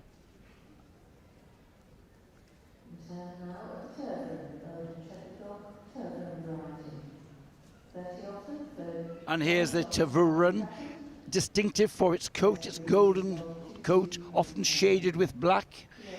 Again, the same wedge-shaped head. Judge examining them to see that they've got all they need to be fit and for function.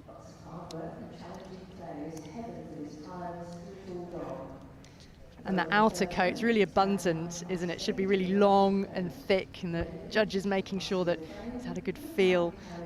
Once it gets moving, a shorter stride leading into a bit more of a brisk action means that they can really be nimble, Frank, and turn quickly. It is a brisk action. There's, as I say, not heavily boned, so they're quite light, squarely built, and that tail carriage is absolutely correct there. This gently rounded croup, the tail carriage just lifting a little. Perfect.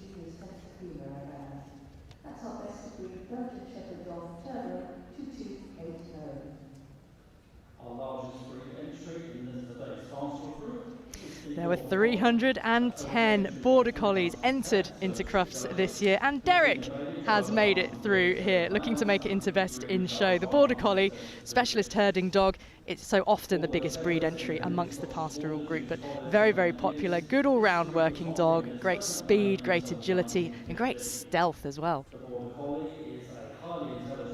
2 judges for them today. There were 310 dogs here, divided between males and females, and here's our winner, a big winning dog. He's already won a pastoral group and was top of the breed in 2024.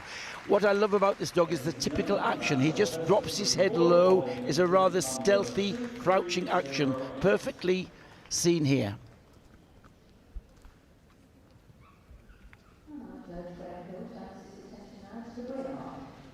And here is the Briard, the French herding breed from Brie, where the cheese comes from. For centuries, it's been used as a rustic herding dog and guard, and shares some similarities with the Beauceron we saw earlier. Judge, just looking at the dentition, we see that crisp, goat-like textured coat, sturdy, level back, and a tail with a little bit of lift to it. They're said to be fearless in temperament, which is what you want for a guard dog, don't you? But that distinctive moustache is a key feature. The beard, the eyebrows should just be lightly covering the eyes. And a square, strong muzzle as well. And once we see it move, looking for muscular hind legs, able to cover really quite a lot of ground when he's going in full extension. And typical of a lot of the sheepdogs, they drop their head carriage when they move to give this stealthiness. This is another of the breeds with double dew claws and a slight crochet hook to its tail.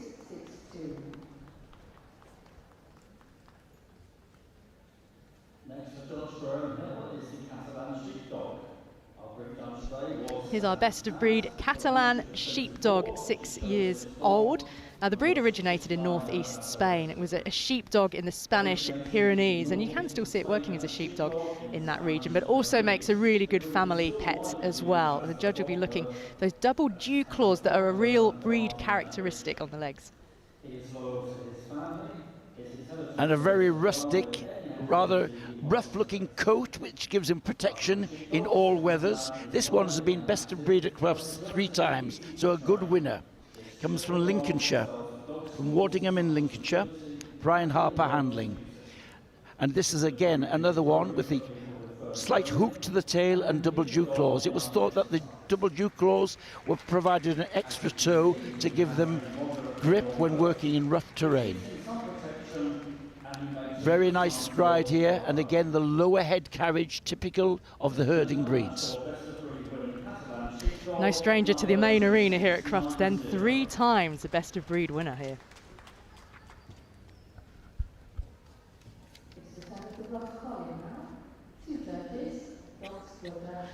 And the unmistakable head of the rough collie. Long and elegant. A century or more of refinement from the working collies of Scotland has brought us to this. This should, underneath that glamorous coat, there should be the capability to be a working sheepdog. That long, wedge-shaped head, almond-shaped eyes, this light lift to the ears, give it a lovely, soft, sweet expression. Very important in the breed. A little bit eager for a treat, I think. And the collie has a wonderful stature, and you talk about the beauty and the elegance, but it's really about this working capability that the judge will be looking for. Is this dog fit for function? Could you see it working the Highlands of Scotland, or working as a sheepdog?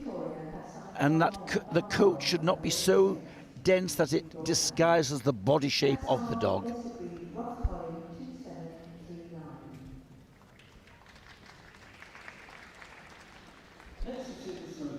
And the smooth collie, it's actually amongst the vulnerable breeds list. This one is Beetle, 2 years old, has been a champion in Australia. So coming to see what can be done here at Crufts. Has all the characteristics of the rough collie, but you don't have to do so much grooming. And this one is a blue merle, a distinctive and beautiful colour.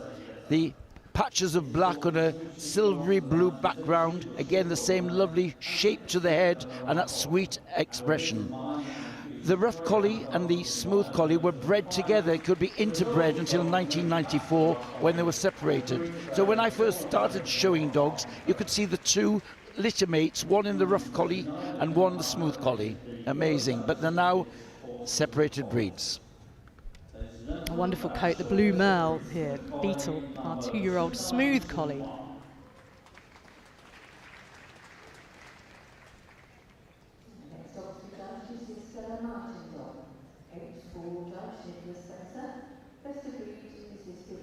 And here the Estrella Mountain Dog, a Portuguese breed originating in the Estrella Plains, hence its name. 14 of them here today, one of the rarer breeds.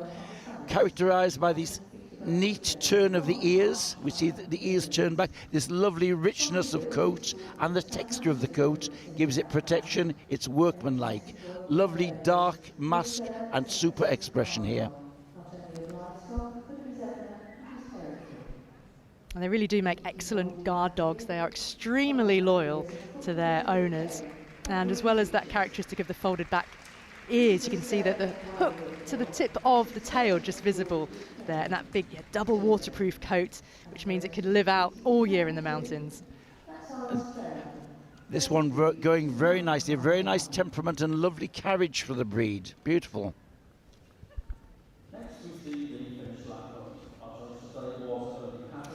Here is another champion dog, Kexi, 5 years old, as the only female dog to have won best of breed at Crufts twice at the Finnish Lapland, is an ancient reindeer herder that used to be known as the Lappish herder, but then the Kennel Club gave it its current name back in 1993, and it's still very popular as a companion dog in Finland. Spitz-like characteristics, the wedge-shaped head, the neat pricked ears, fur line to give them protection. They have this high set tail carried over the back and a dense coat to give them protection. Light on their feet, a great favourite in its native Finland as a house companion as well as a working dog. And we see that tail correctly plumed and carried over the back when moving.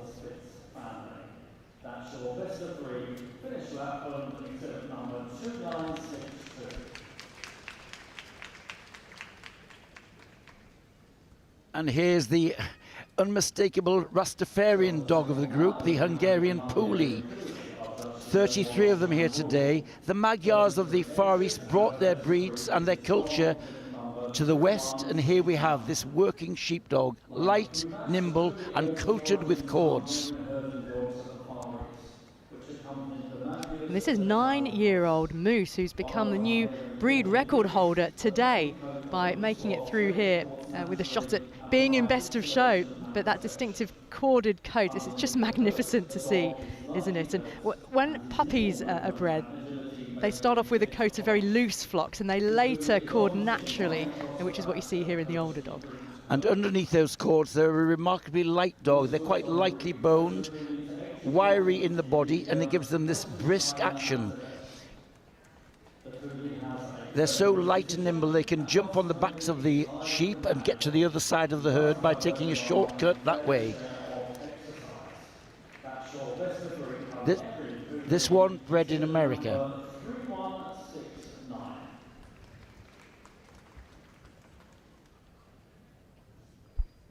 Meet Kev, the Hungarian Pumi.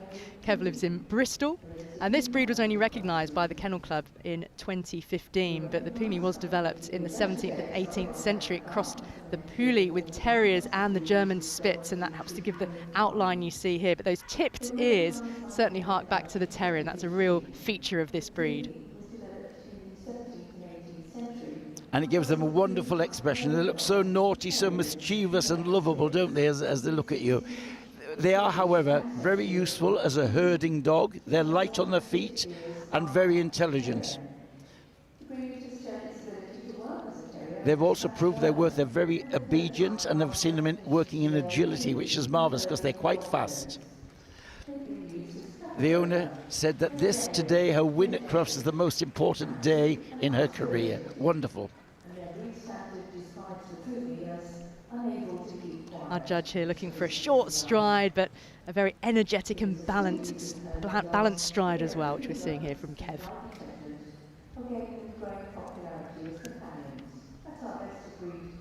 Here, another corded dog from Hungary, the Commodore, the largest of the herding breeds from Hungary. It was a guard dog, big brother to the Puli. Now this, when you see this coat, it's keeping a Commodore looking like this is not so much a hobby, it's a way of life. A lot of work in there. And the breed is always white because what it did was helped it to disguise the Commodore amongst a flock of sheep. So if any wolf was approaching, well, they get the shock of their life to suddenly see one of the sheep start lurching towards them in attack. When this one stood up, it's a nasty shock, yes. They are very strongly built. The judge going over the cords and feeling the anatomy underneath. I'm told that when you get a dog ready for the show like this, it takes 2 days to dry them after they're being bathed. So, as I say, a way of life for a Commodore owner. Well, the Commodore makes a formidable guard, that is for sure. And this one has travelled from Finland, 4 years of age, is Oskari. And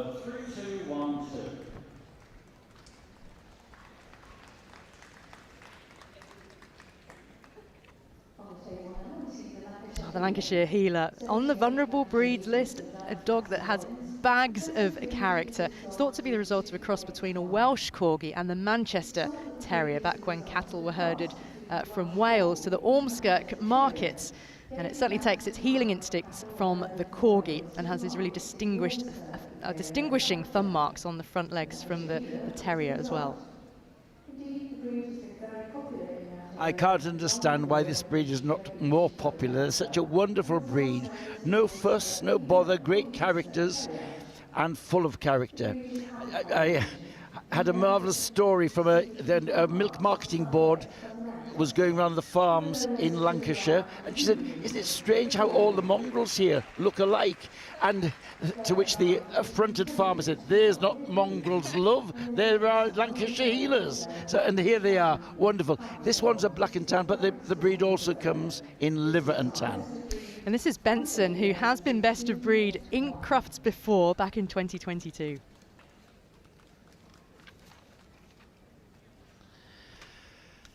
Here is the beautiful, beautiful Maremma sheepdog. Hails from the Maremma Plains in Italy, where he's been used for centuries as a herder and a flock guard. And this one comes from a very famous kennel and famous breeder. This beautiful head and expression, the head set off by this dark pigmentation and the dark eyes. That's beautiful. They used to be more popular in England, and they lost their population and they lost their challenge certificates. Now they're becoming a little bit more popular. We've got slightly bolder temperaments in the breed now, so I hope we'll see them gaining more popularity. And again, it's always this beautiful white coat that we see, and when the dog moves, yes, it cuts this majestic figure, but I mean, don't be fooled by that sweet expression. Certainly make formidable guard dogs. This one, Anna Albrigo, the breeder here, is the doyen of the breed for the world, I would say.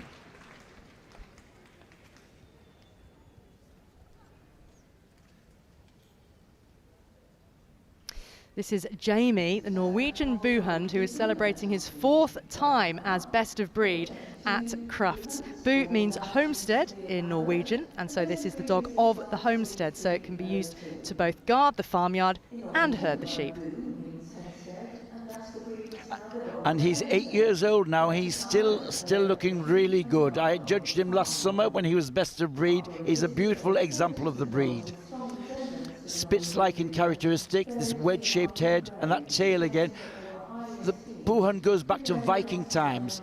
Carvings on the longboats of the Vikings had carvings of dogs looking just like this. This one a wheaten in colour. You can also get them in black. Again, light on its feet. There's a degree of elegance in its carriage. A bit like the Spitz, lightly built, smooth coat, moving very lightly.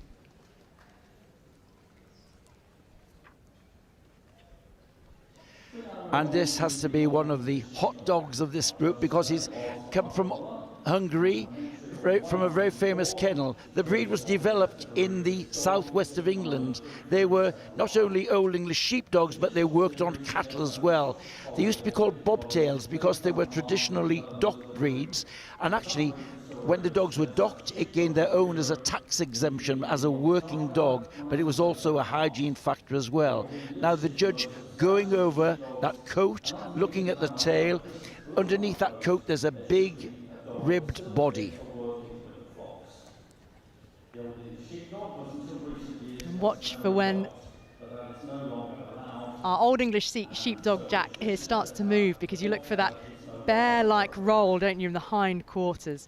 The breed, of course, called Old English, but the theories, Frank, are all about the crossing of Scottish bearded collies with European sheepdogs to create this breed.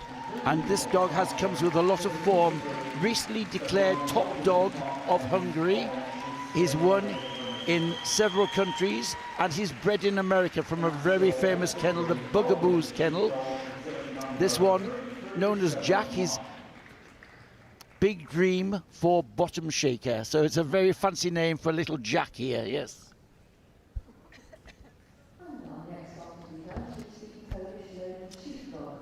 The Polish lowland sheepdog is a very compact dog, possibly due to the Puli being an ancestor of this breed. It's a really muscular herding dog and a watch dog, and the judge will be looking for a rectangular sort of body shape, and that long shaggy coat should cover the whole body, but it shouldn't impede the dog's ability to move or indeed to see. It's got a lot of similarities with the bearded collie. It's got the same proportions, shorter on the leg, but again, under the coat there's a sturdy body, weatherproof, and again, free striding movement and the head lowering on the move. Very free and active here. And there shouldn't be any evidence of trimming to that coat to either enhance it or change the natural outline. Says it goes back to the Polish herding dogs to the 15th century, so very old. Some were brought to Scotland as well.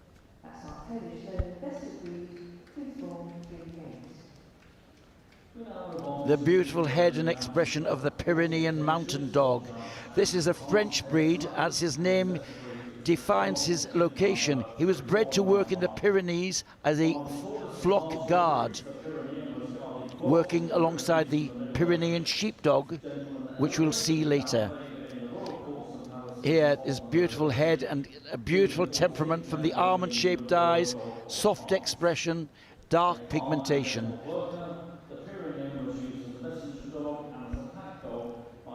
Well, this is one of the tallest of the pastoral breeds, imposing and elegant, guarding flocks in the Pyrenees in the Middle Ages. And the double dew claws, a feature as well, Frank. And this one is a big winner. He's won 45 cc's. You need 3 cc's to become a champion. This dog is now 6 years old. He's had a great career since he was a young dog. We'll see also he's got some coloured markings. He's not completely white. We call these blaireau markings on the dog. Quite pivoted. A lovely dog.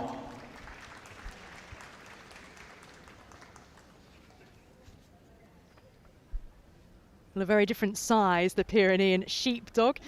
This is Tiggy, who's best of breed at Crufts last year as well, so good to see her back in this main arena. And you see that coat, that really windswept look, it's so distinctive, isn't it? Denser and more woolly over the rump, the hindquarters there, and it can form in these soft cords that we saw just a moment ago. And this is the dog that would work with the Pyrenean mountain dog we've just seen. This was the herder, light and nimble through the rocks and on the plains. It has a lovely windswept quality to its appearance when it moves, and these fronds of hair, these cords which develop naturally. This comes from Yorkshire. Mr. and Mrs. Flint have been very keen supporters of the breed. They've taken their dogs to France and won championships there, taking on the French at their own game and being successful. Look at the lovely stride and lightness in its movement. That's a beautiful example of the breed. And we see this fairly short stride, the feet never raised very high, but wonderful head carriage, keeping the head held high in movement.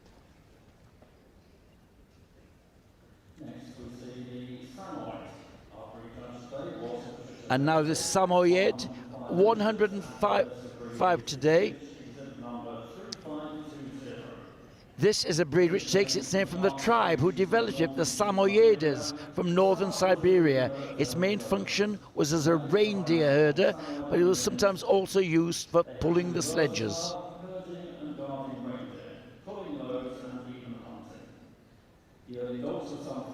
It's known as the smiling dog, isn't it, Frank? Because a real feature is often that sense that the dog is smiling at you in the face if we get a front-on view, but very affectionate, but they've got great strength, but grace to go with it. And that smile comes from the dark pigmentation of the lips. It's a lovely, happy dog, striding out well here. Early polar expeditions used the Samoyeds for sledge pulling. They weren't always white, there were coloured ones in those days, but selectively they came to be white, and they can be biscuit marked or biscuit coloured, which is a light shade of fawn. We see a little over this dog's coat here.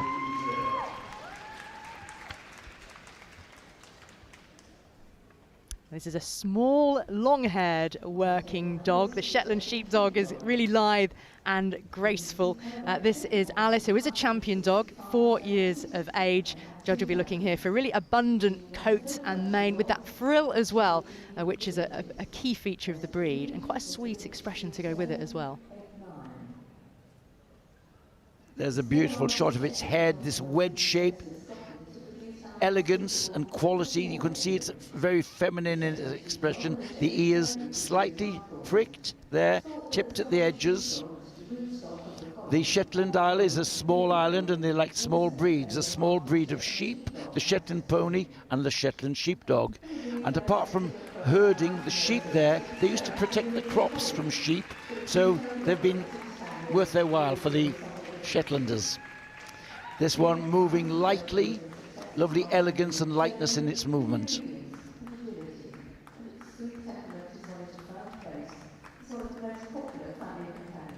Judge looking for a real alertness here and moving along almost as if floating across the carpet.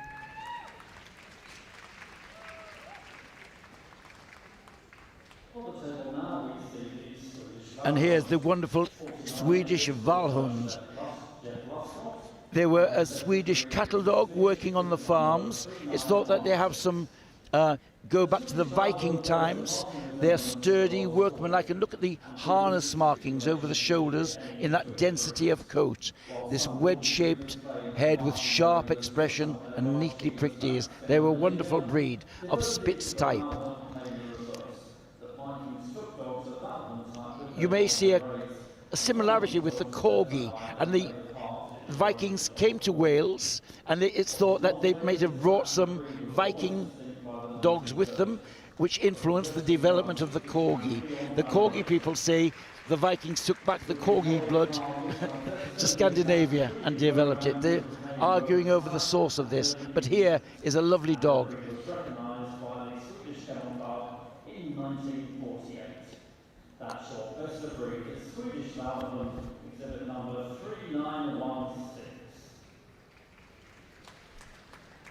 Here's the first of our 2 Welsh Corgis. This is the Cardigan Corgi on the vulnerable breeds list, and the Cardigan's believed to be the oldest of the 2 Welsh Corgi breeds, and this one is a champion dog, Barney, who is now 7 years of age. The Cardigan Corgi is the longer of the 2 dogs. It's said that it was the measurements of a Welsh yard being 40 inches. It's said that the Cardigan Corgi would measure 40 inches from the tip of its nose to the tip of its tail. It's rather more strongly built than the Pembroke, larger ears, and the front formation is rather different. They're slightly bowed in the front legs to cater for the depth of chest. This one just looking a little bit tentative in the group here, putting his ears back and not really striding out, but he's a very nice shape, a lovely long level top line. You can see the density of the coat. That distinctive black nose and ears as well. And a tail like a fox's brush carried low. It should just be lifting slightly when moving.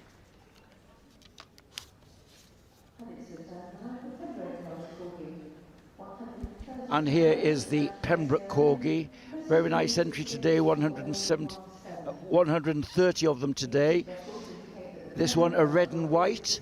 We see it's slightly more compact than the Cardigan, but the same foxy head and expression. This lovely foxy expression coming from the wedge shape, the medium-sized ears.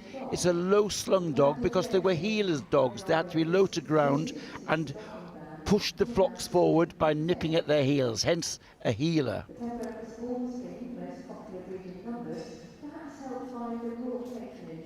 And the head of the Pembroke Corgi, you can tell that real foxy type feature that is mentioned in the breed standard.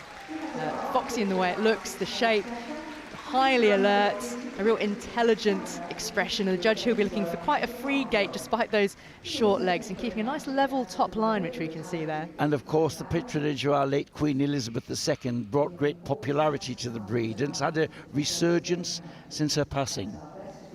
Lovely tribute.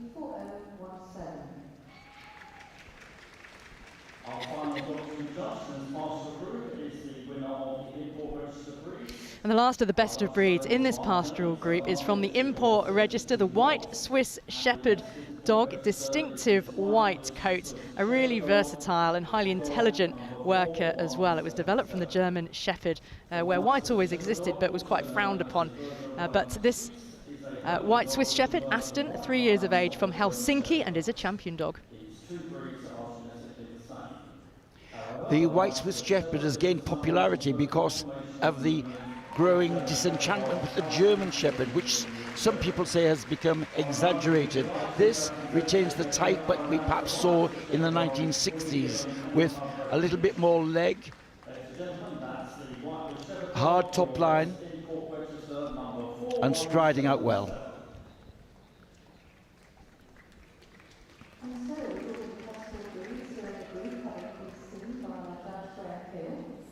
So it is decision time for our judge, and in just a few moments we'll find out who is going to be shortlisted.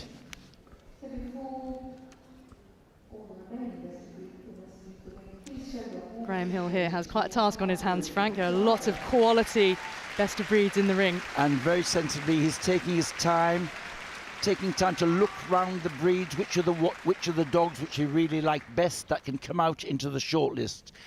It's a strong group, 32 breeds here. He can only have something like 8 in the shortlist, and here comes the first of them, the Border Collie. Then the Briard comes next, and there we have the Pooley. The Old English Sheepdog comes off, and the lovely Lancashire Heeler, I'm pleased to say, and the Polish Lowland Sheepdog, the Shetland Sheepdog, and the Pembroke Corgi. There we have our shortlist for this very strong pastoral group. 8 of them here. Well done to all of the others leaving the ring. They've come through tough competition to get here, and it will have been a great day for them.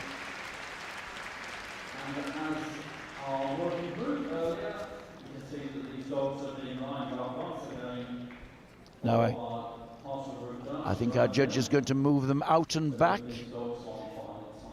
Here he'll be just checking their movement to see their strength from the hocks, driving them forward, and the cleanness of front action, and that their movement is breed typical. All breeds do not move in the same way, and here's an example of it. The Border Collie, crouching, stealthy on the move.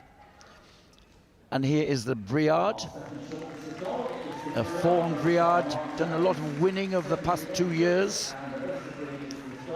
Gilcarew Kennel from Wales have done a lot for the breed and had many successful champions. And here is the Moonshadow Mudbug, the Pooley, bred in America, became the breed record holder today. And it's a breed which keeps on maturing, getting better as it gets older, like a good wine. Now, who could resist this? So full of character and full of breed type. This wonderful little Ribbles Pride cracker, striding out well, self-assured, confident, a lovely example of the breed.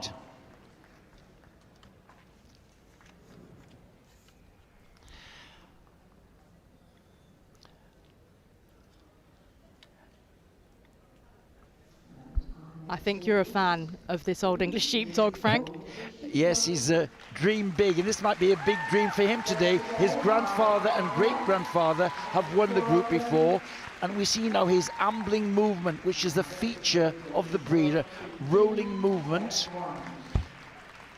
Strong hindquarters, that's Jack.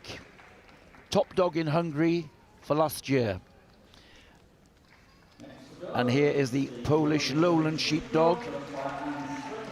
Again, fit for function in its protective coat, its sturdiness of body, its strong striding action. This is a sweep, 3 years of age, was top puppy all breeds in 2023. And here is the Shetland Sheepdog. This kennel is very successful. Last year she was best of breed with a male. This year, consistency and bringing this lovely bitch to win best of breed under 2 judges. Great achievement. Yes, 4-year-old Alice from Stockport.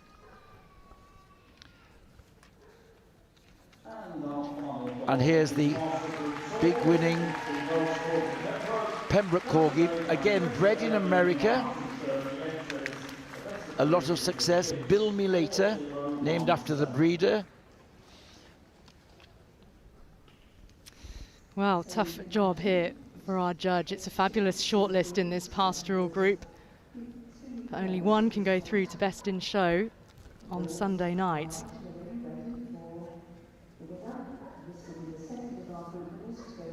All shapes and sizes, different coats. All should be fit for function. Making the arena wait, but a decision is coming. Oh, and right at the end, It is the Pembroke Corgi, the popular winner in the arena here. This is 7-year-old Hazel at 7 years of age. Will go through to Best in Show. And in second place is the Shetland Sheepdog.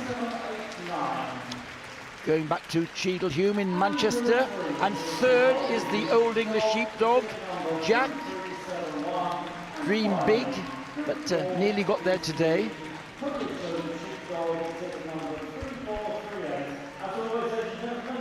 Well, there's some happy scenes there.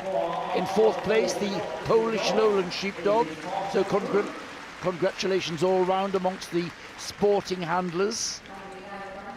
Well, this is Hazel. We'll be going through to Best in Show. Breed record holder for Welsh Corgi Pembrokes.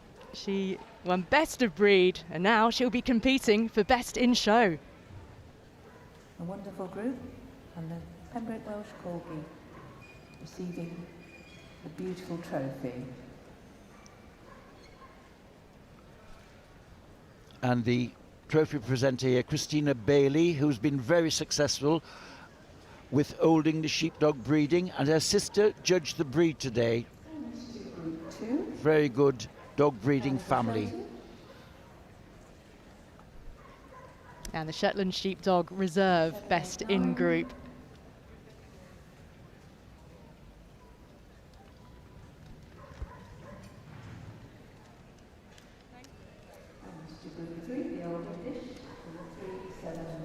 Well, Bugaboo, we might see Bugaboo back again at Crufts. What do you reckon, Frank? I'm sure. He's still a young dog. His best is yet to come. Yeah, that was 3-year-old Jack. There's a very good final four. So we've now got our second Best in Group winner for the Sunday. So I know, Nikki and Hazel, you have been spending a lifetime in dogs with your mother. This looks like this really means a lot to you. It does. It's 25 years since my mum won the group here. And it's her last show. And this is her last show. And just tell us why. Can you just tell us a bit of her background? She is the breed record holder. She has 73 cc's. And she can do no more. She's just my pet. She looks like that she's really enjoying this moment as well. What sort of preparation will you do between now and Sunday? Will she put her feet up? Because she looks like she's already done that. She is. She'll go and roll in some mud and have another bath. Well, many congratulations, Nikki. We'll see you on Sunday. Put your hands together for the winner of the Pastoral Group, the Welsh Pembroke Corgi, going through to Best in Show on Sunday. Off you go on your lap of honour.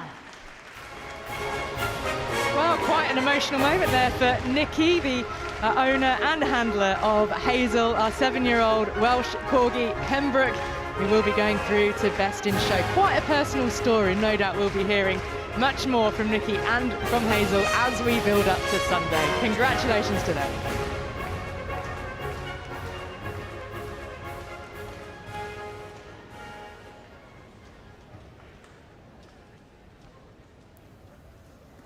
And ladies and gentlemen, thank you for joining us at this first day of Crufts 2026. We wish you a very warm, cheerio and safe travels home. And don't forget Channel 4 coverage. Channel 4 and More 4. 17.5 hours, I gather. Safe travels and good evening. We hope to see you for the rest of the show.